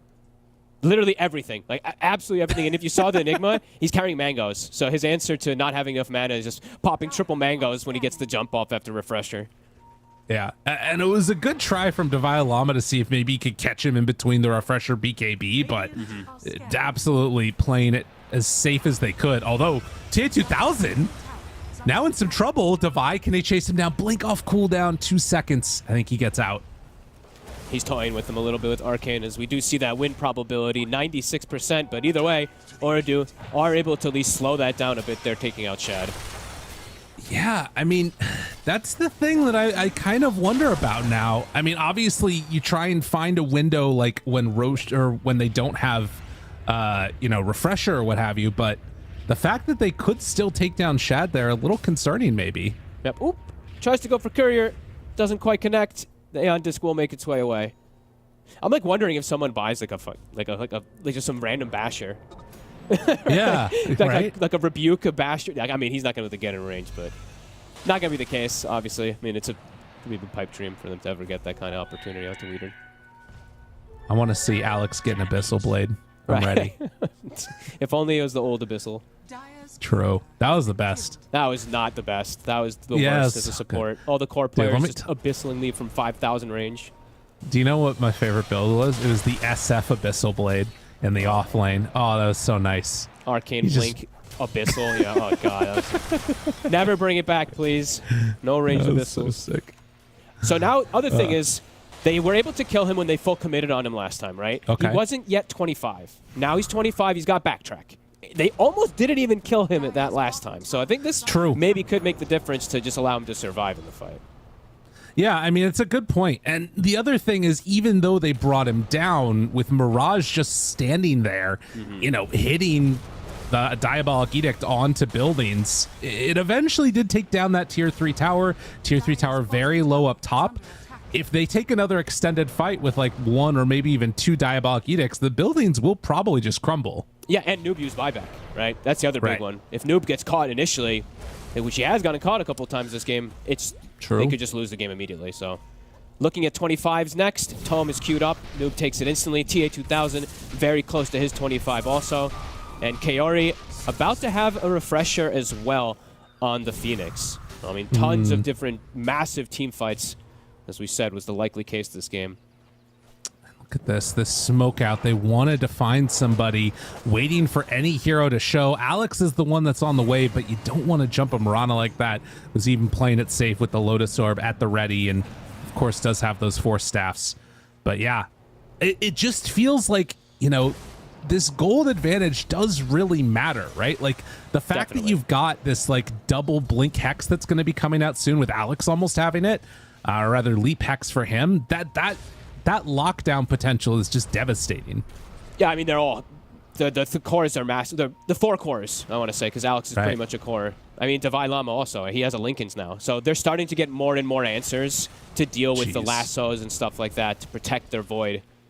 I mean, I say deal with. They've been dealing with it just fine, but you know, to be able to close the game out and not worry about some type of throw potential. Well, 51 minutes in, 31,000 gold lead. We have seen comebacks before, and this one, you know, we're not at the 0% mark. A testament to how strong this Enigma late game can be with Refresher without that BKB disable besides the Chronosphere. But it does feel like it's going to take D2 Hustlers making some kind of crazy plays and getting a little bit antsy at times, because you know, they just need to wait for Roche, basically. I think they're also being patient, waiting for Divide to have the talent, the heal talent from Arena. He just hits 25 and he's got it. So putting all these things together, they might not have the damage. I think even with Black Hole, even with everything being focused out Void, throwing the backtrack, throwing the 180 HP regen, throwing Guardian Angel, etc. And maybe that's the answer. Maybe Hustlers just can tank through everything here as they just full commit onto high ground. Dude, 180 heal for 14 seconds with Refresher. Yeah. That's crazy. I love that. I'm like trying to do how much math they would actually have. Like, look at the Heavenly Grace. If they get a big dispel too, I mean, yeah. Oh yeah. I'm not gonna go into it. They're gonna be having like 300 health per second. It feels like or something very quickly. And backtrack. Something insane. Right. Yeah. Yeah, I don't know if they can kill him. That's a good point. But I don't know if Hustlers want to try. My mind says that even if they catch all heroes in the black hole, if everything was used at the start of the fight, they might not be able to kill him. But I don't think Hustlers want to give them that opportunity nonetheless, just in case. I would hope not. I hope they don't get 5-man black hole. No, they've been really good about positioning and coverage. But Oridu trying to do some fancy play here, go for some big wraparound. 25 is hit on the Slark that we saw before. Same thing for the Bat. And Hustlers, they're just waiting for this Roche. Keep scouting it. It's about a minute left. I believe that arrow just actually scouted Kaori. I think it actually got a 0.1 second glimpse of him for a second. So they know that they're up. I mean, they knew anyway, but now they're confident. Right. And, well, keeping on scouting, a minute away until Roche is up. And would like to see OT probably catch this wave when they come on up here. Although they might not. It looks like Noob is going to catch the wave mid, but nobody catching the wave up top. They want to catch somebody there. The Hustlers are thinking that one of the heroes from Oridu would head up top to catch it. They have such an insane amount of control. The double spears, double hexes, triple hexes with Refresher, double chronos. Divai Lama, he breaks the smoke, walks high ground. Hello, TA2000, how are you? Omar there does catch him. He was trying to jump out of it, but couldn't get out in time. Now the stun, it's already out. Mirage trying to run down Noob. The fight getting very weird very quickly. Who do they find? Chad jumps in. He shows himself for a moment. They have the Supernova already down, but Noob is going to die. On the back lines, they found Angel somehow. He's completely alone. Chrono, though, on to 3. Oh, and Chad, he's going to have it again. Can they bring them all down? The Supernova's there, but the control and TA2000 starting to drop the Sunray. It does so much. TA2000, he gets out of harm's way for the moment. Can they bring him down? The Hex was there to break the black hole, and with no Refresher used, no BKB, they used it too early. It's gonna be Hustlers that win that fight handedly as well too. Only have to buy back on the Omni, and everybody else pretty much full HP because of the arena. Wish you could see how much healing it did, but decent attempt there from Kaori to keep them alive. But as you said, start of the fight was utter panic. BKB pop from Enigma. Noob gets gone on initially, getting hexed constantly as this time Hustlers cleanly devastate the fight. And now they immediately run down when they have an inkling that Noob is in the area. Blink forward, Noob heads up to the north, and they show one. Noob throws out another couple rounds of flame breaks. Now, with Alex nearby, are they going to be able to run down this Batrider? They spot him. Got him. Hexed. In trouble. And ready for the chase. Need Blink back up in a second, but the BKB and should be able to TP out of here. Worried about any rotation in. Gets the Blink away and does manage to TP out. Oh boy. They knew he had Aeon Disc, so they were trying to play around the fact that you can, you know, if you hex in an arrow and go on him, it'll just break it and be able to reset. So Noob able to get away, but Chad, onto the objectives. Witchbane yourself. I was literally saying the same thing in my head. Don't worry. I was like, why is he not dispelling it? But thinking about the bigger picture. Yeah. He's you get caught, it could be death. Yep. Hustlers 45,000 lead. Up to the high ground. There is still a black hole available. If he does pop that early refresh. Does ideally want to wait. Oh, it's Shad with the Aghanims, right? Later. Turns does have black hole in 40, but had to already pop the BKB. That one kind of hurts. We'll see if he tries to go for the double black hole, if he's just going to have to sit comfy with one. But to be honest, Hustlers, they're going to take so much of this map, it might not matter. They are 3 minutes away from the tier 5 neutrals. A refresher's done for the Slark now. Okay. But they're just setting up the stuns and getting the push going, just dropping those split earths on top of the void, getting the push, and there is still a glyph available. But Oridu playing into Aegis Cheese, 50k deficit. Oh, they will hit the tier 3 tower. Still waiting. They have 44 seconds until BKB is up with black hole, and just barely able to TP out of there before things go south. Batrider living. Davai finding another courier with Rebuke, I believe, or just an auto attack there. Finds Noob's full refresher, or almost full refresher. 3 minutes. Chad? That's off the board. To be careful about his position here, or he could get just dropped, as he is getting his attack speed brought down low, and well, they just catch him. 4 heroes. Okay, Shad just does it. He just does it pretty good. And now TA2000, the only one left, will get stunned, will get brought down, although the tree drops. And TA2000 living for the moment. The buybacks come out onto 2 of them. The leash is there. That was both Chronos used, but no Enigma for 60 seconds. And yeah, even with the egg down, will it be enough? They actually did kill him off once. So Shad going down. Mirage jumps into all of them. They have the Aeon Disc, the walk away. Noob trying to escape from there. TA2000 still sitting pretty, needs to jump out of there. Although, might want to turn, just take down Mirage. Can they bring him down in time? The stuns are there. The jump before, but the nihilism, it all is too much in the end. TA2000 trying to do what damage he can on this Slark. Has 45 stacks of Essence Shift, but this Leshrac is too strong. The Hex comes out from the Mirana, and GG is going to be called. 58 minutes in, D2 Hustlers take game number 1. And really well, they saved their tips for one last round. There it is. I mean, what a game really from Hustlers. I mean, Oridu, got to give them credit for how long they were able to keep fighting, even though they're at like a 30k deficit for a lot of the game. But Hustlers, super aggressive. I see Davai talking a lot there. He's giving like giving like this. He's like, yeah, I caught him. You know, I got that big catch. I mean, this, yeah, really well played. And they played really good as a team constantly. It was like a 5-man unit running around. Oridu, they seemed a lot more split up this game, where it was like a farm until they got their timing on the Enigma, and then they didn't actually get the big hits that they needed in order to try to come back into this game. As Hustlers, really good stuff. Very good stuff. And I think about that a couple of different moments. Like, one was the thing that you talked about of the mid lane, how far ahead that they got.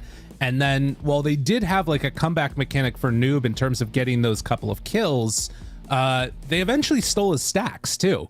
Yeah. So a couple of ways that they really tried to shut things down, and impressive performance for game number 1. Let's see what happens in game number 2 as we head on back to our panel.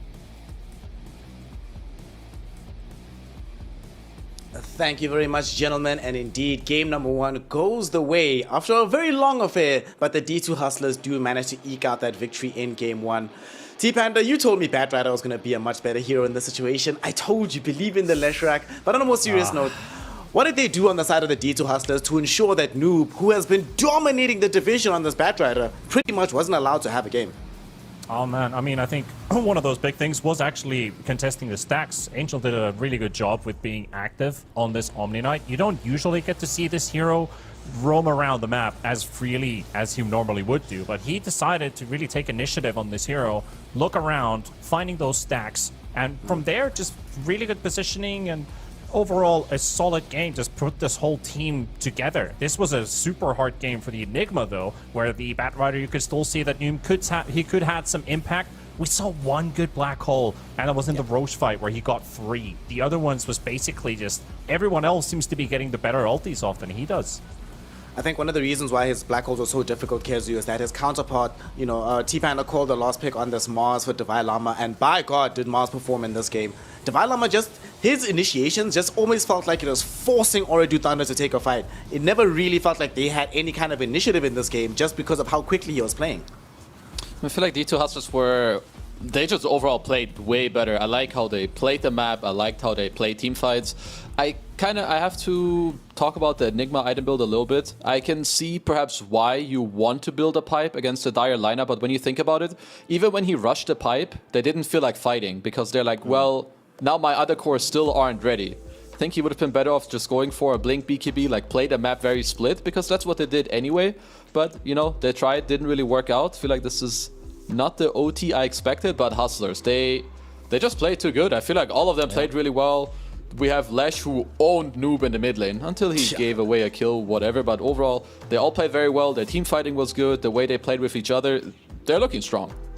Yeah, they're looking really, really strong. And right now, D2 Hustlers one step away from putting themselves 5-1 in the division, clear at the very top of the table. Let's talk about the MVP, though, who did the best here. And in my opinion here, Panda, there's 2 options. We can either highlight Mirage, who did an astounding job from the mid lane, did everything his team needed him to do, itemized like a boss, or right, we highlight Alex. Alex on this Mirana it felt like he was everywhere at some point in the game. Always in the right place at the right time. There were a couple of raw arrows that ended up connecting. I love the itemization that he ended up going for as well. And very crucially, this was one of the few games where Moonlight Shadow is not just this offensive tool, but the amount of net worth, economic damage that he was doing towards OT because they kept having to buy sentries over and over and over again. I feel like he really made the game harder for OT than it would have been without this kind of performance. What do you think?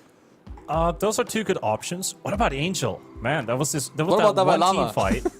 Or Divine Llama. I think those 2 were also playing really well this game. Like, there was this one team fight where Angel found the Enigma out of all the heroes first. He's breaking his Blink Dagger. He's having a scuffle with him while the rest of the team is allowed to take the team fight without the threat of their big team fight ulti. But Divine Llama, holy damn, this guy was absolutely everywhere. He had some insane impact. I think he had like the biggest impact out of any offlane player you can hope to have in a game like this. I would give it to Divine Llama. I should have known better than to ask 2 offlaners, but fine, offlaners, you get it. It's allowed. We'll give it to Divine Llama. Thank you. The Divine Llama Mars, his second most played hero, by quite some distance. His most played is Timbersaw, but the gap is a little bit too large. Still, this was his 32nd game on the Mars. He gets the W. We'll give him the MVP award as well. Some very clutch usages of the ultimate, but also some very good itemization. Kezu, you were talking about the negative itemization on this Enigma given the playstyle. Divine Llama very much understood the assignment. Immediately after getting Blink BKB, he's like, you know what I need? Refresher. Rushes it straight up, makes sure that they always have Arena available throughout the entire game. So very good itemization from him, very good ideas, and just clean execution. But it's not that easy to do on a hero like this, is it? No, absolutely not. I think also, like, if you look at it, sure, I wouldn't say it's that hard of an Enigma game, but when you play against an enemy team that keeps jumping in, this Mars is always in your face with 1 ult, 1 spear, 1 BKB, then suddenly there's another one. Like, it makes things chaotic, and that's how teams can sometimes crumble. I feel like that did kind of happen this game. So Divine Llama, I like the Arcane Boots. You can split them later with your Aeon Disc. It just gives you all the mana. BKB, Blink, he's chilling. He played a near flawless game. Yeah. He absolutely did. And one of the great things he did as well was put so much pressure onto TA2000. Half the time, TA2000 is forced to make that decision, awkward decision. Do I BKB or Shadow Dance inside the arena? If I don't, I die. So I have to do one or the other. And then immediately the fight still comes afterwards from the side here of the D2 Hustlers. So great game from them. We are looking forward to Ooredoo Thunder's recovering, though, in game number 2, because we've seen that this team, their ceiling is obscenely high, and this certainly isn't the maximum potential we've seen from the squad, so we certainly are expecting them to try and make the series a little bit more interesting. To that end, we're going to be taking a small break, but before we go, we need to remind you all about our partner, those of the people that are helping to put on this extravaganza of Dota, and our primary sponsor and partner is, of course, esportsbet.io. You've seen their odds shifting to and fro throughout of these games, and if you are interested in some of these odds, you should also be interested to learn that the first $100 bet that you put down is somewhat risk-free, because that bet will be floated by 100 worth of USDT, which esportsbet.io will award to you in the event that your first bet does end up going awry. And that, of course, makes it a lot easier to get involved in the betting, makes it risk-free for your first couple of games, and makes it easier to just get involved and ensure that you are a part of sponsoring and supporting this incredible DPC. So if you're a fan of Western Europe, a fan of the NA DPC, get involved. Don't miss out on this opportunity. And to find out more, you can, of course, join the Discord of esportsbet.io, and the information of that is available in the Twitch description down below. With that, though, we're going to be taking a small break. Game number 2 is coming soon. We hope that OT can push us to a deciding game 3, but if not, then D2 Hustlers will pretty much have punched their ticket into Division 1. Find out what happens very shortly after a small break, so don't go anywhere. We'll see you soon. Look. The bat. Can I tag? I think more coming. I got him. Yeah. I'm arrowing him. Buy back anyone. Oh, nice. Stop. Really kill fast. Almost dead. Enigma's coming. Oh, nice. Yeah. Get on fast. Yeah. Nice. Fuck. Here? Is. I got him. Nice. Bet here. Go rush fast and end. Yeah. Let's go. Refresher and Agnes.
Welcome one and all here to Division 2. Western European action wraps up this evening with truly the most important matchup. Fog mentioned it in the cast. This is the most hyped matchup of the DPC thus far, as Ooredoo Thunders take on D2 Hustlers. The stakes could not possibly be higher, Kezu. You win this game, you are 5-1, and given that both of these squads have somewhat easy opposition, easy in the sense that both of their opponents for the last couple of days are at the bottom of the division, those seem like auto wins. So I don't think it's an exaggeration to say that winning this puts you in Div 1. Talk to us about how stressful of a situation this must be for the players, given the stakes involved.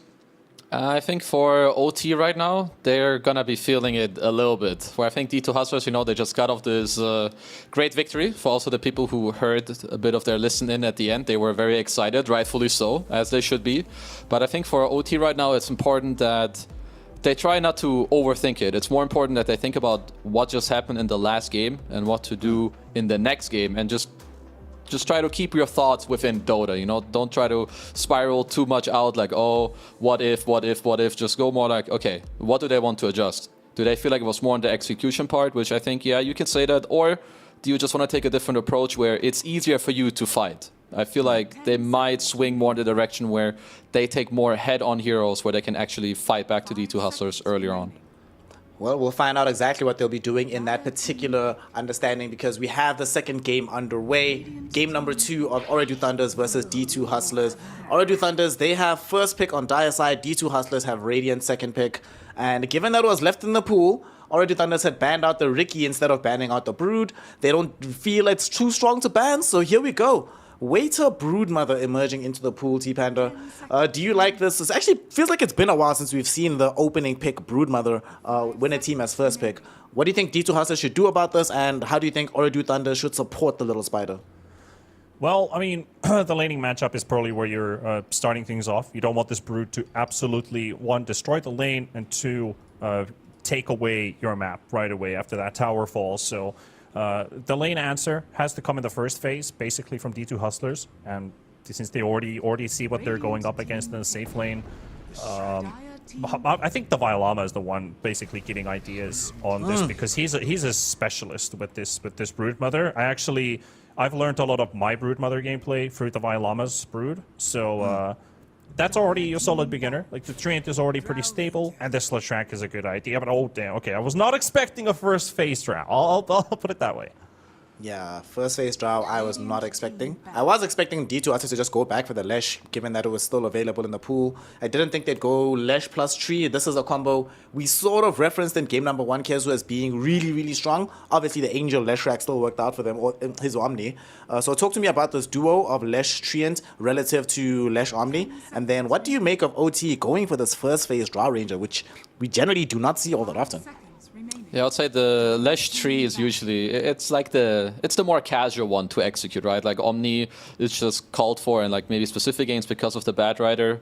And then in terms of OT, I'm a little surprised at them closing the phase out with Drow Ranger. I guess, sure, the hero can get banned, but is it that high priority? I feel like I'm not the biggest fan as of right now. Of course, they can still taper their draft around it later, but I think both teams need to make sure that they just pump out a lot of damage. Like when you play into Lesh Tree, you already have a very tanky hero with sustain behind him, with the Leech Seed, Living Armor, and when you play into Broodmother, there's gonna be a bunch of damage negation as well with your Pipe mech. So whoever can, both teams should already be looking at like, how do we play out longer fights and make sure that we don't run out of damage.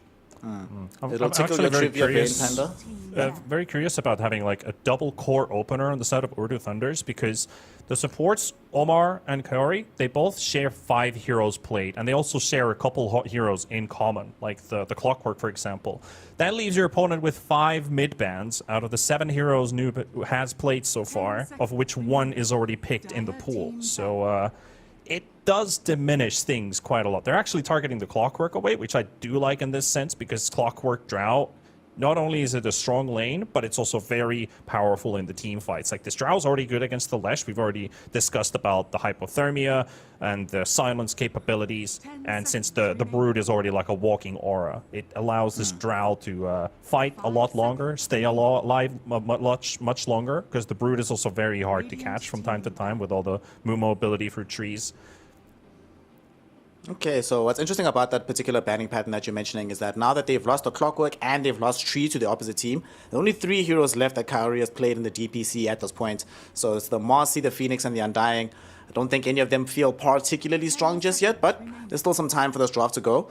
I'm interested to see how they protect this Drow Ranger. I think maybe the Undying could come out. We saw this earlier today from Team Ball. They went Drow with the Undying in the safe lane. It was okay for the most part, but didn't help them really shore up that game. I'm still honestly trying to wrap my head around this first phase pick because it's only been done 6 times up until now across all the regions and across both divisions of DPC, and that's with 85 games of Drow. So it's not like there's been a lack of this hero.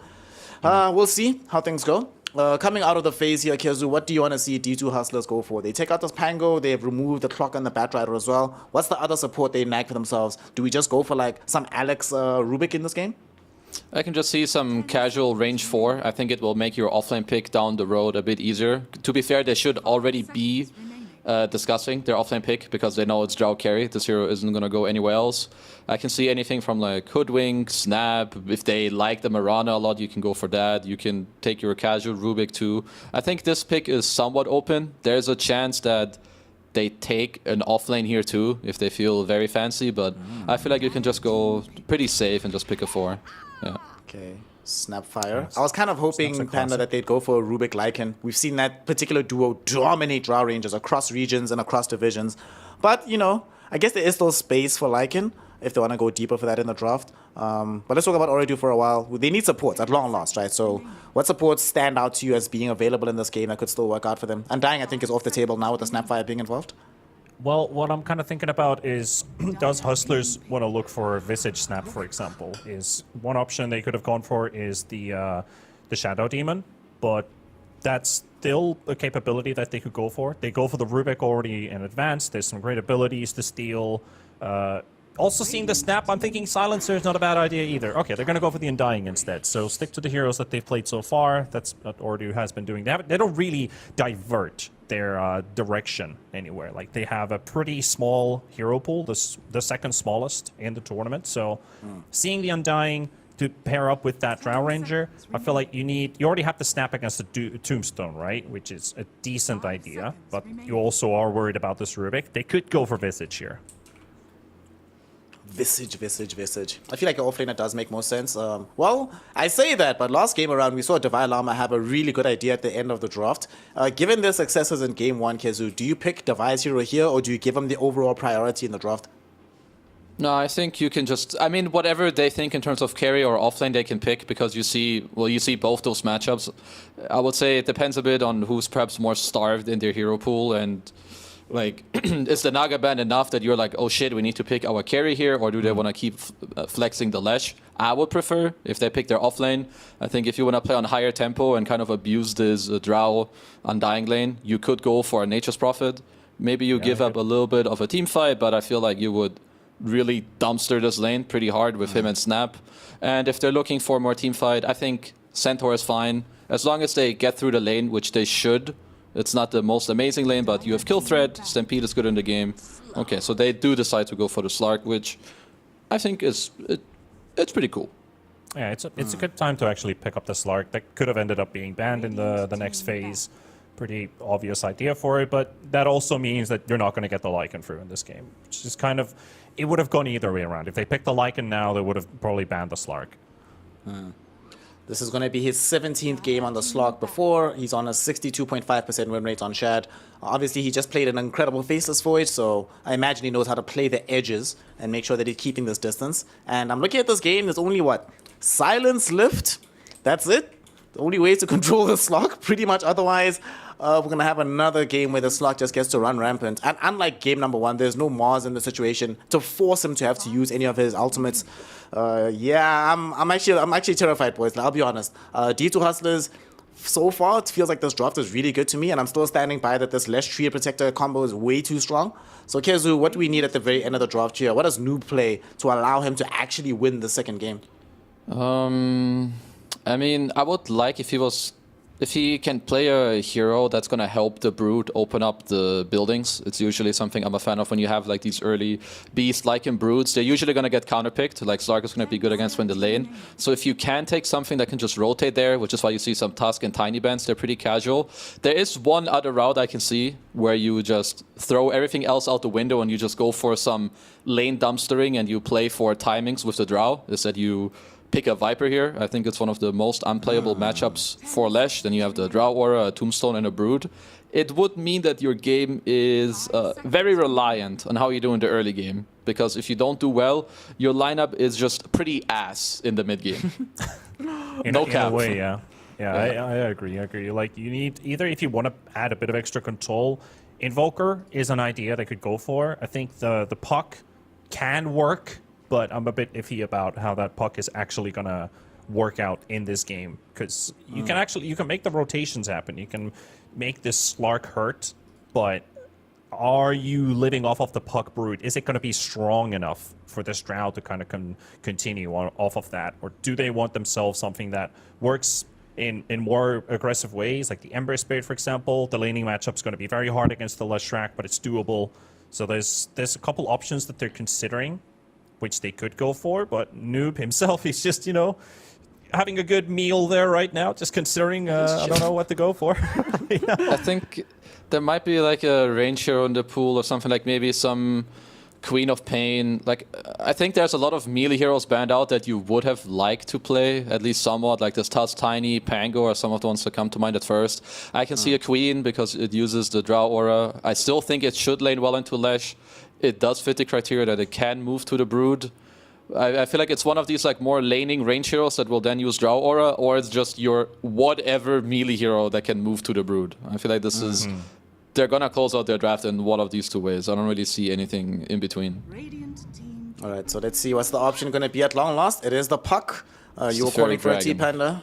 You get the Fairy Dragon, we get some additional damage from this marksmanship, we get some lockdown, we get some silence onto Slark. We have 2 of them now, that's always very effective. And we have a way to keep heroes close enough so that the Drow's multi-shot can actually connect onto them, which was a little bit iffy beforehand. There is a lot of pressure though, T-Panda, on this puck to perform. If this puck doesn't have a good laning phase and he comes out of it behind and can't rotate effectively, it feels like D2 Hustlers just play the game pretty much for free. But very quickly, what do they round up their draft with? Oh, never mind, Divine Llama showing us. There's a Centaur. Alright, Panda, hit me. Centaur at the very end of the draft for Divine Llama. The D2 Hustlers have given him priority yet again. Is this going to work out as successfully as it did in game number 1, and how do they ensure that that is the case? The last time we saw the Llama playing on Centaur was where I was thinking this is probably one of the best offlaners we have in Division 2 of West Europe. The way he played it, the absolute aggression he provided, the blind blink stun plays he played when they were on the dire side of the map and constantly blinking into that mid-tier 1 tower, into the trees, sometimes finding a target, sometimes didn't, but when he did, it really paid off. That was like, I really watched the Vive that's playing an absolutely just a phenomenal game. He had that in game 1 of this series, and we also have Mirage on an undefeated Leshrac in 4 games in a row. So I like the way that they're rounding this draft out. What about you, Kezu? We see this last pick on the puck here. I like the fact that it gives them some more dynamism from the mid, but this lineup is fairly squishy on the side of Ooredoo Thunders. What do they need to do to ensure that game 1 is a victory for them and they don't get pushed into a 0-2 situation? I think they need to be the ones that pushes the game forward. Like, they need to help their Brood take this bot tower and not be the ones where the map is like very flat and like clumped into them. So Noob needs to perform well, scale, and help his Brood in the early game, and I think they need to go from there, because otherwise D2 Hustlers, their draft has a lot of answers for this Drow Ranger. Right now, D2 Hustlers 1 step away from going 5-1 in the division, but the side of Ooredoo Thunder is trying to claw their way back and fight to ensure that they don't suffer their second defeat in the DPC thus far. To find out which of these 2 outcomes will occur, we send it over to our casters. We have Lyrical, we have Fogged. My spicy gentlemen, take it away for game 2. Spicy, it's hot out here. We got some solid games coming up. Fogged, we get to see the Divine Llama Centaur. You were talking about it in the last game that you loved seeing it. What are you hoping to have come from both of these teams here? Well, touching on the Centaur in particular, let's hope his lane goes well, because this is a lane that could get pretty devastating pretty fast versus Undying and Drow. He's got Alex with boots early, so I can already tell they're probably going to start doing wave pulling. This could be a bit of an issue because it is double strength heroes versus Undying. So if they do get ever hit with the KKs and stuff like that, they pretty much just can't play the lane. You have to like dodge and just pull and blah, blah, blah. Hustlers has Mirage on Lesh, and he's just amazing on this hero. It's his absolute best hero that we've seen. However, on Ooredoo, they seem to have some answers, right? They first to pick a Drow Something I don't think we see too often, but you can understand why. They want to be able to play this hero that gets a shard, has hypothermia versus the Lesh and stuff like that, and it is a very comfort hero for them. Finishing up the lineup with a Puck versus some limited disables. Let's see if Noob has a bit of a better time, because it felt like they had all the answers for him last time. Yeah, had the answers even at the beginning of the laning stage, which isn't something that we were fully anticipating happening, but it's what happened nonetheless. Shad steps on up down here. Are they going to go all in for this one? Omar trying to go toe-to-toe against Angel, and he does manage to steal away that bounty rune, so OT going to pick up 3 of the 4 bounty runes there. Not a bad way to start it. Nope. Pretty damn good. Got both defensive, I mean, both kind of mid wards, right? They put both of them down there, so that's pretty interesting to see. Guess maybe looking to see if there's going to be some type of weird lane stuff happening or something, but And already there was the movement down bottom. Obviously, the 5-hero trying to gank to Quelling Blade the lane with the tree in it, but Angel obviously got a little bit of help from his team, was able to keep them away from completely cutting down all of his trees. Yep. But yeah, already off to a much better start for Noob as he gets 3 last hits in the first wave. It's much easier. Like sometimes it's like the volatility of sometimes with your stickies versus like last attack. I saw like what Mirage was doing. He was pretty like timing his attack perfectly as a sticky was casted over and over again in the lane. Puck has a much easier way. You just secure last hits with orb constantly. You know, it's always just easier to play, at least in this type of 1v1. As already we're seeing it up top, the lane pull shenanigans have begun. As we said, you know, that Centaur can't really play the lane versus the Undying. A lot of decays have already been forced. Kaori already kind of out of mana, has to pop some mangoes. Yeah, and obviously a lot of regen here on Divine Llama, sitting with just 8.4 naturally without even tangos going. Yeah. And Kaori is going to come on up and contest him yet again in the lane, down to 350 HP with a full creep wave right on top of him. He's doing a good job of messing up these last hits even, being just a pain in the butt to play against. Does have a stomp. It's the total perfect play from Kaori, because you force the Centaur to kind of walk into his tower, and then the wave gets cleared instead of maybe denying like 3 more creeps or something like that. While TA2000, he pulled the creep wave back into his, and was able to also deny a couple creeps. So similar things, you know, these players are they're used to this. They're used to like having to first pick their Centaur and then getting Undyinged. So they know how to play these type of weird lanes. Yeah. And down bottom, we've been able to see also Angel trying to come on over and contest. They did open up that hard camp, so need to be careful about the side pull action that could come out if they are able to start pulling away here, because super annoying playing against the Rubik just in general, although does have the living armor already working on him. Yeah, I mean, Slark's been kind of the pick to deal with Brood in most situations. Rubik, of course, makes it annoying because it's a double melee lane for the side of Hustlers, but I don't think Shad should be too fussed about this. Just, prevent those lane pulls from happening, and your Slark should be pretty happy. They did something neat there with Kaori. After he did contest the Centaur top, went top, took the top water rune, and his Puck went bottom and got the rune, so they did deny it from Mirage. That's good. Yeah, nice little quick, efficient move, really, from him. Yeah, and, you know, you can see in here, too, if there's so much pressure onto this Centaur, like at various moments, it maybe can free up the Undying in those little downtimes when lanes are being pulled to go and make some extra action happen and help out Noob, who is going to definitely need to be a huge factor in this game. And as we said, 15-2 so far in the mid versus the 13-4. Is just on the other side here. And yeah, you can see Mirage is going to try and go for the deny on the rune. Or rather, the ward. Noob might snipe it. Does. He's going to snipe it. Nailed it. Good stuff. That's big. That was such cool positioning. You saw he was waiting and waiting.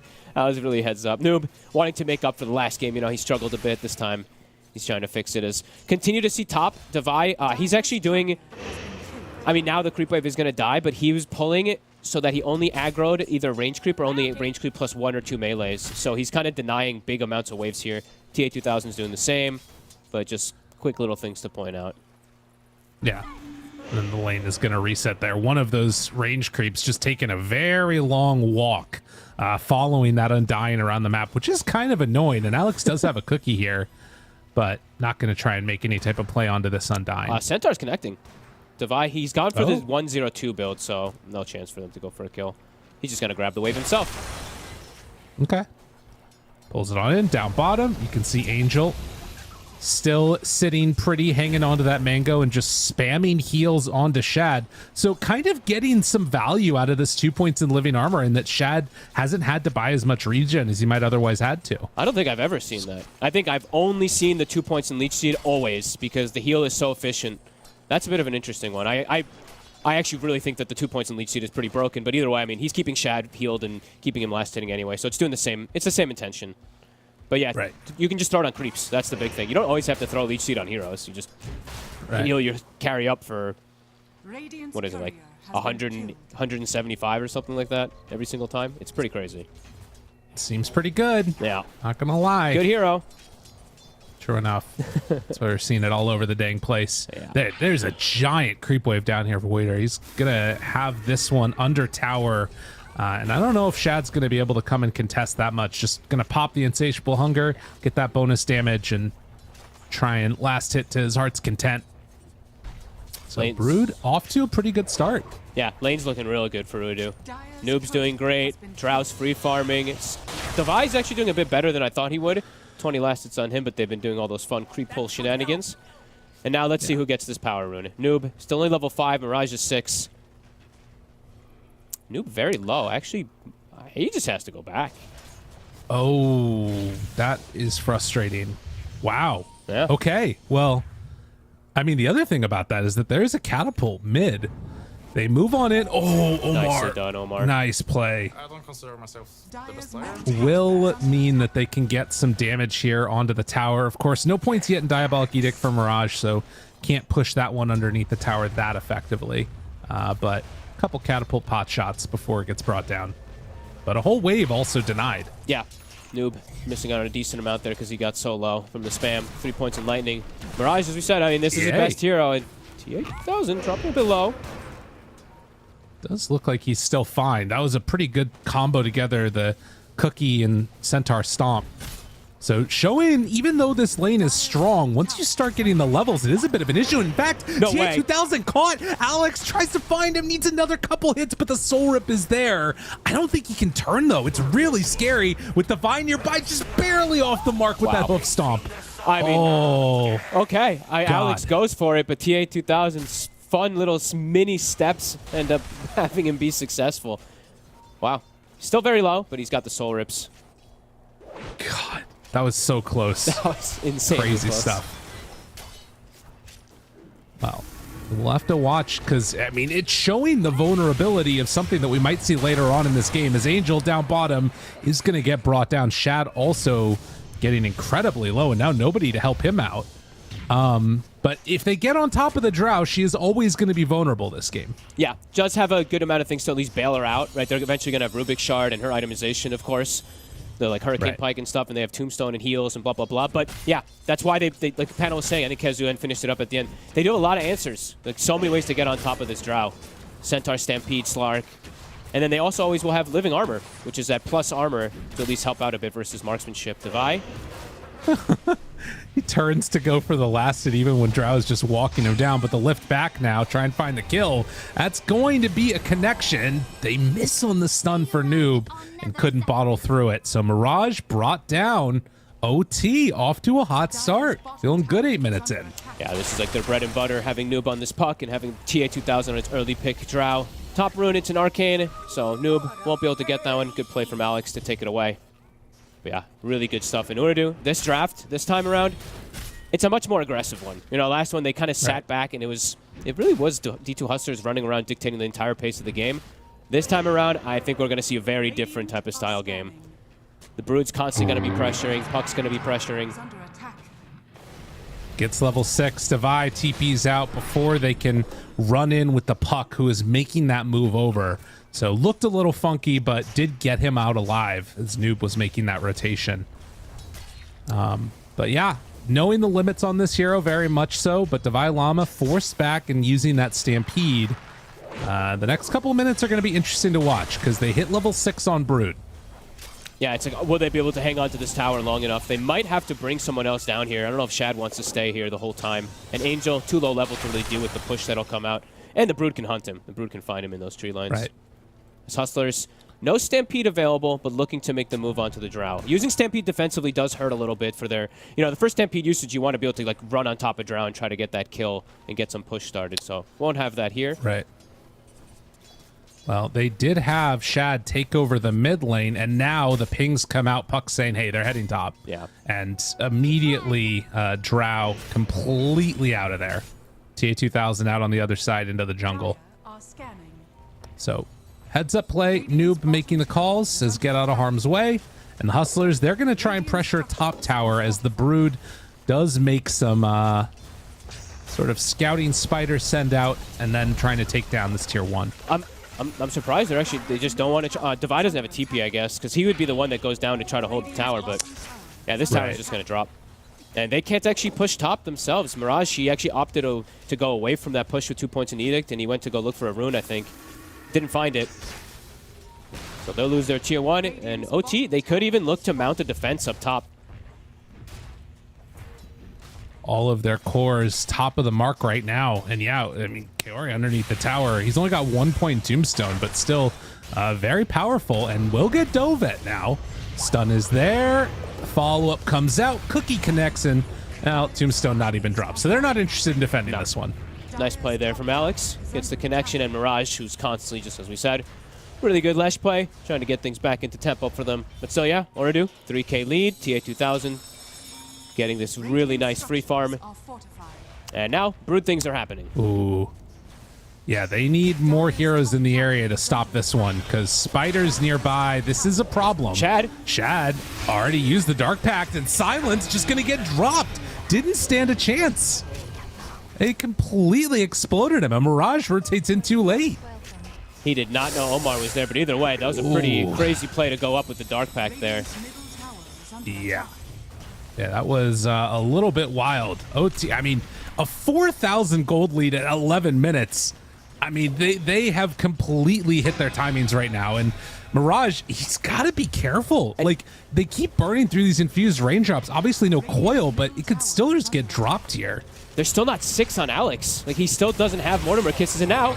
Oh, my God. The steal, but Divine Llama tries to turn this one. Will it be enough? Yes. To keep the tower alive. They lose Mirage, though. Crazy burst damage from the Rubik when he's able to get the Scatter Blast steal. Just pops that Lash if he gets him in close range. I mean, this tower, they'll hold on to it for now. I think for Oridu, it's going to be back to business for them to try to just push it, and they're making so much space. Like, TA2000 is just freely farming. No pressure onto him whatsoever. Now they're trying to make use that Stampede, but TA2000, they run right into... Oh, but the Gust! The Gust comes out. Now the Kisses trying to bring down TA2000. Not connecting in the way they need to. This game has fallen off the rails. Got to get the hell out of there, Alex. That is not going to work. These deaths really hurt. The Centaur having a tough game is from the laning phase now into this mid game a little bit here too. Blink's going to be really delayed. 5K lead, Oridu. All 3 cores having a great start, and even the supports looking pretty good in this Rubik game. It's really good. Playing versus Tree, playing versus Les, Centaur, Snap. Pretty much anything he steals from these heroes is really nice. And now, and they just have full vision too with these spiders sent out and pressuring this mid tower. Yep. They see everything. They're taking buildings. Hustlers backs up against the wall. The gold lead just keeps increasing. And it doesn't get easier for them to at least, you know, they'll be able to get on top of the Drow still with their draft, but their draft does not get easier. It actually gets harder and harder for them to ever get Noob. You know, this last pick Puck, he's 2-0-1. He's going to be super elusive versus this limited type of catch. Yeah, even just having only a Witchblade at this point, and it doesn't really matter because he can play his way around him super effectively. Trying to get into a Blink Dagger for Devi Llama, and they are going to start making the rotation down bottom. Devi in trouble, TP's out, no way to break it. Up top, they're looking for TA2000. Can't get to the next into the cookie, wrong way. Oh, yeah. Team not all on the same page. No Kisses, maybe don't have the damage anyway to chase forward. Now perhaps looking for an initial second go. Shad can't actually look for it. And TA2000, he almost has his Hurricane Pike finished, so he'll have his own defensive aspect versus the Slark constantly. Now looking really good. This is the Oridu that we've been constantly seeing. Last game, Hustlers played really well with the back of the Lash and had tons of answers, it felt like. This game looking way more difficult with this type of start. Alex going to need to cookie down to the low ground. Shad realizing they're in the area, breaks the coil, does still have Dark Pack, and he used the Stampede, stolen Stampede. Immediately pops it. Might be a little bit bold, that play, but nonetheless, it doesn't end up working out for the side of the D2 Hustlers. I mean, yeah, this is a problem for them. I mean, they need that blink on Divine Llama. Yeah, they can't make plays without it. He's getting pretty close to it, and they do have good follow-up with it, with like the Alex having kisses and everything like that. But Alex he's poor. This lane top, it's very devastating. Your double strength versus Undying, and mainly just the Undying, but Undying and Drow. So yeah, they're both slowed down so much on this 4 and 3. And for me, Mirage, he was explosive on the Lesh last game, but he was given that opportunity because of how well Devi and Alex had played. This Mirana and this Mars kind of set tempo to enable this Lesh to pop off. This game, they're quite poor. Well, they are going to finish off this round of stacks here, and Devi is going to be getting into that Blink Dagger like we're talking about, so maybe it'll be another opportunity where Mirage can play around those heroes, giving him good setups. We'll see. I mean, the sort of, you take a look at win probability right now, pretty heavily into the favor of Ooredoo, 70% or so. Esportsbet.io odds were into the favor of the Hustlers going into this one. But now they see Mirage down here with all these spiders, and the entire team is nearby. Mirage gonna get caught here. Bloodstone, will it be enough? He's got heals, stick charges, not nearly enough. And now Angel. Well, they find a tree in the woods, but he's just on the other side. Now they see him, and yeah, Angel's gonna get caught and killed as well. Big moves, Ooredoo. Playing around their Drow, they get a deep ward. It's just like the way the D2 Hustlers did the aggressive play of 15 minutes last game. It's completely flipped. Oh, yeah.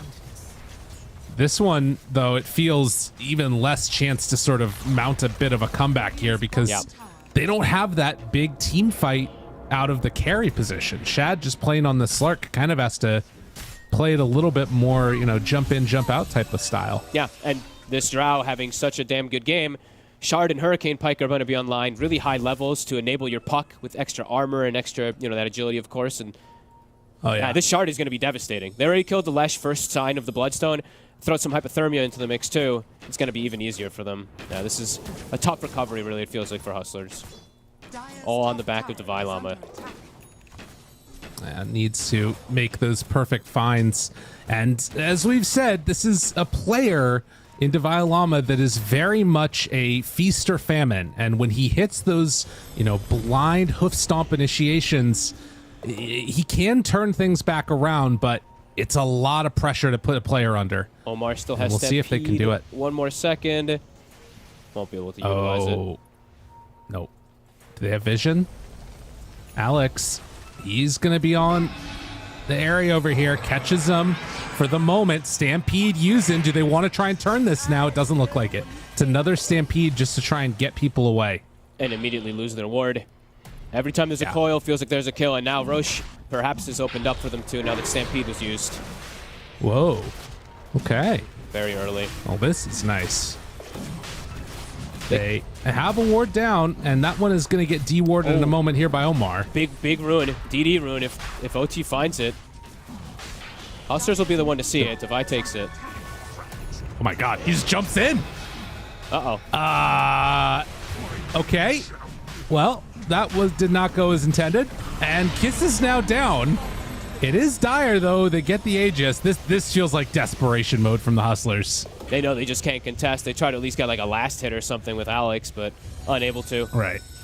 Very quick, the way that this game just collapses, Ooredoo find the catch and meet into Roche. They have such a good lineup for it. With the Undying, with the Drow. That's interesting. I would have thought that maybe they were going to wait for Alex to drop the kisses first and then time the stomp with that, but just feeling that pressure to make the move early. 9,000 gold lead right now, but they get the Aghanim Scepter completed on Shad, who's going to run right into Noob here. Actually gets the leash onto him up top. Second round of the jump. The leash is there, but Age is still in hand. And Noob, ooh, okay. Burns it through. Nicely done, Shad. That's huge. Good thing for Noob that he picked it up instead of the Drow also, otherwise he would just be dead. So yeah. Nicely done though from Shad. Keeps that leash onto him, and I was gonna actually I'll wait for a second. Looks like he should be fine. I was gonna actually point this out. The Noob actually opted to put that second point in coil. It wouldn't have mattered in this situation, but for those who don't know, usually if you're going Blink Dagger, we see most players, you just max the phase shift and leave coil 1, because then you actually have the phase shift plus blink interaction that you can always do, so. But interesting to see he switched it up a little bit.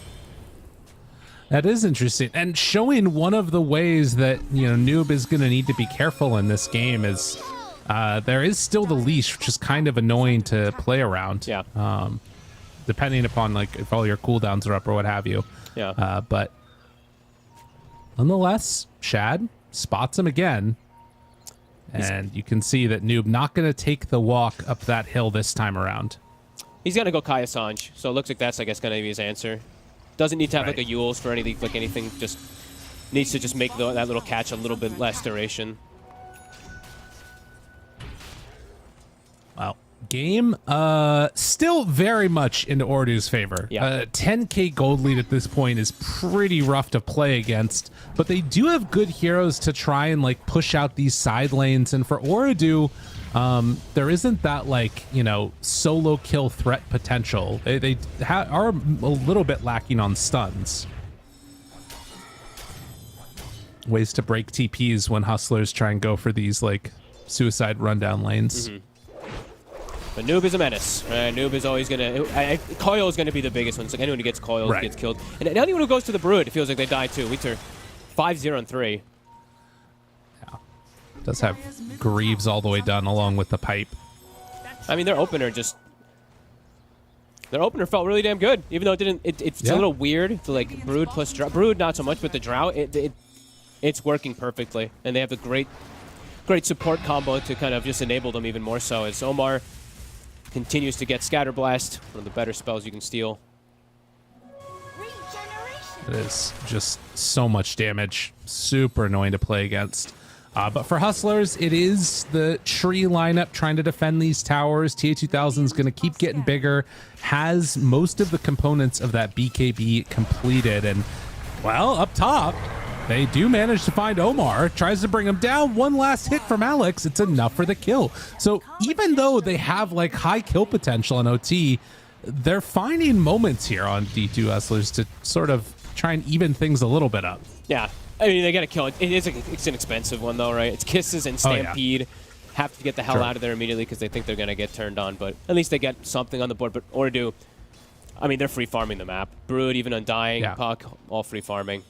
It's just a little... I think that was kind of a greedy show there from the Rubik when he... I think he saw like one or two of them. He stole Scatter Blast. If you see Snap up there, right? Snap really going to be there alone. Gets punished for his aggression. Trying to keep this top lane pushed out, while on the side of OT, they're probably just going to be waiting to try and put the clamps on this map. It doesn't look like they want to, again, push the tempo. Well, as I say that, they're going to smoke out as 5, so maybe feeling like they do want to shut down the areas where the Hustlers can play. Will this smoke turn into anything, though? They spot Mirage. They also get the coil there onto Centaur. And so Centaur dies. Do they find any more? Alex in some trouble. No more coil, though. And TP out. It looks like he's going to be okay. So they get Devi Llama again. Ordu looks like they're perhaps just waiting for a little bit of a timing, because TA2000 was like right when he got BKB, they smoked, and then they start playing super aggro. So I think that's probably what they were waiting for, to just really push the envelope and try to seal the map off completely. Shad tried to jump there onto Noob, not going to be able to connect onto him. Instead, it's Mirage that finds TA2000, forces out the BKB actually, and then has to run away. Stolen Split Earth, Angel there, has Overgrowth ready. Devi Llama in the area will get caught by that silence. Do they look for any more? Doesn't look like it. Hustlers not wanting to fight into Tomb. Yeah, that's the big one, the Tomb down, and they're like, nope. But every BKB charge that they can burn from this Drow's got to be something at least, as Shad continues to farm up on the top side of the map. Noob scouts them immediately. Quick little jump forward and sees them making the way toward top. Mirage also did use BKB, so traded with BKB, of course, but got to try anything they can at this point, because game is just pretty tough to just play the farm game when you're getting out efficiency on the map. Sure enough. Shad, they make the rotation for him. He doesn't have any way to break that silence. Oh, Does get coiled. The lift back. Oh, perfectly played. Into the stun. That was exactly what they needed. So that kill, it's a backbreaker. Yeah. Omar. It's all been pretty rough, though. Omar with the split earth and noob. Every coil. I think almost every single coil. I think every single one actually has been successful, right? This last big puck, noob. Really killing it. Every single one of these, he's just always in the right place to get these catches. Level 16 already at this point, too. Yeah. And they're getting into Aghanim Scepter for the Brood soon as well. Oh, I like it. So even more ways to control the map and have information about where everybody's at. Divine Llama, he's going to TP away.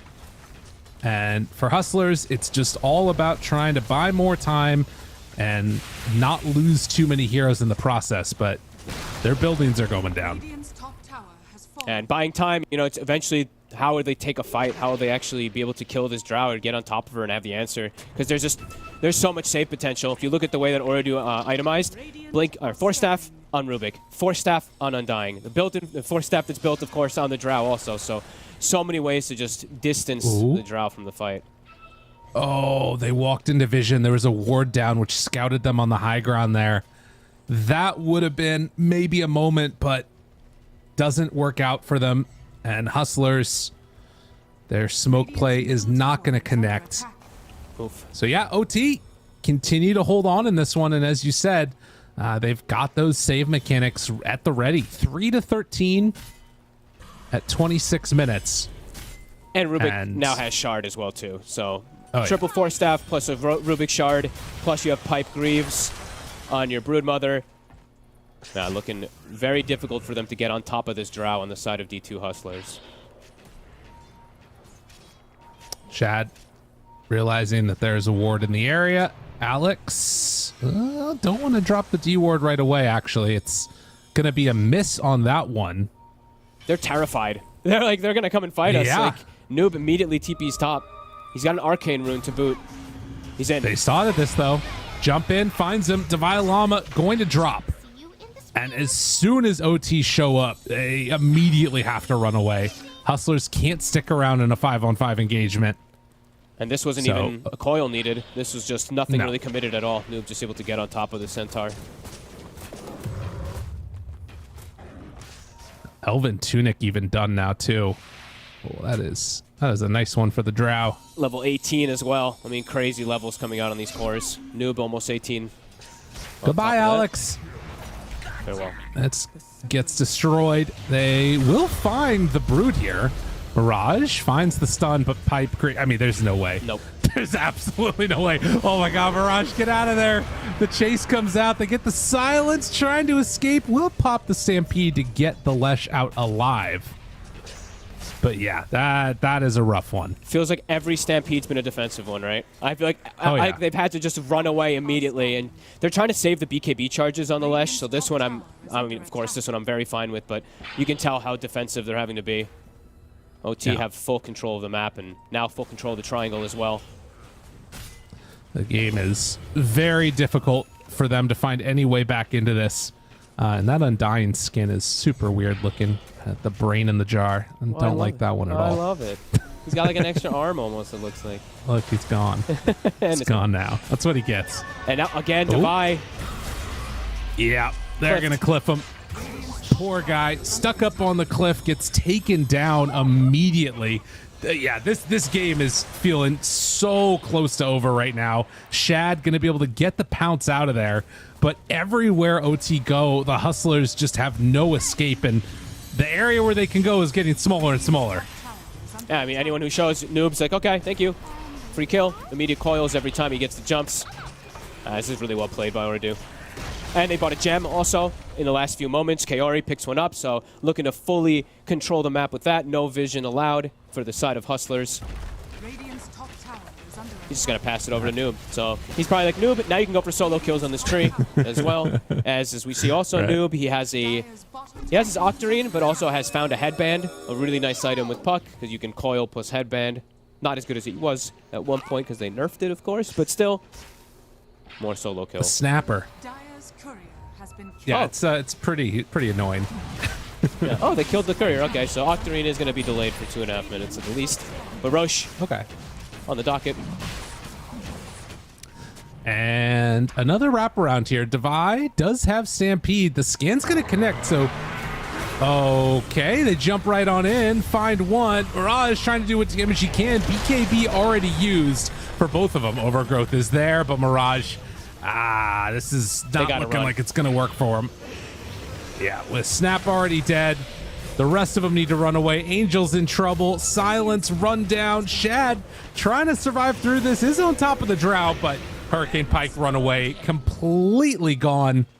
What a solid sort of regen game from Noob here. After a pretty disappointing game number 1, he's put on a great performance in this. He is, yeah, he's completely owning. I mean, it feels like Oridu, it took him a little bit of a warm-up maybe last game. This time, it's like every movement that they make is perfect. Kaori, his positioning here, they read the move. He's waiting. As soon as the smokes breaks, he drops Tombstone. Fight's over. Like, right when that Tombstone hits, there's no way that D2 Hustlers can run into the fight. Is quickly have all the answers. TA2000 now has an Aegis.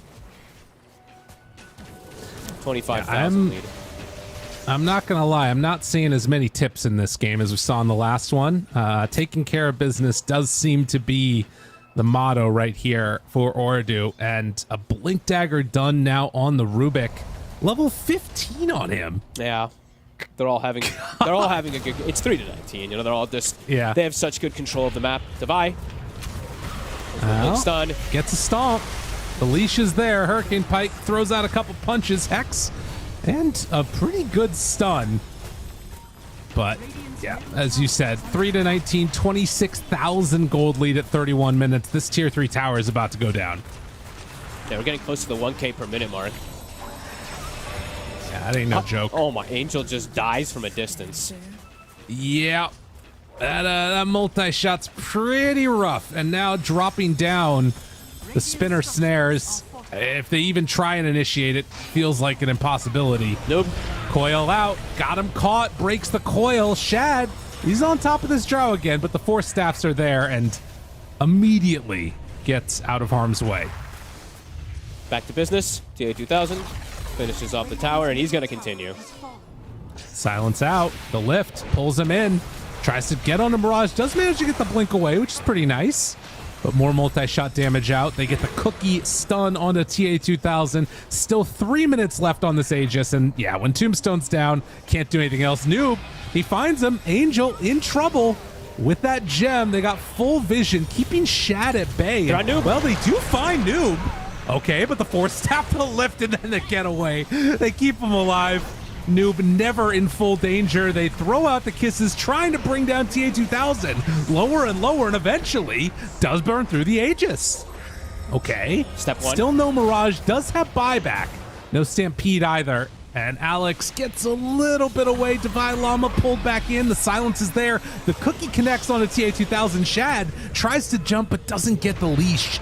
The stun is there. Wrong duration, and Shad just has to jump out of the fight. They do buy back on Mirage now, but the gold lead, it just keeps growing. Even the buyback's hurting at this point. Yep. They just stand their ground. You know, that Aegis, they have all the auras too on this drow, so she's unbelievably powerful. They almost got Noob, but as we said, you know, Oridu, they have so many ways to bail each other out. These 4 stabs and lifts and whatnot. It's now back to business. Takes it down here. This rack's gone in the mid lane. Scotty done for TA2000 coming out on the courier. The full 1 completed. And they just do not have nearly enough. This game has been a disaster for the Hustlers from start to finish. I mean, we've got a nice score, nice kill score right now, though, right? There you go. Hey, it's something. Gust in the midst of it. Chad tries to get out till too much damage. Divine Llama, the Manta dodge of the stun, because when it rains, it pours. They do have the BKB used. TA2000 gets the Hurricane Pike runaway and then starts to bring them down one after the other. I think it's about time to type those 2 words. GG. We're going to game 3. Hell yeah. I mean, wow. Explosive performance from Oridu. They're like, okay, we'll show you how it's done. Close the game quick. Last pick puck. I mean, all three cores felt like perfect picks that they went for. Even their two supports synergized really well with what they had. The Undying securing the Drow's lane, Rubik helping Brood secure the lane, having some good spell steals, swift moves around the map, multiple different answers. You know, Kaori even, the Undying in particular, like checking the runes and stuff like that, right? Denying them away from the Lesh a few times. Yeah, I felt like Oridu, it hit on all cylinders, and it looked like a completely different team this time around. So this draft looked much better for them. Yeah, I was really impressed. And I think that particularly after how frustrating that game must have been at various points, I think it shows a lot of, sort of confidence in the team, and then like, strong mentality to just come in and say, all right, we're going to execute this strategy we know we want to do. We're taking the Brood, we're taking the Drow, and we're just going to run with it. And they did it pretty perfectly. I was super impressed. Yeah. I guess the question going into game 3 is, do you think you want to try and like take away that strategy? Are you giving up too much by leaving some of those other heroes in the pool? Not too sure. I think the strategy, at least for Oridu, is, I mean, just make sure that Noob can have a good game. Because even though I think TA, a lot of the games that I see Oridu, it's like TA 2000 popping off, like him having this spectacular game. When they look the best, it's when Noob has a good game. When Noob has a rough game, the game sometimes can look a little weird. So I think this last pick puck was a perfect answer, at least for them moving forward. All right, well, that gives us a formula to success for both teams, I guess. Either, enable him or shut him down, depending on who you're favoring. But let's head on back to the panel. Let them talk about it as we get ready for game 3. A hashtag no bias panel. All we are biased towards is more Dota, and that's what we have on our hands here. Game number 3 guaranteed between D2 Hustlers and Oridu Thunders. And T-Panda, coming into this one, Oridu Thunders needed to level up. They need to show exactly why they were the team favored by so many people. Normally this is where I ask you what went right for them, but honestly, what went wrong? This seemed like a perfect game from pretty much everybody. I'm still kind of baffled about the double core opener at the start of the draft and still able to win the game this convincingly. Like, of course, Brood is a strong hero, but I thought about the Brood puck. Can they do enough work in the early game to actually secure themselves that comfortable position? Because the enemy core is the Slark. Slark hates playing from behind, and you don't get to see its full potential if you are never getting the initiative, if you're never capable of fighting back at them. So very nicely hindered down this Hustlers draft, and Oridu Thunders, like you said, leveled up. I feel like this is the Oridu Thunders that we're used to seeing. So, every now and then you always mention to us illegal things that should never really be happening in a game of Dota 2. I feel it's a little bit illegal for Drow Raider to find herself in a centaur lane and still be on the side that gets the first blood, outfarms that hero. They keep their tower alive for a really long time. Like, talk to us about what that laning phase was like. How on earth did TA 2 stacks and make sure that there was such a good lane in the aggregate for the side of Oridu Thunders? Honestly, the lane, it actually got very close. Like, that whole first blood shenanigans was like some sidestep, 40 HP. Like, cause that lane is, the lane is volatile. Like, Centaur, he doesn't love Drow Ranger, but against Undying, even though he lowers like your HP region is really high, so you can be fine. You have the Snapfire to turn around. So I think that top lane, it's all about just an outplay. So TA 2000, he's set up for a great game. They owned all of their lanes. Or perhaps mid lane was somewhat even, I don't quite remember. But then Omar, he goes mid, he steals the rune, they get a kill with the coil. Now suddenly Noob is set up. Then Broodmother kicks out the Slark. And then all of a sudden, looks like game's pretty easy, boys. Oh, yeah. Yeah, game just got easier and easier as time went on. We did just see Oridu Thunders show why they're such a highly wanted team. This is also the 8th game of Broodmother for Waiter. He hadn't played this hero until joining Oridu Thunders 3 months ago, and at this point, T-Panda, his win rate is 100%, has yet to lose the game in all professional settings on this Brood hero.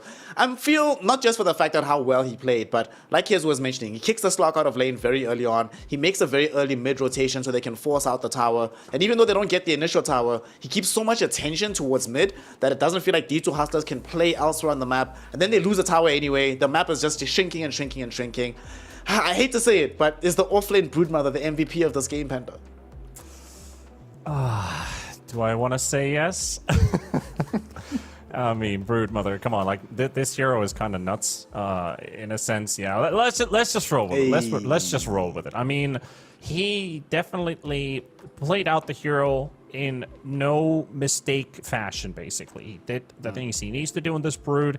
He collaborated really well with Noob, basically. They had a very solid idea of how are we able to connect together with these two heroes, choke out the map, look for the objectives in a fashion that we're not sacrificing too many heroes on the side. This is easy with a Brood Puck lineup is where your supports just die, because you're not always around them. They might be hit in the back line. Enemy might be getting a blink timer where they get surprised completely. So it was the unison of these two players that really made this game what it was. And of course, TA2000, this guy is fucking owning. Absolutely crazy player.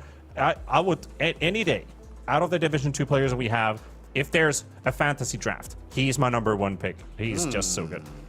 I mean, TA2 Stacks has actually been incredible throughout the DPC run. Before we go to a break, Hezu, I want your opinion on, firstly, what should they change on the side of D2 Hustlers to get back into a winning position? And actually, wait, answer the second question first. Firstly, their mental pressure right now. What do you think they're feeling as a squad, given that they've now broken the record for the team with the least kills in any individual map?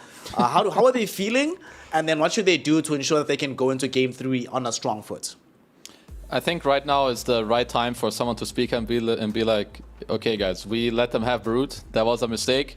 Let's play the next game as we did game 1, where we took the Spider-Man away, because the hero is pretty dumb. Like, if you don't address it in like the right way or something goes wrong, suddenly your whole map is just fucking ass to play. It's just how it is. The hero turns games into ways that you don't really want it to be so volatile. You know, if you make a small mistakes, it's just hard to play. So I think right now for them, they're probably not feeling great, but if someone can just make the easy assessment of, okay, let's move on, shit happens, Brood was there, it won't be there next game, let's just play clean and start new, they should be good to go. You're taking me back to my playing days, obviously not at a very high level, but when I was captain at some point, my idea would always be, guys, let's ban Brood. My team would tell me we have an idea to deal with it, then we'd lose, and I'd say, yeah, let's just ban Brood. So I hope that D2 Hustlers take this advice on board so that game number 3 can be as entertaining and as competitive as humanly possible, because everybody, do not forget what they're playing for. #1 seed in the division, and potentially that automatic slot into Division 1. So let's see who's going to be able to claim their destiny and who's just going to have to wait until next time we find out in the deciding Game 3. Don't go anywhere. Looks one.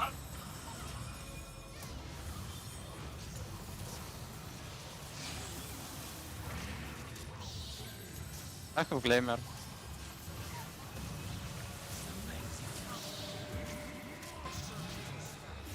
Good job. Nice.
Welcome one and all. Game number 3 between Ooredoo Thunders and the side here. The important and epic side of D2, whether it's Dota 2, Div 2, who knows, the hustlers themselves. We've come down to the wire, it's game number 3. Both of these squads are 4-1 in the division. Both of them are tied in that first slot. One of them today will be dropping down to 4-2 and the other will advance to 5-1. Kezu, you're looking at this esportsbet.io ads. These odds are looking a bit disrespectful towards D2 Hustlers. I know they got stopped in game 2, but surely the disparity between these two squads isn't that bad, is it? Yeah, it's this is a bit disrespectful for sure. It's not that bad. Like they even showed us in game 1, like D2 Hustlers, they're a good team. You know, last game, whatever, call it an off game. It happens sometimes. Like you lose your lanes, your map is just kind of bad to play after a couple minutes, and the game is hard. It happens. But the good teams, you know, they know what to do and how to adjust in like in a BO3, and they're not this, you know, this out favored even a real word. You guys know what I mean. Yeah, definitely not. I mean, we have seen them come back from difficult situations in the past, Kezu. But, you know, the thing I'm really looking forward to seeing in this next game, though, T-Panda, is whether or not they're going to have some adjustments in the draft. Because Ooredoo Thunders, they're going to be on the dire side. We do have the D2 Hustlers playing with first pick. So because they have first pick, it's going pretty much back to the meta that we saw developing in game 1, where OT will be forced into banning the Lina and the Broodmother. Is there any hope? Is there any possibility of them letting the Spider through? Or is it one of the situations where you won so hard with the Spider that you're like, there's no way we let this through to the opponent? I think this is a ball that basically is thrown to the team with first pick. So do they want to let the Brood through? I don't think they will. That means that we're going to most likely rotate back to game number 1's draft, where one team bans out the Lina and the Broodmother, and whoever has first pick, but most likely Rubik and DP, or maybe Ricky and DP is kind of the heroes that we're looking at. So I would be a bit surprised if one of these ends up going through and is instantly picked in the first phase, or just like the Treant Protector, which we've seen today almost go through first phase, go through the second phase, and just being completely uncontested and not picked at all. So there's a lot of adaptation that both of these two teams are paying attention in the first phase. I just hope they don't burn all of their energy into those first picks and those first bans. We're going to be finding out, because those picks and bans are available to us here for the third and decisive game between Ooredoo Thunders and the D2 Hustlers. Kezu, we show a comparison there between the offlane players, and it does kind of feel like, I know Fog was mentioning at the very end of the cast that they do a lot better on Ooredoo Thunders when Noob is in a very good position, doing quite well. But today it seemed to be the case that the squad that has the popping offlaner is the team that pretty much guaranteed to win the game. Yeah, I mean, it's just a lot about, I think, like who sets up the tempo for you depending on the game. I think game 1, Diva Lama really popped off, and last game it's more like the nature of Broodmother. I think like when you do something wrong against this hero, I've said it a few times now, I'll say it again, it is really hard to just play the map and kind of feel okay with it. But I would agree with Fog. I think for OT, they should really help Noob, like enable him with his hero pick and then enable him in the game as well, you know, help contest those runes, make sure he has a good game, because he really sets them up for success in, I don't know, like 9 out of 10 games, so keep playing through that. All right, we're going to see what the options are going to be for them. Ooredoo Thunders, they open up their draft with a Tiny to respond to the opener of the Grand Magus himself. No real surprises up until the Skywrath Mage. All right, I did not see this one coming. And Panda, we got to see a lot of Skywrath Mage when we're in Div 1, in particular from one squad. Here in Western Europe, we haven't seen it picked up just yet. Yeah, yes. Don't. Well, I want to forget that game. That game I forget, yeah. Don't remind me about that game. I'm actually surprised that Omar wants to get this hero. I think that's his, like, 10th or 11th most played hero, the Skywrath Mage. He's got 15 games on it. And the last time, actually, he's on a 4-game winning streak with this. So they've beaten a bunch of East European teams, like I think most notably, if somebody knows, X3, with the boys of Natty Narwhal and Sugarat. I think Kezu might know Sugarat, but yeah, let's not talk about that. So yeah, I mean, he's actually had some pretty solid performances on this hero. It's a natural 4-staff builder as well, which helps out with the way that they want to take these engagements, especially when you have this tiny, you have a blink initiator, either through 2 or 4. So no matter if he's core or support, he's still going to be doing the same job. And you have a nice guaranteed kind of combo. The Mystic Flare damage already burns out during the Avalanche and the Avalanche toss in particular. So you have a good combo to delete heroes. He's good, really strong in the lane, which is also a thing that you have to worry about on Hustler's side. What is our carry going to be? Because he can't be a super squishy one that just gets bullied out of lane by the Skywrath. What do you make of the mid lane matchup, though, between the Tiny as well as the Leshrac here, Kezu? I imagine that Nu's playing the Tiny. It's one of his most played, well, not the most played heroes, but very successful hero at that. About a 78% win rate. Against Leshrac, though, doesn't necessarily feel like the most straightforward or easy matchup. So what do you make of it? And do D2 Hustlers, I mean, they also have the option to shift this Leshrac later, right? If they feel Already Thunders has enough support to keep the Tiny alive. They could flex it. If this is the mid matchup, should be a pretty farm-intensive matchup where it's more like, okay, which supports are actually going to come over and help? I would say it's easier to play through the Tiny in this particular matchup than it is to play through the Lesh. But I think what D2 Hustlers wanted, I mean, first of all, they play this hero all the time. And second of all, having a hero that is going to be very high HP pool against these bursty type heroes is very good. And not only does he have high HP, but this Bloodstone build, it just allows the hero to, like, if you don't burst him, think you're in trouble. So he has high HP pool, he can get through that. So it's just chill for D2 Hustlers, and they've shown us before that they just love this hero. Yeah, they really do love this Leshrac.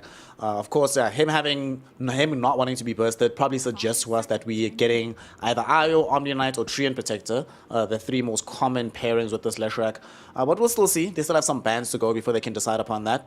For Already Thunders, we have the Omar hero, we have the Noob hero. Still need some heroes for Waiter, Kaori, and TA2 stacks to play. Probably the Kaori pick is going to come out of phase here, T-Panda. What are you feeling for this game? Kind of thinking about the idea of this Leshrac and the Rubik. If we happen to get ourselves some more team fights, ultis, I don't know if they really want to get themselves another kind of, I want to say slow support, like the Silencer I feel like is one of those. I don't think they want to get like 2 big spellcasters on their team. So if they want to pair up with this Skywrath on the side of OT, I feel like maybe they could take the Marcy route potentially even. Like Marcy seems like a pretty solid idea that they could look for. It would allow them to also look for another Agicore that gets that extra buff up damage, the lifesteal, which could be very useful against these long, prolonged fights against this Leshrac, who just loves to sustain fights, stay alive as long as possible, do a lot of damage while keeping yourself up with the Bloodstone. So if they go for like a Marcy plus, I don't know, I feel like on the lines of a range Agicore, like probably not Luna, because then it opens up like SD potentially for the Hustlers, but something like on the sides of that. Is there any possibility of them stealing away like some of the strats we've seen earlier today, like someone dying Drow for their safe lane, Kezu, for OT? I mean, they can. I think opening pick for OT, I mean, they're taking a lot of time. There's one thing about their opening where maybe you can flex it, but it makes your draft look a little strange, I feel like. Like Skywrath 5 is just it's just bad, I think, straight up. So it might just be your Tiny mid or your Sky 4, so you have to play through that. I wouldn't mind a little more teamfight or some follow-up. I do like the D2 Hustler span with the Phoenix. Wouldn't be surprised if OT go with some Clock or Undying. Set the wrong hero first, my bad. I was thinking Morana for a second to go with the Sky, but I don't think they need setup when they already have this Tiny most likely going as a pos 2. So the Undying I was thinking about for a moment, that could potentially work in terms of extra vision and slowing down capabilities, because now Hustler's going to have to think about how do we work against this this Undying in both the lane and outside of that, because that Undying was also very annoying already with that Drow lane. So maybe Hustlers still look for that Snapfire idea for themselves when they have the Rubik, potentially flex it to 4 or 5. And since they see the support, they can just pick the Enigma, you know, like there's no Silencer coming out, the Rubik's already in our hands. Pretty good Enigma game up till now, but there's just no targets that you really want to use your Black Hole on. Unless it's the Tiny, but the Tiny Black Hole target is like you're not going to kill this guy, so you always need a +1. It'll be intriguing to see what the build is going to be from the Enigma. A lot of them has been skipping BKB today, but playing into the Skywrath Mage, I don't think that's going to be an option, so should likely be seeing that as a very early pickup, or maybe like second, third item. I'm still very curious what their lane is what they're going to be playing into though, because I imagine it's the Enigma plus Rubik, and that's their off lane. We still don't know what the carry is. If you are these heroes, are there any particular heroes that you're worried about playing into, Kezu? If I'm the Enigma? Yeah, like if you're the Enigma Rubik, yeah. I mean, if I'm OT, if I want to pick carry now, I just call for Sniper. It's like the freest Sniper game I've seen. You have Undying in front of you. You're going to get through the lane. You outrange your Lash. You kill Enigma if he's not... You know, if you're not in the black hole. It's not easy to black hole this hero either. So again, here for OT, it's like, okay, do you want to pick your mid? Because some of them have already been banned and you need it to like shut down this Mirage Leshrac? Or do you have enough and you just go for the Sniper? Because whichever one is your most valuable one, you need to pick it here. Because obviously D2 Hustlers, they're not dumb. They're going to have 2 bans. You don't pick Sniper here, they're going to ban it. So it's up to them. Like, what do they value more? Is it Sniper or your gotcha mid pick that they have in mind right now? Which I guess they probably don't even have, and it has to be an offlaner, so that makes no sense, because Tiny is their mid.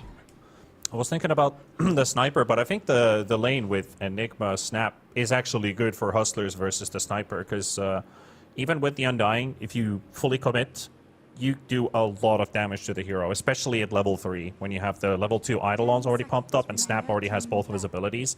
The Sniper will suffer in the lane a lot against these two. But outside of that, like when you pump up a couple levels, the team fights become really difficult when the Sniper is there, because then Enigma's sole job in that game is find the Sniper, black hole that guy. So I like the idea that Ordu Thunders, they had a separate answer to that in terms of the Morphling. This is a pretty sustainy lane. They don't really mind too much about the Snap Enigma in the lane now.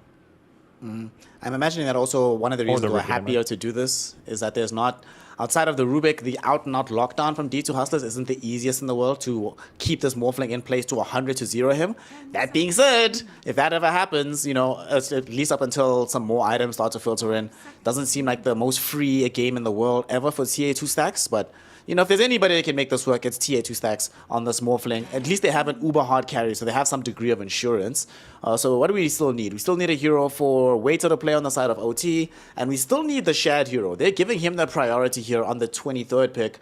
I doubt he's going to play the Leshrac at this stage, given Mirage's record on the hero. That was his first loss in the previous game. What stands out to you here, Kezu? What's missing from the draft of D2 Hustlers, and which carry can plug that hole? If I look at OT's heroes, I just see like a bunch of heroes that get abused by summons or illusions. I think if you're D2 Hustlers, this is a very good PL game. It's a very good CK game. First of all, Undying and Sky, they hate all these heroes. There's Illus hitting your tombstone, splitting the map, killing you. You hate playing into heroes that can kill you as well. So I think that either of those would fit pretty well. They also have good matchups into Morphling, especially the PL. I'm a bit curious about the Night Stalker ban. I don't know if this should tell me what they're gonna pick, but I really feel like the CK or PL are the ones that stand out to me. Holy base. Oh, wow. All right. Carry Lycan. I mean, he did say that he wants units, right? Normally it's illusions, sure, but there's still works. units. You know, that still works. What do we make of this, though? This is probably Shad Lycan. I can't imagine they're going to put, like, the Enigma in the mid lane, right? So how do you feel about this here, T-Panda? I mean, now they have one of the, you could say, I wouldn't say counter to the Morphling, but at least in terms of Morphling can't really deal too much with the Zoo. So this Lycan is pretty solid as an idea.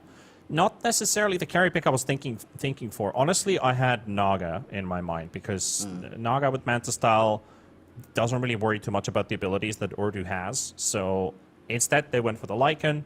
They basically just munch through these supports. Don't really worry too much about that either. And yeah, I don't know. I mean, I think I have a bit of mixed feelings with this Lycan. It used to be great, right? It used to be so good. But right now, I feel like there's just not enough data to say that is this Lycan gonna be the next new big thing or super situational. Shad does like his unconventional carry heroes like the Vipers and the Venge carries, but I guess this just was one more to the books. I mean, it also explains to us why they banned out the Tidehunter at the very end of the draft if they are going to be picking Lycan. He hasn't played this hero since 2021, Kezu. So talk to me about this Lycan pick. You wanted units on the board. Are these the kind of units you wanted? And what do they need to do on D2 Hustlers to get this guaranteed Game 3 win? I mean, the Lycan, it's like the same thing from a different type of hero. I can respect it because the tempo is very high. He can make a bit more space for the Enigma. For them, I think make sure that they need to negate these early moves from Primal, Tiny, Skyref. There's a lot of early pressure that can ruin a lot of their timings. Don't die to those heroes, and then whenever you have Lycan form, it's time for you to run at the enemy lineup. Because this morph, he'll have a good mid game if he gets there, but Lycan can really like tempo up the game, and that's what they need to do. And on the other side, very quickly, T-Panda, we see Waiters going for this Primal Beast in the offlane, a bit of a beefcake, a way to start fights, can play very active. What should they do on the side of Ooredoo Thunders to claim their spots at the top of the division right now? Well, Kezu kind of painted it. You got to win the lanes, and this is where their lineup actually can excel with the help of that Primal Beast and the Skywrath Mage. Those two heroes can be detrimental for your progress out of the laning stage. So we'll see if they can pull it off. Game number 3, all the marbles. Winner of this gets to the top of the division, and unless some calamity happens, the winner of this also goes to Division 1. To find out who's going to start their climb towards the international, we throw it over to our incredible duo. We have the ferocious Fogged, we have the learned Lyrical, and we have an excellent game number 3. Gentlemen, take it away. That's right. And don't you forget it. Ferocious and learned. That's what we are. Man, I love this draft. Lycan, Enigma.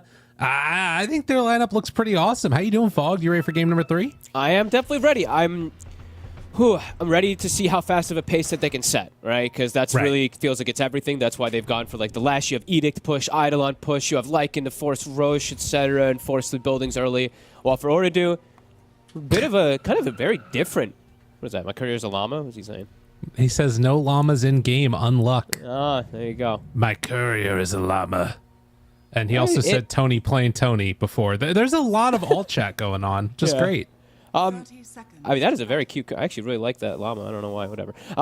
Yeah, pretty interesting. Like OT, the way that they just snap pick a Skywrath like this in the opener. I guess they have these like, certain ideas and concepts that they've theory crafted. Last game it worked perfectly. So if they have such confidence, you have to have some type of idea that they have with these two as well. And if the Morphling does, so I think big thing to look at least for me is for OT. It's looking at the 3 trio, like Kaizo was saying. You look at Primal, you look at Omar, and you look at the Tiny. How much space can they make for TA2000? If TA2000 is able to have a pretty successful lane into a decent mid game, it could get pretty difficult for them to deal with this Morphling. But let's see. Yeah, we'll have to see if it does end up working out that way. As we saw at the beginning of the game, esportsbet.io odds favoring right now Ooredoo, and the 3 bounty runes being given over right at the start of this one as well. I will say, though, that I've seen... what was the team that we watched? There was a team that we were watching in Div 1 action where they kept on running this Lycan in the core role, and it worked kind of well. So I'm curious to see if Shad can actually make that play happen, or if it's going to be some issues. Oh, yeah, I don't even remember. I don't remember seeing it as one position. Maybe I'm just like forgetting, but I know there's a couple. I know there definitely was a couple other games, but I mean, the big thing about this hero is you have to be very good about your shapeshifts. Very long cooldown. Your hero is pretty useless without it a lot of the time. So these early usages, it's 2 minutes. So you have to be incredibly effective. Either you get some type of kills or you get some type of tower pressure or something big. And yeah, True I think enough. the Primal can cause some big problems for you. Well, and you were talking about Omar playing on this Skywrath Mage. I was thinking about it a little bit, and it feels like it's a hero that's really going to enable either the Tiny or the Primal Beast to just ensure those kills. That if you follow up with them, whether it's a Pulverize or an Abatos, you know, once there's that Ancient Seal in line too, they're just going to explode. Yeah, I think they're probably looking exactly at that, right? The amplification for the Tiny. That's why they wanted to have it with the combo with that, because you do have crazy kill threat. Like a Lash pre-BKB and stuff like that, you get Tiny Ava comboed with the Ancient Seal and an ult, you're dead. Like every single time. Until Rubik gets shard or you get cookied or something to protect you, which there is going to be that options, of course, for Hustlers, but... Yeah. Well, and that's part of the point to me that feels like there's some weird timing windows, right? Because you have obviously the early pressure as Kaori and Alex trying to play it out. He gets in range quick enough to block out that camp there, so no pull available for them. But you have that like early pressure, but then there's also the dynamic when Shard comes out for Rubik, you know, when the cookies are there and they're trying to group together, it does feel like it's going to be hard for OT to fight into that until they get some of those like hard lockdown components. Oh, they're going deep down here. Wow. Tombstone. Yeah, all the way in on this. And that is, I mean, Tombstone already down, now lifted back underneath the tower. Kaori, he's going to get body blocked here. Tries to trade over aggro, but still taking so much damage. And Decay tries to live a couple more hits. First blood drawn by Alex. What were they doing? I mean, crazy over-aggressive there from Kaori. The Tombstone placement behind tower. It's only level 1. That's easy. Over-aggressive. I mean, I guess they were feeling confident in the lane because they were like, they're farming well in the morphing, but this isn't really too much of a kill lane unless they're way further up near your tower. Bit of a reckless play, gets punished. Seeing the threat bottom, how much they're able to do. Shad, you know, as soon as level 3 is out for Weeder, you get slowed from Skywrath. And if there's no cookie, this Lycan could just die 100-0. This lane is a pretty volatile one. We already did see one cookie get used to save Shad from a lot of damage coming out from that pulverize. And Angel's definitely going to need to be judicious with his usage of it. But Lane also now shoving out into OT, and the lane's already going well for all of them. It is 5 last hits, though, for Angel, so he's been making up for a little bit of that difference in the laning potential, as you might expect with the Scatterblast spam. That's a big deal, though. Like, the fact that they're going to be able to do this. Omar, he's holding skill point in case he needs to get Ancient Seal. Puts it into concussive right afterwards. But, yeah, for Shad, if he's not right next to the Snapfire or Angel doesn't have mana or something like that, he's just going to die to the slow plus rundown. Up top, Kaori again. In trouble this is a better and Tombstone. Going to die. Yeah, Divine Llama's going to go down for it, but Alex, after getting 2 kills now, is also going to get the Tombstone gold. He almost has Arcanes. Sure does. At 4 minutes. Yeah, that's huge. At least he'll be able to help, but at the same time, too, I think Oridu's fine with this. The first death maybe a little bit overzealous there from Kaori, but second one, perfectly fine. TA2000 gets a kill and also cleans up Eidolons, too, so he will be up top there. And Kaori now, after his death, TP's mid, so Phil's bot, so it doesn't feel as bad for him either. Right. Alex is going to pull this wave back behind the tower now and should be able to get at least a little bit of a half pull on there. So denying out some creeps from TA2000 and should also, for Alex, finish off his Arcanes now. Yeah. I love that. I mean, Hustlers is very practiced in the way that they do the pull behind the towers, right? Of course, you see it so often now, but them being able to pull it on like 2 creeps, they did the exact same thing last game. So he does deny out a lot as Angel. Still has Cookie. Does manage to get the walk away from that one. And yeah, down bottom, Shad still appears to be, you know, obviously feeling the pressure of Leader and, of course, the Skywrath Mage. Will try and get a pull-off? No. This might be a lane where even, like, I know you always want to rush Helm as fast as possible, but I think this could be a lane where even buying boots isn't so bad. You know, playing versus Trample and playing versus the slow, like, if they get on you, you're dead, so. I mean, whatever, it's fine. I mean, you get him going for the Helm, but I think there could be an argument that made there for some boots, even though you don't want them on Lycan most times. Yeah, I wonder if he's almost just thinking, like, I don't even want to be here, and he just, like, tries to leave as soon as possible. Yeah, maybe. Because it feels pretty bad, like you're saying. Even with boots, it's going to be a rough time for him. Yeah. Omar looking to make a first move around this ward, or around the rune, sorry. He's just going to walk in deep. I mean, might just die for this. Yeah. Supports running into some issues there, and they have the cookie, but now doesn't get the rundown there. Whoopsie. And Mirage didn't get the regen either, so needs to be careful about the dive that could come out. Angel's kind of in no man's land now, too. Dude, what is happening? What the hell? Did they get enough for the kill? The salve! Oh, but then the toss. And the little hit from the Q. Omar had 10 stick charges. They didn't get the cookie off immediately. He got the stun. The avalanche kind of messes them up a little bit there as Oridu looking hot. This is tiny. Level 6.5. Mirage just hits the 6. And they even take out Alex. Gets him there. They dropped the tomb for that one, thought that they could maybe kill off the Undying, but no such luck. And Kaori just moves in and gets the snipe on the courier. That's just two happened couriers. to be walking by. That's the second one he's gotten. A little bit of influx of gold and panel, you know. And the way that we felt also is Hustler's draft does want to have an early advantage and have a laning advantage. Not the case, Gabe. All three lanes going in the favor of Uradu. Yeah, this is a problem. They're definitely going to need to catch back up. But Shad, he wanted to avoid the lane. Unfortunately, the lane came to him. Although the turn, Angel there now too with Mirage. OT, have they overextended a little bit? Which should be able to get out of harm's way. Ooh. So protecting their Lycan here. Very close. Nicely done from Angel there. Good cookie. They get that little bit of slow also onto Weeder, who's about to hit level 6 as well. So if he had Pulverized, it would have been easier. But nice little reaction coming out from Hustlers. Mirage, no mana right now. I mean, because his Arcane Boots died, of course, on the Courier, so it does hurt a lot. He does have Alex's Arcanes, but he's very low. Might not be able to play for the rune. So, Uradu, Noob, is going to be able to get another power rune, it looks like. I say another, but get a power rune. Right. And that could spell pretty big disaster. Gets the illusion rune, not the biggest thing in the world, but can obviously turn if things start to look a little bit rough. Angel, ooh, not even able to hit onto that cookie right there. A little unfortunate, but a nice play. Primal Beast picking up a kill. First for him so far. This pick, I really love it. I think this was like such a perfect answer to the draft of Hustlers. It's causing some big issues. The fact that Shad has to jungle this early on, it's really problematic. It's like 3 free lanes now for Uradu, and Weeder's just going to continue shoving this lane into tower and putting some pressure onto it. It's going to keep forcing reaction, and most heroes who come down here are at risk of dying to this Primal Beast. Unless they bring like 2-3 heroes or something like that. Well, that is not something that they really want to have to contend with. And you can see that Noob staying off map for the moment. He is going to pop the illusion rune for himself and then has a bunch of bounties to pick up as well as Shad tries to finish off this Helm of the Dominator. It's completed and flying out to him now. And this needs to be a moment where they get something done. You've built this pick to try and group together, make plays happen. They've got to do something.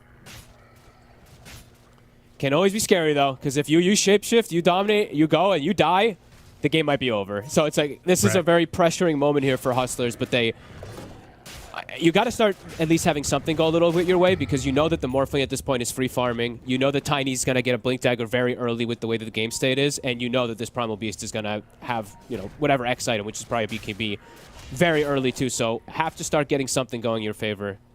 Otherwise, the map, they're going to start collapsing on top of you, and this Tiny is going to start running rampant with Blink. Devi, he just goes for it. The black hole, but he got the strength form off. Really quick reactions in TA2000, understanding even from Fog what was happening. So dodges the damage. Devi Lama can't pull it together.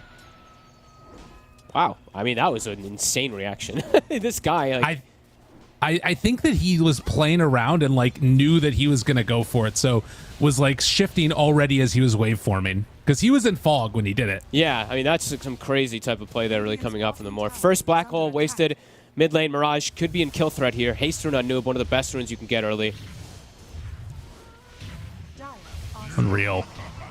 Yeah, and it needs to just be ready in case they do decide to dive him. Alex is nearby at the very least, but they have this ward back behind the tower that sees all this movement. It scouts that smoke. Oof. I mean, they could just walk right into them here too, and they could just get popped. Ancient Seal is level 2. Mystic Flare is online. Shows up in the mid. Noob is there. Maybe they try and go. Noob could feel safe because he saw that smoke. But it's not an easy go anyways. He has his haste rune, so yeah, can't quite do it. Angel doing an okay job of holding the bottom tower, not dying to Weeder, but now mid. There's the haste. Got him caught, got him dead.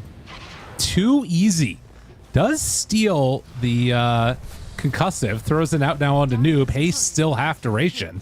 Angel with kisses, they could maybe try and make some type of plays. Well, Shad up top, gonna dive up top, find Kaori. So he does go down, pulverizes out, and well, they manage to kill Devi even after they get out on the Lycan. And now they run in. Noob finds him. Abba toss, cookie in. Still an avalanche. And well, they still have kisses ready to go. Noob gonna try and TP out. Not gonna happen. They can just run him down, and even saving the kill from Mirage. Two supports doing work there. Great steal from Alex. Back-to-back concussive into Avalanche. Bringing things back together. Now they have a big push coming themselves. The Dark Troll Summoner. The rally. Yeah, look No at this glyph. damage. Tower dropping. So a good reaction. I mean, again, this gold lead for Ooredoo is incredibly strong. Hustlers still have tremendous group up potential when they can play together. I think with Alex having Avalanche, this might open up the opportunity for them to make some more moves. They still have Kisses too, so could definitely opt to look for some kills and maybe actually shut down the Primal Beast and get top tower. Oh, Primal Beast? Yeah. Okay. Oh, he's trying to go back for his clarity. It might get him killed. Oh my god.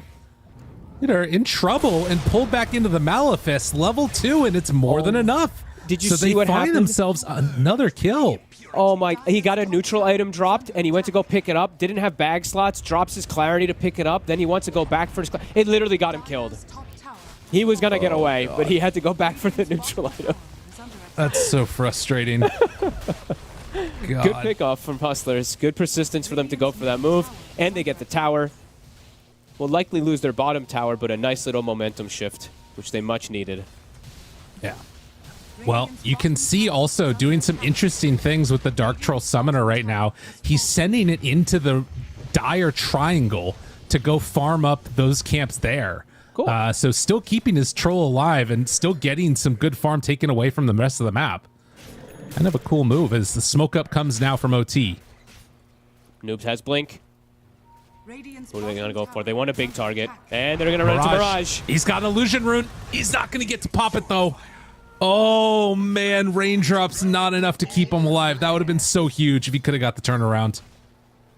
They found, like, the most ideal target. They saw the snap for a quick second, I think, and they're like, no. We want either the Lycan or the Lesh, and they'll find that Lesh. And now, mid-tower, they force a Glyph. Wheater? Can't quite go for him. Seeing what they want to do. Okay, they're Pressure actually on to mid. Device shows up. He wants to try to hold this tower. They're moving from above. Maybe some hurricane play into a black hole. Pull him into it. We'll have to see. A little bit sad, actually, that the Lycan opted to give up the troll. I feel like that's so good to pair together with, like, Eidolons and stuff. Yeah, I guess wanted to pull it. I didn't see what happened to it, or maybe he just wanted to pull it so he's closer to him instead of having to run and creep across the map. He's very close to his helm, so soon to have an Ancient. Mid lane, tower continues to get pressured here. They're trying to drag the wave, but I think now it's finally going to fall, but perhaps a fight. Kisses already out, and that forces him back. No tree in this game. Eventually, it will go down, and it's just going to be denied by Alex. Okay. Nope. Who might be in some trouble? 2 seconds on Blink. Can't quite go for it. Decent deny. Yeah. TA2000, though, he's done half damage to bottom tower during all this space. Wow. Pretty big from the Morphling. Level 11 as well. He's having pretty damn good game. If you look at the comparison, Shad is only about to hit 10. So this Morph, the kind of king of the game, kind of the king of the later stages, is having a very solid early mid game. I did just see something, though, that might come into play a little bit later on, is that Howl against the Morphling. I always forget about how strong that can be. Yeah, gets better and better. Trying to help out your team. And they also will have, of course, like Rubik, too, right? You've got Fade Bolt and you've got Howl. Quite a big amount of damage reduction. Kind of a cool option there. That's Waiter, Hurricane, back in. Big steal from Alex. And Ava, toss, Angel dead. Shad already pops the ulti. He wants to run him down here. Alex in the area will get the lift back to try and kill him off. And, well, yep, that's the pulverize. Long range arms, but as you're talking about, down bottom, it's TA2000. Tons of damage on the tower and gets away right before trouble shows up. And in fact, well, they just turn it now and Devi Lama's going to go down. Ooh. Able to find the grab, and that's the BKB now finished for the Primal. The move happens top, but it is a shapeshift that was popped. There's a lot of aggressive things from Hustlers, and they don't get like the big kills out of it. TA2000 just eating up all the space, and interesting to see this even. TA2000 actually buys the shard very early. Don't really see that too much on Morphlings, but he buys it pretty much as soon as you can. That's very interesting. Means that he's probably unkillable. There's no silences. So. Alex finds Omar. And, well, they will kill off that silencer. Excuse me, Skywrath Mage. They're very similar, surely. Can they Rosh off that? They're maybe thinking about it. They definitely want to start accelerating their... I mean, they have to start getting a lead at some point. Otherwise, the Morphling's just going to win this game. So they have to start getting some bigger things going for them instead of just support kills. Because TA2000 takes bottom tower during this, and he's still going. Right. Yeah, that is a problem. Pretty serious issues right now for Hustlers. They will take this Rosh, though, like you're talking about, and probably try and clean up their lanes and then make a move. This Helm of the Overlord, obviously a very strong timing and gives them tremendous push power, but they need to take advantage of that. Yeah, it's like it gives them push power, just like their fight power still just feels a bit lackluster. Yeah. Having Mirage, having Aegis, this could open up where they can actually take the fight head on, perhaps to Oridu. Just Oridu's not really giving chances either, because I mean TA2000 just sitting bottom, but yeah, with Aegis, perhaps this will be the thing that lets the Lesh just like run in and get past this tanky Primal Beast, perhaps. Yeah, they do scan now, realize that there's a lot of people behind that Lesh in towards mid. OT pushes out that wave, and you can see TA2000 understanding this is the battle that they want to go for. Get some pressure onto the mid tier 2. And now a DG actually for Mirage. And it looks like they're going to try and force the issue. Okay, there is a... Okay, BKB is on a Primal. There's only level 1 Tombstone still. Do they actually look to contest this? Glyph is popped. Mm-hmm. And yeah, they're down a tower, but if you can get some really good structural damage here, this could be a way to maybe force them back. But I feel like OT are in a position where they could even force high ground if Hustlers do. Yeah, they at least force the Glyph. They start hitting that tier 2 in the mid lane. Okay. They're just playing they're playing it patient and calm. It's 8 to 9, but they're like we have a really good late game scaling lineup. Sure, the one concern I would say in late game is like the blink BKB from Enigma and stuff like that, because there's no cancel until let's say like level 25 on Primal Beast. If he has a cast range or something like that, that's kind of unlikely. But Noob, he's itemizing to deal with the Enigma, perhaps where it's if he doesn't get caught in Chrono, we see Tree Volley come into play. So it does feel like Oridu have a lot of answers, and having a 2k lead, 3k lead, having great lanes, having a Morphling free farming, definitely a recipe for success when you're playing versus a Lycan carry. Oh, definitely. And it has been very much OT feeling comfortable with their positioning, not overextending. Noob is going to take this bottom wave yet again, and that is just about going to finish off his Aghanims. But Hustlers, it feels like this is the moment where they really need to put the screws to him, try and pressure if they can. Tombstone is down. OT don't want to give up this mid tower. And instead, with Tombstone down, they say, let's go top. Okay, this is a good move. They have to start pressuring somehow. Have to be careful with the toss back, of course. He just finishes that Aghanim Scepter and throws out one volley. Still, tower, a lot of damage onto it top. I like that at least they're trying to find ways to accelerate the game, accelerate this type of pressure that they're able to apply versus this Morphling. They're trying to find these windows. Forcing them around the map little bits whenever they can. TA2000 is close to Scotty. It is about 1,200 gold away. They need to keep this momentum going. They cannot afford to let their foot off the gas. No, not by any means. Yep, keep hitting mid. Pop the Edict. They'll pop the Glyph for it. Does mean there's no base Glyph. So going for this one, they throw out another round of the Ags spam, but Creep's still there, a Catapult's still there, and the tier 2 tower likely to go down. Although they catch the next wave, they need to all in it right now, and it looks like they're going to. So tier 2 tower down while TA2000 pressures bottom. Nicely done. Honestly, it's tough for them to pressure too much more besides that unless they find some type of crazy kills, and OT's just not giving that an option, so nicely done so far from Hustlers. I mean, but OT doesn't seem too fussed about it. So we said, Morphling, he's pretty much got the Scotty. Once he has that, then he can actually look to join the game, since it really has just been him gone for like 12 minutes or so, not looking to participate at all. Right. In towards mid, Angel playing it a little bit close to danger, but does, as the scan comes out, the scan turns red, That might signal to Oridu to be safe for a moment. Yeah, they're going to back to base even though it's just the Snapfire. Yeah, I guess he doesn't know like who it could be. It could be like Enigma or something else also. So he's just scared of some like kisses if he's not getting the not in a good position there. He does also always have the shard to at least play around in TA 2000, but yeah, just trying to still dodge. Wait till that Aegis is gone. The tower defense that we could see coming from OT at this point, at least with this Aegis, feels unlikely that they're going to be able to get any other structural damage done. But Hustlers likely just going to be playing for that next Rosh when they'll have BKB done on the Lesh.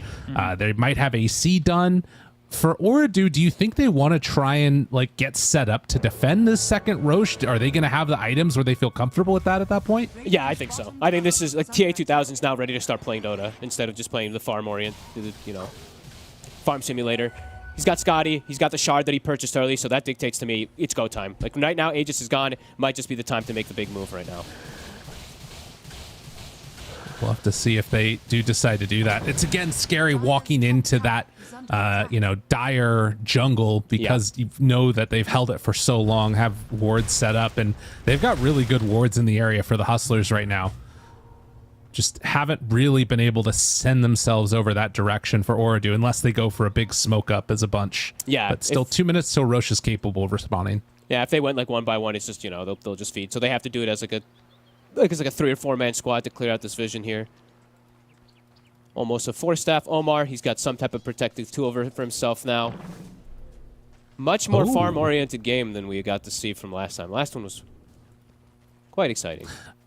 I mean, this is always what happens in these games, right? Like, you go on in, you have one game that goes one way, one game that goes the other, and then the last one's like a, 80-minute crazy fest or something like that. I mean, Oridu still seems content with... They're not actually looking to clear them out of the jungle. They're content with still farming. Okay. Because they've got the crit on the Tiny. They've got the Scotty on Morph. They have Blink BKB on Primal, but still reluctant to go for a fight and try to clear out their jungle still at the moment. Maybe when he forces someone back on bottom. It could be, but they also have the Lycan Shard, which is doing a good job of spamming out these waves as well. So, Shad getting value out of that. I'm glad I'm seeing, I feel like everyone's picking it up now. I think people quickly realized it's a really good farming tool. It keeps lanes pushed. It gets you hella gold. It's quite nice. Totally. Well, Rosh a minute away from being capable of respawning, and Hustlers still hold on to this entire side of the map. At some point, OT are going to need to come on in and contest this. Maybe just, again, it's got to be scary, because if you lose this next fight, it's going to set the tempo for the next several minutes. And in fact, Midar needs to be careful there. Does just go for a little trample in mid and gets immediately lifted. Obviously OT feel good about going late game, but these next couple of minutes, things could definitely fall off the rails. Yeah, I mean, maybe it really just is, you know what? Come at us, right? That might just be what they're saying to themselves. Just saying, okay, if you don't want to force it, if you let us farm, we'll farm. We've heard Tundra say this a lot of times. Now they're making the move, though. Glimmer Cape in, and there's the Aghanim's full commitment. Angel dead, does have buyback. Uses it immediately, gonna TP in. Warder has control, but the black hole up on the high ground finds this Primal Beast. He gets the BKB off, though.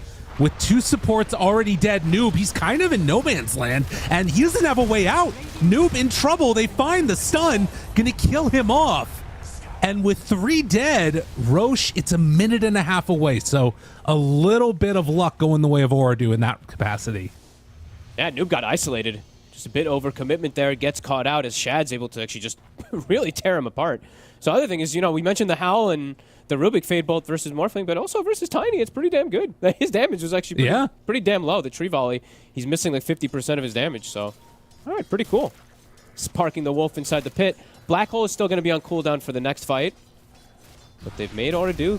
I feel like they're making them kind of panic a little bit, perhaps. Yeah, I think it's,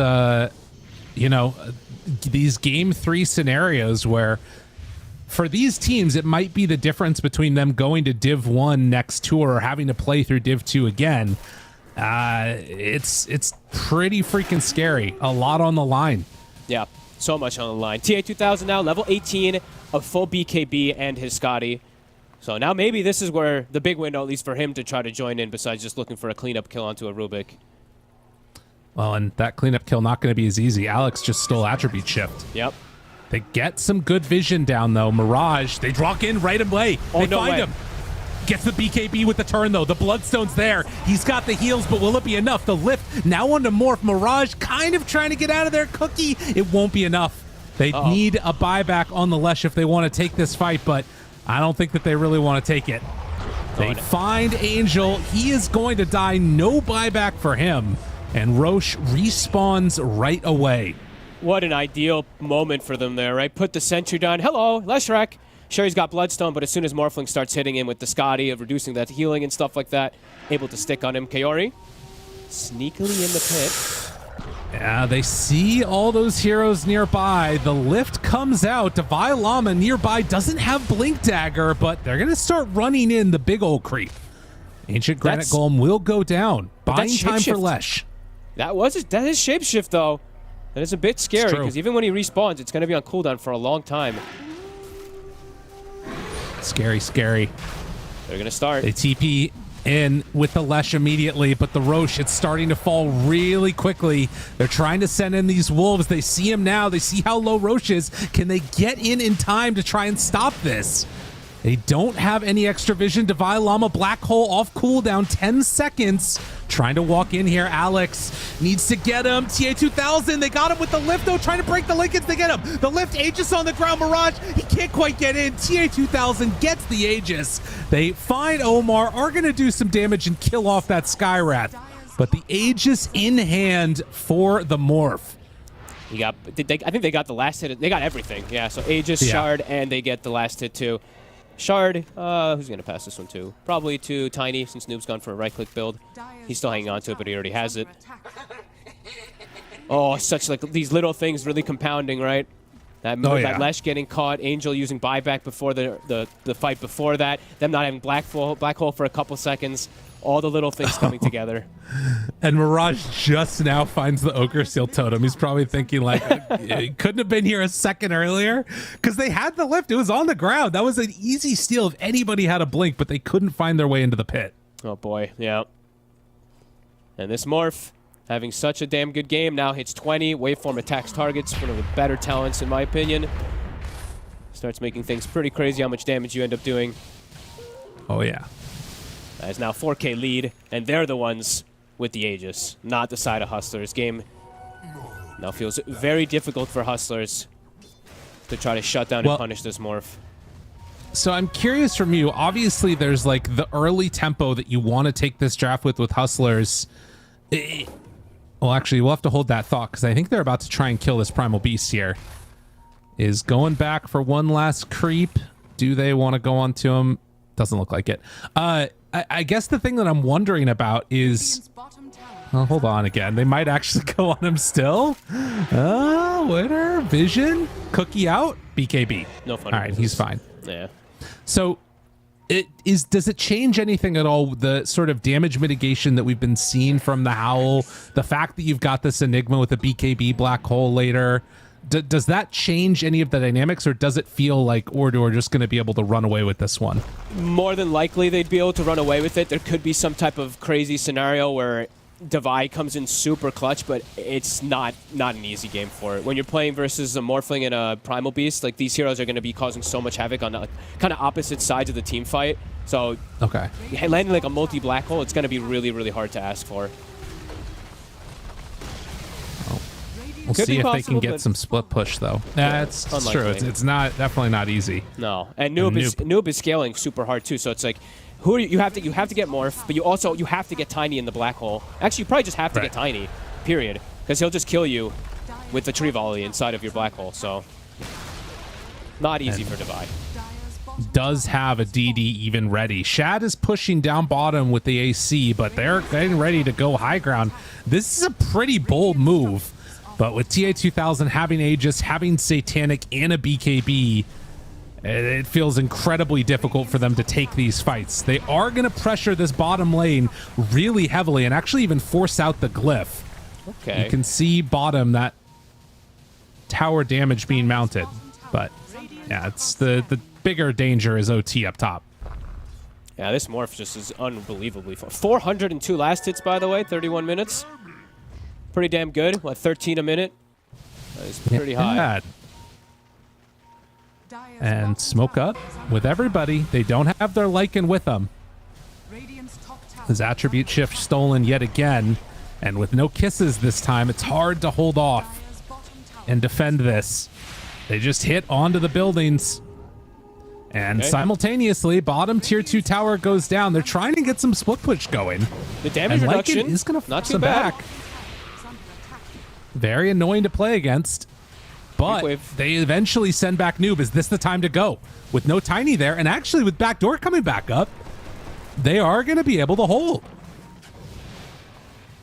Okay. Can't chase out, though, but they will hold on for a little bit. Shad, still in the Shad area is here. In trouble. Oh. Yeah, and they're just going to Aghanim Scepter and try and bring down that Ancient Ice Shaman. Can't get him, though. No. Okay.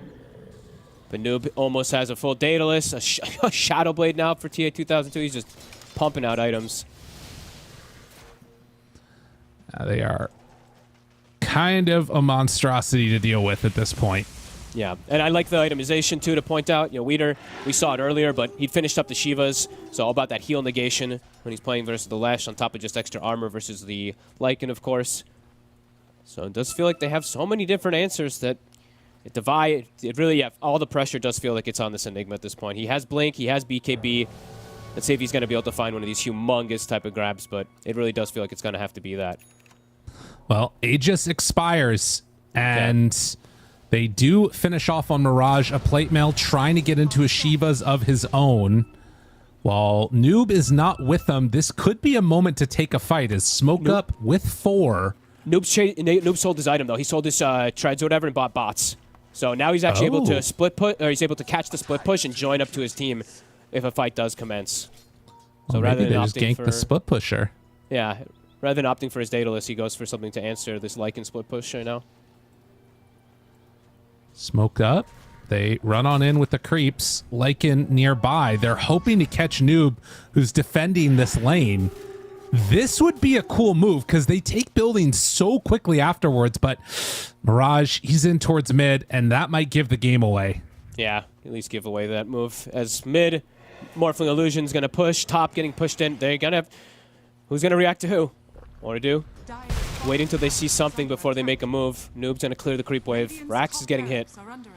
Yeah, they need to come back and deal with this. All the trees dead over there, but it doesn't really look like it's going to matter that much. It definitely feels like Hustlers are just avoiding to the best of their abilities. And if these fights come out, it's so hard for them to win them. Mm-hmm. Still, getting some farm. Being a thorn in their side, but OT, the ones that are scaling. Yeah, Tiny just getting... He's almost the same net worth as Lycan. Soon to have his Daedalus. He now has level 20, so his damage has spiked significantly when he's holding that tree, which he always is since he has Shard. Right. One thing that is a little bit nicer, at least for the Hustlers, is that they have that Philosopher's Stone on Alex. So he can somewhat keep up in some amount of farm, but compared to these other cores that are online for Ordu, it's just so hard to feel like that even matters that much. He also doesn't have like this type of like, you know, black hole or something that he can steal. Right. He has these like little spells. Tombstone, probably one of the better ones, maybe Pulverize or something. He doesn't have one of those insane game-winning Rubik kind of things, so at least it's something, though, that he does have a little bit of gold. But it does feel, for me at least, what is he going to be able to find inside of these fights, and if they can actually keep Mirage and Shad alive long enough to kill everybody. Smoke underneath the ward. They see now that the ward was there. And maybe going to double black. Trying to set up for the next Roche fight. They get some vision up on that high ground. Double catapult is hitting top racks. Someone's got to answer this on Hustlers. This is like the fact that nobody's showing still gives away the fact that they're not in the base. So now TA 2000 likely to maybe just jump in and go to finish off that Rex. Yep. Runs on in. Finds it immediately. Nobody home. Easy takedown for TA 2000. Bottom, there is some good pressure being mounted again, like we talked about, but the black hole's there. He got the strength form off, but they're right on top of him, trying to bring him down. TA2000, he lives. He gets out of there, and now the control, the cookie, not going to be enough to keep the control on to this Primal Beast, but they do get the lift, and now Primal Beast is in some trouble, tries to TP out, not going to happen. They lose their racks, but they at least get one kill, and Roche, it's a pretty quick spawn. But no Black Hole. They did have to use Black Hole, so for the next fight, not going to be up. Primal Beast does have buyback if they do want to commit. It spawns right away, so... Yeah. And they got what they came for. You could see immediately Ordu is just on full retreat afterwards, but they do get caught. Noob. Wanting to find somebody. Finds a punish. Devi, low, but not low enough for a kill, but that gives away the ward. Still haven't scouted that Roche is up yet. Shapeshift back up in about 20 seconds also. Lift. They got him. Malefice still has BKB. Yeah, and he's going to see... Well, he didn't actually walk into the pit, so I don't know if they saw that Roche is up yet. I don't think they did. I don't think so. Didn't look like it. Lane's looking pretty good for Hustlers now, too. Lycan, I think he can maybe send his dragon. Actually, no, Morphling's too close to top. But bottom lane is pushing in because of that wolf. Little Lycan wolf keeping the lane shoved in. Noob, of course, has the answer. He can always just walk over and bots to his team. As Primal Beast will respawn. And yeah, no Black Hole for 90. They see Roche now, and the Wolves hitting onto that Undying. So full awareness of what's going on. 80 seconds until Black Hole. They get Nullifier done on the Lycan. He's pretty big. I mean, he's got 20 talent also, so 25% more damage because of Feral Impulse. The Wolves in there. Takes him out. Devi Llama throws down that Midnight Pulse. They've got ways to get into the pit this time. Throwing out those kisses to start. The Tombstone is also down. Witter back up. 50 seconds until Black Hole. So hard for them to fight on Hustlers without this hole. And without kisses also. Be careful. They're ready. The Roche going down. It's immediately gone in TA2000. Aegis in hand. They get the lift and the control into Noob, and actually they're ripping him to shreds. He goes down. TA2000 kind of ignored for the moment, but Shad there finds the bash, eats the cheese, another bash, the stunt control. Look at him. They tear him apart. Morphling. He just got killed by the Lycan and the Lesh. Oh, okay. Nicely done. I mean, they got Noob isolated, then they got the Morph isolated. They take it away, and that's without Black Hole.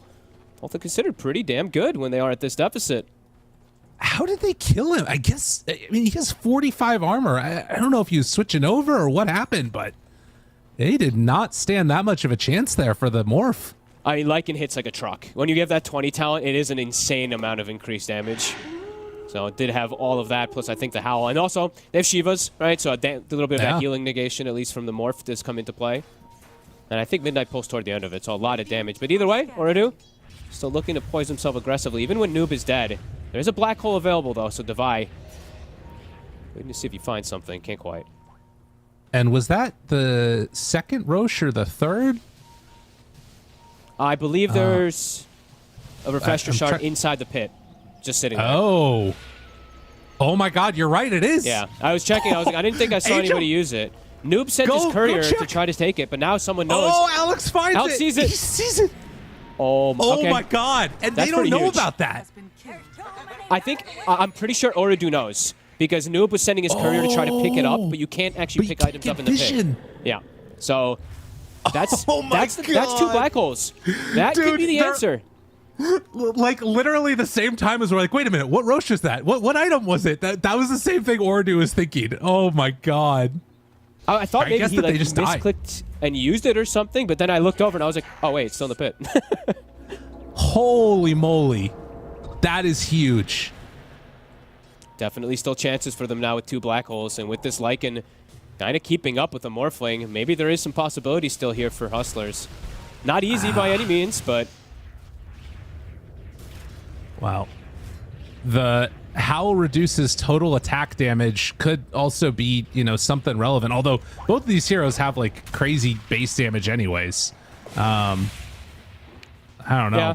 The other thing is that Howl is dispellable, right? So BKB, Satanic, all that kind of stuff is always going to be a big thing to kind of get it away. But yeah, I mean, that talent is pretty bonkers.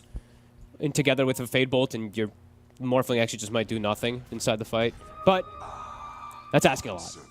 Not, Right. not having BKB or Satanic or anything like that, but True. Hustlers with this refresher, feeling pretty strong. Timeless Relic also, I believe, was picked up on Lesh right before. Dude, every time I see OT just together as a group, I'm like, oh, be careful now. All it takes is a moment, a lapse in just, you know, all it takes is a second. Yep. And they can get jumped on. Get found. Divine Llama goes all in, finds him. Noob in trouble. Noob going to die. They see more. TA2000, Shadow Blades. Tries to get out of there. Tombstone up on the high ground. Gonna get turned upon and brought down, but Noob, no buyback. And TA2000 doesn't want to commit into a fight because he doesn't have buyback. Oh, he has so it. just immediately has to run. Oh, Noob does have it. Okay. I guess he just ticked into it or something. Didn't have it for a secking.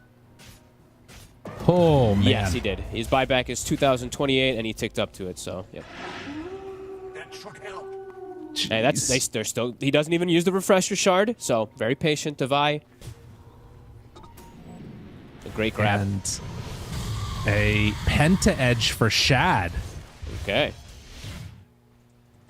Yeah, it's interesting.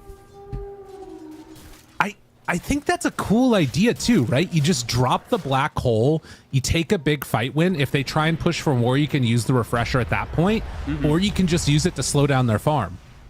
I think the biggest thing is really just like take out the Tiny so he can't do his tree volley kind of nonsense. And then, as we saw, they do have ways to deal with TA2000. You know, if they can actually get on top of this more with this Lycan. So, like I said, perhaps a recipe there for Rustlers to still take it in this later stages of the game. I mean, Devi's starting to get a lot of gold. Options at the very least. They see these wards here. Angel goes in range. They see that the scan connects and immediately runs away. They kill off the courier too. These wolves have been so annoying. Like Shad didn't touch on it too much, but my God, how much he's scouting, how much information he's giving constantly. It's quite pesky. I mean, and his shard too, you know, the wolves that he controls are annoying, and the wolves that he doesn't control are also just keeping lanes constantly pushed. Waveform cooldown 25 on Morph. Okay. And like we talked about, these game threes, they just love to go the distance. 44 minutes in, and it doesn't feel like... I mean, it's a game that feels like the game could end very rapidly, or it could go on for another, like, 40, and I wouldn't be surprised. But it does feel pretty, you know, even though we did talk so much about Morphling late game, et cetera, you can definitely feel how Hustlers can fight back. It's all just going to be up to execution in team fights. Well, they see another ward here, and TA, they realize that there's a ward up on that high ground. Wheatzer has So a feeling full safe. refresher on Primal Beast, so he uses his gold. Noob, looks like he might be looking to save buyback now after getting Black Hold, so probably going to use that as the counter versus the Black Hole. Just save a buyback, at least on the Tiny. Still thinking that there could be vision in the area. They're going to go and de-ward up on this high ground now as bottom wave is shoving in completely. Like you talked about, the annoying presence of those wolves. And, well, they kill off the courier. That's Angels. Okay. As Mirage takes out the Observer ward. So full vision in this area again online for Hustlers. With a minute and a half until Roche is capable of respawning, it is set up to be Hustlers in a little bit of control of this area, but they don't have that outpost. And look at the wolves continue to just like creep forward slowly to just give some information. Then we see the Helm of the Dominated or Helm of Overlorded Black Dragon pushing top. Where's the wolf? Did it spawn bottom? Where's our wolfy boy? I'm not sure. It spawned top. Okay. Oh. Not spawning on the bottom. But Coyote? either way, Lifted. He's clipped. He's a ward. Now he drops down the Tombstone. Stolen Flesh Golem. But the turn, the Pulverized Waiter has him. TA2000 right on top. Enigma dead. The rest of them have to run out of here. Mirage, the cookie comes in from Alex. The buyback is there for the Enigma, along with that Undying, and everybody retreats back. nice grab from Wheater. No hesitation. The Tombstone gets dropped, provides that huge, enormous AoE vision, of course. The second he sees him, just jumps. And now, Devi under pressure, because if he dies, the game's likely this over. They need him to hit Black Hole, as we've seen. Gem still on the floor. Who's going to get it? It looks like Kaori's able to waltz his way over. Big win. Yeah, and these Roche fights have been so important. They're going to have that vision down over there. One ward placed over the river as well. But whoever gets that vision first, it can be a quick one. 1.5 minutes until Roche is up. Divide just can't show. That's the biggest thing, at least for me. He has to stay so far back in these fights, just waiting for the opportunity. Because if he just gets grabbed, if they don't have Enigma, the game's over. He is the most crucial element, it feels like, of their fights. Even though it's like, this Lycan is, of course, the super carry and everything, but it's all on Llama. Being able to get these grabs on either Tiny or the Morphling is or do. Keep having to secure their lanes, keep having to push these all out. They'll put the gem back in base. At least even though they have the Rax advantage, they're the ones that constantly find themselves with their lanes pushed against them. Yeah, I mean, that's a good point. It's one of those moments, too, where like you think about how different this game would look if the Hustlers had a ninja gear, and those types of moments, you need some other way to stay off the radar for a little while. Morphling going in for a butterfly, actually. Interesting. I mean, there's no True Strike on the Lycan, right? That's going to be really, really useful to just stand toe-to-toe with him. Shad queuing up the Hex right now, actually, on the Lycan. Might need to switch that over to an MKB. We'll see. He's gonna start running it. I mean, he's pretty much out of slots already, so definitely problematic. He's carrying dust constantly because of this Silver Edge that's on TA2000. Right. Well, this illusion from the Morph is gonna scout that Roche is up, and potentially we'll see it over here too. Well, maybe you won't see that Roche is up. Go on in and kill it off. And Hustlers gonna try and probably smoke up here. Looks most likely. Oridu's gonna do the smoke and try to get the big wraparound that we've seen a lot of times for people to look for backline. Devi, positioning is everything. Wolf is scouting. They see the illusion of the Morph. Dragon scouting high ground. It's a long swing. They gotta be so careful here. Hustlers, they're on the low ground. But this movement, they're gonna head over. Oh, they're going for the really long one. They're going all the way. Okay. Devi Llama, he's behind him. They haven't dropped a ward yet, and they miss each other just barely. So Hustlers retake this other position as the courier heads back. They now see that there's a ward placed up on high ground. They immediately know where everybody's at. So Hustlers, in the night. they so just trade spots. I haven't seen. I've seen teams do like the wraparound, but not the long wraparound to go all the way from the southern ramp. That was interesting. Wait a minute. They just go in to the Roche? Angel Cookies tries to take down the tombstone, but the soul rip and then the lift out. Okay. Very strange. Courier gonna get taken down now, and well, Angel, he's just dead. Just no, Devi Llama, he gets out of there. Holy moly, able to dodge from one. That's Refresher Shard immediately used to jump away. Went for it all, came up short. Now the lift, finding onto this Primal Beast. They'll catch and kill him. After they needed something out of that. They had to get something out of that shapeshift. I don't know if it's enough though. They have that second black hole at the ready, but Devi has to be so careful now. Into the Roche. They go again. They gotta be aware that this could be happening, and into the pit, the Roche bash. They see the wolves. Thinking about going now. Gotta be so careful with no shapeshift for 40 seconds. They drop the tombstone down now. Devi, he has to hit everybody. Noob, they're outside the Roche pit right now, trying to take it down. Sending in for some more vision. The Glimmer, Angel, the black hole. It's onto one. It needs to be good. Wasn't good enough. The sun is there. Aegis in their hands. They got him. They got him. They take him down for the kill. Devi Llama now in some more trouble. He's going to get brought down and killed. The toss back. Mirage still standing there with the Aegis. The stun on the Kaori. He has the Aghanims, but hasn't brought it in yet. Needs to pop that one as soon as he gets into there. We'll have Blink too, but there's no way out. He gets caught. He gets killed. Oh, man. That was so close. And now, with no Enigma and no Snapfire, the path is open. Oh boy, does call to need buyback there for TA2000, but a well worth one that he can clean up. And if they can get more pushing going, Let's see what happens. See this Rubik, Alex, maybe looking to catch someone here with Shad. Radiant's current TA2000 in the area. If they could kill TA2000, that would obviously be the be-all, end-all. And with Pulverize, they've got, you know, really good control solo for him. They need the black hole because he just hit a shift. They need more damage. They need every little percentage they can get. 45 seconds, no Enigma.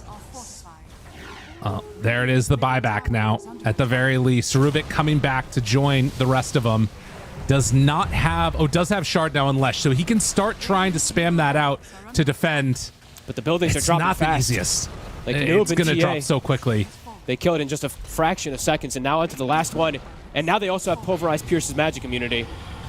20 seconds until Enigma is back up. There's the Pulverize. They got him caught. TA, he's taking a ton of damage out there. Mirage runs forward, tries to find him. Do they have enough? They need to buy 10 more seconds until Enigma is back up. But TA2000 looks to escape. Still chasing. Do they have a way to break it? No.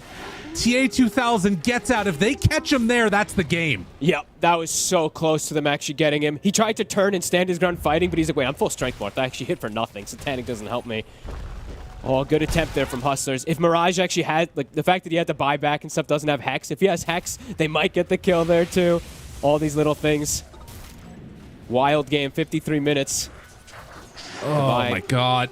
Black Hole is back at the ready. He's got Refresher queued up. They've got double Hex picked up too. So whoa, they have a lot of answers, a lot of control for this Morphling, who now has opted away from Butterfly and actually buys the recipe for Aeon Disc and then a Lincoln's. Okay. Lincoln's. Like, wait, what? He accidentally misclicked. Yeah, has the full Lincolns now. It's super needed against the double Hex. Yeah, that's definitely scary moment still for him. It's like if he dies, there's a lot of damage. And I don't know. It looked like he might have microed his money or something. As we're gonna get a listen in. Scanning. Oh, there it is. I didn't it's hear too quick. Gotta have the buyback. Okay. They need to have the buyback, is what I heard. I mean, that is the important thing, right? The buybacks versus that Enigma, which Noob is hanging on to for now.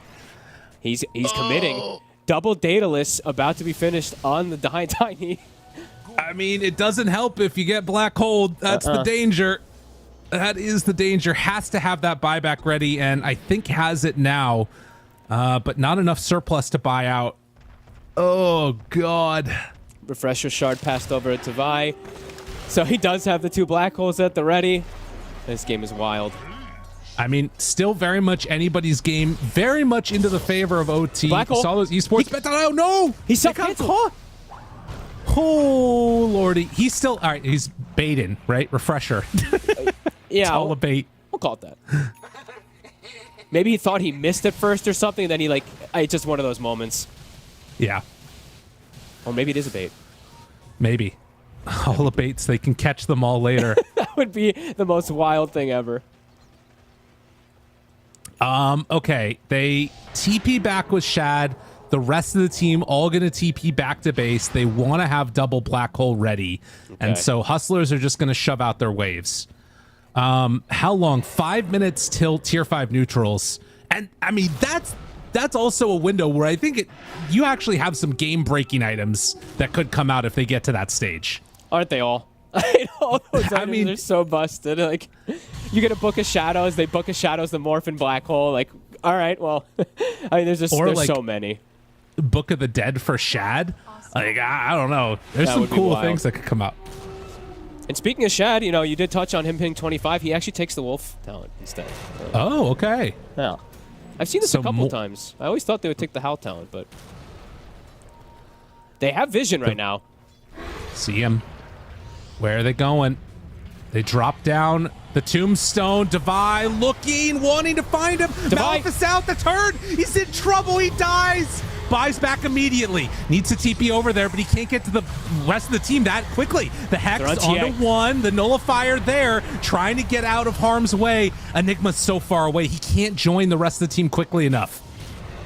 Good so they get the buyback out from him. God, I don't even know what's happening anymore, Fogged. This game is too much for me. I mean, it's everything just being committed onto this Morphling. Like, they have to protect TA2000 at all costs for the next 2 minutes. They get the Force Staff to disengage him away from those hexes. It's still scary, but now on Hustlers. It's very scary because Devi, he dies. Again, the game could just be over also. So, my God, what a close game. 56 minutes. Did not expect this when I saw Lycan Lesh line up versus a Morphling who had this type of lead, but Hustlers bring in the battle. They're hustling their way back into this one. That's for sure.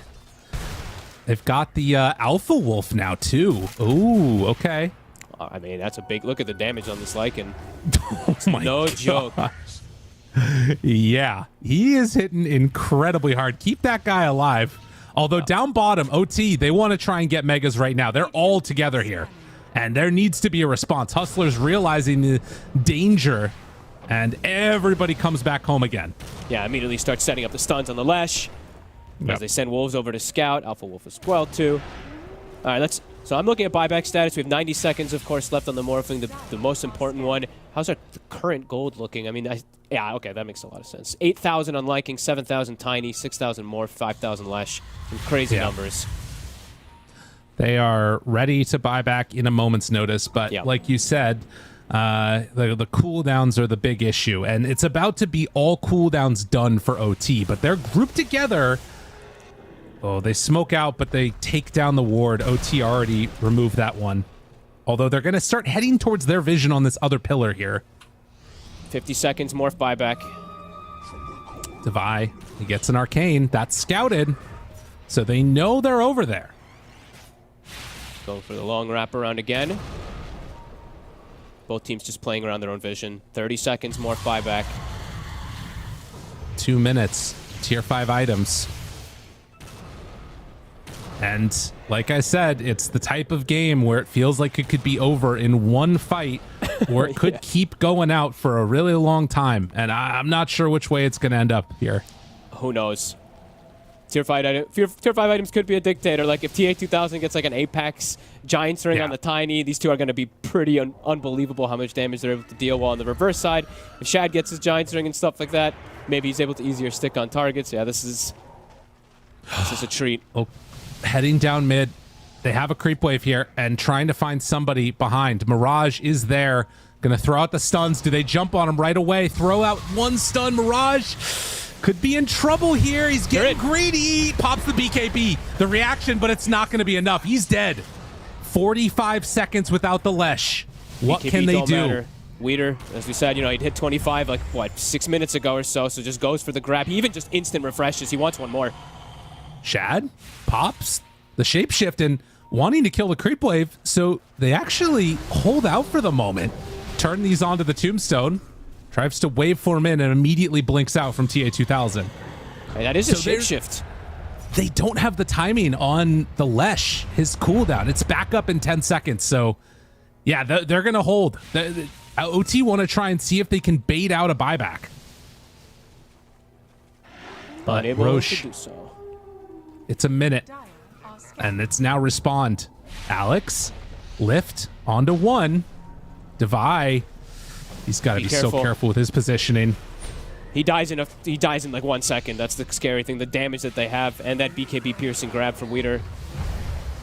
60 minutes. Glyph used, takes away the vision. Tree volley, Devi! He goes down! Oh, and that's their moment. He doesn't have it for 3.5 minutes. OT, it's triple buyback immediately, but what a huge jump in from Noob. Absolutely enormous. OT now should be able to clean up and get mega creeps. What an enormous win. He finally has the perseverance, just the audacity to jump into tree lines and just go for it, and it works. Gets the perfect target. There is still backdoor protection, and they need to deal with this on the Hustlers because these buildings are going to fall. Shad, he has Refresher.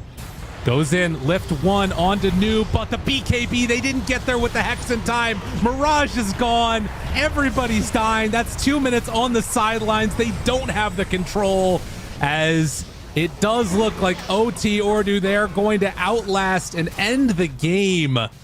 The team that's looked good the entire season, the entire tour, and Tips question mark. Oh, brutal, brutal.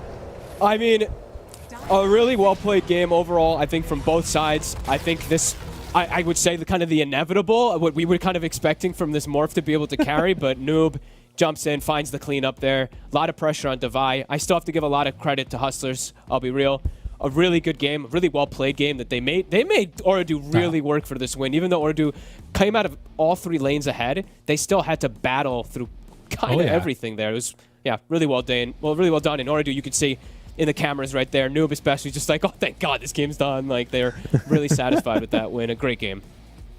A really solid one. Oradu Thunders, they keep the pressure on all game. They run with their winning strategy, wait for the perfect moment, and then take the victory.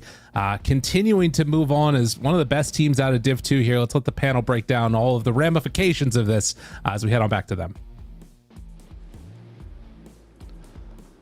Woo! What a game. What a series. Incredible Dota 2 action coming in here from Oradu Thunders and the D2 Hustlers. But at the end of the day, Oradu Thunders have what it takes to go over the finish line. Very long, very sweaty T-Panda. And let's be honest, right? We could still be playing this game. If Devi Lama is a little bit further back, if he has buyback, if he has another black hole available, this game could have gone on for like 2 hours, honestly. Pretty sick game. I mean, yeah, that could have been the theme for the next 20, 30, maybe even 40 minutes. But yeah, just comes down to a couple moments where it felt like Hustlers are getting a bit jumpy with a couple initiation attempts. Devi Lama missing a couple black hole attempts. And they have a couple buybacks coming in. They lose 1-2 heroes. And then, you know, that bottom half where Noob just jumps into the trees, throws in one tree volley, annihilates Devi Lama, no buyback, and just closes it out in just a matter of a few seconds.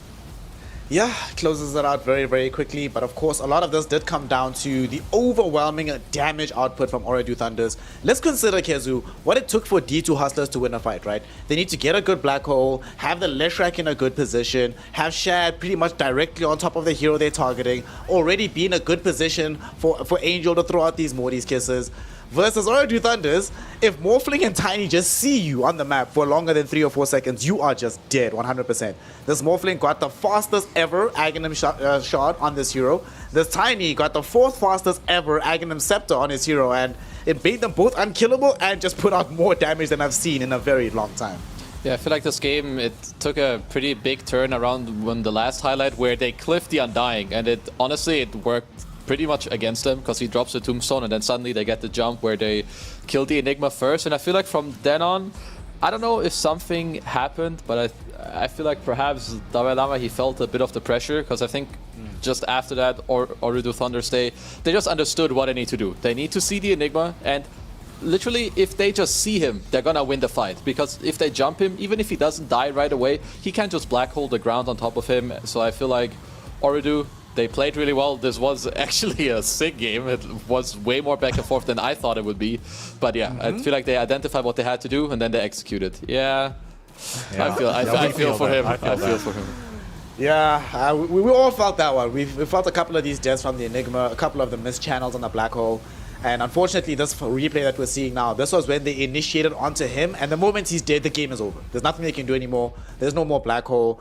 And oh my gosh.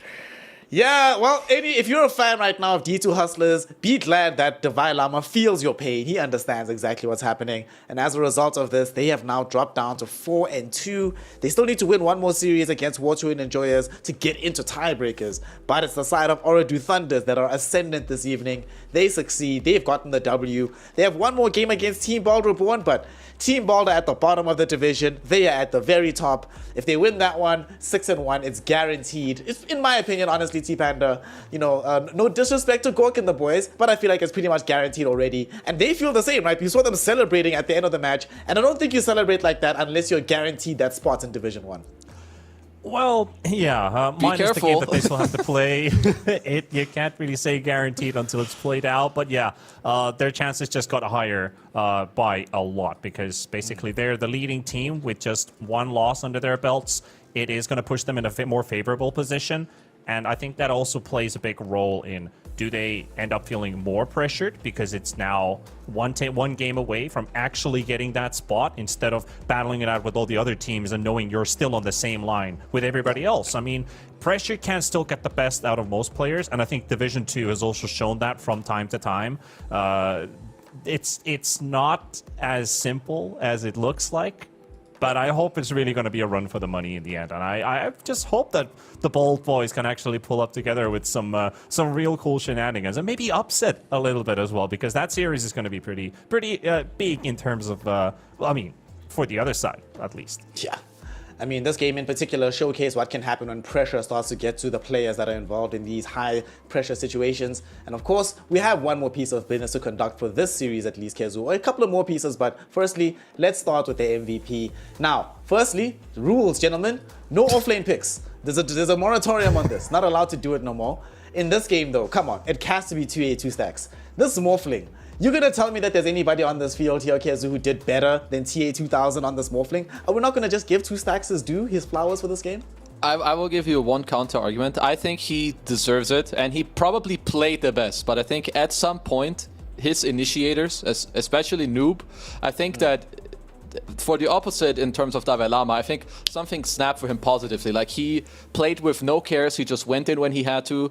I would say TA2 stacks, my man, I think his team fighting is pretty sick. Like, he knows exactly when he should go in and when he should go. He has 1 death in this game. He's playing against a Lycan, Black Holes. I don't know what other bullshit was being thrown at him, but he has 1 death and he played insane. Yep, he played this amazingly. And speaking of even this Leshrac and Lycan and Enigma, there were times where he'd steal this Leshrac, get the Diabolic Edict out, go back into the Morph form, and just dish out damage that way. Just ridiculous performance coming in from him. All of his numbers getting close to the 1,000 mark, which is really not easy to do. 847 last hits picked up at the very end. Woo! TA1. Maybe that's what happens. He needs to still get to TA to get these numbers up, fam. What are you doing? What's up with this? One thing that he has been able to accomplish, he now TA Panda, he is now 2nd and 3rd in the last hit department. He's still holding the best GPM overall, clean in the entire division. What are you supposed to do now that they're potentially going into Div 1, right? All these other teams are certainly watching. What do you think the key is to try and contain this TA2000 guy? Because 2 stacks has just been the man so far. I think one of the biggest things when you look at can we shut down a star player in the team is can we shut everybody else down in the team, basically, because they've still got a lot of players in this team that haven't got the I would say they lack the experience. I'll be blunt with that, because they did come from the open qualifiers. They've basically met up with some of the teams that they can contend with, teams that they've played with prior. There's a lot of players that they've been with in different stacks and different teams before, but that Division 1 experience is still lacking on a couple of those players. So if they can really come into a storm, into the strongest region that there is there right now, with Division 1 in Europe being absolutely insane, I would be very positively surprised if they can pull off an Entity Vol number 2.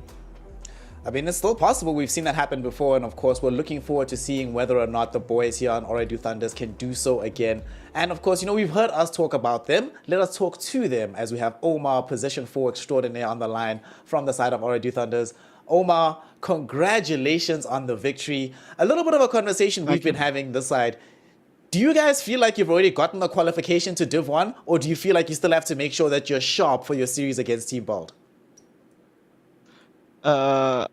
Honestly, a lesson we have learned the past week is never underestimate anybody and just take every game serious. So even though on paper you can say that we do, but we would like not to think like that.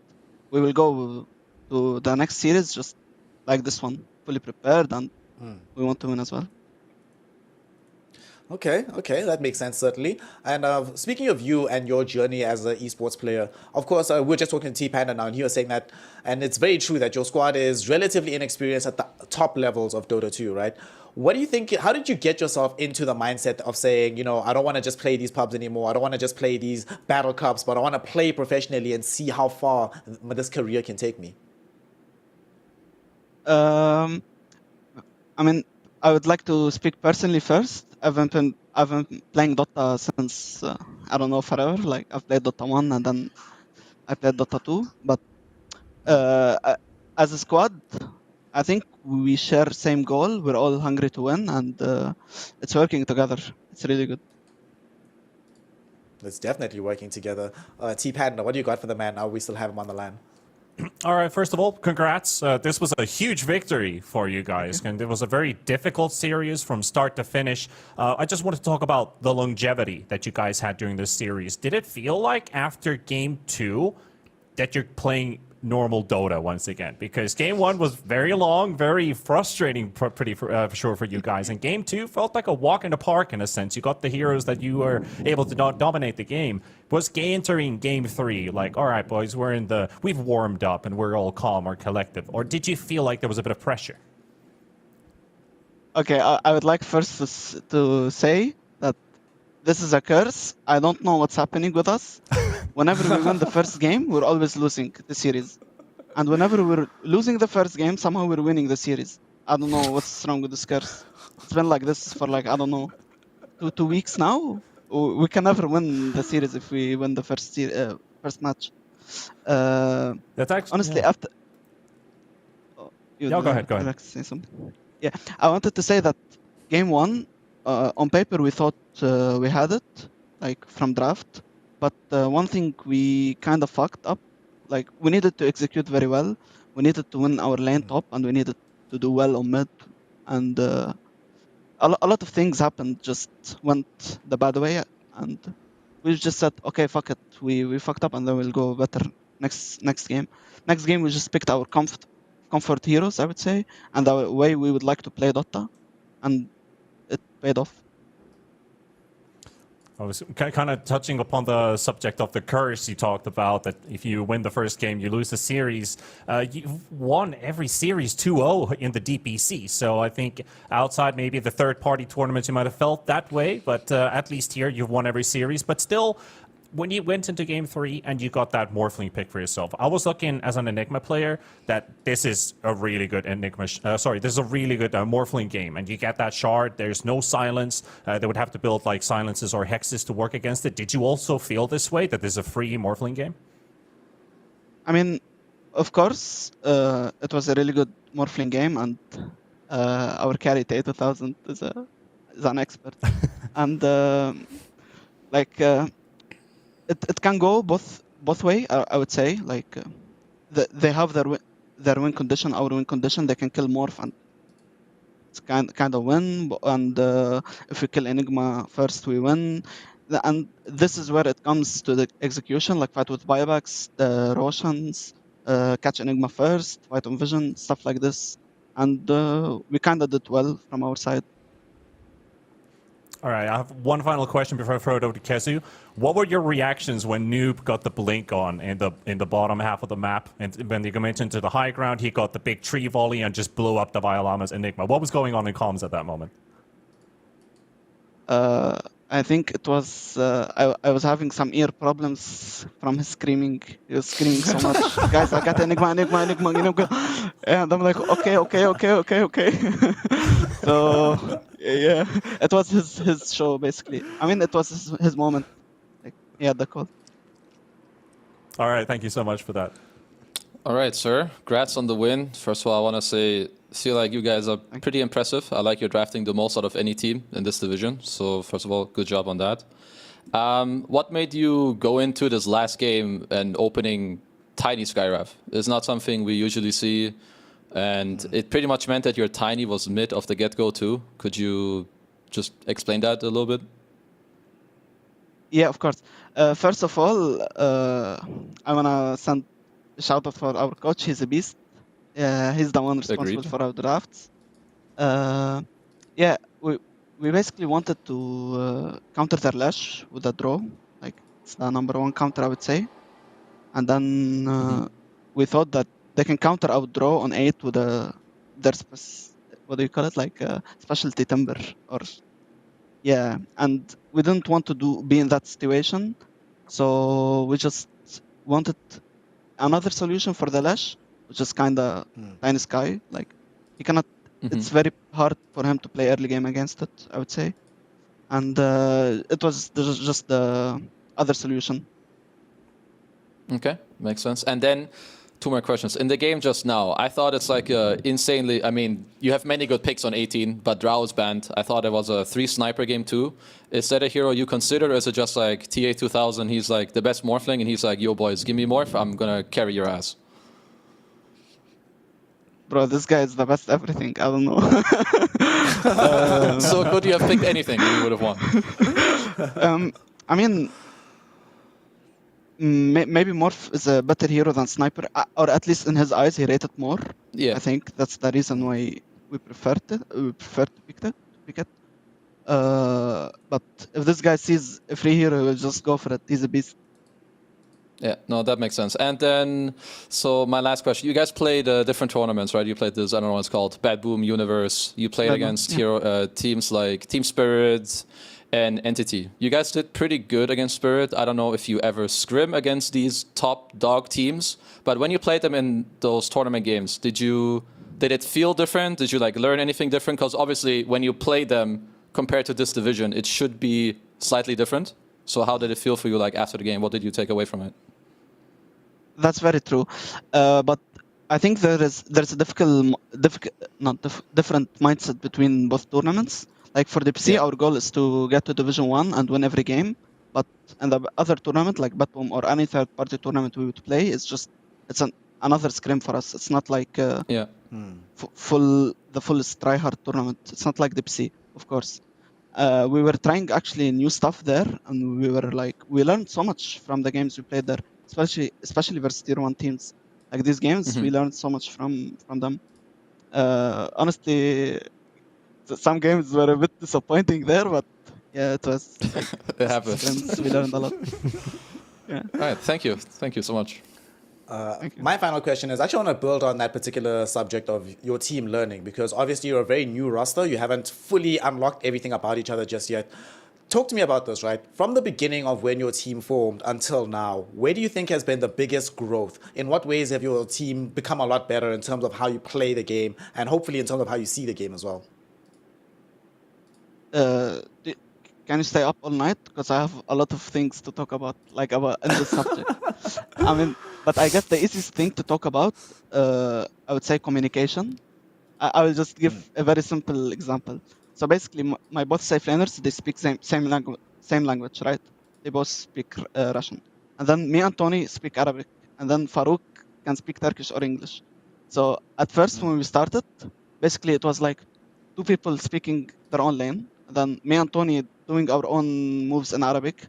Then it felt like some people are out of the game. Usually it was Witter, because it's like, okay guys, you talk here, who do I talk to? At first it was like this, but then we worked a lot on this issue, and we made it so much better. Now it's 99% English, I would say. Okay. I mean, that's always a positive thing, being able to communicate better, and we can certainly see that the cohesion in your squad has definitely leveled up over the last few months. Thank you so much for your time, Omar. We'll let you get back to practicing, because like you said, you can't underestimate your opponents, so you still need to make sure that you are sharp and ready for that team ball game so that you can get your ticket into Division 1. Congratulations on the dub, and hopefully you'll be joining GH as the other Lebanese player to win TI from the 4 position. So thank you for your time. Good luck and have fun for your last game. Thank you so much. Thank you. Good night. Good night, Omar. And that is, of course, Omar, 4 position extraordinaire from the side of WEU Thunders. I mean, look, man, if you'd asked anybody, right, Liquid gonna win TI with some random dude they just picked up, who is this GH guy? Everyone was saying no at the time. Well, everyone except for Nahaz, with the epic tweet thread about them being the best early game team in the world. But honestly, the things I've seen from this WEU Thunders, Kezia, one of the conversations that we had after one of our games, I'd asked you which team do you think has the greatest likelihood of getting to Div 1 and staying there? And you were unreserved in saying it's WEU Thunders. Based on what you've seen here today, are you prepared to change your opinion, or does this particular performance strengthen that opinion rather? No, they're just really good. It just further solidifies like the way I was feeling, and I don't know, I can just see it in how they move and how they play and just kind of how they combine the heroes. There's just something good that just stands out like really quick, and they play well individually, they play well together. They just have all, from like a spectator point of view, they just have everything you want a team to have that you want to be good. Yeah. They have a Pog Rubik player, they have TA2 Stacks doing amazing things, and of course they have a Noob just being an absolute boss. T-Panda, I know that you're an aficionado of tiebreakers, my friend. And when we look at these results right now, when we look at how things have shaken out this particular day of Dota, we've almost guaranteed tiebreakers. Obviously, Ooredoo Thunders are outside of that particular milieu. They've gotten themselves into a nice, healthy position. The Ancient Tribes sort of solidified their place. But Ivy, they have one more game, which guarantees tiebreakers between them and somebody else. They're playing Alliance, of course. But when you look back on this day very quickly, though, and when we look at the future, the way that this leaderboard looks, right? Isn't it beautiful? Doesn't it just scream to you more days of tiebreakers? At least like 3-4 days of Dota being played back to back to back to back to back. I love how you say, like, I'm an expert on tiebreakers. We literally on this panel have a guy who's been watching Division 1 West Europe tiebreakers happen for a couple days. But yeah, I agree. Like, there's definitely promise for a lot of good games up to come, and I think a lot of high pressure games, because I think Omar put it really well. Like, DPC is where you take things very seriously. Like, I'm actually surprised that he said, like, outside of DPC everything else is a scrim, but you can't put 150% to every single game you're going to be playing from multiple tournaments that are happening on top of, like, overlapping especially. You've got to prioritize something above the others, and you can really see the results are happening here. They were happening in that third-party tournament, but they're definitely looking really good for OT. And with the situation with Ivy, they play Alliance, like you said, and I think with Hustlers, they have Waterrune Enjoyers, and OT, they are playing Team Bald. And I think Monaspa was also playing Team Bald. So those are, well, some of them are happening already on the next broadcasting day. And those might be deciding already which tiebreakers we are going to be having for 100% certainty. All right, so check this out, Kezu. We're of course looking at the games that are coming up on our penultimate day here in the Division 2 of the DPC. There's only one way tiebreakers don't happen, all right? There's only one way. So the Ivy Alliance game, both of them are 4-2. That guarantees someone's going to be on 4-3, somebody's going to be 5-2. That can't change no matter what. For us to avoid tiebreakers, Waterrune Enjoyers have to beat D2 Hustlers, and then Team Bold have to both beat Monaspa and on the last day, beat the side of Ooredoo Thunders. Personally, from what we've seen here these last couple of weeks, I don't think that that's actually a possibility. I think that Hustler should probably beat Waterrune, Monaspa should probably beat T-Ball, then we guarantee tiebreakers no matter what. In your opinion, Kezu, is there any way that we avoid this fate, or are you going back into that Div 1 hustle? No, there's no way. You need way too many things to happen. There's no way. Like, Bald can beat one of these teams, fine, but they need to beat both. Waterrune Enjoyers need to beat D2 Hustlers. Nah, man, I ain't buying it. You're just not feeling I'm on the Kezu train with this one. It's a statistical possibility, but you gotta be sane at some point and just forget the numbers and go with the gut feel and see how it goes out. Gut feel has brought us a very long way so far in the DPC. The way that the leaderboard looks right now, outside of Ooredoo Thunders being near the top, honestly, nobody could have really predicted that it would be this close and this competitive, and that the gap between these squads would be this small. It means that every single game that is still to come, Ivy vs Alliance to break the tie between those two squads, D2 Hustlers vs Waterrune Enjoyers to get themselves back into a 5-2 position, and of course Monaspa versus Team Ball to round out that last day, or the penultimate day, means that also Monaspa is probably going to be 5-2 after that. So guaranteed 3-way tiebreakers is what it's looking like at this point. And then if somehow OT loses to Team Ball, we're going to have a 4-way tiebreaker, gentlemen. So the next couple of days of Dota action certainly cannot be missed. With that though, we are going to be wrapping up this particular evening of the DPC. Only 2 more days remain, so you need to make sure that you are following the channel and stay abreast of every single development that happens here. From myself, Snare, joined on panel by Kezu, T-Gov earlier on, and T-Panda right now, and of course our casting pairs. We actually had everybody today, like we mixed and matched the pairs. OD Pixel and Fogged were here, we had Lyrical and Trent, we had Lyrical as well as Fogged together, and shout everybody... You know, shout out to Scruff. Shout out. Hey, thank you, T-Panda, for reminding me about the Observer, who makes sure that if there's any kills to be missed, please message him and let him know that he's doing a terrible job. No, I'm kidding. He's caught all the action for us almost perfectly. And of course, final shout out to our sponsor, esportsbet.io, and PGL for helping us to bring you this incredible action. With that, small piece of bad news. This is my particular stint here in Div 2 DPC done, at least for this season. So I say thank you so much for the time and attention that you've given us. And one more reminder for the last time, time, make sure that you're drinking water, keep a positive mental attitude about the game, call someone you love, let them know you love them, let them know you love Dota, and show us that love on the next day of DPC action. Until then, good night, goodbye. We'll see you then. We love you, and good night. Look at me. Kill her. I'm by back. Let's fight. Enigma die. Enigma dead. Last sack on Enigma. Last sack. Kill him twice, I'm coming. Kill him twice, don't let him out. Rubik left side. Stay on him. I'll stun. Kill other guys. Okay, push mid, guys, push mid.